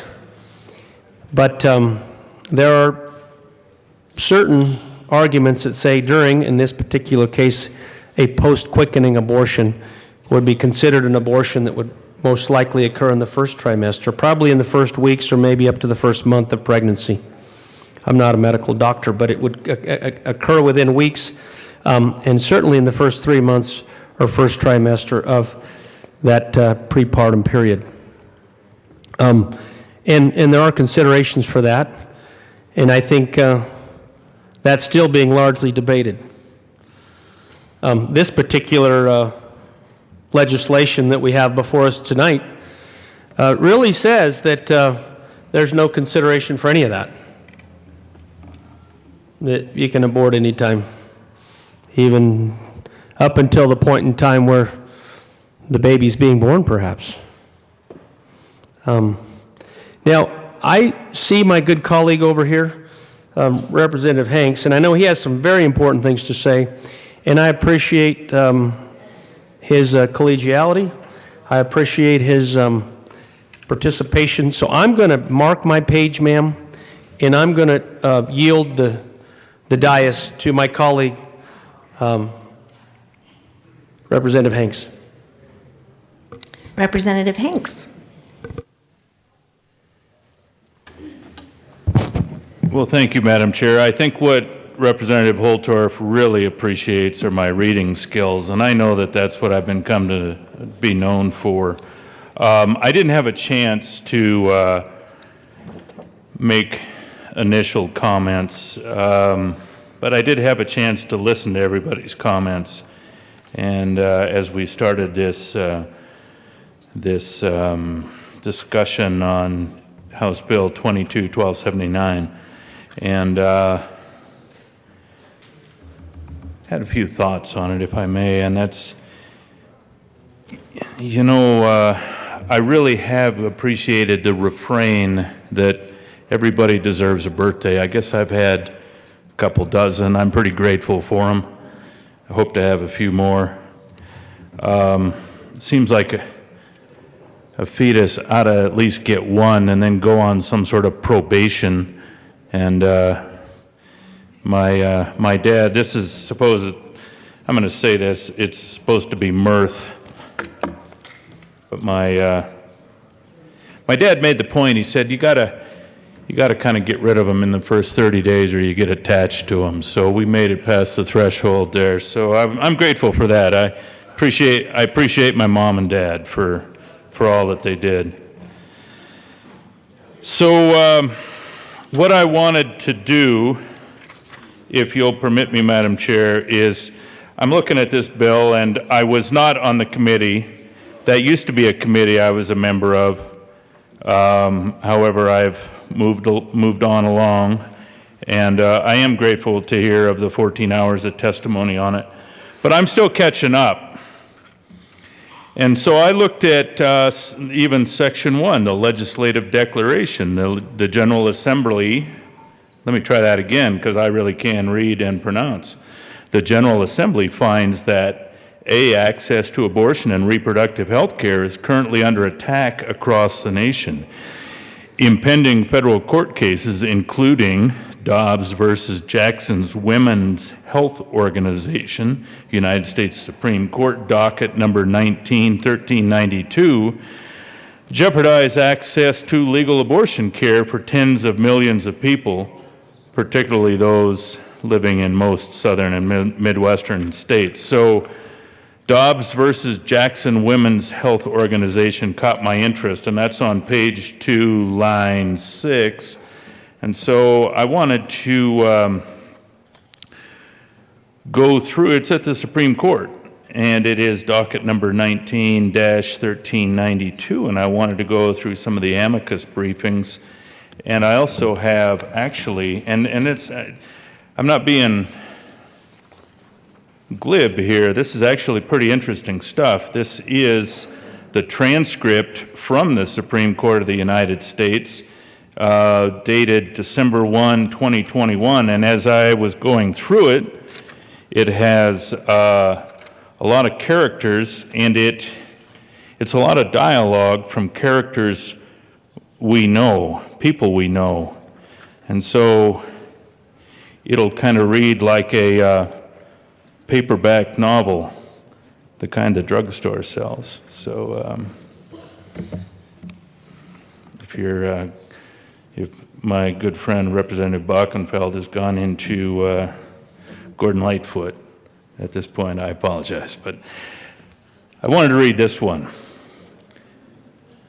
This from, it's a brief of amicus from Claremont Institute Center for Constitutional Jurisprudence in support of petitioners. It's John Eastman, Anthony Queso. And a table of contents is the interests, the summary of argument, and the argument and a conclusion. It's about 12 pages long, so it will not tax us excessively.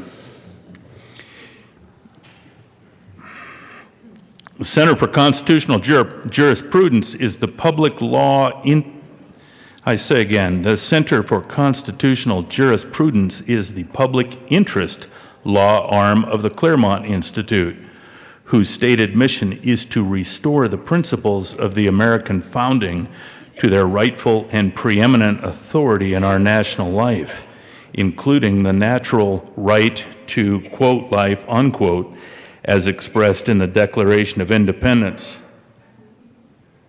and the due process clauses of the 5th and 14th Amendments to the United States Constitution.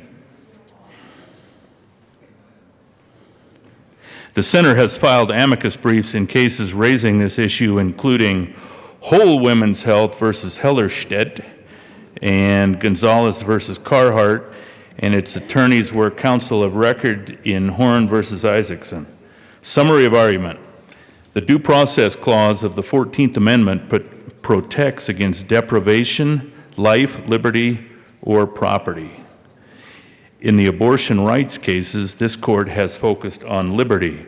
The real issue, however, is life.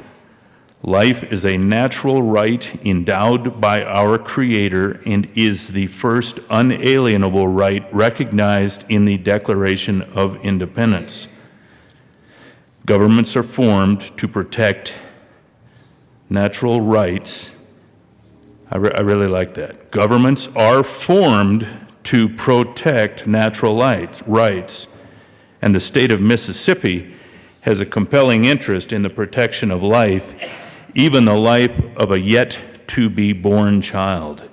any liberty interest to procure an abortion, parenthetical, which is not found in the text of the 14th Amendment or anywhere else in the Constitution, in parentheses, must be balanced against this compelling interest in the protection of life.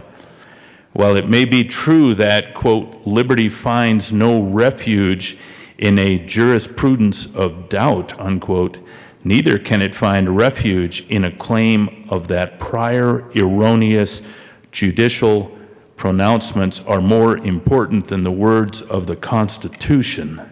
This court has had no trouble in overruling prior decisions that incorrectly interpreted the Constitution. Prior decisions that upheld a claimed liberty interest in terminating the life of an unborn child without ever considering the express constitutional protection of that child's life can be no barrier to upholding the Constitution in this case. Argument 1.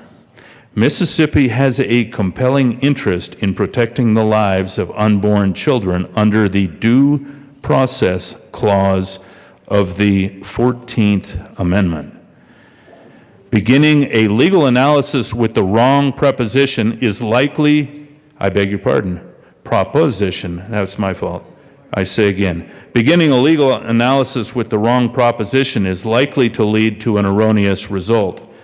Planned Parenthood of Southern Pennsylvania versus Casey is an example of this. The lead opinion noted that the case focused on the Due Process Clause of the 14th Amendment. The controlling word in the cases before us is, quote, liberty, unquote. But that is true if the court considers only the claimed liberty interest of the mother.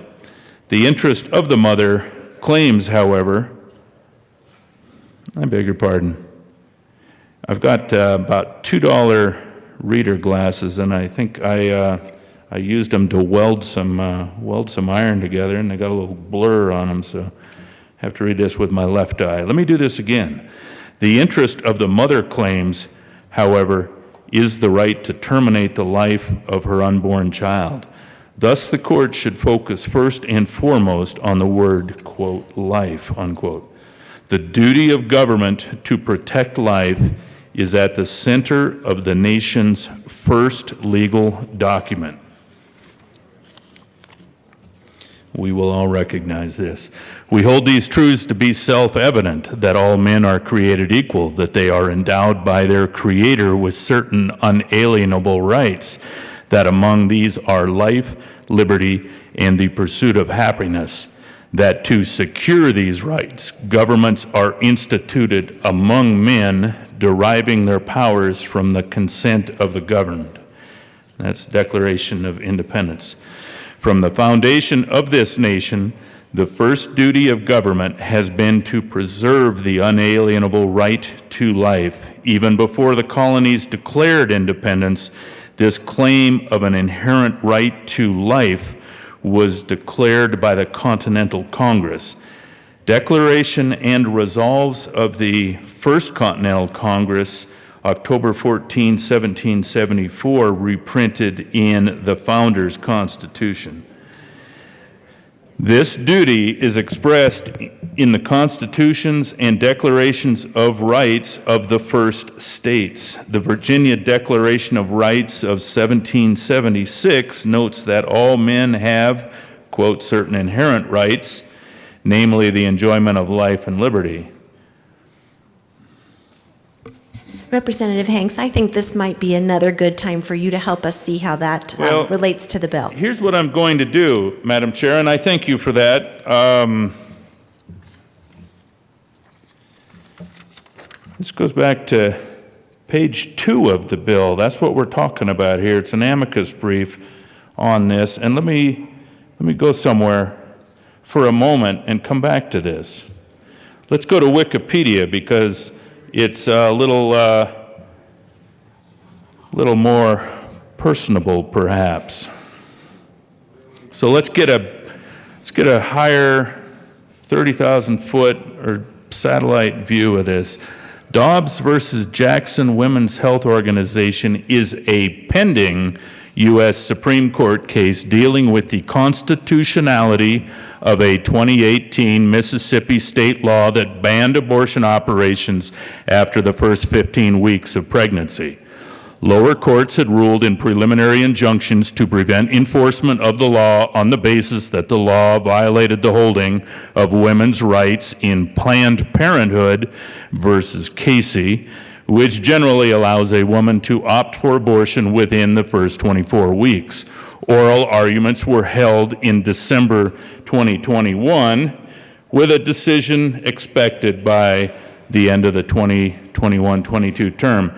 So, Madam Chair, what I was reading were the briefings. What I intend to get to in the course of the evening is this paperback novel I referred to jocularly, and that is the transcript of that December 2021 oral argument. So it seems eminently germane to me that if it's listed in the bill on page 2, I might be able to speak to it. Am I in error? You know, so long as it informs our consideration of the bill, I trust your judgment. I'll be listening, and we'll just see how this goes. I appreciate that, Madam Chair. I have generally not tried to waste people's time. When I come down here, you know, I do pay attention to what other people say. I don't necessarily expect that same right in return, but I might actually have something of merit, especially when such brilliant people have written this. And among the people talking in this paperback novel, if you'll forgive me, that may be the last time I use that, are the 9 justices of the United States Supreme Court. I hope it's relevant. If it's not,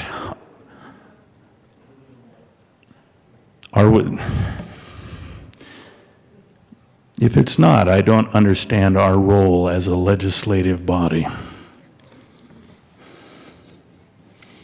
Let me unsecure my phone here again, and I'll go back to Wikipedia. Background. The Supreme Court ruled in the landmark decision of Roe versus Wade that a woman has a constitutional right to obtain an abortion without state interference within the first trimester of her pregnancy. Almost 2 decades later, the Supreme Court reaffirmed a woman's right to obtain an abortion in the landmark case Planned Parenthood, perhaps I'm not supposed to say that, versus Casey, but struck down the previously established trimester framework in favor of a fetal viability standard, typically 24 weeks into pregnancy.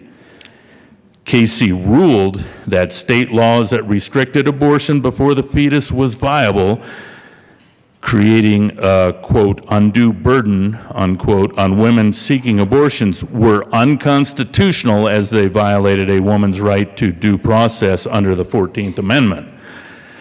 However, the court also ruled that this right was not absolute and must be balanced with other considerations the state may have, such as advancements in technology, making the point of fetal viability becoming sooner over time. It's Wikipedia. Sometimes the grammar ain't right. Since then, conservative states have attempted to pass other laws to restrict abortion within the context of Planned Parenthood versus Casey, generally on reassessment of when fetal viability begins, as to restrict abortions earlier than Planned Parenthood versus Casey's general standard of 24 weeks. Most of these laws have been struck down as being overly restrictive against women's rights by using 24 weeks as an absolute standard. The use of fetal viability as a standard for when states may restrict abortion operations has been questioned in legal cases since, including the dissenting opinion of City of Akron versus Akron Center for Reproductive Health. But that's where this comes back into play, Madam Chair, the Dobbs versus Jackson Women's Health Organization. It seems to me I was on track. I guess until I hear another gavel, I'll continue on here. Most of these laws that have been passed have been enjoined from enforcement by courts, but would become effective should Roe versus Wade be overturned. So I'm going to get away from Wikipedia because I think some of it is non sequitur and nonsensical. And I'm going to go back.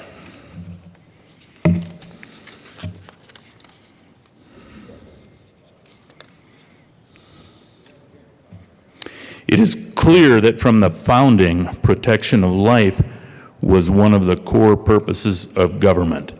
The founding generation understood that the life to be protected began while the child was still in the womb. In Washington versus Glucksberg, this court limited heightened scrutiny review for substantive due process claims to those, quote, deeply rooted in this nation's history and traditions, unquote. In this case, the respondents assert a claimed liberty interest to terminate a life of an unborn child. But such a claimed liberty interest is not rooted in our history or traditions. Justice Thomas noted that the standard proposed by the plurality opinion in Casey, quote, has no historical or doctrinal pedigree, unquote. The court's decisions finding a right to abortion, that is, a, quote, right to terminate the life of another human being, do not rely on text or tradition, but upon what the court calls reasoned judgment. There is nothing in the nation's history and traditions supporting a claimed liberty interest allowing the intentional destruction of human life. To the contrary, our history is one that is focused on the protection of life, including the life of unborn children.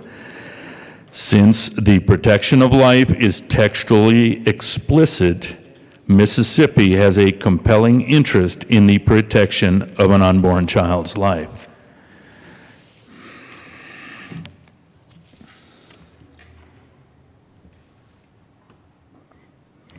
I'd like to go into page 7 on the doctrine of stare decisis that cannot support continued adherence to erroneous interpretations of the Constitution.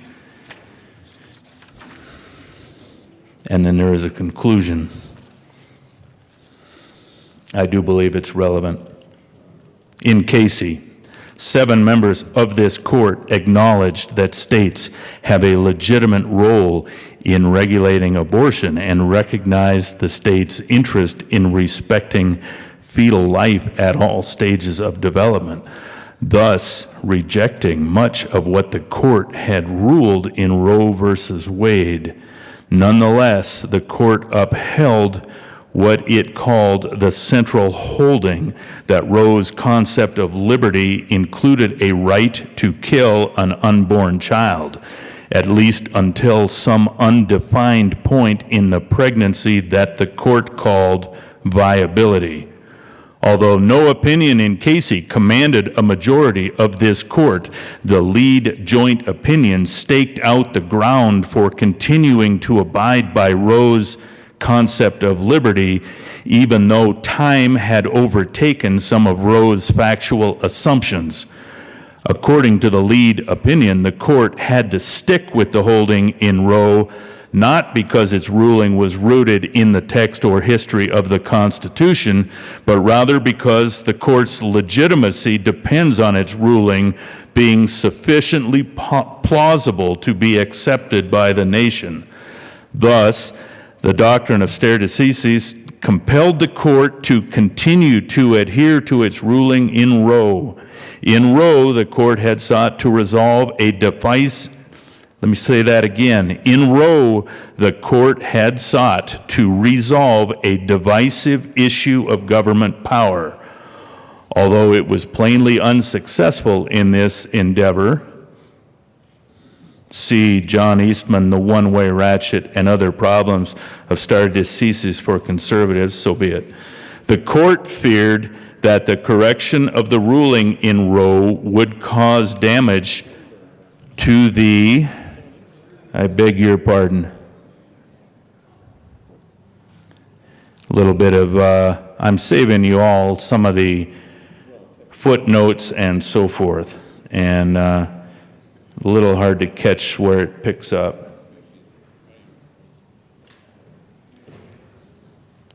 And maybe it doesn't if this isn't printed correctly. Interesting. All right, well, let's move, because time is of the essence. It is no surprise, therefore, that both the Fifth and the 14th Amendment contained explicit textual protections for life. From the founding, the government has recognized that it has the duty to protect this natural right to life. Indeed, that is the purpose of government.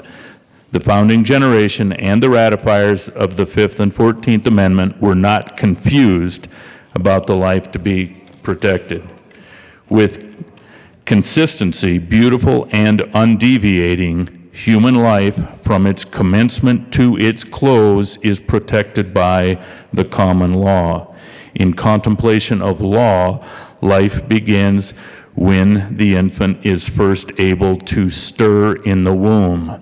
By the law, life is protected not only from immediate destruction, but from every degree of actual violence, and in some cases, from every degree of danger.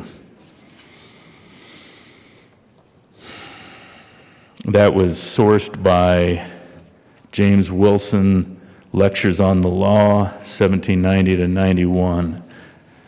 The idea that life protected by the common law includes the life of children who are not yet born was not invented by Wilson. Blackstone identified life as an absolute right.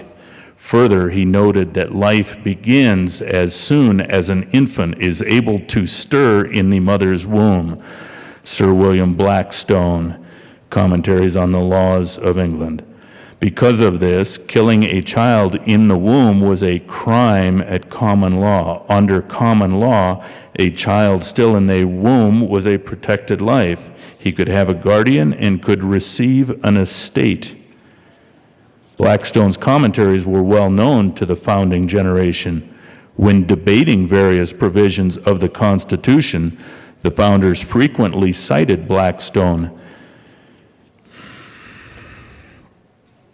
The court has neither protected its legitimacy nor preserved the rule of law by continued adherence to the decision in Roe. Justice Blackmun correctly surmised that the confirmation process in the future would focus on whether to continue with the constitutional innovation initiated in Roe or to return to the text and history of the Constitution. Yet one doubts that he foresaw just how bitter confirmation battles would become. Let's not worry about the confirmation battles. We'll move forward. The lead opinion in Casey claimed that the court was bound by stare decisis. The immediate question is not the soundness of Roe's resolution of the issue, but the precedential force that must be accorded to its holding. I'm going to kick to the conclusion. The court needs to return to first principles.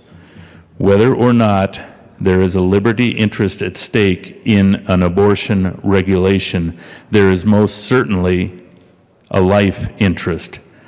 The state legislators who approved the Fifth and 14th Amendments to the Constitution knew that life included yet to be born children. They knew that abortion was a crime at common law and more recently by statute.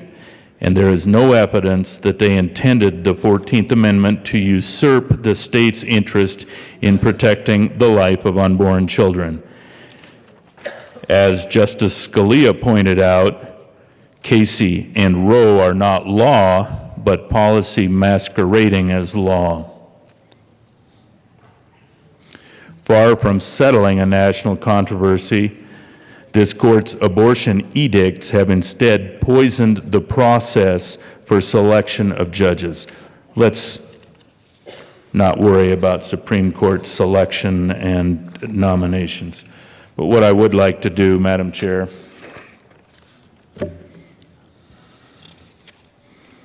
is go through a little bit of this December 1, 2021. This is highly topical. This is the bill we are, the court case we are talking about in this bill, Dobbs versus Jackson Women's Health Organization, United States Supreme Court. And I Docket think number that would be fine. 191392. Yes, ma'am. Yes, and Representative Hanks, I think as you move through that, if you could periodically tie that back to the bill, I think that would be really helpful for all of us. Well, the bill, Section 1, Legislative Declaration, the General Assembly finds that A, access to abortion and reproductive health care is currently under attack across the nation. Impending federal court cases, including Dobbs versus Jackson Women's Health Organization, United States Supreme Court, jeopardize access to legal abortion care for tens of millions of people, particularly those living in most southern and Midwestern states. So my point in bringing this up is to educate us. How many people have gone through this? I think we ought to, and I think we have the time to do it. You know what? I don't have a problem with that, so long as you bring it back. A simple citation I don't think is adequate to show how that pulls back and references. More of what I'm looking for is for whatever it is that you're reading, that it informs our consideration of the bill. So it would be something more than just referring back to a simple citation in the legislative declaration. Yeah, I would make that argument as well. Thank you, Madam Chair. It's Chief Justice Roberts will begin this. We'll begin the hearing the argument this morning, Dobbs versus Jackson Women's Health Organization. It is single, it's double spaced, of course, single print, about 120 pages. What I may do with your indulgence, Madam Chair, is I'm not going to pull out every other page and just read 60 of them. But what I will do is defer and give the podium to my colleague, and I will find a few pertinent dozen pages in this that I wanted to come to.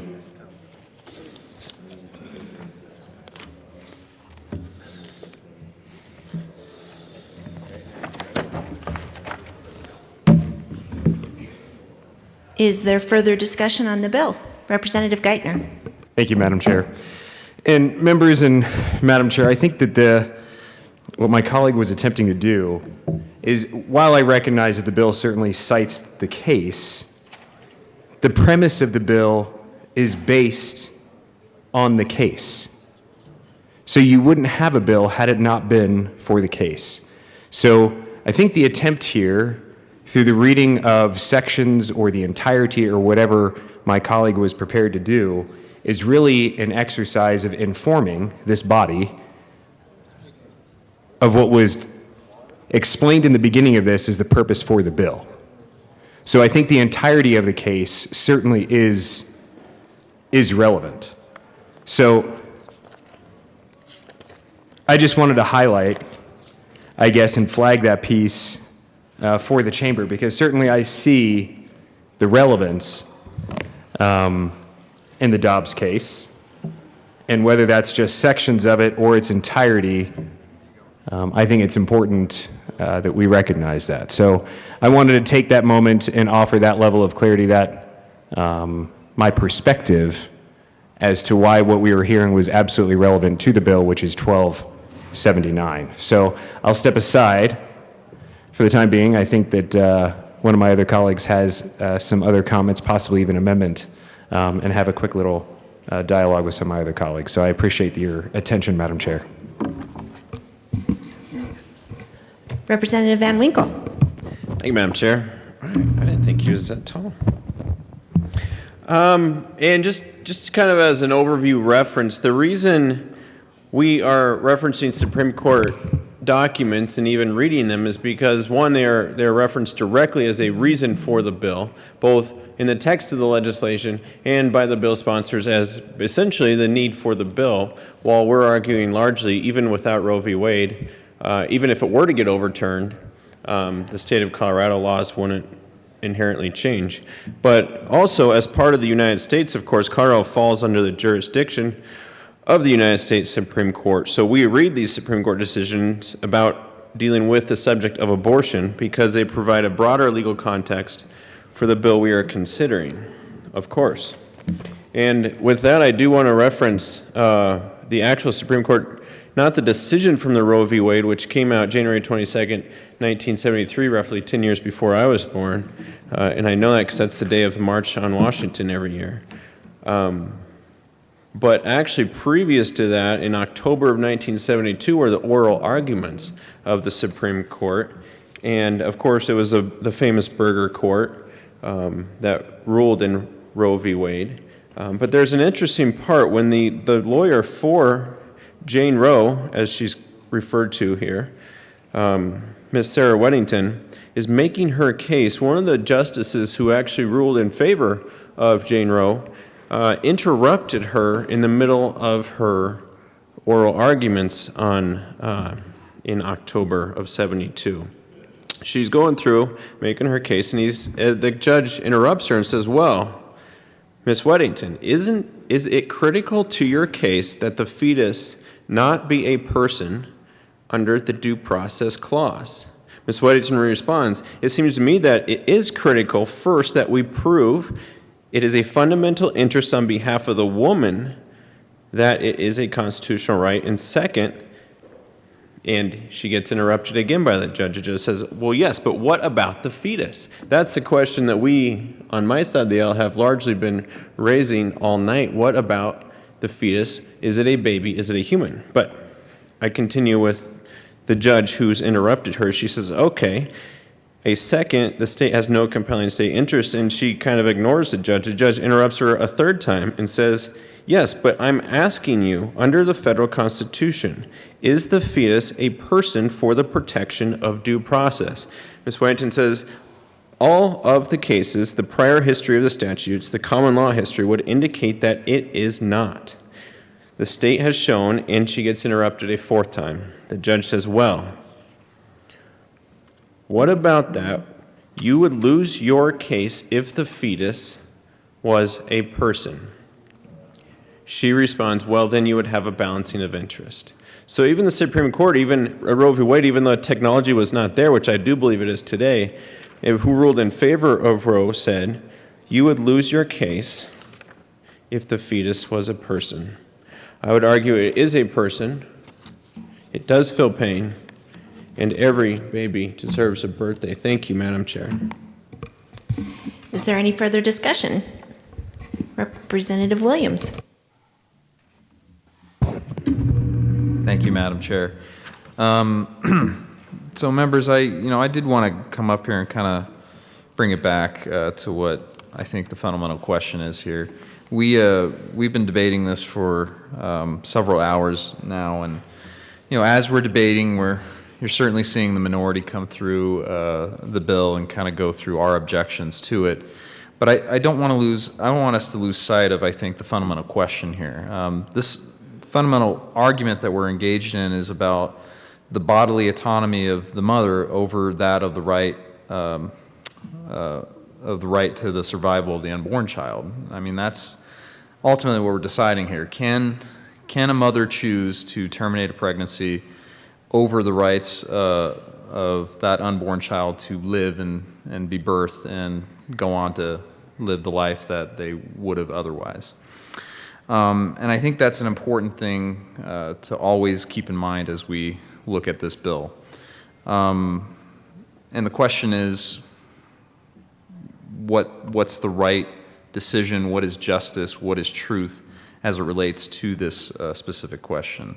As I expressed earlier today, I simply believe that life starts at conception. I believe what is in the womb is a human being, and that human is created in God's image, like all of us are. And if that's the case, then we have to ask ourselves, what's our responsibility? We don't get to decide the value of human life. That was imbued by our Creator. The moment we do otherwise, we're giving over to a slippery slope of doing what is right in our own eyes, calling what our Creator calls evil good and good evil. That's what's so important about what we're talking if we hearken back to the Declaration of Independence, if we remember not only that, but also the Constitution, we quickly are told about how rights are not given to us by government, they're given to us by God. And for good reason, because if our rights were given to us by our government, then they could be easily taken away. That's why the right to life shouldn't be an issue for this body or any other body to decide, because it's self-evident. It's something that the government should be protecting. And we see that in the Declaration and in the Constitution, where the government's role is to protect life, liberty, and property, to ensure that there is due process.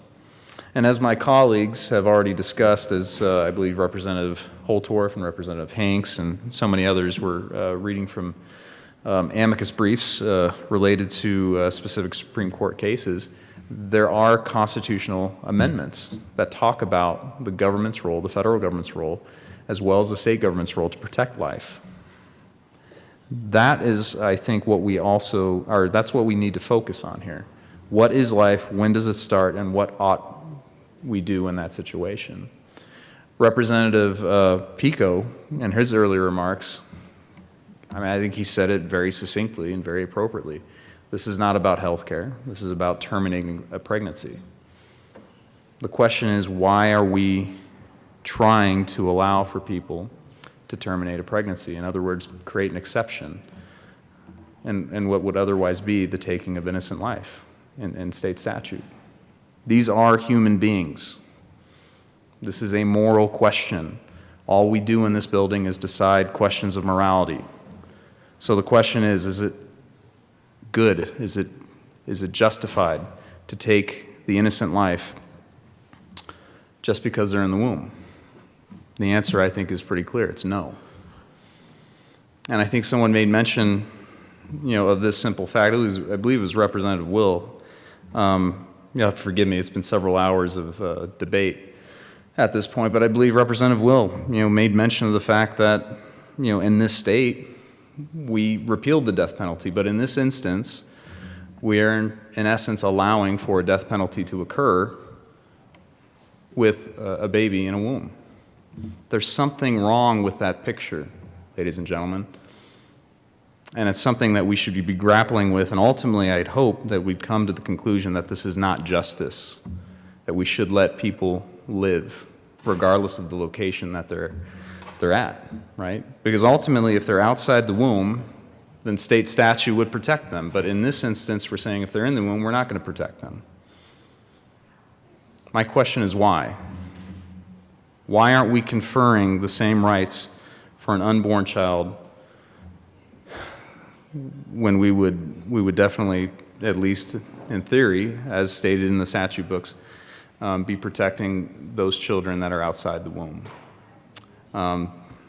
Ladies and gentlemen, there's much more that I'll talk on later as this debate goes on, but I just wanted to bring it back to that fundamental question. What is life, and what is our role in protecting it? I think it's very clear. We need to make sure that no innocent life is taken, and we should prohibit the practice of abortion in the first place. So please vote no. Representative Hanks.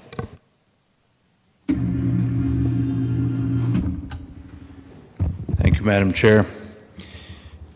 Members of my caucus might be pleased to learn that I have upgraded. I have replaced my $2 reading glasses with $4 reading glasses, so I should be at least twice as efficient. So that either means, Madam Chair, I read a lot more, or the comprehension is better. But what I wanted to come back and make a comment on was about this Dobbs case and why the material is important. And frankly, the bottom line is this material, this court case, goes directly to whether or not this bill is even necessary.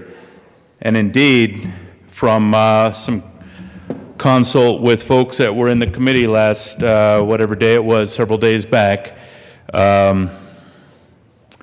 comments of the sponsor in committee made the comment that the bill isn't necessary if SCOTUS Supreme Court of the United States does not overrule Roe.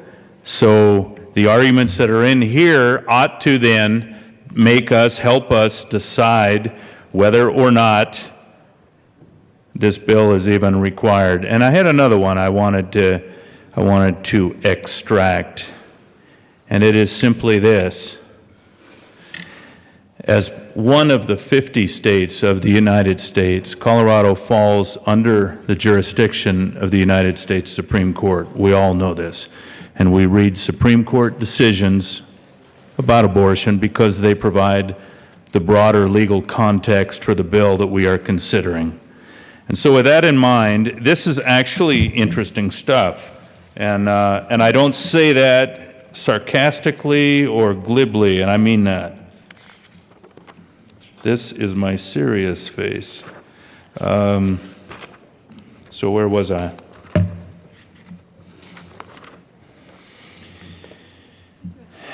General Stewart, oral argument of Scott Stewart on behalf of the petitioners. Mr. Stewart, Mr. Chief Justice, and may it please the court, Roe versus Wade and Planned Parenthood versus Casey haunt our country.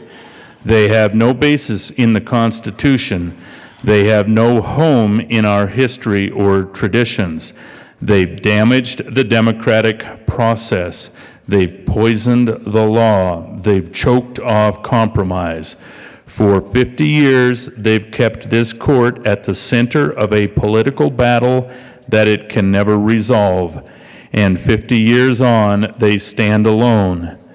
Nowhere else does this court recognize a right to end a human life. Consider this case.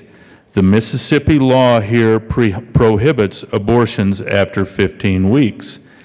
The law includes robust exceptions for a woman's life and health. It leaves months to obtain an abortion. Yet, the courts below struck the law down. It didn't matter that the law applies when an unborn child is undeniably human, when risks to women surge, and when the common abortion procedure is brutal. The lower courts held that because the law prohibits abortions before viability, it is unconstitutional no matter what. Roe and Casey's core holding, according to those courts, is that the people can protect an unborn girl's life when she just barely can survive outside the womb, but not any earlier when she needs a little more help. That is the world under Roe and Casey. That is not the world the U.S. Constitution promises. The Constitution places its trust in the people. On hard issue after hard issue, the people make this country work. Abortion is a hard issue. It demands the best from all of us, not a judgment by just a few of us. When an issue affects everyone and when the Constitution does not take sides on it, it belongs to the people. Roe and Casey have failed, but the people, if given the chance, will succeed. The court should overrule Roe and Casey and uphold the state's law. So we're going back again. I'll conclude. I welcome the court's question. Next speaker will be Justice Thomas, but we're going back again to whether or not this bill is even necessary. What better way to determine whether this is going to happen or not than to actually read the proceedings? We rarely do we get this deep into an issue, but this issue, as the testimony and the transcript has noted, has been festering for 50 years and before. So, Justice Thomas, General Stewart, you focus on the right to abortion, but our jurisprudence seems to focus on, in Casey, autonomy, in Roe, privacy. Does it make a difference that we focus on privacy or autonomy, or more specifically on abortion? Mr. Stewart. I think whichever one of those you're focusing on, Your Honor, particularly if you're focusing on the right to abortion, each of those starts to become a step removed for what's provided in the Constitution. Yes, the Constitution does protect certain aspects of privacy, of autonomy, and the like. But as this court said in Glucksberg, going directly from general concepts of autonomy, of privacy, of bodily integrity to a right is not how this court traditionally does due process analysis. So I think it just confirms, whichever one of those you look at, Your Honor, a right to abortion is not grounded in the text, and it's grounded on abstract concepts that this court has rejected in other contexts as supplying a substantive right. Justice Thomas, you say that this is only, I say again, you say that this is the only constitutional right that involves the taking of a life. What difference does that make in your analysis, Mr. Stewart? Sure, Your Honor, I think it makes a number of differences. One, I'd mention two in particular. One, it really does mark out the unbelievably profound ramifications of this area, which in many other areas, assisted suicide, a whole host of important areas that are important to dignity, autonomy, freedom, and important to matters of conscience. It marks out as one of the unique areas where this court has taken that important issue to the people. And it's something that implicates life, and it just, I think, marks off, Justice Thomas, how problematic and unusual and how much of a break the court's abortion jurisprudence is from other cases. Justice Thomas, if we don't overrule Casey or Roe, do you have a standard that you propose other than the viability standard? Mr. Stewart, it would be, Your Honor, a clarified version of the undue burden standard. I would emphasize, I think, as Your Honor is alluding to, that no standard other than the rational basis review that applies to all laws will promote an administratable, workable, practicable, consistent jurisprudence that puts matters back with the people. I think anything heightened here is going to be problematic. But I would say, if the court were not inclined to overrule Casey, the choice would be undue burden standard, untethered from any bright line viability rule. Justice Thomas thanks him. Justice Breyer, well, I'd like to go on a different topic. Back to Casey. Yes, Your Honor. Justice Breyer, I assume you've read Casey pretty thoroughly. Yes, Your Honor. Justice Breyer, and there are two parts. One is they reaffirm Roe, put that to the side.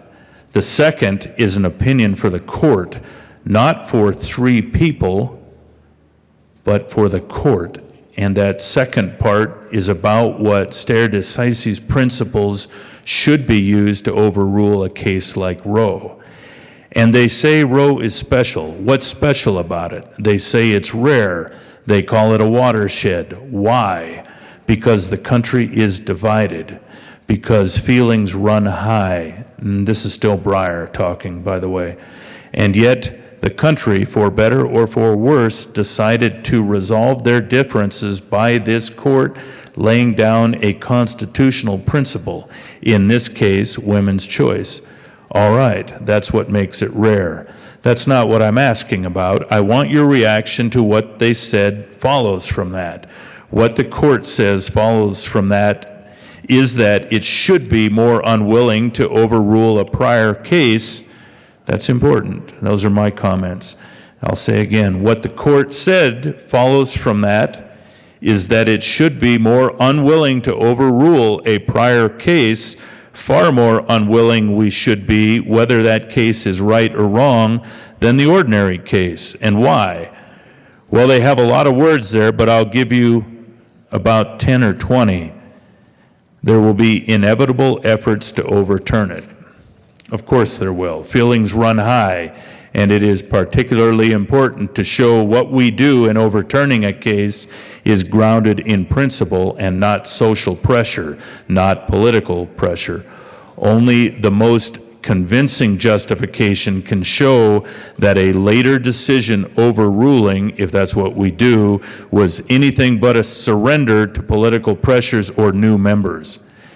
And that is an unjustified repudiation of principles on which the court stakes its authority. And then there are two sentences I'd like to read because they say, they really mean this, the court, not just three, to overrule under fire in the absence of the most compelling reason to re-examine a watershed decision would subvert the court's legitimacy beyond any serious question. And the last sentence, after they quote Potter Stewart on the same point, they say, overruling unnecessarily and under pressure would lead to condemnation, the court's loss of confidence in the judiciary, the ability of the court to exercise the judicial power and to function as the Supreme Court of a nation dedicated to the rule of law. Now that's the opinion of the court, all right? And it's about stare decisis and how we approach it. And I hope everybody reads this. It's at 505 U.S. 854 to 869. All right, what do you say to that? Mr. Stewart replies to Justice Breyer, sure, Justice Breyer. I would say a couple things. I would say we have a very closely, I say again, I would say we have very closely gone through the factors that the Casey court itself went through in stare decisis. More than half of our brief is devoted to stare decisis. We now have 30 years in the wake of Casey to see what Casey has done and what it hasn't done. So this all goes back, and we're only a few pages into it, but it goes back to the statements, do we even need this bill? Is it going to be overturned? I think you see something very compelling here from Justice Breyer that certainly members of it are reluctant to do that because of the reputation. And I think that is relevant to what we are doing here. We have to have some sort of intelligence analysis of what is available to us as to what's happening.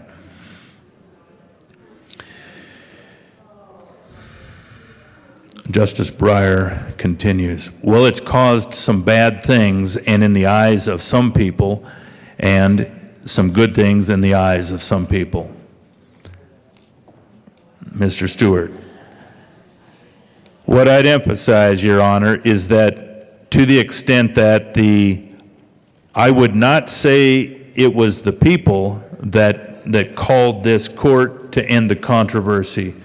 The people, many people vocally really just want to have the matter returned to them so they could decide it locally, deal with it the way they thought best, and at least have a fighting chance to have their view prevail, which was not given to them under Roe and then as a result under Casey. And I'd also emphasize, Your Honor, that on stare decisis, just as I said, the last 30 years, workability, developments in the law, factual developments that states can account for, I think the workability, the undue burden standard alone, many problems. Sometimes transcripts are hard, but that's what it said. On all the metrics that Casey was describing, or the vast bulk of them, Casey fails. And I'd also emphasize this as well, Justice Breyer, that Casey was not a great example of simply letting precedent stand. It recast Roe's reasoning. It overruled two of the court's most important abortion decisions. It jettisoned the trimester framework of Roe itself and adopted a new standard unknown to other parts of the law. Those are not the hallmarks of precedent, and they failed under this court's stare decisis factors. Justice Breyer. Okay, can I take it that your answer is yes, you accept the way the special rule, the rule for the rare watershed, the stare decisis principles for deciding whether to overturn such a case as Roe, you accept that and you think it's met? I would say, Mr. Stewart, I would say yes in part, Justice Breyer, and here's what I'd emphasize, is that I do think, particularly when Casey looked outward and looked to what it saw as pressure, there was pressure on all sides. As Your Honor noted, this is a hot, difficult issue for everyone. That's why it belongs to the people. And I think the conclusion the court drew from that it couldn't provide a good enough example, that it would look on principle. Those conclusions were, with respect, Justice Breyer, mistaken, and the last 30 years has not seen any calming of that. It's been very different than some of the others, the court's other controversial decisions that we have seen.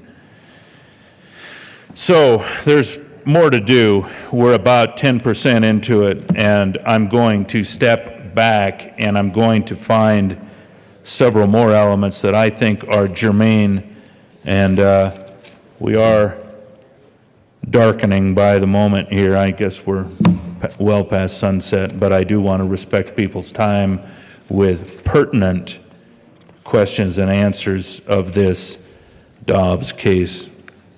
So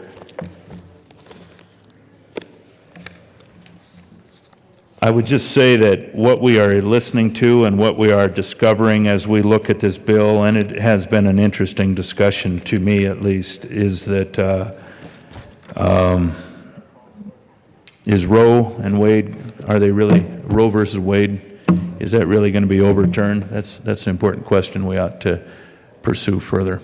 I'll yield. Representative Luck. Thank you, Madam Chair. So I still am really concerned about these two sections, 25-6404 and 25-6405, and what they're going to do in practice. This seems to be a lawyer's playground right here, these rules, and I just want to make sure that we are protecting the current status of law. And so I would like to move Amendment L058 and ask that it be displayed.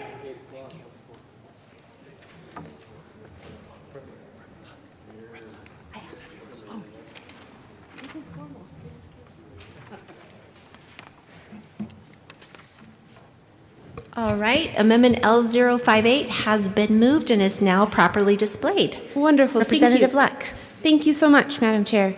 So all this does is ensure that by the word interfere, we are not touching on to things like medical professional licensure requirements, certifications, pharmaceutical manufacturing standards, and the like. And one of the reasons why I find this to be very important is because while we've had this conversation going on across the nation, it has been noted that interference is attributed to things like basic health standards in abortion clinics. And we've seen this fight, we've seen it go all the way up to the Supreme Court, and people have constructed interference as meaning things such as doctors being required to have admitting privileges at a local hospital, right? This is a standard protocol for most all clinics. But when it was applied to the abortion context, it was determined to be, or it was advertised to be, or argued to be a form of interference. And I just want to make sure that in enshrining a new right of this fundamental right to make decisions about reproductive health care, that we do not put our women at risk because are standards related to medical professional licensure requirements and just other standards that we have for the basic health and safety of our medical field are put into question. And so I really do think this is important, and I know that the bill sponsor's intention and what they're saying is that this won't touch anything that's an existing law, but this bill and these sections don't actually give me comfort that that will be the case, especially when we think of statutory interpretation rules related to plain reading and related to the fact that anything that comes after something in existence that is in conflict with that came before is often seen to be struck down. And so I just want to make sure that we are protecting this very important area of our law, because I don't think any of us want to have our women go to clinics that are more akin to what Rep. Neville shared earlier, that of Mr. Gosnell. So I do ask that the bill sponsors take this under serious consideration. Thank you. Madam Majority Leader. Thank you, Madam Chair. And I do have a question, Representative Luck. As I'm reading this and I see that we're talking about medical professional licensure requirements, certification, pharmaceutical manufacturing standards, is it your interpretation that this is about access to these things? Representative Luck. Thank you, Madam Chair. That it's access to those medical professionals, or what? Madam Majority Leader. Thank you, Madam Chair. I'm reading this and I'm trying to figure out actions in their implementation, whether statutory or otherwise, that promote the health and safety and welfare of an individual, including but not limited to medical professional licensure requirements. Are you talking about access to these different parts of healthcare? Representative Luck. Thank you, Madam Chair. So if I look at Section 25-6-404, and it says a public entity shall not interfere, let's say, with an individual's fundamental right to have an abortion in the regulation or provision of services, right? So, or facilities. Let's take facilities. So the state shall not restrict an individual's right to have an abortion by regulating a facility. So does that then mean that we can't step in and say your facility has to meet basic standards of care or basic health standards, is my question. That's what I'm just trying to clarify, but it doesn't actually touch on that. Yeah. Madam Majority Leader. Thank you, Madam Chair. I'm just trying to think this through, and I apologize. I just want to make sure I'm understanding your amendment correctly. Absolutely. Facility access or facility care would be an access point. So I'm just asking, is this discussion around the ability to safely access what is listed here in this amendment? So, Representative Luck. Sorry, Madam Chair. Sorry. So one of the arguments that has been put forth regularly is that by requiring baseline health standards for clinics, it would cause the shutdown of a variety of clinics, therefore limiting access. And so to me, a public entity, so the state, shall not in any way interfere with a person's individual fundamental right to use or refuse to have an abortion. So in order to have that abortion, does it not say that if the state puts forth a law that restricts, that regulates a facility, that would be deemed a restriction or interference in the use? Right? Does that make sense? Okay, thank you. Representative Baisley. Thank you, Madam Chair. I want to come and say that how much I support this amendment.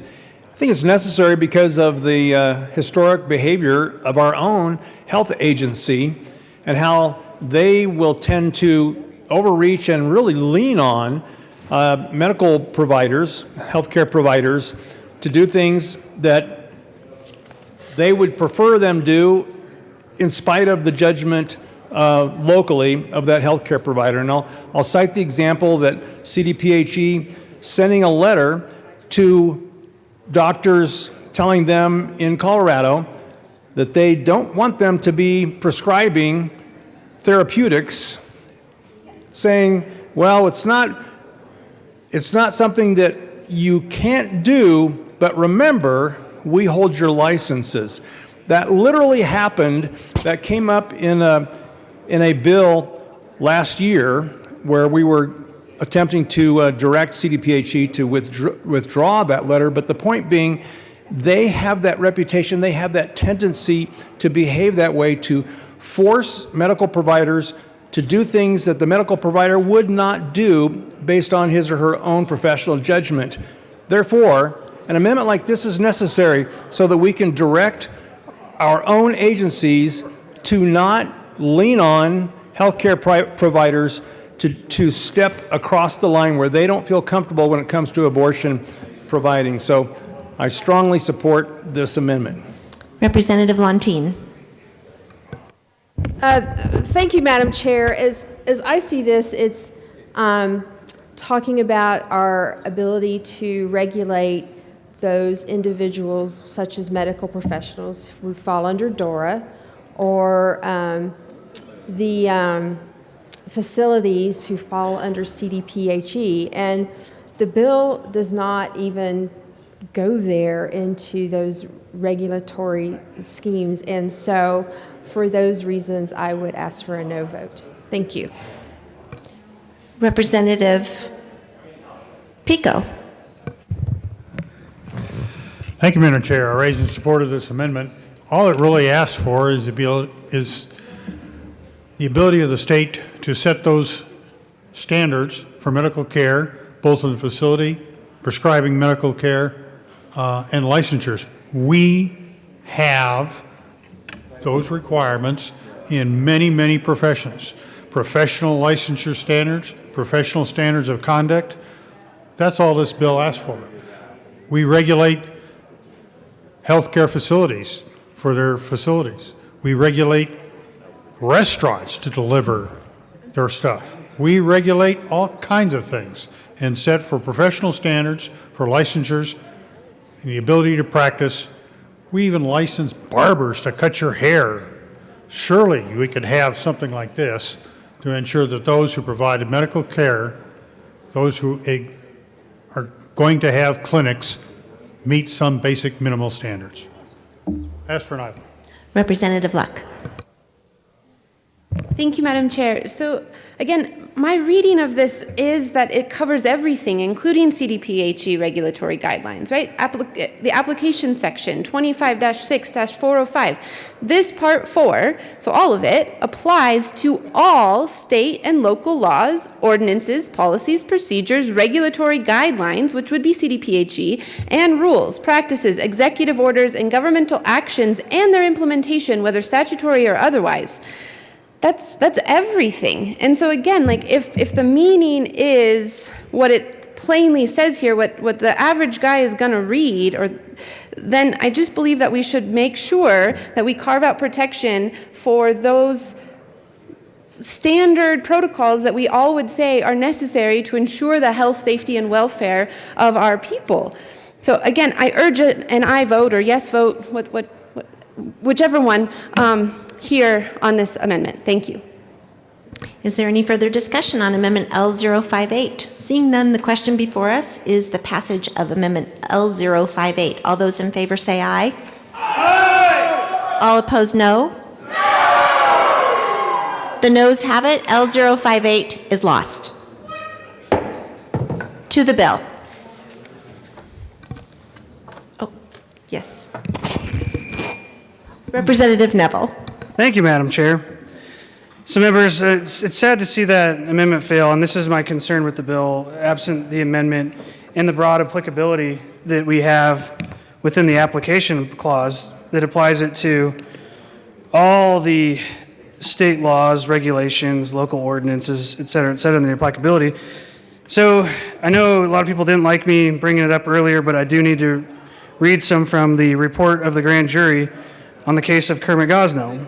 And this is specific to those licensing requirements that we're worried that could be construed under this bill as not being, or as interfering with the access to an abortion.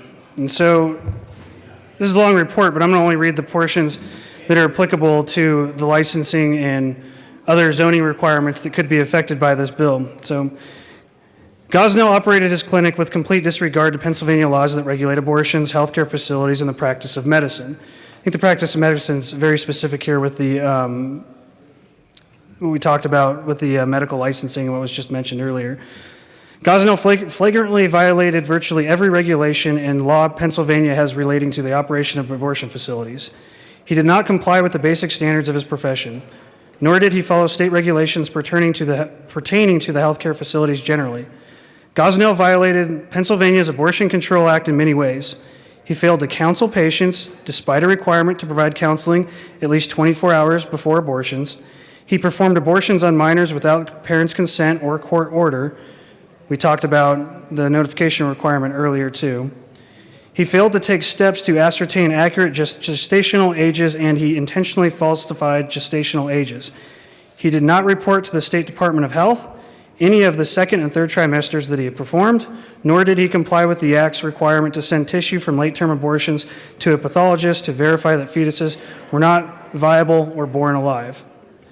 And again, this bill would prevent any of those regulations from even existing in Colorado. Many of Gosnell's violations directly endangered women and caused serious harm to them. His contempt for laws designed to protect patient safety resulted in the death of Karnamaya Monger. For example, although Pennsylvania abortion regulations, I won't read the whole code, require abortion providers to have functional resuscitation equipment and drugs ready for use, Gosnell had no such provisions. The clinic's one defibrillator device used to help revive cardiac arrest patients had not worked for years. There was only one suction source, the one Gosnell used for abortion procedures, and no equipment to assist with breathing. And on February 18, 2010, 3 months after Ms. Monger died from an overdose of anesthesia, there was no crash cart with drugs necessary to reverse the effects of just such overdoses.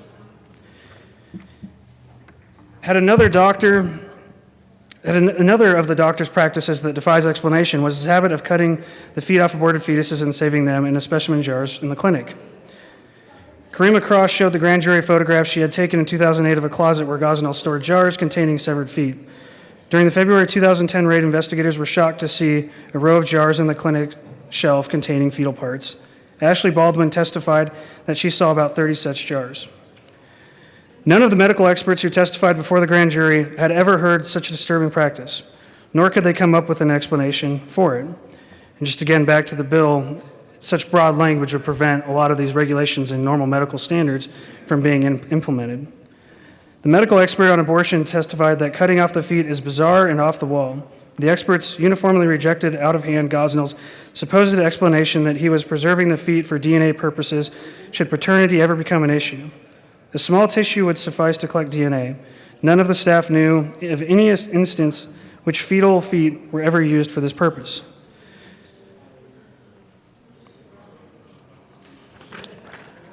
I'll go on to a different subject of this, and I'm going to try not to read this whole section of the grand jury report. But when something went wrong, Gosnell avoided seeking emergency assistance for her patients. Again, this is something that could be construed in such broad language in the bill that would prevent someone from actually moving forward. If something went wrong during a procedure, and inevitably did, given Gosnell's careless techniques and gross disregard for patient safety, he avoided seeking help. Sharon Gillespie, the Department of State investigator who participated in the raid, interviewed a number of former patients whose experiences illustrate Gosnell's alarming and self-serving practice of covering up life-threatening mistakes, no matter the risk to the patient. Dana Haynes went to Gosnell for an abortion in 2006. She called relatives just before her procedure to tell them that she would be ready to be picked up by 7:45 p.m. When Ms. Haynes' cousin arrived, clinic staff refused to admit them into the clinic and made excuses as to why Haynes was not ready. Finally, after hours of waiting, the cousins gained entry to the clinic by threatening to call the police. They found Ms. Haynes alone, incoherent, slumped over, and bleeding. There was no monitoring equipment, and there was blood on the floor. Gosnell called an ambulance, only after cousins demanded that he do so.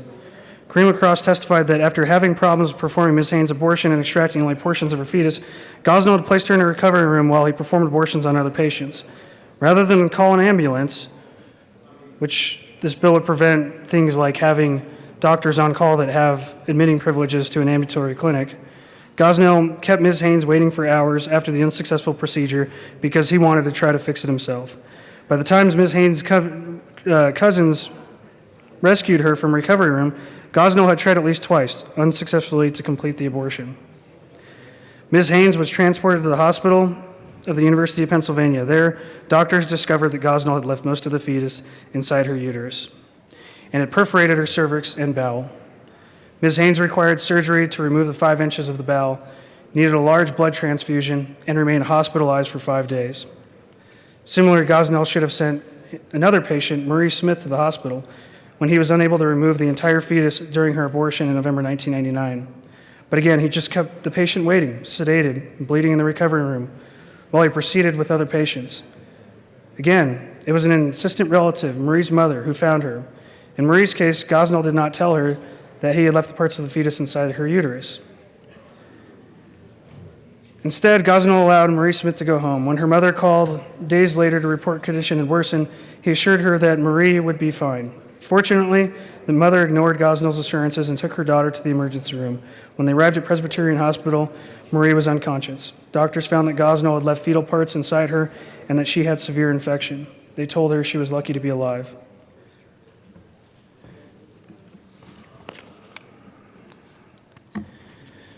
Also from the report, the Women's Medical Society was filthy and totally unsuitable as a medical office or a surgical facility.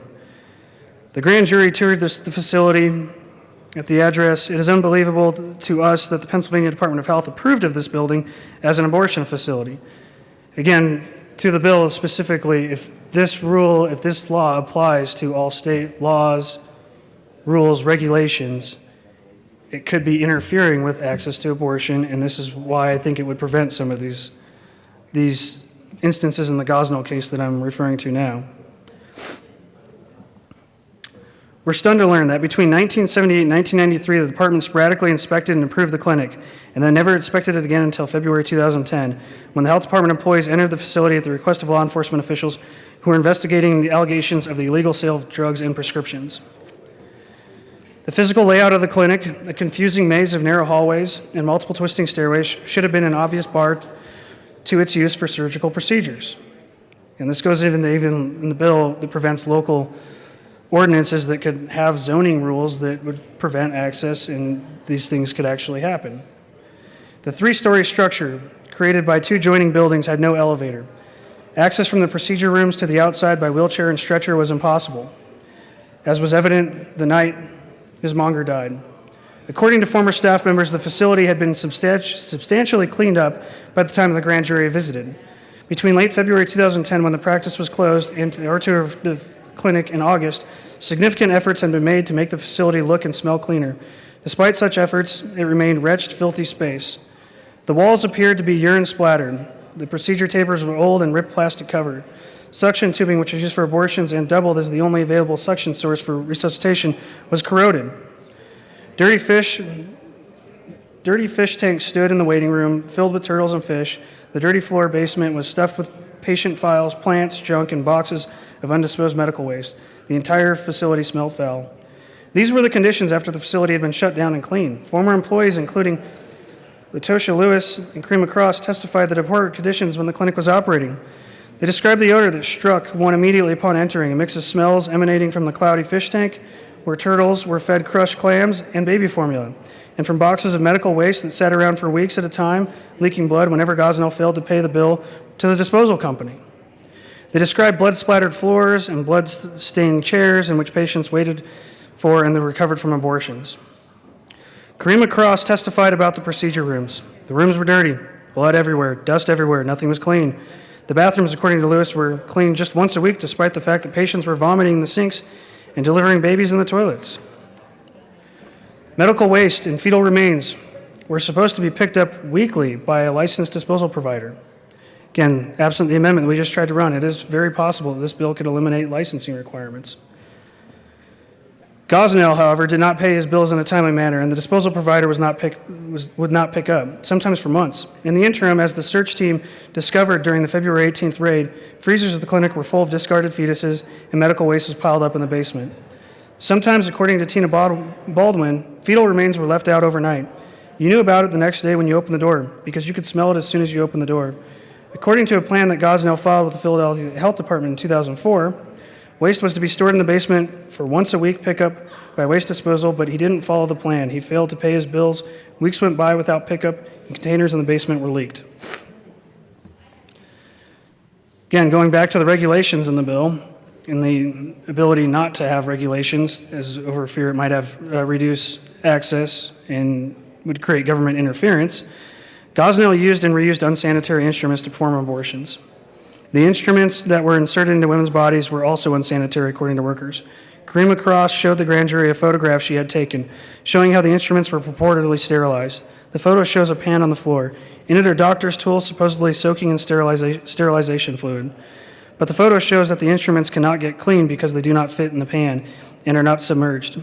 Gosnell would nonetheless pluck instruments from his pan on the floor and use them for procedures. Cross said that she saw Gosnell insert into a woman's vagina a speculum that was still bloody from a previous patient. She testified about how Gosnell would ignore her complaints about his unsanitary practices. I won't read her full quote. But several workers testified that Gosnell insisted on reusing plastic curettes, the tool used to remove tissues from uteruses, even though these were made for single use only. Latosha Lewis testified that Gosnell would make his staff reuse the curettes until they broke. Like Cross, Lewis believed it was the unsanitary instruments that were causing patients to become infected with chlamydia and gonorrhea. When inspectors from Pennsylvania's health department and state surveyed the facility in February 2010, they corroborated much of what the former staff members described. Department of Health workers found that the suction source used by the doctor to perform abortions was the only one available to resuscitate patients. They found that the tubing attached to the suction source was corroded.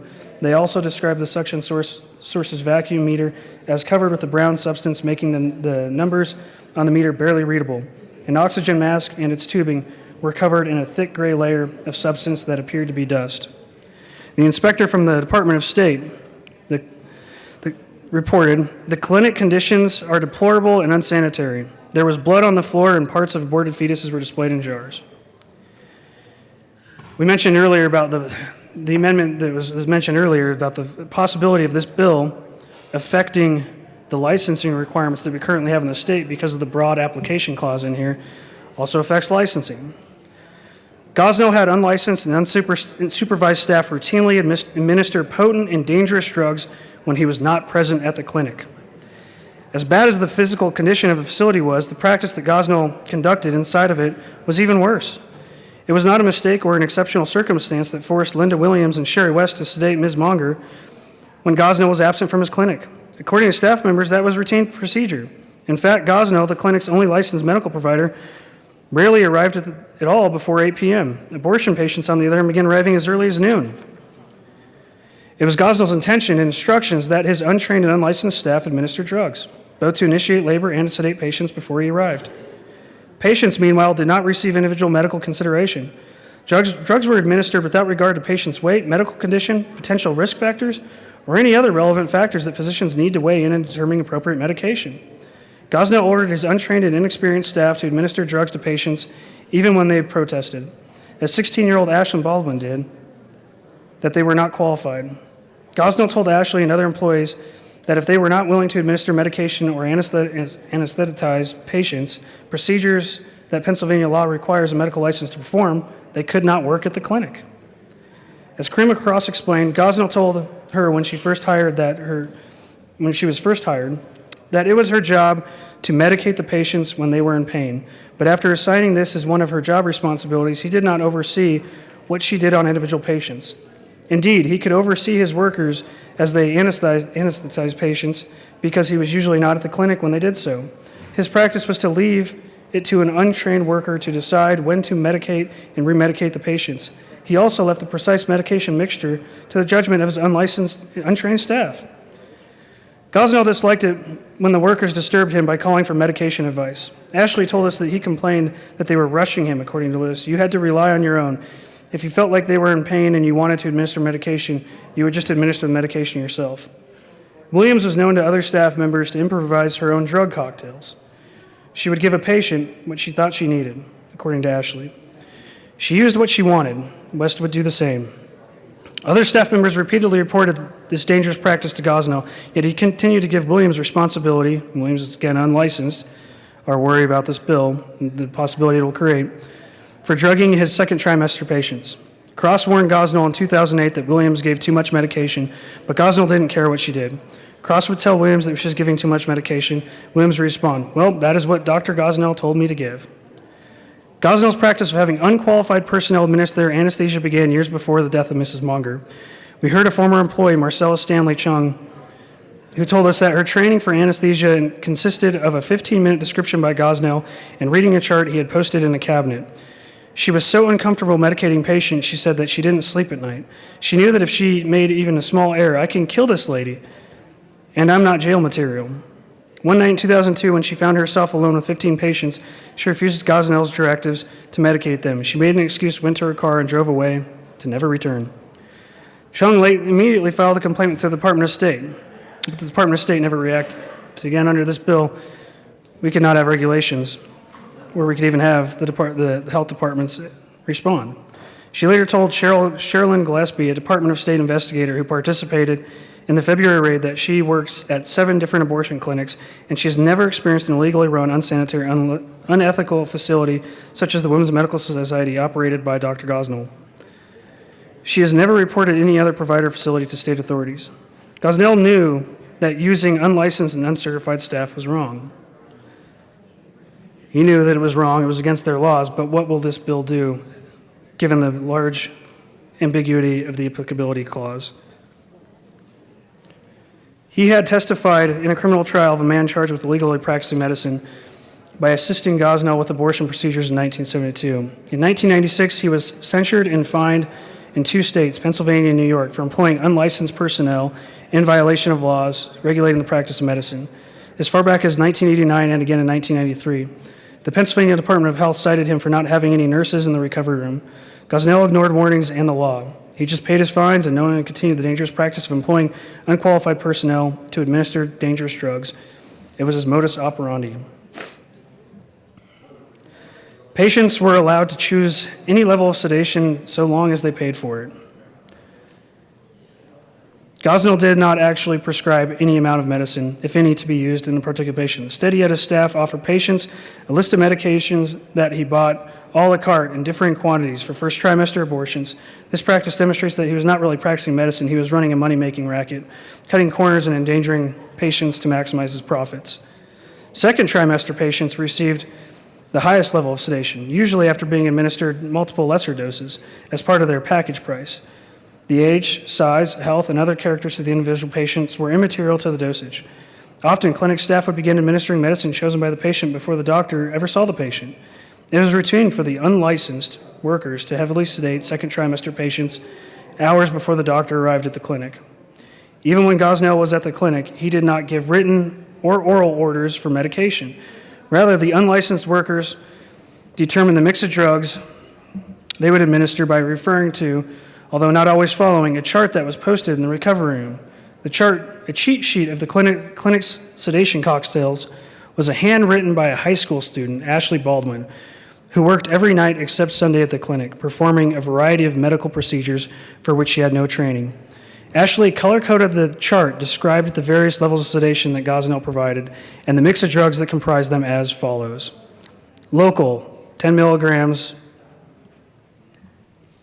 I can't pronounce that medicine, but basically they had different color-coded charts, local, heavy, twilight, and custom.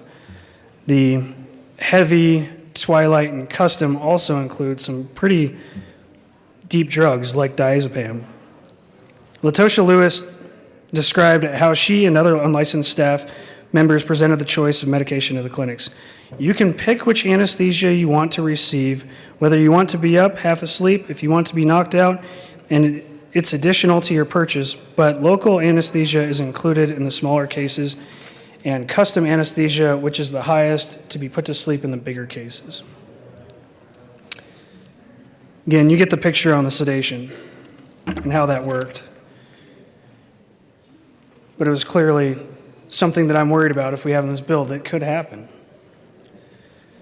Another problem we had, patients received multiple heavy doses of sedative that kept them anesthetized for several hours with no licensed medical professional on the premises. So again, concerning the fact that absent the amendment, this bill is very broad in form and could affect licensing standards being done by state and local governments.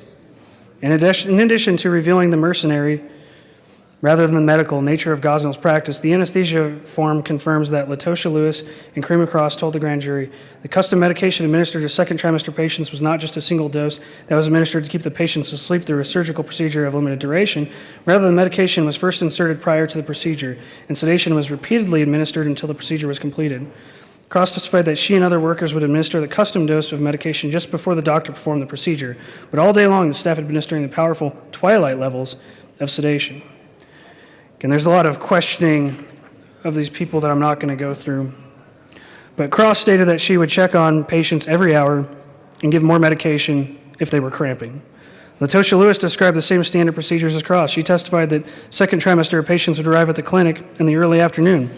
They would be giving Cytotec and Restoril by whomever sat at the front desk. So whoever sat at the front desk, presuming that person is an unlicensed person, clearly not qualified to be giving medication.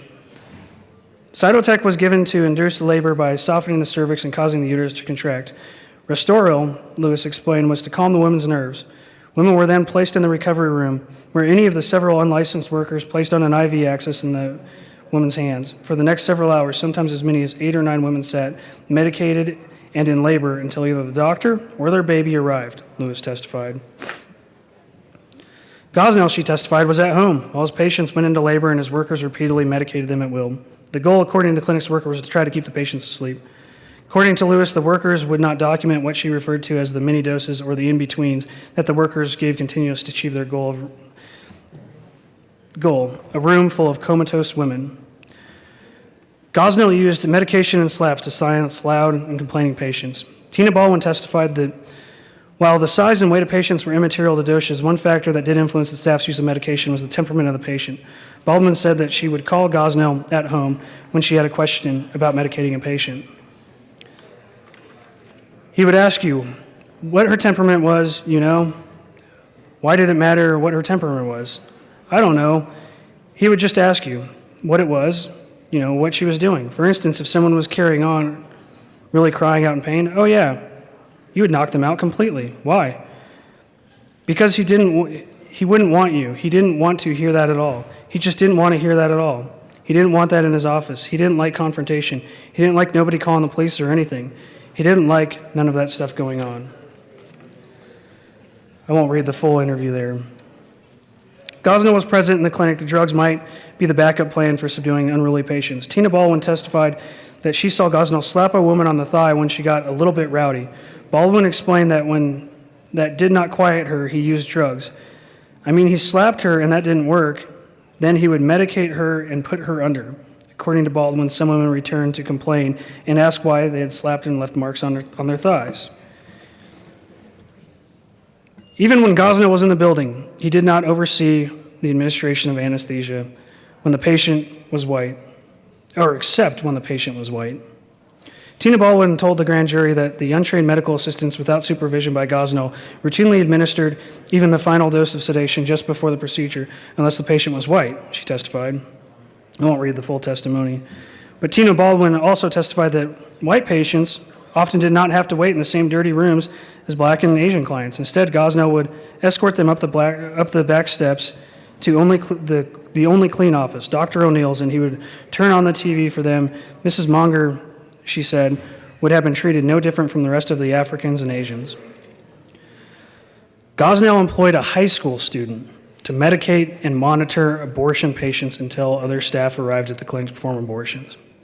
September 2006, Gosnell hired Ashley Baldwin, Tina's daughter, to work at the clinic when she was just 15 years old.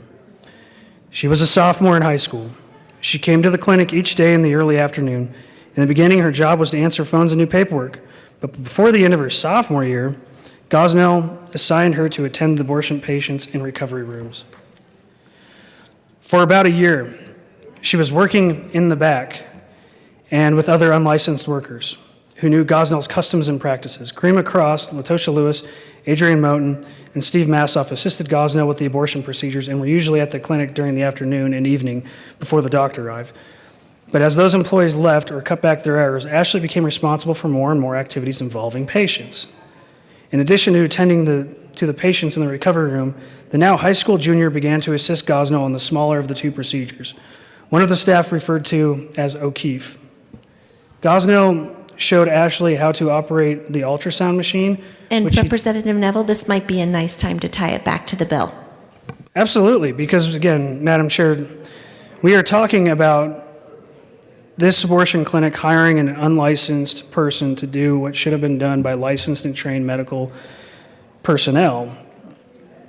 And with the broad applicability language preventing any state laws, rules, or regulations to prohibit access, this is something that we could see happen with this bill, and I think we will see happen after legal challenges to other sections of law that require licensing actually work their way through. So Gosnell showed Ashley how to operate the ultrasound machine, which he told her was old and didn't really work, and how to measure and record the size of fetuses. This became a routine part of her job. Again, she's an unlicensed high school student. By her senior year, Ashley was doing just about everything in the clinic except performing surgeries. She testified that Gosnell was coming into the clinic later and later, and then when he came in later, so did Linda and Sherry West. Often, Ashley was the only person staffing the clinic from the time her mother left at 6 p.m. until whenever Williams and West, who drove to work together, arrived. Even when West and Williams were at the clinic, Ashley said Sherry West preferred to hang around the front desk instead of working.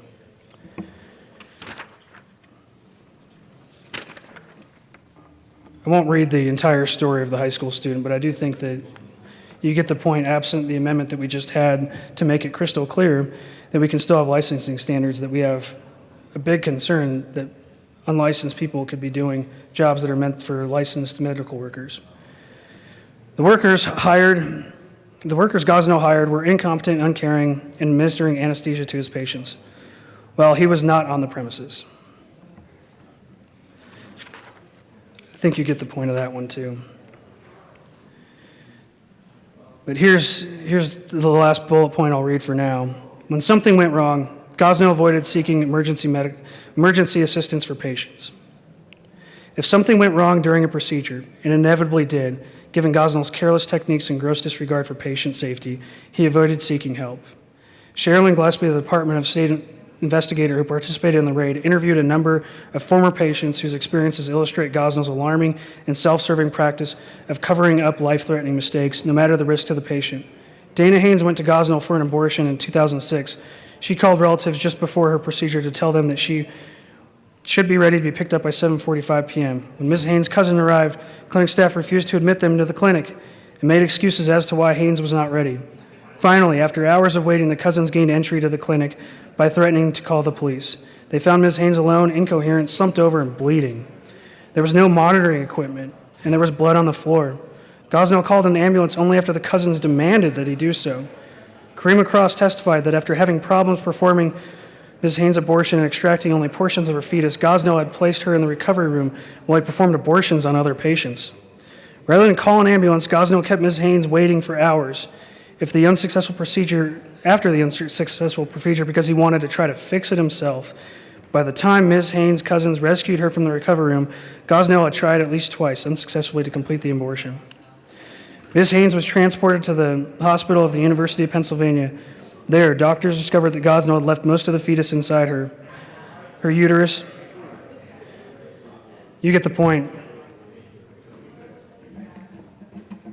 That amendment was a pretty important amendment, and I do think, absent that amendment, the broad language in this bill can lead to some scary circumstances, obviously for the unborn child, but even beyond that, for the actual women seeking the abortion. When the applicability clause applies to all state laws, rules, regulations, even local government zoning ordinances to this bill, you could have circumstances like this. Maybe it was that Gosnell was worried that if he called the ambulances in these circumstances, they might actually see the small little corridors and the building layout that wasn't actually primed for such an operation. But this really does worry me. And this is just written too broad, and this is just one more example of why I think this bill is too extreme and too radical for Colorado. Representative Ransom. Thank you, Madam Chair. The comments I'm making are going to be tied to the bill in the same way that our previous speakers were. But this is actually a different abortionist that I'm going to be discussing in an article called Mission Aborted. And you just heard about Dr. Gosnell, who had some very strong issues for many, many years, of course. And this one is actually a doctor that changed his mind. He did many, many abortions, recognized many of the points that are in this bill that we're discussing tonight as regarding the humanity of that unborn child, and ended up being one of our pro-life heroes. So his name was Dr. Bernard Nathanson. You may have heard of The Silent Scream. It was a movie that came out in 1984. And if you remember my comments earlier this morning, actually, when I talked about how back in the 70s and 80s, we truly couldn't see the unborn child. And so I think a lot of people were being told that if we knew what was there, then Roe versus Wade would be different. It would have been decided differently if we could see that unborn child. Well, we kept trying hard to see that unborn child. Now we see them, and so now we're being told it's all about women's rights, and women need to choose to do what they will with their bodies, but they're kind of leaving out the other body that's involved in this situation. And clearly, a body that has brainwaves and a heart and a measurable heartbeat and measurable brainwaves is something that we need to be taking into account. But anyway, so this article, Mission Aborted. The pro-life movement is rife with stories of former pro-abortion advocates who had a change of heart and became pro-life champions. Perhaps the best known of these stories is that of Abby Johnson, who's been here, by the way, at our Capitol, a former Planned Parenthood employee who witnessed an abortion being performed and could no longer deny the humanity of the child in the womb. However, there is a lesser-known champion, and to people like me that have been involved in this movement for many, many years, he's actually more known than Abby Johnson, but this article calls him a lesser-known champion, but hopefully you'll have the same kind of respect for him that I do when you hear what he actually accomplished. Perhaps by design, who experienced a profound conversion later in life and became a staunch witness for the unborn. What makes his story so remarkable and indeed transformative is that he was one of the doctors who was a key influence on the Roe versus Wade decision 50 years ago. Now, he was one of the doctors who was a key influence. He actually helped it get passed. And as you'll hear in just a moment here, he profoundly regretted his actions that led to him helping Roe versus Wade get passed. Here, and this is a quote of his, "I am one of those who helped usher in this barbaric age," wrote Dr. Bernard Nathanson in his 1996 autobiography, The Hand of God. Dr. Nathanson co-founded the National Association for the Repeal of Abortion Laws, you have known it as NARAL, in 1970, thus marking what could be considered the beginning of the barbaric age he spoke of. NARAL, now called NARAL Pro-Choice America, and as you know, it's now changed its name again, still exists as a pro-abortion player today and continues to advocate for and advance complete and unfettered access to abortion for all women. Clearly, that's in this bill that we're discussing tonight, House Bill 1279, complete and unfettered access to abortion for all women. By all accounts, Dr. Nathanson's name would not have been lost to the annals of history, nor forgotten by the mass media had he not undergone such a profound conversion. Indeed, as a young doctor, his mission was perfectly in line with that of NARAL. He and his colleagues opened a facility in New York City to meet the growing demand for abortion after abortion laws in New York became more lax in 1970. It was a point of pride for the clinic that a woman could come to the clinic, get an abortion, and recover in a process that took 3 hours. All told, Dr. Nathanson admitted that he was personally responsible for 75,000 abortions, whether performed by his own hand, presided over, or through instructing fellow practitioners in the grim art of performing them. However, one abortion in particular would haunt Dr. Nathanson for the entirety of his life, that of his own child. After getting a girlfriend pregnant while living in New York, he performed an abortion on her himself. He described the act in his autobiography, which was merely one more cold mechanical procedure among many for him. What is it like to terminate the life of your own child? I have aborted the unborn children of my friends, my colleagues, casual acquaintances, even my teachers. There was never a shred of self-doubt, never a wavering of the supreme self-confidence that I was doing a major service to those who sought me out. I swear to you that I had no feelings aside from the sense of accomplishment, the pride of expertise. In 1973, Dr. Nathanson and a growing contingent of pro-abortion doctors and medical professionals proved pivotal in convincing the Supreme Court to legalize abortion with the Roe v. Wade decision, and the rest is history. Consider it a mercy of God that a small part of Dr. Nathanson's conscience remained intact. For after the unspeakable acts he had performed and the critical role he played in allowing for the systemic dismantling of the sanctity of life, his conscience was ripped open, ironically, through the rather scientific advent of ultrasound technology. Now, those of you that were listening this morning remember me talking about that the ultrasounds really have been the best friend of people that are pro-life and want babies to continue to be born. Because then we can see what that baby is, we can see that it's human, we can see it moving around, it's the sucking its thumb. There are so many ways that humanizes that unborn child. But back to the article, after the passage of Roe in 1973, Dr. Nathanson became director of obstetrics for a large hospital in New York.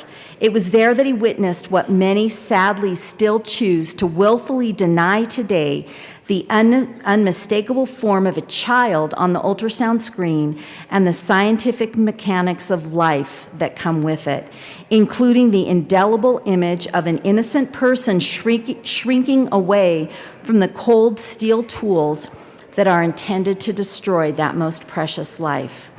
A favorite pro-abortion tactic is to insist that the definition of when life begins is impossible, that the question is a theological or moral or philosophical one, anything but a scientific one, he wrote in The Hand of God. Fetology makes it undeniably evident that life begins at conception and requires all the protection and safeguards that any of us enjoy. From that moment on, Dr. Nathanson's mission changed. The entire trajectory of his life shifted from being a harbinger of death to a defender of innocence. He was outcast from medical circles, but this did not prevent his shining light into the dark truths behind the Roe decision. He admitted that he and other doctors manipulated the media by inflating the number of back alley abortions performed and deaths resulting from them to make them seem far more dangerous than they were in reality to the public eye. And let me just repeat that, folks, real quick, just that part of that one sentence. He admitted that he and other doctors manipulated the media by inflating the number of back alley abortions performed and deaths resulting from them to make them seem far more dangerous than they were in reality. So he was admitting that they lied to the Supreme Court, which means that decision was based on lies and not truth. So I'm going to skip to the end here just so that you guys can get the conclusion. 3 important truths can be gleaned from Dr. Nathanson's tragic but ultimately triumphant story. The first is that truth, when encountered, is both altering and absolute. The truth about the intrinsic dignity of those most precious lives in the womb hasn't changed in the 50 years since Roe and never will, no matter how much humans refuse to acknowledge it. Second, the silent and often scorned witness of those who faithfully pray for the unborn and offer compassion to the women who feel as though there is no other option is not a fruitless endeavor. Indeed, that very witness was the impetus for Dr. Nathanson's cosmic conversion. And lastly, but by no means mercy the least, the mercy of God knows no bounds. Even a soul as scarred as Dr. Nathanson's by the scourge of unspeakable sin is not exempt from the warm and reckless embrace of the God of the universe, whose grandiosity can be found in even the tiniest of things, such as the faint flutter of a heartbeat in a newly conceived child. The courageous defense of life is a thankless task, one that's met with what seems like an entire ocean of opposition, especially in this building. But as Dr. Nathanson shows, no matter how impossible the odds seem, there is always hope, and hope abundant. May the sorrow of abortion never be outweighed by the hope that is evident in stories like Dr. Nathanson's, and may that hope continue to be a beacon of light in the courageous battle against Roe v. Wade and similar laws that seek to undermine the most basic and intrinsic right of humanity, the right to be born and to be loved, because everyone deserves a birthday. Okay, The Silent Scream. It was a movie made in 1984. Dr. Nathanson was the narrator. He helped put it together. He helped get the video that was brand new. I know many of you weren't even born in 1984. I was actually in college. I'm kind of dating myself here. I remember when that movie came out. It was talked about throughout the entire United States. It showed an abortion being performed via ultrasound. And you could see, I'm sure you've all seen pictures of an unborn fetus. Remember, fetus is okay, it means young one or living one. It showed the picture of that, or not the picture, it showed the actual fetus inside a woman's uterus, the abortion instruments going in, and the baby moved away from it. The mouth of the baby was actually opening in a silent scream, hence the title of the movie. Watching that movie has turned many, many women that were prior pro-choice into pro-life advocates that were strong and courageous and bold because they were witnessing what happened in an actual abortion, that it is absolutely and undeniably the taking of a human life. There are other doctors that have been part of this as well. Dr. Mac Hill is actually still alive. He's retired. He lives here in Denver. I know I spoke on a panel with him back in the 90s. Back then, he would do free ultrasounds for girls and women that decided to leave the abortion clinic that was at the time at 20th and Vine. He would do free ultrasounds. So there were times that we actually had women decide to leave when we offered them free medical and financial and help. And it was wonderful when those girls changed their mind, and then this doctor would be right there helping them, and he would show them what that baby looked like. But his conversion came, he used to be an abortionist, and he flat out admitted he did abortions. He thought it was part of his duty as an OB to help women and to help them get through these hard situations. At the end of the day once, he went into the lab and he saw lined up what was then called the products of conception, AKA babies, in jars and test tubes that needed to be put back together in order to make sure that all the parts and pieces had been pulled out of the woman to make sure that there wasn't a leg or a head or a piece left in her that would cause an infection. And Representative Ransom, it would be good to tie that back to the bill. Thank you, Madam Chair. We're right back to the beginning part of the bill where we are saying that fertilized egg, embryo, or fetus does not have independent or derivative rights under the laws of the state, and also the part of the bill that said that there is absolutely no way that anyone in the state would be able to stop a woman from getting an abortion. Because when we're talking about what is happening in an abortion, and it's clearly the taking of an unborn life, that is clearly the role of what we do here to protect those that can't speak for themselves. We protect the minority, and that is a job that we have that we should be doing. I know we kept hearing about terminating a pregnancy. You can't terminate a pregnancy without killing a living, growing human being. That is something that I know. I've talked about science, I've talked about biology. Those are issues that have been first and foremost in many of the things that we've been saying today. It's so crucial that we remember that a fetus, a young one or living one, AKA fetus, has a heartbeat, has measurable brain waves, and a central nervous system. Those items are how we decide when life ends, if someone is dying, if they have flat brain waves. So if we see a young one, also known as a fetus, inside a woman with brain waves, that is an undeniably alive human being. So with that, I strongly urge a no vote on this bill. I hope that you all look up Dr. Nathanson, read a little bit about him. If you have a chance, go see The Silent Scream to see what we're actually doing here.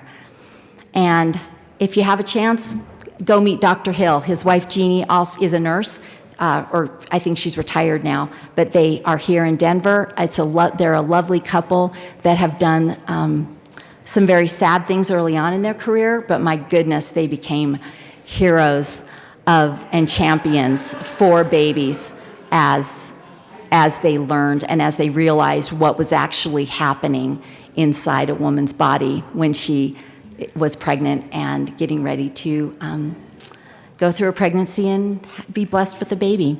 Thank you, Madam Chair. Representative Rich.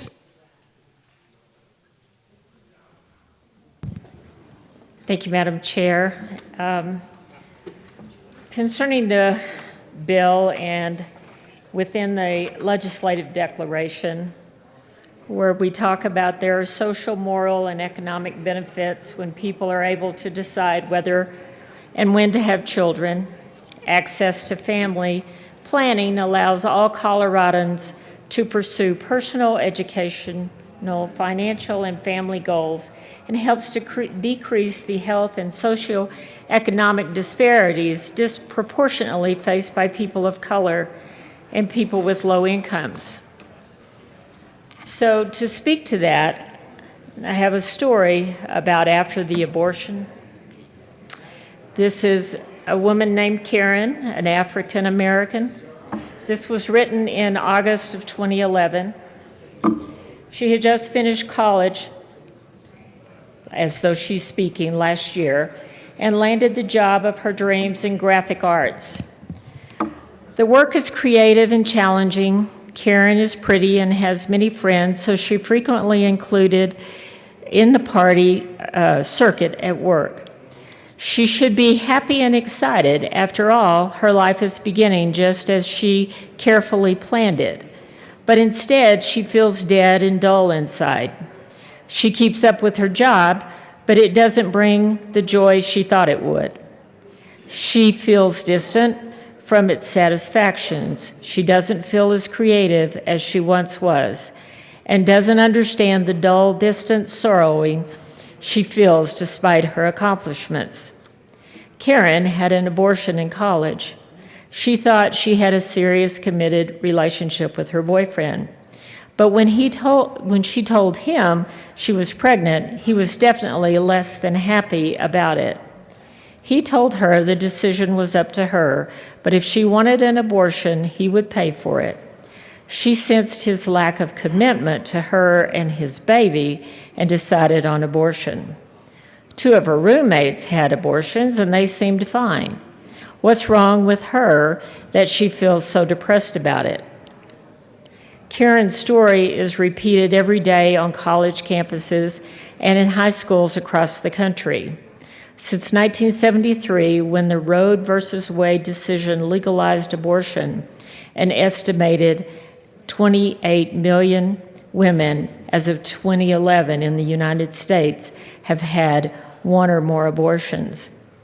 There were women who were challenged and stressed by the circumstances surrounding the pregnancy and the people on whom they normally would rely for support in difficult circumstances were unable, unwilling, or unavailable to help with the crisis pregnancy. Boyfriends, even husbands, said they weren't ready for fatherhood.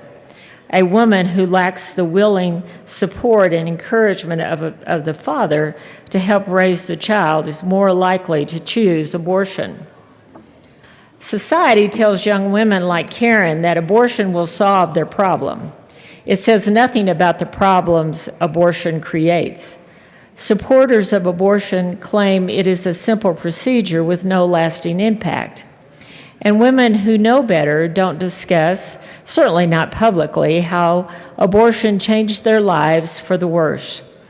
They feel ashamed about the abortion and ashamed about their inability to just deal with it, as they think other women do. And so the deception continues. But if society denies the mother's loss, her body does not. God prepares a woman psychologically and physically for motherhood. When a woman is pregnant, she feels different.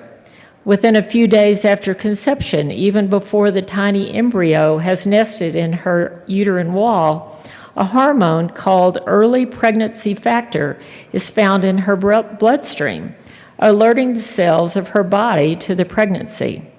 Her body may now crave different foods. She may need more rest.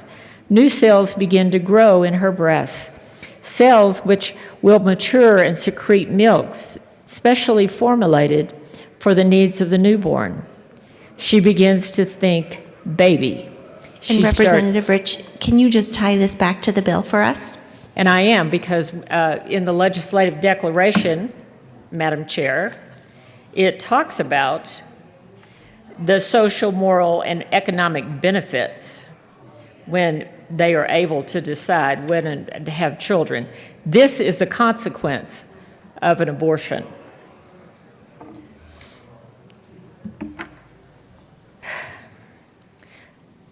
She starts noticing babies on the street, in the store, on television. She may dream about her baby at night and fantasize about her baby during the day. What name? Who will he or she look like? But if she wants to have an abortion, she must try to stop this process. She must deny the maternal feelings entering into her consciousness. She must believe that what is inside of her is not fully a baby. She must stop the process of thinking about her baby as her baby. But although her mind may say one thing, her emotional life and her body cells say another. If she has an abortion, the very cells of her body remember the pregnancy and know that the process of change that had been going on was stopped in an unnatural manner. Her body and her emotions tell her that she is a mother who has lost a child. And so it is not surprising that after the abortion, a pain begins to emerge from the depths of her heart. She has a loss to mourn, but cannot allow herself to grieve. Grieving would require admitting to herself that a child was killed in the abortion and that she shares responsibility for her child's death. This is a very heavy burden to bear, and so she resorts to denial in order to cope. Denial of the baby's humanity. It wasn't a baby, so I have nothing to grieve or feel guilty about, and denial of her emotional pain. I should feel okay about this, she reasons. Everyone else does. I must not feel this way or think about the abortion. You know, the very bill that is before us basically provides cover. It's designed to take away that guilt. And making this a law, the way that we're talking about it tonight, gives a person